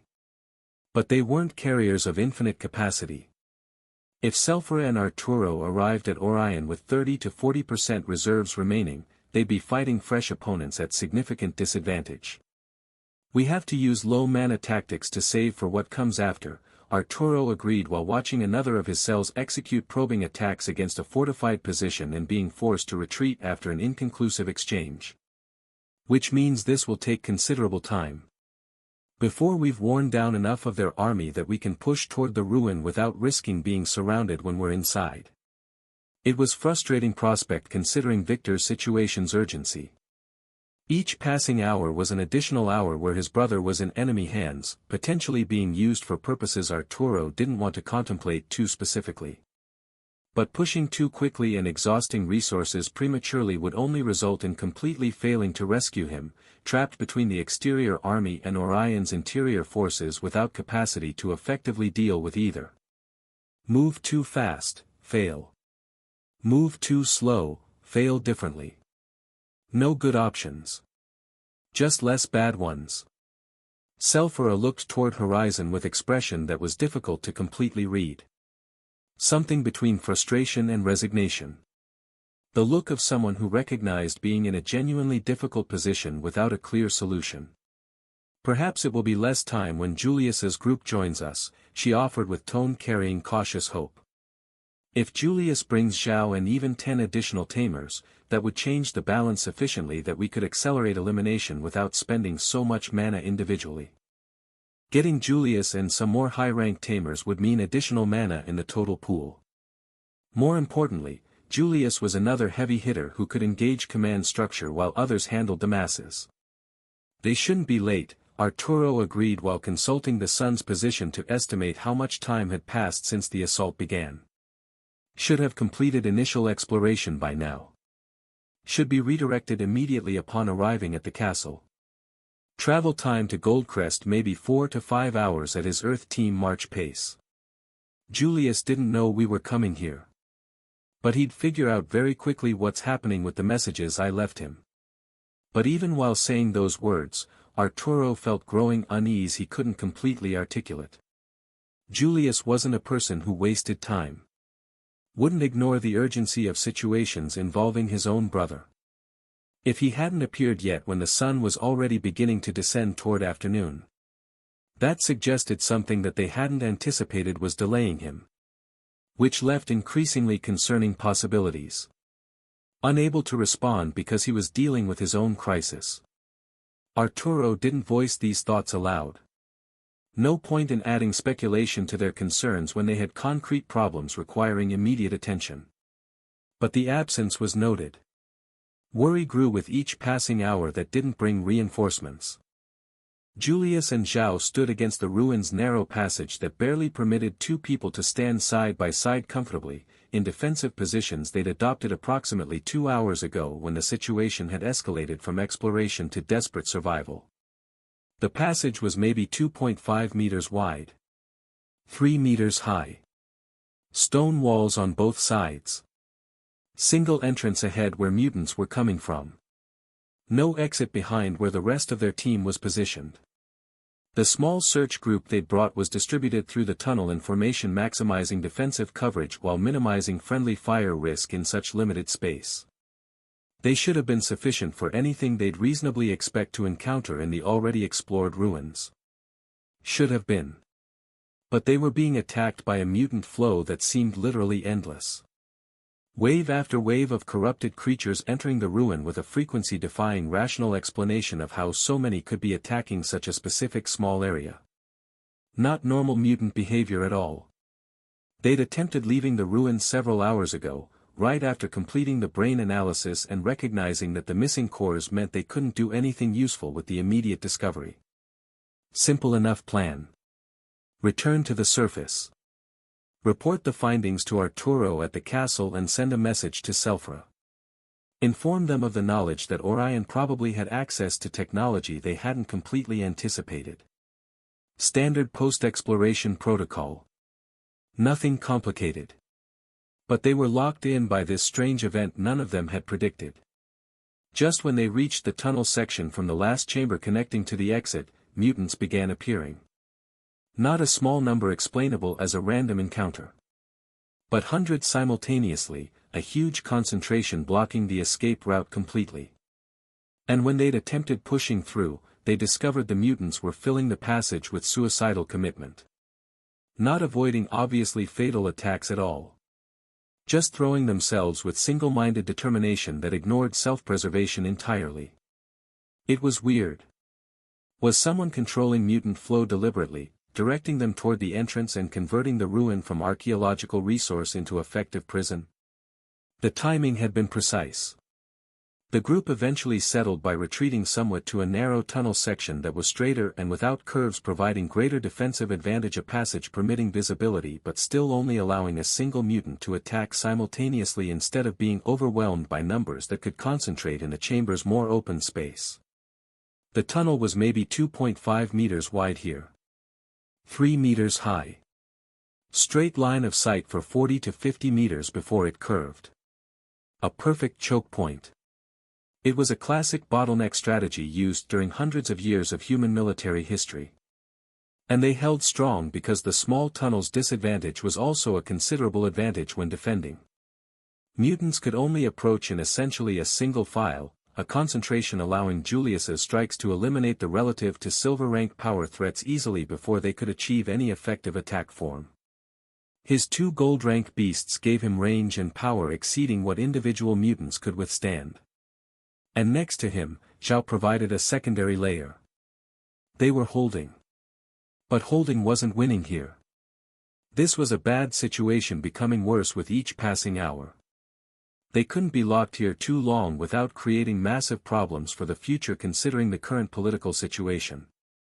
Needed to return to the surface to see Yeno's situation. To coordinate with Selphira and Arturo about Victor's rescue. To report what they'd learned about the brain and missing cores and implications for Orion's hidden capabilities. Every hour underground was an hour where the surface situation developed without their input. Where decisions were made without critical information they possessed. And more fundamentally, the small food and water supplies they'd brought for exploration expedition weren't sufficient for an excessively prolonged siege in tunnels where there was no access to additional resources. No immediate crisis there, the mutants would likely stop or lose too many numbers to keep pushing sooner than that. Hopefully. But the clock was ticking nonetheless. Could high-ranked Tamers survive longer? Yes. They had some secondary water elemental beasts and salts to keep hydrated, and gold ranks like Julius could probably last 2 to 3 times more than normal without food, using mana to sustain body functions. But survive wasn't the same as remain combat effective. After 3 to 5 days without proper nutrition, reaction times would slow. Decision-making would degrade. Mana recovery would become less efficient. After 10 days, they'd be operating at maybe 40 to 60% capacity. And if they lasted that long before breaking out, what situation would they find on surface? Victor already dead. Selphira and Arturo defeated. Yeno fallen to a coup while leadership was trapped underground. Unacceptable outcomes. All of them. This smelled bad, very bad. It was the kind of situation indicating specific planning rather than unfortunate coincidence. And that meant whoever was controlling mutants knew Julius and his group were here, had anticipated they'd discover the brain, and had prepared a trap activating at an optimal moment to neutralize the threat they represented. Someone had been watching. Waiting for the right moment. Which raised disturbing questions about how extensive Orion's intelligence network actually was. Did he have people in the castle? Informants who'd reported their route? Surveillance techniques nobody knew about? Or had he simply positioned mutant forces at all possible ruins' entry points and activated them when any were triggered? Either possibility suggested preparation level exceeding what they'd given him credit for. Julius eliminated another mutant approaching through the tunnel, a beast charging with open jaws being intercepted by a strike that killed it instantly. A dense mineral spear Julius pushed manually through its skull. Clean kill, another one down. It was an easy victory like hundreds before during the last hours. But individual ease didn't change the general situation. They'd been perfect so far. But perfection was unsustainable indefinitely. Eventually fatigue would cause error. We need to discuss options, Julius said aloud, words directed at Zhao but also at Tamers under his command who were close enough to hear in the resonant tunnel. Because staying here indefinitely isn't a viable option. Zhao launched his feathers and eliminated the target further back before responding. Options are limited when our only escape route is blocked, and these beasts are determined to refill any breach we open. It was a precise summary of the tactical dilemma they faced. We have that option, Julius began with caution, communicating he didn't like what he was about to propose. But we need to evaluate carefully before committing. Zhao looked at him with understanding. Fusion, he said simply, the word carrying the weight of all implications coming with that particular technique. Julius nodded confirmation. The fusion tamers of their caliber could execute was a technique giving capability elevating them to a level where they could face threats that would eliminate complete squads of ordinary tamers. Power that made you almost invincible. For 15 minutes. It came with that critical limitation making casual use extremely imprudent. 3 theoretical options. Option 1, hold position indefinitely. Pro, defensible, preserves the most reserves, lowest risk. Con, resource depletion, surface situation deteriorating, eventual breakdown if the flow didn't stop. Option 2, attempt fighting through without special techniques. Pro, still preserves reserves. Con, probably impossible, would take days if the flow didn't stop. Option 3, use fusion to force breakthrough. Pro, almost guarantees success. Con, days of recovery afterward, useless for Victor's rescue. No good options. Just varying degrees of bad. Only 15 minutes, Zhao murmured while considering whether that was enough time to execute the escape from the trap that had locked them in. To open a route through these mutant concentrations and reach the surface before fusion depletes completely. They'd have only those approximately 15 minutes to use their maximum power the complete fusion provided. After that, bond with their beasts would deplete to the point where they'd need days of rest to restore energy to levels where they could operate effectively again. Not simply being tired but genuinely out of commission. But it's feasible, Julius evaluated with a tone that was analytical without being optimistic. Error margin is small. We'd need to only use half the tamers in case there's an additional trap layer waiting like an army outside, so we can carry the exhausted ones and avoid the problem of everyone being depleted in a potentially worse position than the present one. It was a risk they needed evaluating against alternatives of remaining here until resources slowly exhausted, which would give them even weeks to wait for help being high-level tamers. But it was too much time. No option was good. It was a question of deciding which risk set was more manageable. The problem will be the days where we're out of commission, Zhao added with a voice carrying concern beyond immediate tactical considerations. Victor is in Orion's hands. If we're incapacitated when a final confrontation occurs, that leaves them without the backup they might need. It was the strategic calculus that made this decision so difficult. Julius clenched jaw with frustration of situation having no clean solution regardless of what choice they made. His brother Victor was in danger. Captured. His brother Arturo was operating with incomplete information about what Orion had available. Selphira was probably pushing more aggressively than prudent because that was her nature when family was threatened. And he was trapped in a tunnel kilometers beneath surface, locked by enemies that regenerated faster than he could eliminate them using conventional methods, facing a choice between risking escape that would leave him defenseless for days or remaining here while the surface situation potentially deteriorated without his intervention. No good choices. Only bad and worse. Ren sat on his room's balcony at the academy, looking toward what tomorrow would transform into an arena for the exam's final battle. It was night. Darkness broken only by crystalline lights illuminating paths between buildings and by 3 moons hanging large in the clear sky. The air was cool without being cold, perfect temperature for contemplation without the distraction of physical discomfort.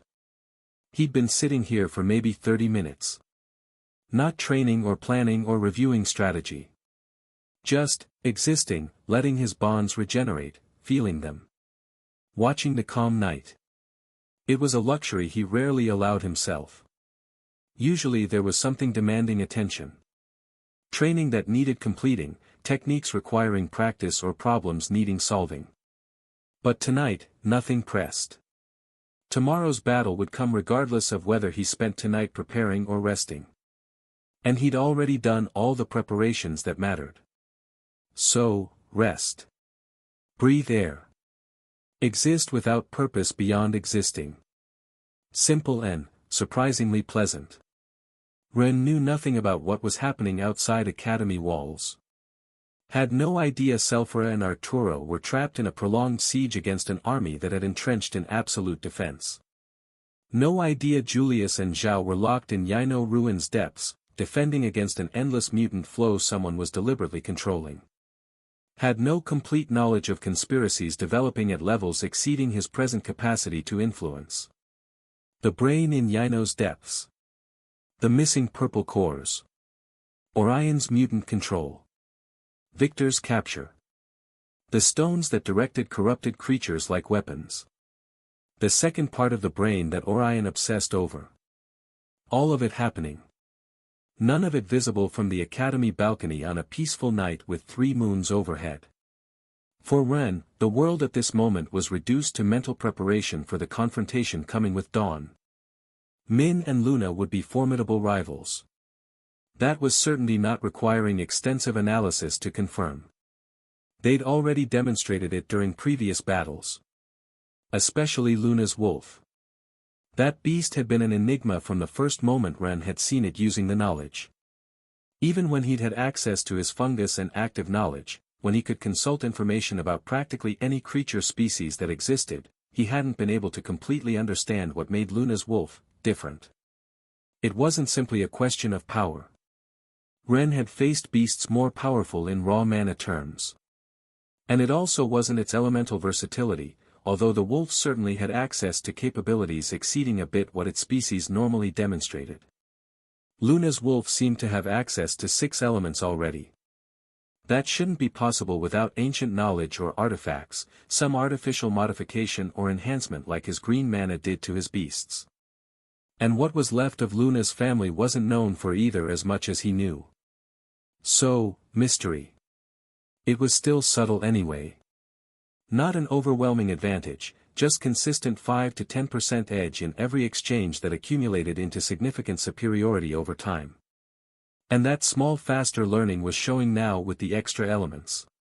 Should be 4 or 5 until now, not 6. There were theories. Always theories when facing something not completely understood. Perhaps Luna had cultivated the beast using a method Ren didn't know. An ancient technique found and preserved in her family through generations that was hidden even to his beast's network. Possible. Families guarded their cultivation methods jealously.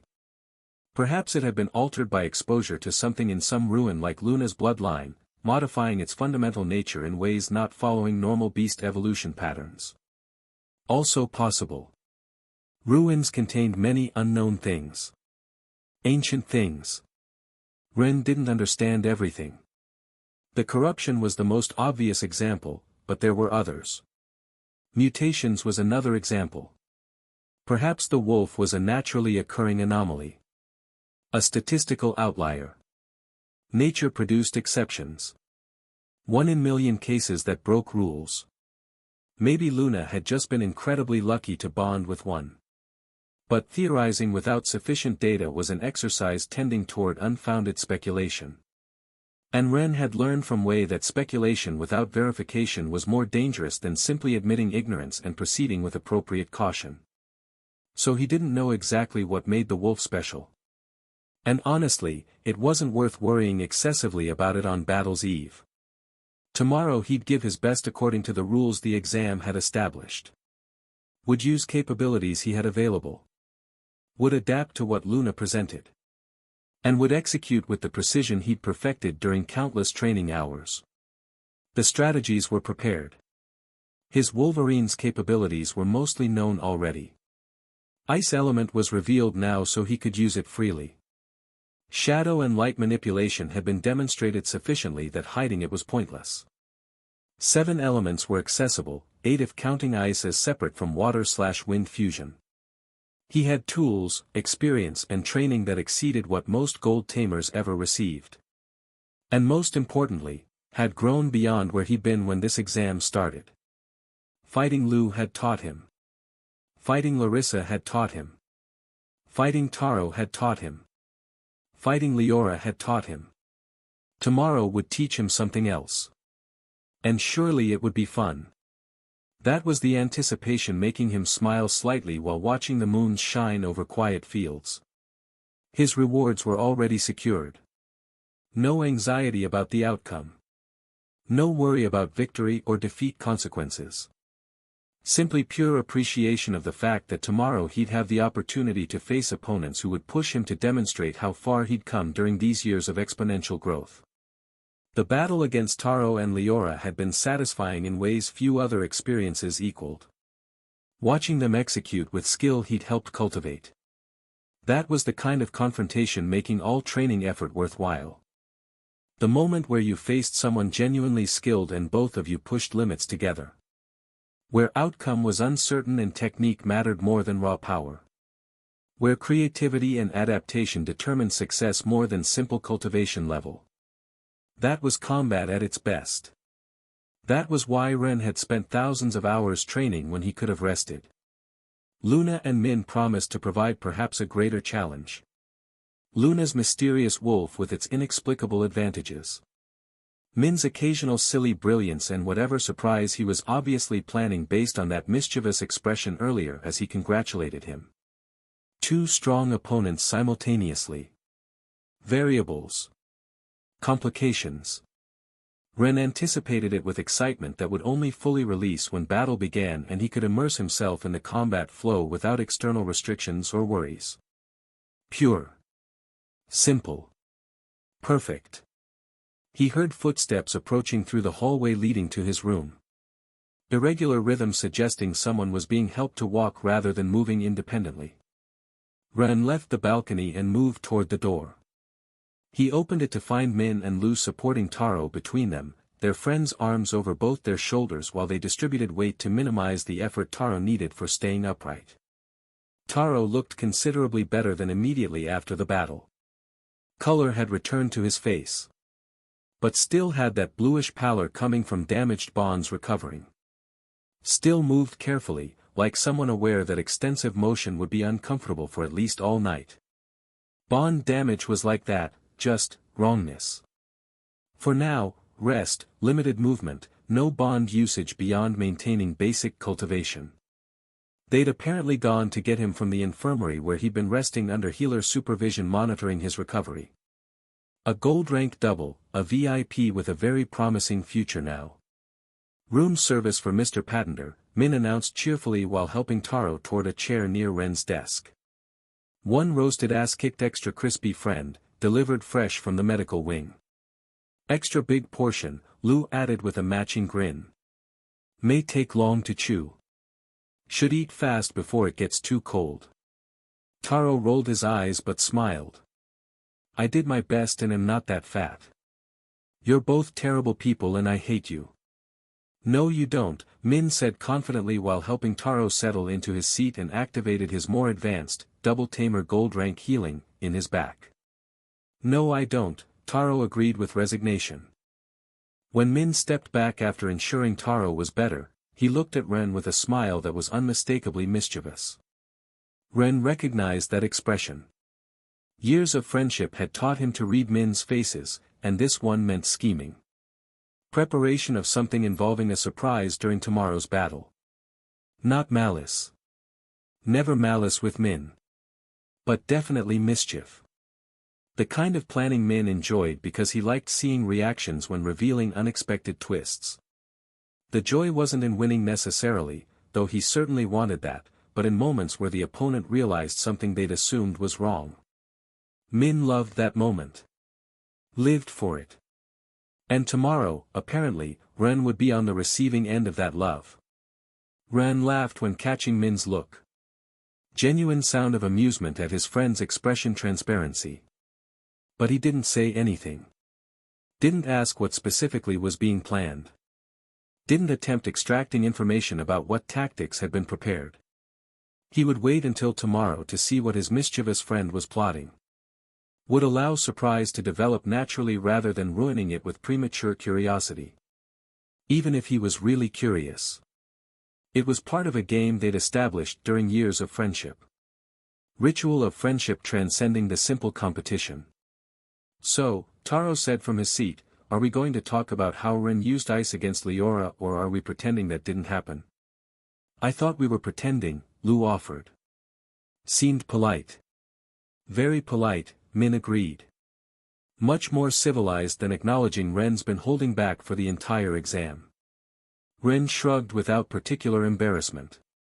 Seems like I have enemies, so I need a good secret to keep. Until Luna forces you to reveal the last one, Taro pointed out. Well, if so. Until that, Ren acknowledged. But that's why the battle with Leora and you was good. She and you pushed hard enough to make me regret it. And sorry, but I wasn't holding back out of pity in the first place. Ready for tomorrow?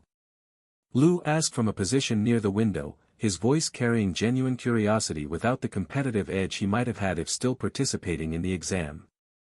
As ready as I can be, Ren responded with honesty not needing exaggeration. Luna and Min are likely going to be difficult even using ice. We're going to be cool, Min said cheerfully. Probably, Ren agreed without particular concern. Wait, you're supposed to argue that point so I can play with the word choice. Min protested. Why? You might win. You're both strong like Leora and Taro. Luna's wolf is especially strong and weird in ways I don't understand. And you're obviously planning something based on that expression. Today I learned that 2 versus 1 when being of the relative same rank and power is really a big disadvantage. But you're not going to win no matter what? Taro asked with curiosity that seemed genuinely interested. Ren considered the question. Shook his head. Not really. Either I win or I don't. Anyway, it'll be an interesting fight. That's very zen of you, Lu observed. Lin's been teaching me about not obsessing over outcomes. Focus on execution. Results follow from doing things correctly rather than from wanting results. Wise teacher, Taro said. Very wise. Probably just echoing Grandma Selphora, Ren agreed. Wise and still terrifying, but that's unrelated. They talked for another hour. About the future battle. About past battles. About what came after the exam ended and they returned to their normal academy schedule. Easy conversations. Comfortable. Ren returned to the balcony after they fell asleep. What came after the exam ended? Luna's problems, Larissa's father. Even Leora's promises. Ren sighed. The moons had shifted positions slightly and another was present now. Time passing visibly in celestial motion. Tomorrow's battle would come in maybe 8 to 9 hours. Should sleep soon.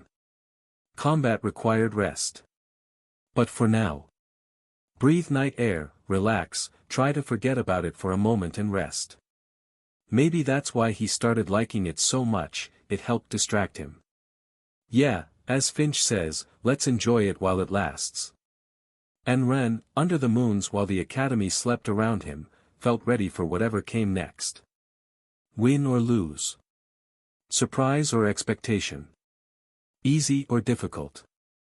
It would be fun.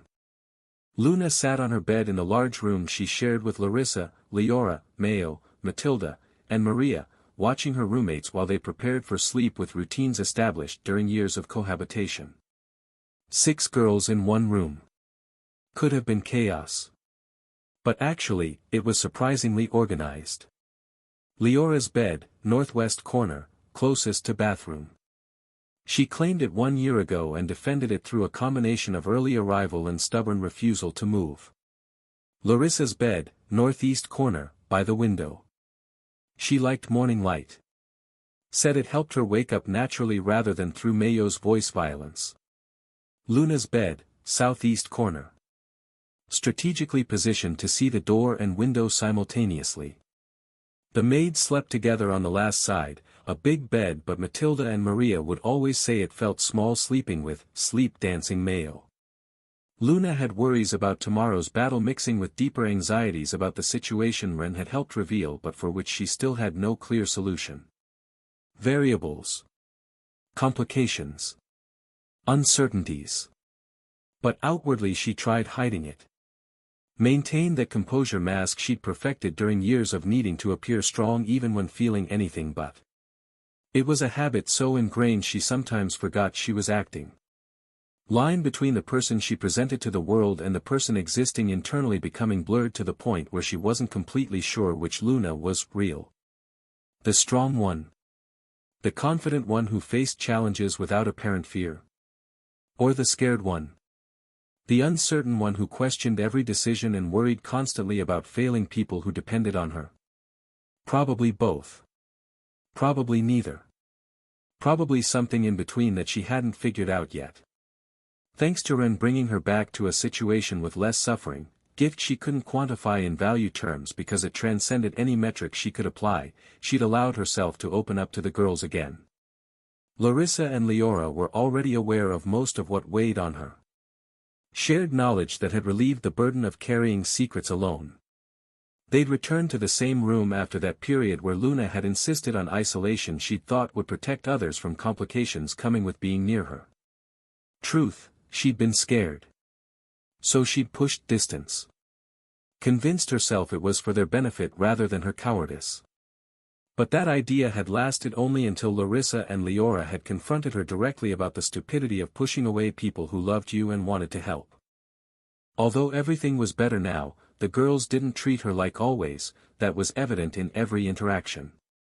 There was a certain atmosphere of worry permeating the room when they thought Luna wasn't paying attention. Looks they exchanged when believing she didn't notice. Conversation stopped abruptly when she entered the room at an inopportune moment. Excessive care in how they formulated comments to avoid touching topics that might be sensitive. Each instance was small. But the accumulated weight was now considerable. They were walking on eggshells. Trying so hard not to hurt her that every interaction felt a bit less than natural. It was frustrating in ways Luna couldn't express without sounding ungrateful for the genuine concern it represented. She understood it came from a place of love and desire to protect her from any additional pain. Larissa's protective instinct was particularly strong. Had been since Luna returned to the room. Manifested as hypervigilance about Luna's emotional state, constant monitoring for signs of distress. Leora's concern was more subtle. Showed through careful word choices, through offering support obliquely rather than directly, through being available without being intrusive. Matilda and Maria were somewhere between. Defaulted to treating Luna with extra gentleness that felt infantilizing despite good intentions. But simultaneously Luna hated being treated like she was fragile.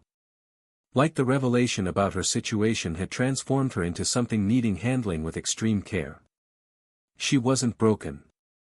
Wasn't about to shatter if someone mentioned the topic anymore. But convincing them of that was difficult when they'd seen her at her lowest point. When their fear of her returning to that state and making distance again overrode their ability to treat her normally. If she insisted she was fine and brought the topic, they'd think she was acting tough or in denial. If she admitted she struggled, they'd increase this protective behavior. No good options. So she accepted it, tried to be patient. Hoped eventually they'd relax enough to stop treating her like delicate glass. Only Mayo remained mostly Mayo, that at least was constant. Comforting amid changes in dynamics. Though still complicated in certain ways. Still made inappropriate comments causing everyone to roll their eyes. Still had energy seeming inexhaustible even after everything. Still possessed that particular brand of chaos that made her simultaneously endearing and exhausting. But even she contained herself slightly more than before. Not by her choice. Automatic censorship from the other girls would be activating when a comment she'd normally release without thinking touched too close to topics sensitive for Luna. Example. Mayo had been about to make a joke about family pressure. And Matilda and Maria punished her more aggressively. Not meanly. Just, firmly. Ow. What? Think before speaking, Matilda had said flatly. That's the new rule for you. Mayo had looked confused for maybe 2 seconds. Then understanding had dawned. She is fine. I wasn't. I am, Luna had interrupted. It's fine. I like her acting normally better. But it wasn't fine. Not because the comment hurt, but because the correction itself reminded her she was being treated differently. Yet it was better than the alternative. Better than isolation. Better than carrying everything alone.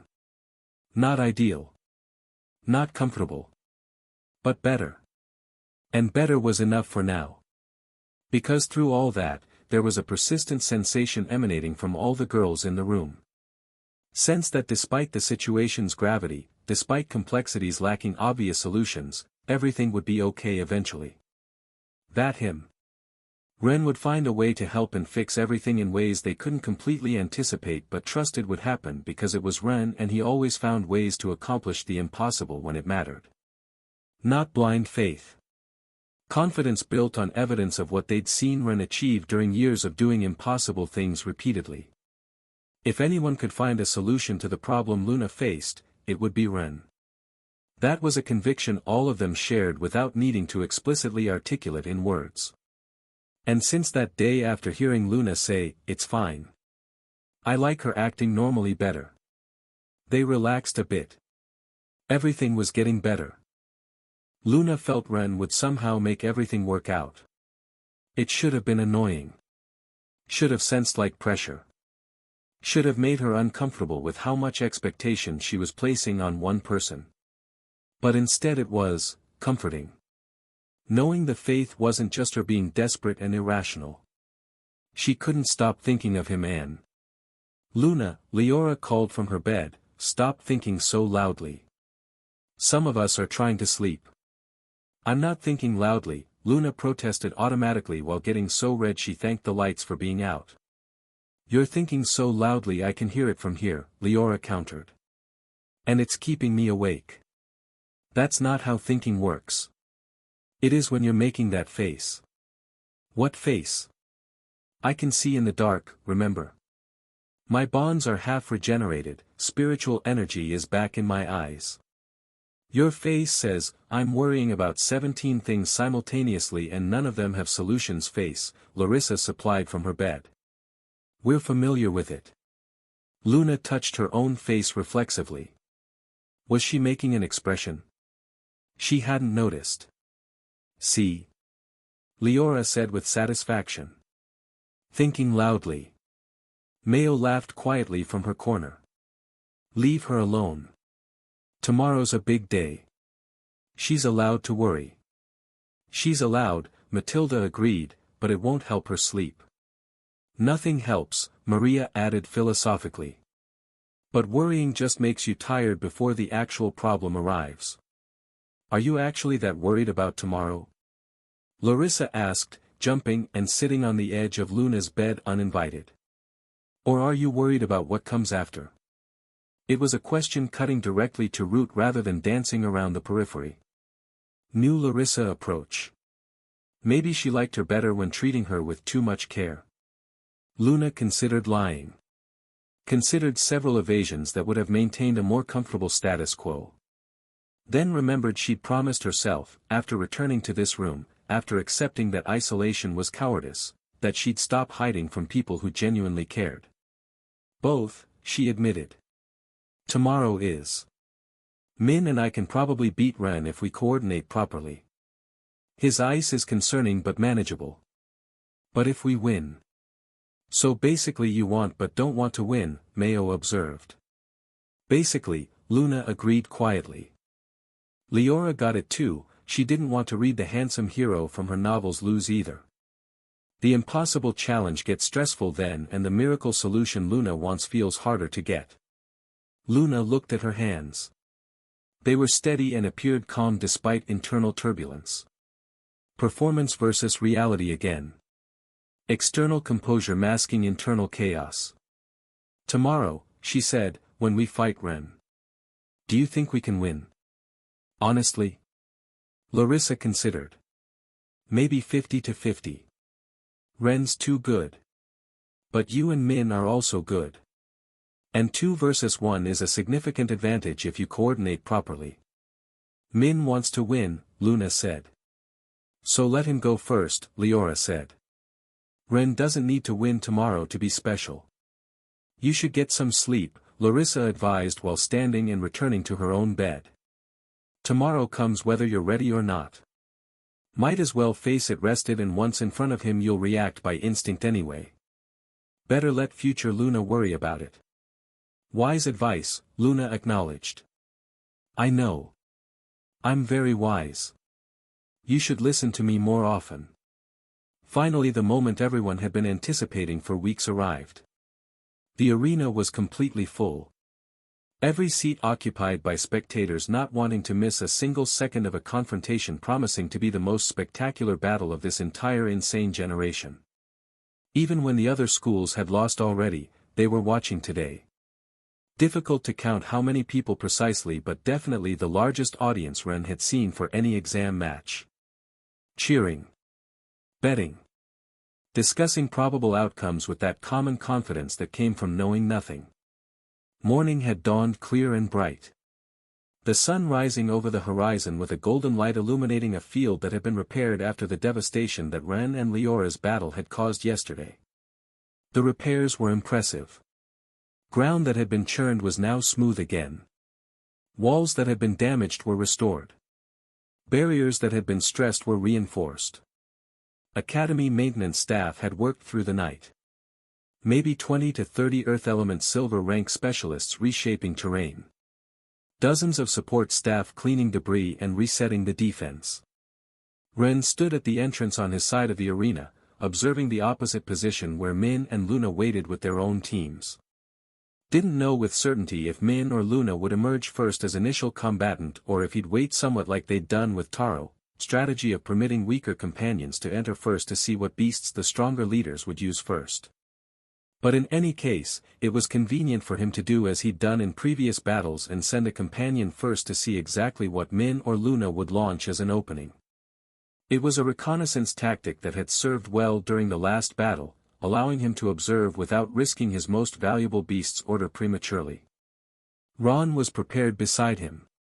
Companion who'd accepted the initial scout role again with fresh enthusiasm coming from wanting to significantly contribute to their team victory and for gaining more prestige. Ready? Ren asked while observing Ron one last time before entering. As ready as I'm going to be, Ron responded with a smile that was half nerves, half anticipation. I'll give them my best and see what they reveal in response. It was all Ren could reasonably ask. Ron wasn't a prodigy who'd always win confrontations against superior opponents through pure skill. But he was competent and reliable. Exactly the type of companion needed when strategy depended on consistent execution rather than individual brilliance. Solid performer who understood his role. Professor Yang raised hand to signal the battle's beginning, mana-amplified voice cutting through the audience noise. Let the fifth-year exam's final confrontations begin. But then something unexpected occurred, making Ren reconsider his assumptions about how the opening would develop. Min and Luna had apparently decided implementing a similar strategy. Sending someone first too instead of committing their main combatants immediately. It was an interesting twist Ren hadn't completely anticipated.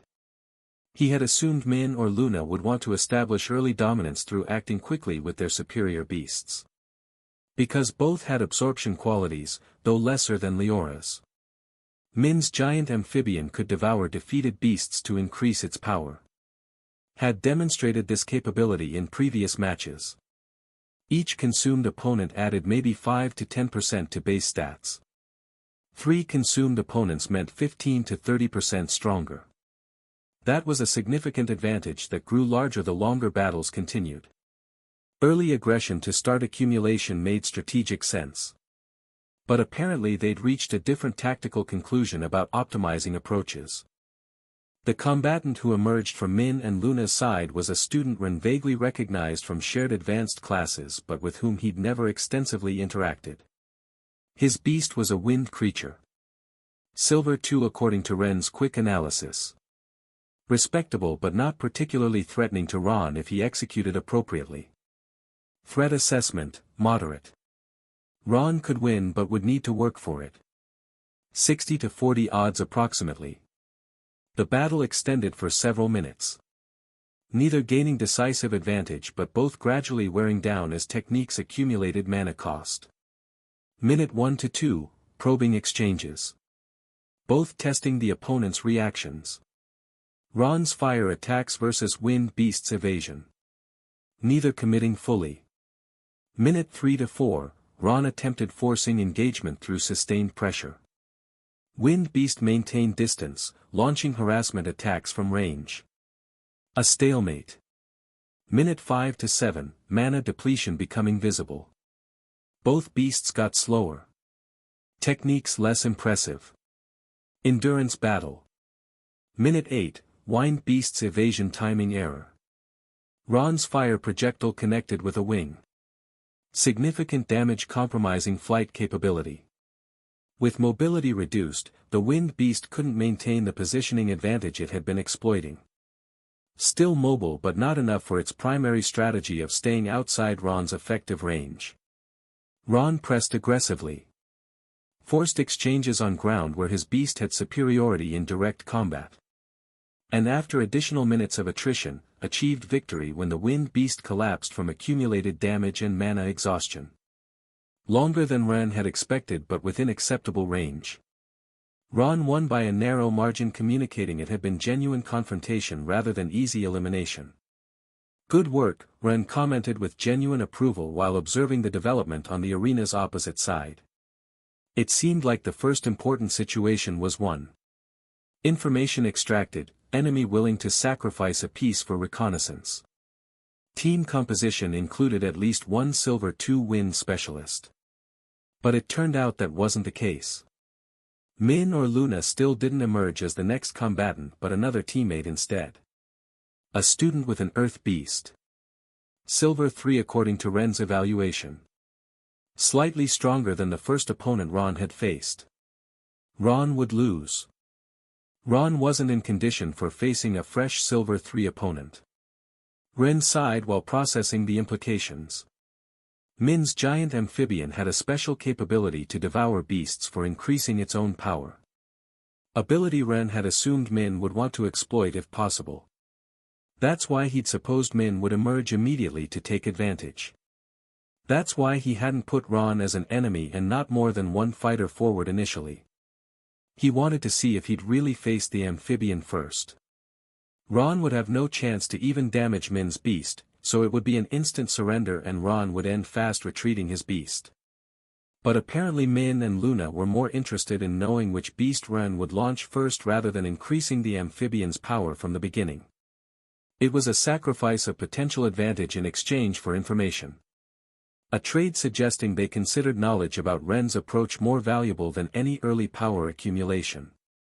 Smart, actually. 2 defeated enemies would have given the amphibian maybe a 10 to 15% boost. So sending only one person as bait for just an extra 5% or so manageable buff was the low-risk option in his head. Sadly he'd need to show his first choice before Min or Luna now.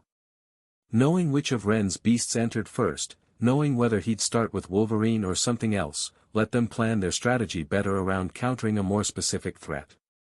Information was power. Ron couldn't win this.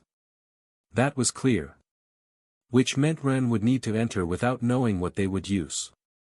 He'd hoped for some reconnaissance like with Taro. For extracting additional information before committing. For seeing the first selection of Min or Luna's main beasts before revealing his own opening. But they'd denied him that advantage through the same tactic he'd used against Taro. Now came the real battle. Ren watched Ron's greater fire salamander struggle against the Earth Beast. Watched the inevitable outcome develop over maybe 1 to 2 minutes of one-sided combat. Watched Ron's beast finally go down after fighting hard but ultimately being overwhelmed by a fresh opponent with superior cultivation. Ron had done well. Extracted victory from his first match. Provided information.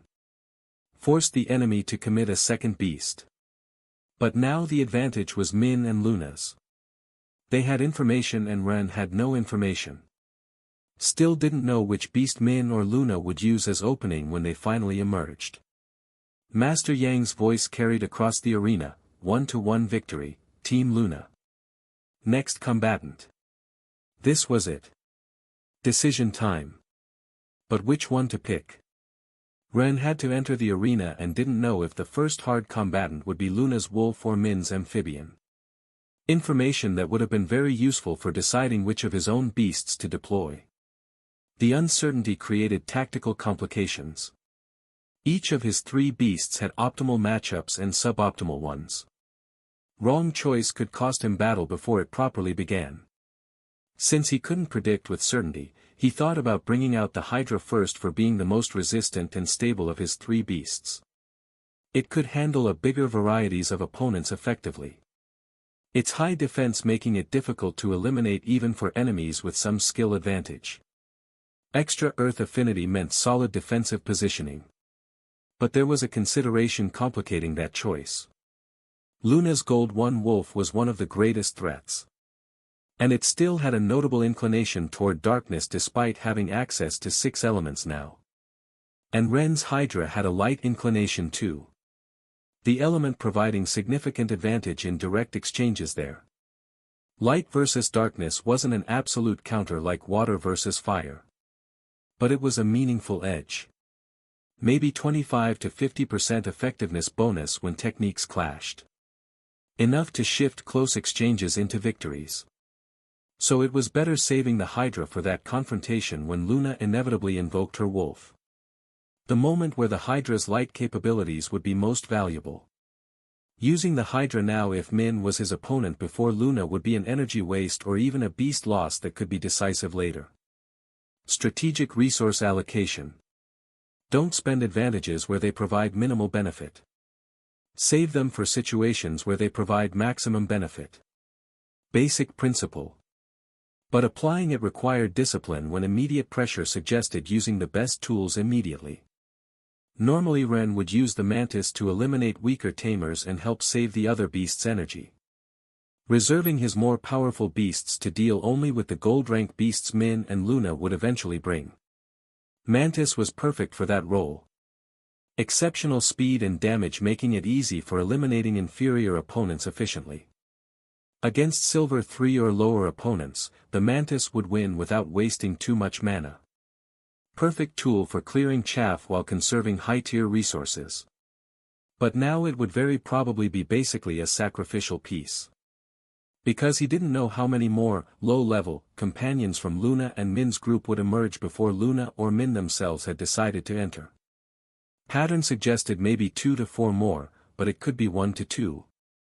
Or could be 0 if one of them entered immediately after this Earth beast. Uncertainty created risk, so the Mantis seemed the most logical option anyway.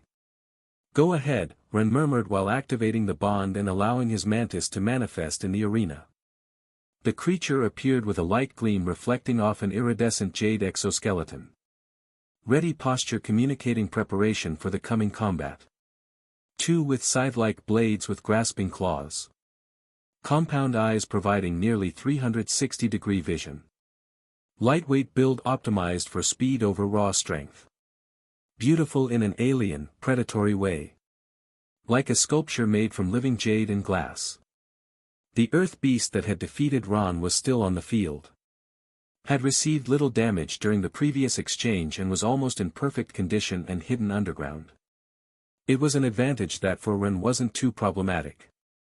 Mantis had Earth affinity too. Not as refined as his Wolverines, that beast was an elemental specialist. But sufficient for disrupting any normal silver rank Earth manipulation. The battle began without any prolonged ceremony. The Earth beast attempted using the same tactic that had worked against Ron. Moving underground rapidly to attack from unexpected angles. Attack patterns that came from below, from sides, from behind simultaneously. Against Ron's salamander it had been overwhelming. Fire techniques couldn't penetrate deep enough. His beast mobility couldn't match the beast underground repositioning speed. Earth element victory had been inevitable. But the Mantis had a considerable elemental advantage Ron hadn't possessed. Even against an Earth specialist, since it wasn't the beast of a double Tamer. Let alone a triple. It didn't even need to use much of its capability to track the subterranean movements through vibrations. didn't need its access to powerful attacks that could penetrate the earth. It simply cancelled the beast's earth control with its own. Forced the enemy beast to ascend to the surface. The mechanism was straightforward. Earth control wasn't about raw strength, though that always mattered, but about imposing will on the material. When two wills contested for the same earth, the stronger one dominated. Mantis's earth control, maybe around 50% higher than the enemy. Gap was sufficient. Mantis's will overwrote the bear's commands. The earth that had been responding to manipulation suddenly stopped listening. That 50% would be the amount of control the earth would display if still contested, but it was more than enough. The earth beast found itself unable to maintain underground position as its ex-allied material actively pushed it toward the surface. When the earth beast emerged confused, the mantis was already attacking with scythes that would cut through its defense like butter. The confusion was visible. The beast had been underground was supposed to be safe. Underground was where it controlled the terrain. Then suddenly the underground was hostile. Was betraying it. Disorientation lasted maybe 1 to 2 seconds. Long enough for the mantis to close the distance and begin dismantling. The beast was combat ineffective before it fully processed what happened.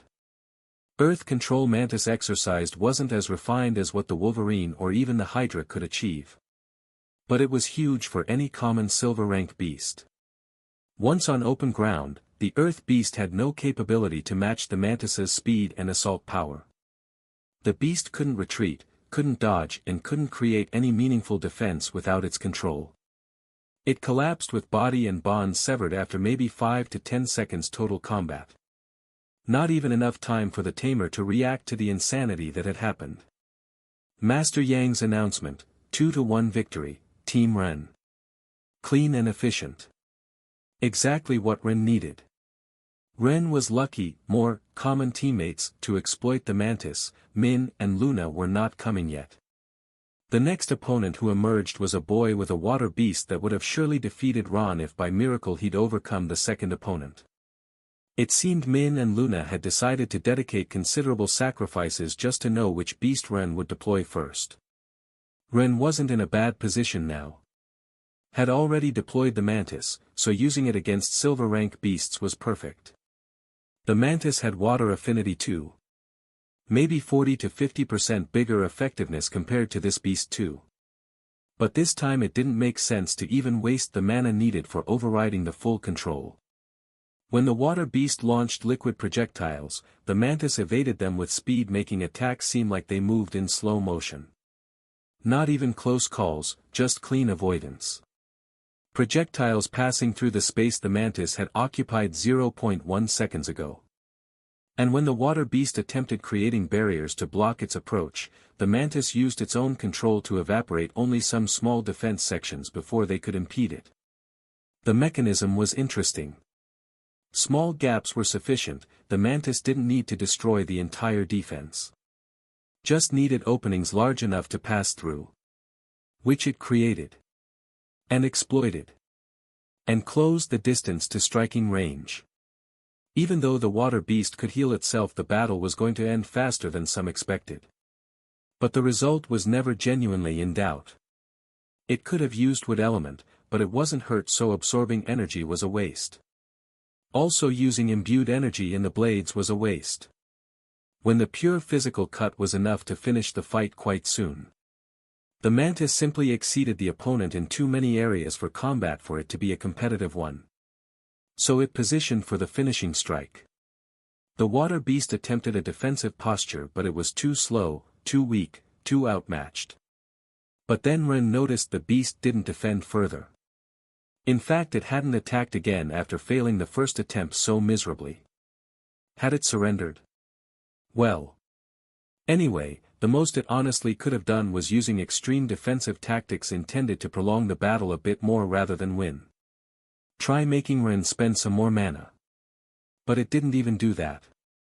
The water beast's tamer made the decision Ren had started suspecting, but that still surprised him in timing. He withdrew his beast from battle deliberately. Retreating it before damage became critical and before it was completely destroyed. Not that Ren demanded it not to be done. But at least he could have fought until the end to make him spend even slightly more strength, right? Maybe that was too much asking from a tamer for whom Ren didn't know how important his team victory was. But then something occurred, making Ren open his eyes wide with sudden recognition of what they'd been planning this entire time. Ren realized Min was the fourth scheduled opponent according to battle pattern when he saw him approaching the arena zone. But before Min decided to walk toward the arena, the boy who'd withdrawn his beast before it died, and who was already reaching outside battlefield limits, invoked it again next to Min. Not to continue fighting. Was already disqualified as a defeat. 3-1. But specifically so Min's amphibian, which was summoned at that exact moment just outside the arena zone, could eat it and increase its power a bit more right before entering the real confrontation. Ren realized. Clever bastard. Min took advantage of the opportunity without hesitation. His amphib manifested outside the designated area for the arena, a massive creature that was larger than most Gold 1 beasts. With a movement that was almost delicate considering its size, the amphib opened its enormous jaws and consumed the beast that his companion had invoked specifically for that purpose. The absorption process was visible even from a distance. It wasn't pleasant to watch for everyone. The entire feeding process took maybe 10 to 15 seconds from the moment the water beast was summoned until it completely disappeared into the amphib's throat. It was a maneuver that didn't violate any specific exam rules. No restriction against invoking your beast outside the arena if you'd already been eliminated from active combat. Match was over. What you did afterward was your business. And no prohibition against permitting allied beasts to consume yours if both agreed. It was your beast, your bond, your pain and your choice about what happened to it. The rules focused on combat within the arena boundaries. On appropriate conduct during matches. But feeding defeated beasts to allies outside the combat zone? That wasn't addressed. Probably because nobody had thought of it before. Probably because no one had done it before at this level and age. But anyway, technically legal. The water beast boy turned out to be much more tenacious than Ren thought for a moment. If not in combat. In willingness to sacrifice for the team's victory. He'd entered knowing he'd lose. Had defended even if only a bit to make sure not to die and to extract information that could provide resources for his team. His beast wasn't a fighter in this match. Was a scout and consumable. It was a losing situation for Ren's team arrangement. He had only used his mantis against only 2 opponents and already would have to face it against Min. Against Min, who seemed to have consumed more than one beast to maximize his advantage before facing Ren's mantis. The feeding happened even outside Ren realized in the mana, but didn't seem excessive. Maybe 2 or 3 silver beasts. 15 to 25% buffs total. And then Min entered the arena with his amphibian already fully invoked and active, with the creature moving alongside him rather than being manifested after entry. It was unusual because most tamers preferred invoking beasts inside the arena to maintain them at absolutely 100% energy and for the convenience of not having to navigate tight spaces with monster-sized creatures that almost every student of this generation possessed. Walking from the waiting area to the arena entrance was maybe 30 to 40 meters. Not designed for creatures the size of Min's amphibian. The amphibian had to crouch slightly to fit through the entrance archway. Had to move carefully to avoid scraping walls with its bulk. Made the ground vibrate subtly with each step as several tons of mass shifted position. Uncomfortable. Definitely not the standard approach. But nothing in the rules prevented it either. It was only a preference of convenience rather than a mandatory restriction. And Min had clearly decided that the advantage of having the amphibian already prepared and enhanced by recent absorption was worth the discomfort of walking toward the arena with his beast manifested and making the ground shake slightly. The officials hadn't stopped him. Master Yang had watched the entire process with a neutral expression, clearly evaluating whether any rule was being broken. After maybe 5 seconds of observation, he'd nodded slightly and allowed it to proceed. Technical legality confirmed. Min entered the arena with a confident smile. Not arrogant or cocky. Just, certain. The expression of someone who knew their preparation had been thorough and their strategy sound. Min smiled wider. Knew he had advantage. Knew Ren recognized it too. Cool strategy, Ren called across the arena. A genuine compliment, frustrating to face but clever nonetheless. Thanks, Min responded cheerfully. Took a while planning it. Wasn't sure you'd deploy Mantis first but figured it was likely if we sent enough Silver team members. And if I'd deployed something else? Then I'd have adjusted. Of course they'd have. Ren rolled his eyes.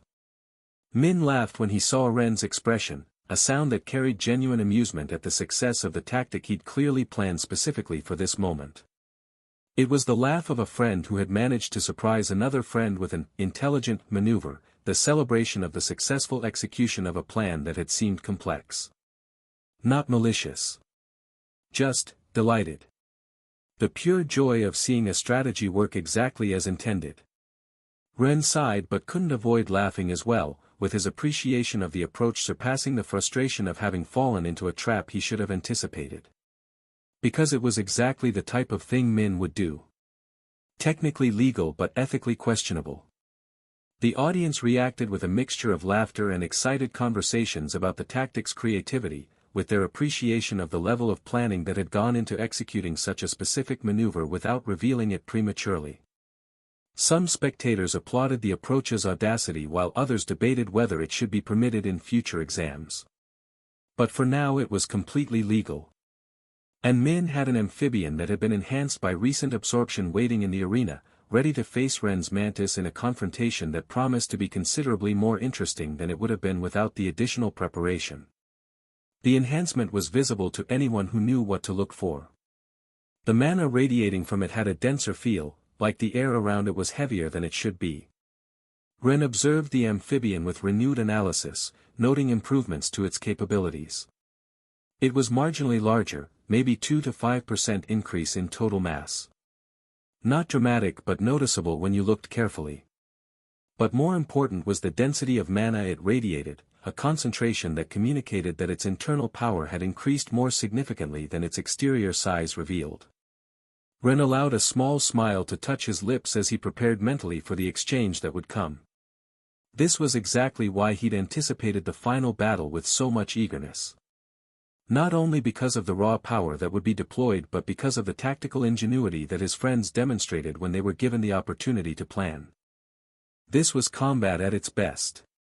Not just strength versus strength but mind versus mind, strategy versus counter-strategy and preparation versus adaptation. And even when he was on the losing end of clever tactics, Ren could appreciate the artistry of it. Ren's Mantis observed the massive amphibian with a caution that came from instinctive recognition of absolute physical disparity. The creature in front of it weighed approximately 50 tons according to Ren's quick estimate, volume close to half a blue whale, an enormous monster that walked on 2 legs.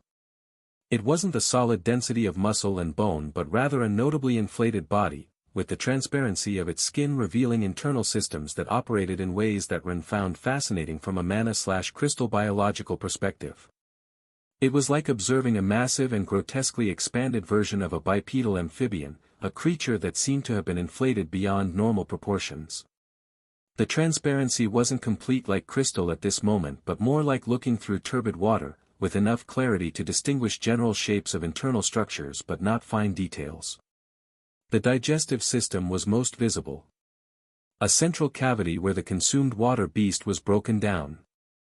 Energy flowing through the amphibian's body in visible streams, like watching shiny bluish blood circulate through semi-transparent skin. Min stood several meters behind his beast with a smile that communicated confidence in the capabilities he'd cultivated during years of dedicated training. Although he wasn't using it now, the amphibian possessed one of Min's signature techniques, that invisibility. Not simple camouflage that matched environmental colors but genuine invisibility, with light bending around the massive body in a way that made it seem like the space it occupied was empty. It was a technique that Ren's Mantis also possessed, a shared capability that both beasts had developed through increasingly apparent control over the light element. The amphibian wasn't using invisibility even though it consumed very little mana, because when it was digesting it was obvious where it was located anyway. The mana mass of the beast inside its stomach created a visible distortion that would have betrayed its position regardless of whether the rest of its body was transparent. Since it had just consumed 2 to 3 beasts minutes before. Watching the amphibian eat while invisible always made Min laugh because at the beginning it was always an absurd image of a beast apparently suspended in the air with nothing holding it. Grotesque and hilarious in equal measure. But although Min's beast wouldn't become invisible this time, Ren's would. The mantis's exoskeleton was already beginning to shimmer slightly as it prepared the technique. Light bending around the edges. Colors bleeding into the background. Not fully active yet but warming up the capability for when it would be needed. "Hey," Min called toward Ren with a tone of exaggerated complaint, "that's my role. I'm the one who's supposed to have the cool invisibility abilities. You already have control over 7 elements and advanced fusions and all that unfair garbage. Can't you let me have at least this?" It was a comment that made the audience laugh with their appreciation of Min's self-awareness about how ridiculous it was to complain when his amphibian clearly had the rank and power advantage in the battle. The irony wasn't lost on anyone. Min was complaining about fairness while standing next to a Gold 1 beast that had just consumed 4 beasts to enhance itself beyond its standard baseline. While Ren was stuck with a Bronze 2 mantis that, despite its impressive capabilities, was fundamentally outmatched in raw cultivation. But it was characteristically Min, with humor used to relieve the tension of serious confrontation and to communicate that even in the middle of competitive battle, they could still enjoy the situation with the occasional joke. Ren grinned despite himself. "You can have invisibility if you take your 50-ton monster that eats other beasts for breakfast and put it into a diet." "Deal," Min shot back immediately. "Just let me borrow your Wolverine's elemental control for a week and we'll call it even." "Not a chance." "Worth a try." The banter drew more laughter from the audience. It was good theater in Finch and Theodore's opinion, they were learning. It made the battle feel less like a stressful competition and more like what it actually was now, 2 friends testing themselves against each other with everything they had. The battle tempo had gone down and the participants were talking too much. Master Yang raised hand. "Combatants ready?" The joking stopped. Both tamers nodded, expressions shifting from playful to focused in an instant. The humor had served its purpose. Now comes the serious part. "Begin." The mantis didn't wait for the amphibian to make the first move. The moment Master Yang's announcement finished, she was already in motion, with her body blurring as the invisibility technique activated fully. One moment it was visible, 3 meters of jade-green exoskeleton and deadly scythe arms. The next moment it was gone, with light bending around her form until only a slight shimmer remained, and even that shimmer was difficult to track as it moved too fast across the arena floor. The amphibian's head swiveled, tracking somewhat not with eyes but with some other sense. The mantis's invisibility hid her from sight but couldn't completely suppress her spiritual signature. A faint trace remained, like heat shimmer in air, barely perceptible but present for those who knew how to look. Min's intent was transmitted through their connection. The amphibian responded immediately, shifting its massive bulk with surprising agility for something weighing around 50 tons. Not as fast as the mantis. But fast enough to matter with that size. The mantis struck from the left, scythe arms targeting the amphibian's leg joint where the hide would be thinnest and most vulnerable. A precision attack designed to cripple mobility without requiring massive force. But the amphibian's leg moved at the last instant, shifting position just enough that the scythe scraped across thick hide instead of penetrating into the joint. Sparks flew where chitin met enhanced skin. The attack scored a shallow cut but nothing that would significantly impair function. A shallow cut that healed in an instant under a brilliant light. First exchange, Mantis's advantage in speed versus Amphibian's advantage in durability.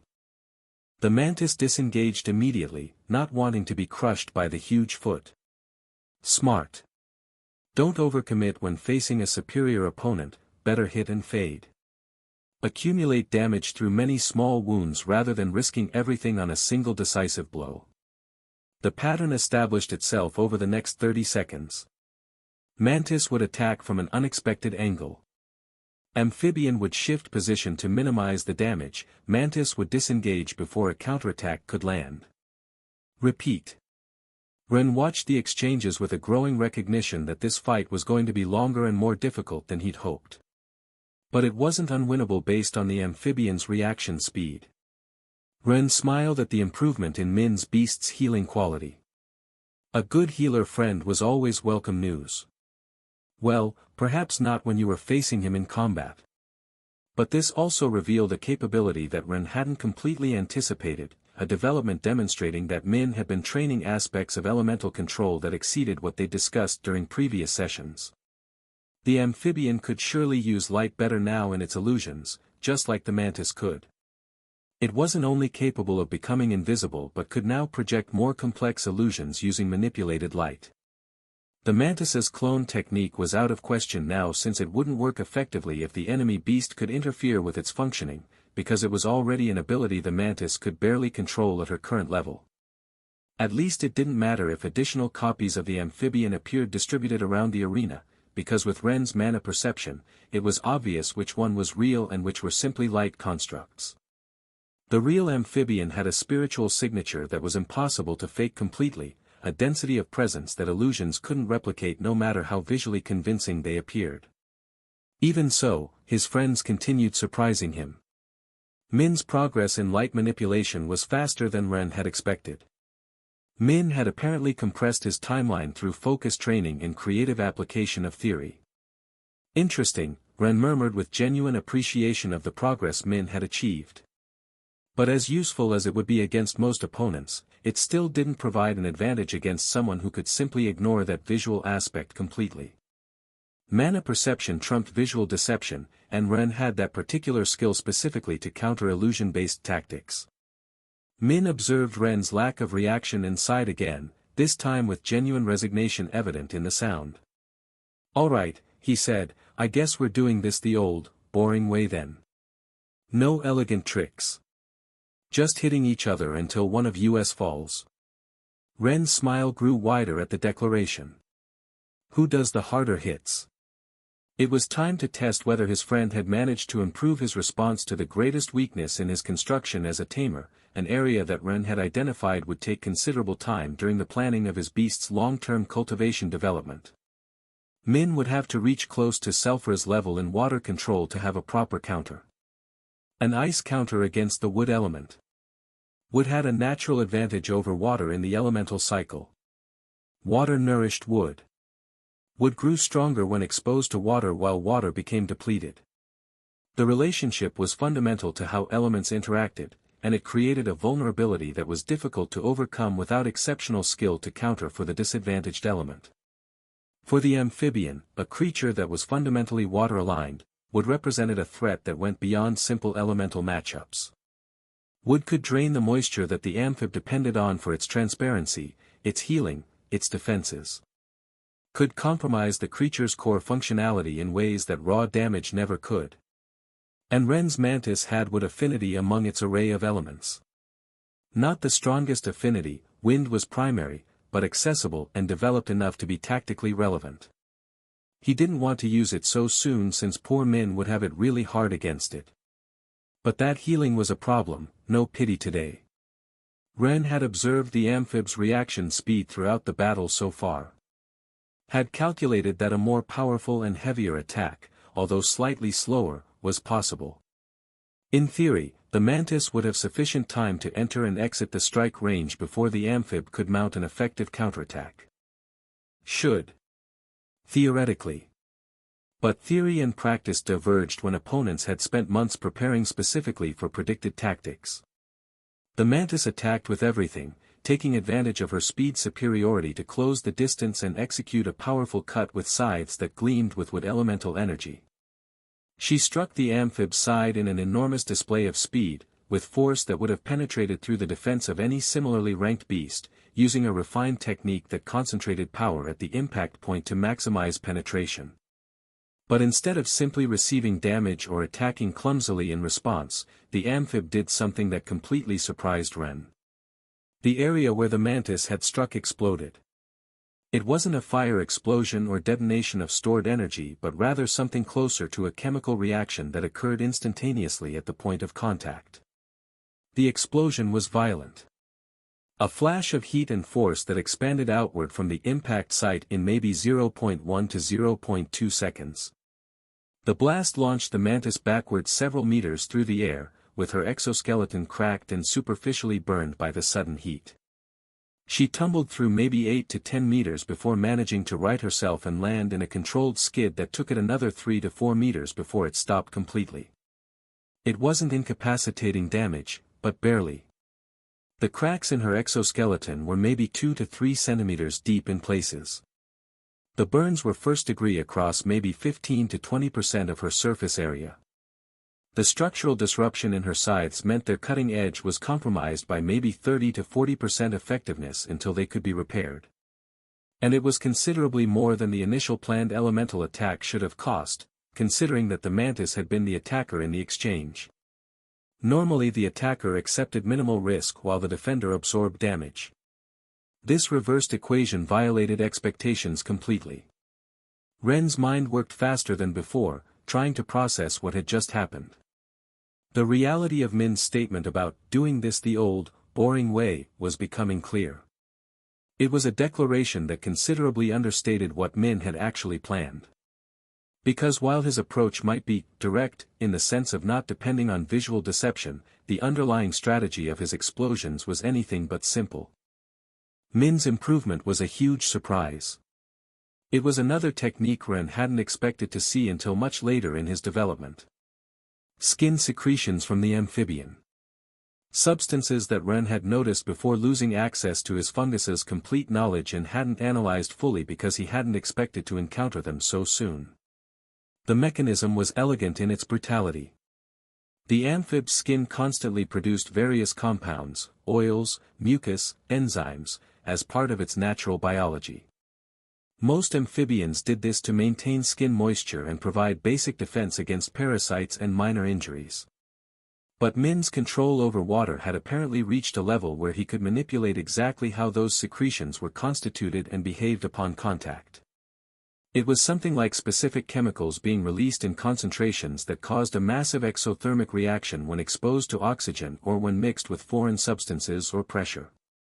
The energy from the mantis's strike had apparently acted as a catalyst. The moment it hit, it triggered a cascade that reacted violently. The result was an explosion that turned defensive hide into an offensive weapon. Every attack became a risk now. Every strike carried the possibility of detonating in that specific area of the amphibian's body. Min had even waited until Ren calculated the speed with his preemptive strike and committed to a bigger, slower one. It was brilliant. Frustrating, but brilliant.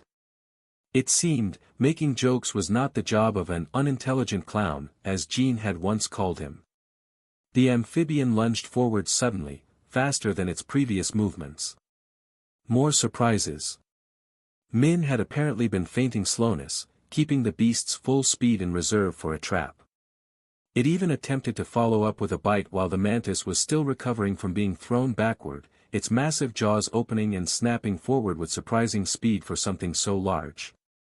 But the mantis had already activated her own incredible agility, using her superior speed to twist in midair and avoid the incoming attack by maybe 0.2 to 0.3 seconds. Close enough that it could feel the displaced air from the jaws snapping shut, but far enough that teeth didn't connect with the exoskeleton. Too close still. Much too close. Ren's jaw tightened. Min snapped his fingers in disappointment at the bite's failure, but he smiled with satisfaction at seeing the explosive technique's effectiveness. "Do you like it?" he called across the arena with pride he didn't try to hide. "I spent weeks perfecting the exact mixtures of secretions and the concentration necessary to make the explosive defense work consistently. Turns out water isn't just for healing or cutting or making ice. If you understand it well enough, you can convert it into a weapon that explodes like a good hysteric laughter when you want it to explode." It was a revelation demonstrating a level of sophistication in Min's approach that Ren hadn't fully appreciated until this moment. The amphibian was already healing from the minor damage that the wood element had caused before the explosion interrupted the process. The blast hadn't allowed the wood energy to take hold and use the amphib's own light and water healing to accelerate its growth the way wood techniques normally exploited water-aligned creatures. It was a defensive tank with spike strategy carried to perfect execution against the mantis's charged scythes, receive attacks deliberately, convert each impact into a counterattack through explosions, and prevent any damage from its elemental weakness. The approach favored a creature with massive bulk and resistance that could absorb punishment during an extended period. And with the capability to convert passive defenses into active offensives through explosive, magic chemistry, it transformed every enemy attack into a risk that had to be carefully evaluated. Attack too hard and you trigger bigger explosions. Attack too soft and you didn't penetrate enough to matter. Ren observed the dynamic developing and recognized that the standard approach of simply hitting harder wouldn't work here. He needed to adapt his method of attack, to find a weakness he could exploit in a way that negated the advantages Min had built so carefully. He allowed the mantis to maintain distance using its superior speed while using its own water and light elements to heal the damage she'd sustained. The healing wasn't as efficient as the amphibians. The mantis's water affinity was secondary rather than primary, but it was sufficient to close the cracks in its exoskeleton and reduce the burns from first degree to superficial redness. And then Ren smiled as the idea formed, with his recognition of an attack vector that Min had probably anticipated but hoped to have mitigated sufficiently through training. This was going to be very difficult indeed. But difficult wasn't impossible. Not yet, anyway. The mantis changed her approach completely, abandoning direct physical attacks in favor of elemental manipulation that didn't require contact. It was much less efficient than charging the scythes with wood energy for close-range strikes. Direct contact allowed for maximum energy transfer. Ranged manipulation meant significant power loss through distance and required much more mana to achieve similar effects. But efficiency didn't matter when contact meant taking those explosions point blank. Better to spend 5x to 10 times the mana on a safe attack than spend 1 times the mana on an attack that would injure you much more than it injured the opponent. The mantis could also control wood over a much larger area, so it began exerting control over the element to which amphibians like the Royal Invisible Amphibian species had fundamental vulnerability. It wasn't simply making plants grow from the ground, although that was part of the technique. It was more subtle control over what Matilda called seeds of life, the capability to manipulate living growth across a large area in ways that would bombard the enormous beast from multiple directions simultaneously. Could the amphib's explosions counter attacks if its entire body was invaded rather than just struck at specific points? That was the question Ren's tactic was designed to answer. Roots began growing from the sand around and beneath the amphibian, not attacking directly but preparing a massive bombardment. And then the mantis launched seeds that adhered to the amphibian's skin, small structures that began germinating aggressively using the moisture that the creature naturally exuded. The seeds were designed for rapid growth. Normal plant seeds took days or weeks to germinate. These took seconds. They had been enhanced through elemental manipulation until they could exploit any available moisture to fuel explosive growth. And the amphibian was covered in moisture. Its entire skin wellness consisted of maintaining high surface hydration. Perfect conditions for aggressive germination. The seed sprouted on contact. Tiny roots penetrating into the outer layers of skin. Tiny shoots reaching upward toward sunlight. Small, but growing. And multiplying as the mantis launched more seeds in a continuous barrage. Min observed the development instantly with narrowed eyes. Damn, he muttered loudly enough that Ren could hear even at a distance. I knew you'd eventually force me to deal with this properly. It was an admission that while Min had worked on mitigating the weakness to wood, he still hadn't reached the point where he felt confident against that element completely. The amphibian attempted using a water layer to drown the seeds before they could establish themselves, a technique that would work against ordinary plants requiring air as much as moisture. Yet wood mana drained water. That was the fundamental relationship. The logic was sound: create a film of water over the surface that was thick enough to prevent oxygen from reaching the germinating seeds. suffocate them before they could take root. But these seeds had been activated with wood mana, and water imbued with mana no longer functioned the same way. Now it was liquid energy for them rather than a drowning hazard. The water that should have killed the seeds instead nourished them, accelerated their growth beyond what ambient moisture alone would have provided. It was a feedback loop working against the amphibian in ways that Min clearly hadn't fully anticipated. And its small wounds made the situation worse. The more light it used to heal the damage the small wood attacks, the more energy it provided to the plants parasitizing it, with their growth accelerating in response to abundant resources. Stop healing and accumulate damage. Continue healing and feed the parasites. Neither option was good. And the more the plants grew, the more moisture they absorbed. The more moisture they absorbed, the weaker the amphibian's water-based abilities became. Not only healing efficiency would drop, explosion potency would decrease. Min's expression shifted from confident to concerned as he watched the plants spreading across his beast's body. He'd prepared for wood, yes. Had developed the explosive defense specifically to counter, but likely not for this much. Or so many may have thought. But the amphibian wasn't defeated. Far from it. Min hadn't practiced only defensive explosions during his months of preparation. The first localized explosion had been only the preamble, a proof of concept demonstrating the effectiveness of the technique Min had refined during months of experimentation. But Min wasn't a person who contented himself with small victories when he could execute something considerably more dramatic. Finch and Theodore knew this about him from only looking in his eyes.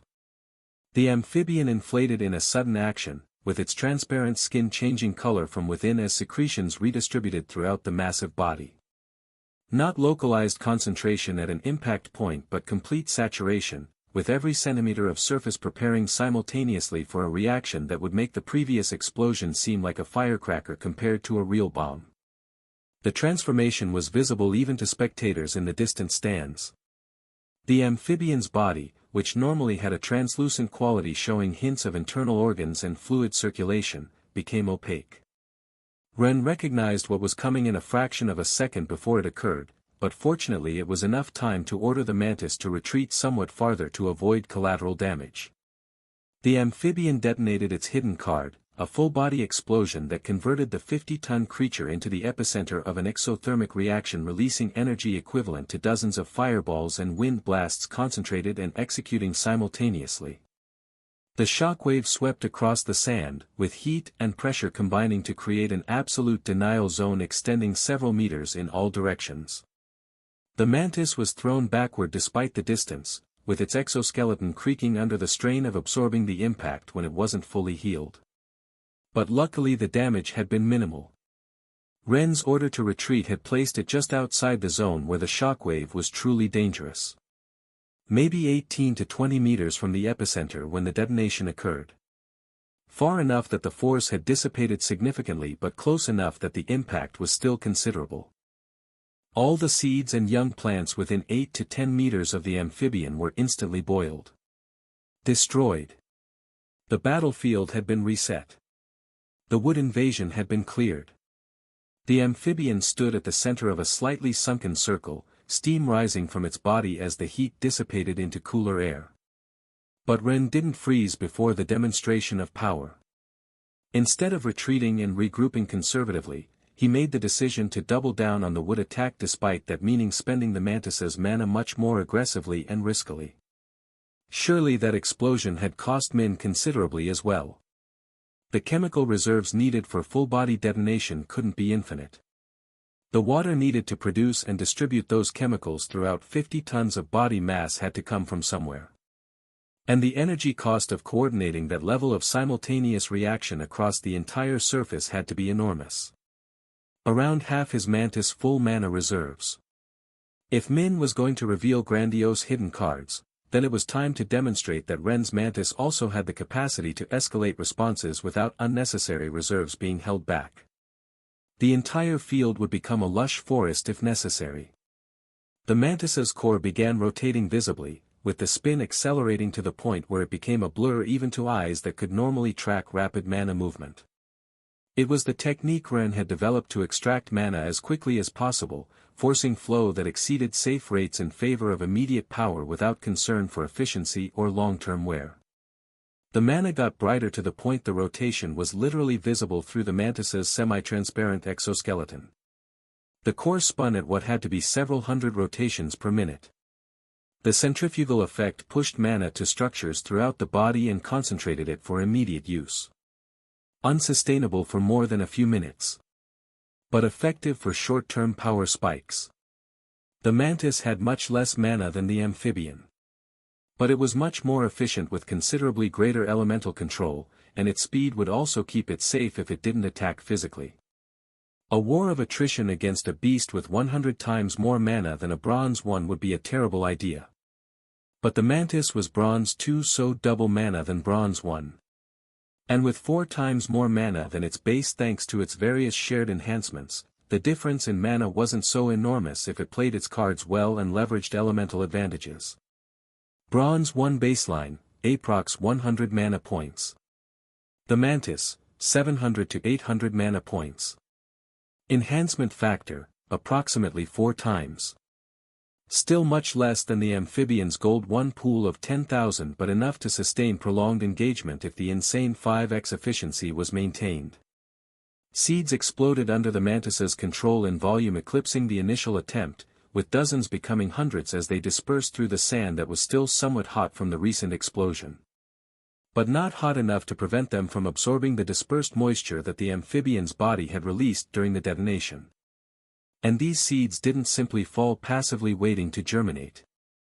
They actively sought moisture, with roots extending before even landing in search of the resources they needed for explosive growth. The cost was immediate and notable for Ren. The mantis had already spent almost a quarter of its total reserves, with its core draining at a rate that would make most tamers scream warnings about the danger of premature full exhaustion. But Ren had calculated the risk and decided it was worth it. Because while the mantis was spending energy aggressively, the amphibian had just used a considerable amount of water mana as well to execute the full-body explosion. A portion of that energy would return to Ren's beast as soon as the wood plants absorbed the moisture and eventually connected to his beast, cycling the energy back through the ecosystem that his lush forest created. And now the plants establishing themselves throughout the arena would begin extracting moisture that the creature needed to maintain homeostasis, a parasitic cycle preventing it from accumulating sufficient liquid to repeat that explosive technique quickly.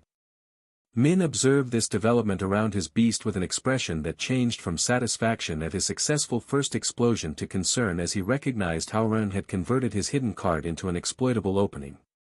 But he wasn't a person who surrendered before adversity, and certainly not when he still had a ton of mana and tricks that he could deploy creatively. "All right." Min shouted with enthusiasm that was half genuine and half performance for the audience. "If you're going to get serious, then I'm also going to bring out all the skills I've been saving." "Oh no." Ren thought, slightly ashamed, "not those dumb skills." Min was ready. If his beast's skin alone couldn't generate sufficient moisture to overcome the plant's absorption, then it was time for more dramatic measures.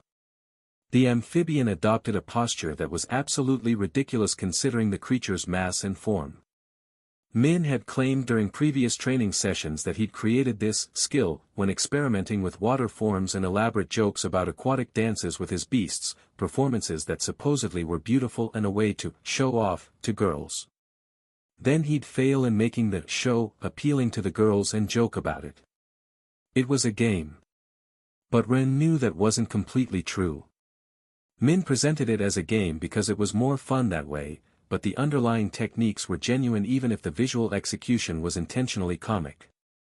It was characteristic of Min's approach, finding ways to make even serious practice entertaining because that made it more likely he'd continue refining his capabilities instead of getting bored and abandoning them. The amphibian inflated and shot a powerful jet of water from its huge mouth directly downward, hydraulic propulsion lifting its massive body several centimeters off the ground. The mechanics were impressive. To lift 50 tons, even a few centimeters, required enormous force. And then it began rotating, a spin that resembled something like a grotesquely expanded version of breakdance moves executed by something whose form was now almost perfectly spherical. It was visually absurd but functionally brilliant, with momentum distributing a large quantity of water uniformly across the surface as the creature completely drenched itself in seconds. The audience erupted in laughter and applause at the spectacle of a 50-ton amphibian executing something vaguely resembling dance moves while spraying itself with slightly muddy water it was generating internally at a prodigious rate. It was exactly the type of moment that made Min's battles memorable beyond simple power demonstrations. People would remember this, would talk about it and would argue about whether it was tactical genius or theatrical nonsense. The answer, as with most things involving Min, was probably both. But the tactical effect was serious despite the comic presentation. With its surface completely saturated with fresh water again, the amphibian detonated another full-body explosion that ripped away the plants that had begun establishing themselves, destroying organic structures before they could penetrate deeply enough to compromise its thick skin integrity. Second full-body explosion. The wood invasion was cleared again.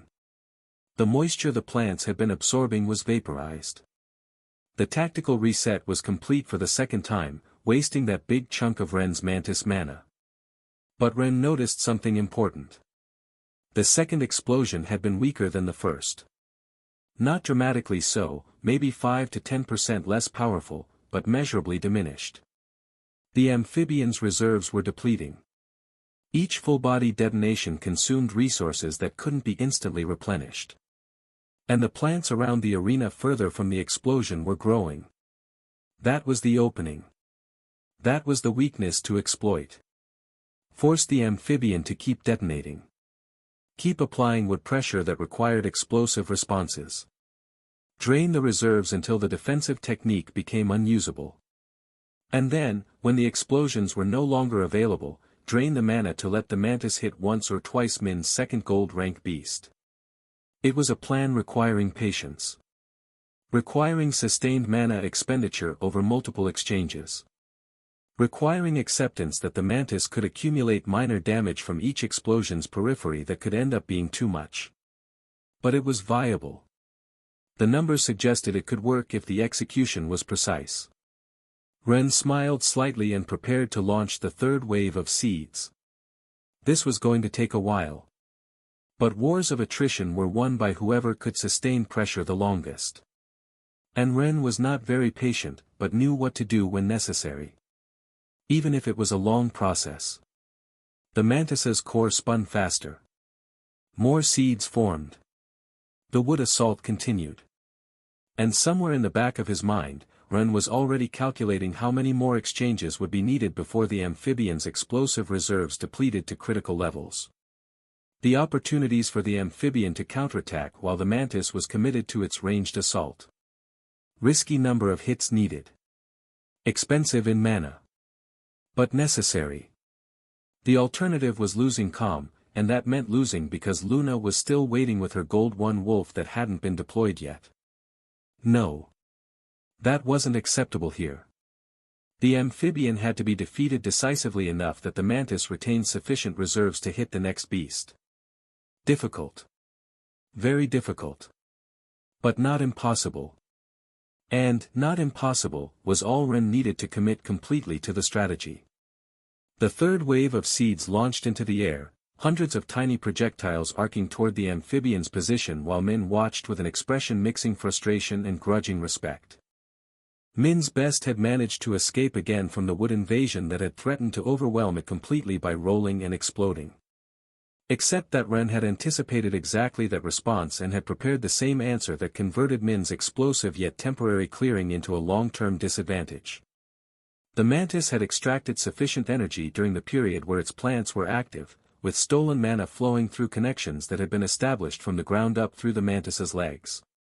And that stored energy was now releasing itself in a fourth wave of seeds that was even more massive than the first.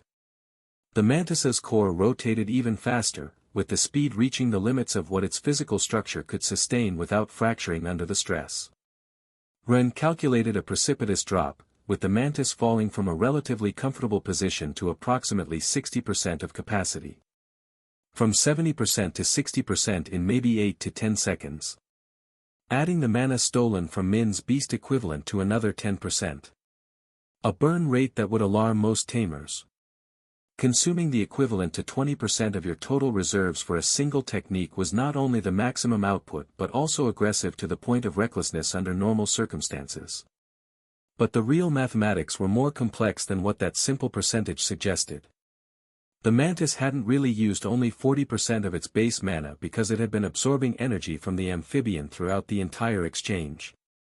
It was more accurate to say that it had used the equivalent of 80% of its capacity thanks to recovering almost 50% of what the amphibian had spent, a net balance favoring Ren as long as he could maintain the parasitic cycle operating. It had already saved almost half of what it would have needed to spend if fighting without the energy recovery mechanism. And better yet, the arena transformed into a chaotic garden as the waves of seeds germinated aggressively, with plants growing at rates defying any normal biology thanks to the elemental boost feeding them. Ren's mantis would need less and less mana with each attack to overwhelm the amphibian in the end. Min was in trouble. It wasn't delicate vegetation that could be easily torn away but now rather robust vines with root systems penetrating deeply into the battle arena and interweaving in a network that covered the battlefield increasingly completely. Some roots were now 2 to 3 meters deep. Others spread horizontally for 5 to 6 meters before diving down again. The network was becoming three-dimensional, creating a structure that was harder to push back with each passing second because destroying surface growth no longer eliminated the underground infrastructure. Min responded with the same tricks and explosions that were almost identical but progressively smaller each time. The pattern was clear. Each explosion consumed reserves that weren't being replenished as fast as they were being used. The amphibian was still generating the secretions needed for detonation, but production rate couldn't match consumption rate when Min was forcing full-body detonations every some seconds. It was a tug-of-war developing at a good pace that made it easy for spectators to follow the exchange of techniques and counter-techniques that escalated with each passing second. Mantis planted. Amphibian cleaned. A cycle consuming resources on both sides at rates that weren't sustainable indefinitely. But who would have more mana at the end? Hundreds of minor adjustments and tactical decisions compressed into sustained high-intensity combat. After several minutes of intense exchange, the Mantis was operating at approximately 40% of its base capacity according to indicators that Ren monitored carefully. But it had cycled considerably more than 100% of its total mana when accounting for energy it had stolen from the amphibian, with the incoming flow from parasitic plants providing constant supply that permitted aggressive attack expenditures that would normally have completely exhausted its reserves already. On Min's side, the situation was different but equally strained. There had been multiple explosions, with each one requiring the amphibian to spend precious secretions to remove those plants threatening to establish permanent dominance over its body. And constant maintenance of techniques to keep them away consumed resources at a rate that accumulated dangerously even for a creature with massive gold rank reserves. The amphibian had used less than half of its reserves but considerably more mana than the mantis in absolute terms, with repeated expenditures adding up to a total exceeding what almost any lower rank creature could have managed. But base capacity mattered enormously in Min's sustainability evaluation.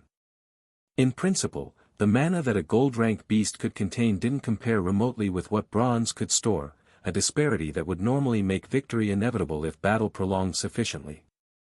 The standard calculation worked like this. If ordinary bronze 2 was worth 2 points of mana capacity, then gold 1 was worth 100 points, so under normal circumstances the gold would simply overwhelm through superior reserves even if usage efficiency wasn't particularly refined.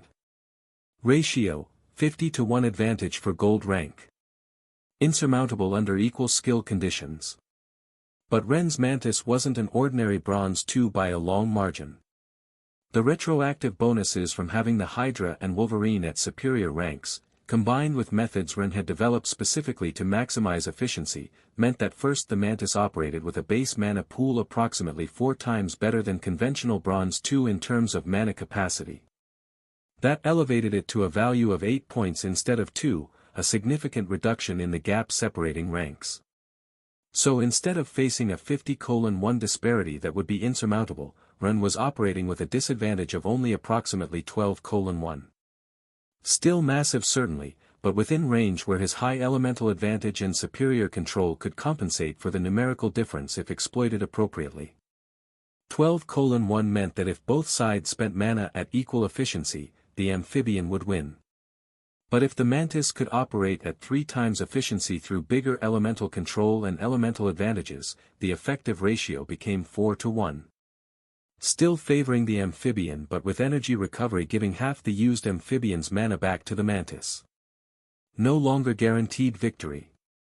And the mantis had demonstrated that with that real equivalent of 8 imaginary capacity points of effective power, it had managed to cycle enough plants to absorb the amphibian's water thanks to the enormous elemental advantage that would have over aquatic creatures.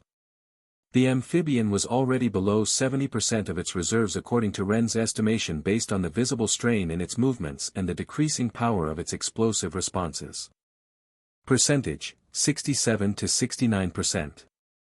Which meant that if the mantis could cycle approximately 24 effective points without breaking its internal bond circuits, then the attrition mathematics would favor Ren considerably more than Min. If it could steal 50% of what the amphibian spent defending against wood attacks, and if the amphibian had to spend, then the net flow would drain the amphibian to critical levels while the mantis maintained even minimal reserves through recovery.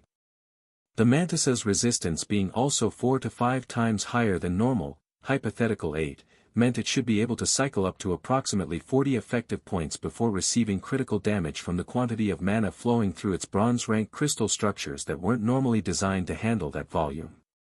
40 effective points, 24 to 30 effective points. Theoretically sufficient to win through attrition at this rate if the parasitic recovery continued functioning.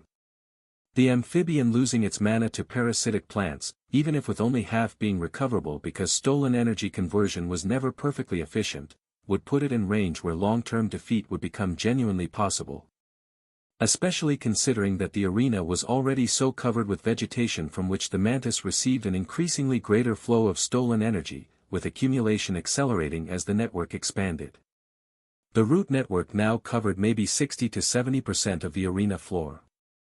Total mana wood biomass, perhaps 15,000,20,000 kilograms of wood-aligned organic matter, all of it acting as conduit for draining the amphibian's elemental water energy and channeling it back to the mantis. Even the little tricks that Min had developed to generate water and distributing it around his beast body through creative techniques were no longer sufficient to counteract the regeneration of plants that fed on every drop he produced. It was a situation where the initial advantage was inverting, with momentum changing in ways favoring Ren while the battlefield transformed into territory dominated by the element against which Min had fundamental weakness. That would have been a correct analysis if the variables didn't change. Ren was calculating a victory that would come slowly but inevitably, a scenario where the mantis would remain even if in critical condition from exertion but where the amphibian would fall first under the assault of constant drainage that would eventually exhaust even its gold rank reserves. The amphibian's reserves would hit less than 40% capacity, at which point the explosions would fail. The healing would slow. The defensive options would collapse. And then the mantis, despite being at 20 to 25% reserves itself, would finish the amphibian through the roots that the weakened beast couldn't adequately defend against. The arena will still be full of wood element growth. It would be the ideal result that would leave Min with considerably reduced chances for the subsequent confrontation thanks to his second beast also receiving some attacks from the mantis before it was destroyed or withdrawn. Advantage maintained going into the Luna confrontation that still waited. The strategy was working perfectly. The amphibian could no longer keep the plants at bay even with explosions because they were too weak against such density and lushness. The vegetation had reached critical mass. Too many plants interconnected and deeply rooted. Clearing surface growth no longer solved the problem because the underground network remained stronger, ready to regenerate within seconds. Min was going to lose his first beast. That was what the numbers indicated. That was what logic and calculation suggested was inevitable. But then something changed in the battle's dynamics. The amphibian exploded in a sudden release of energy that wasn't an offensive detonation but rather a pure manifestation of mana being liberated from a restriction where it had been contained.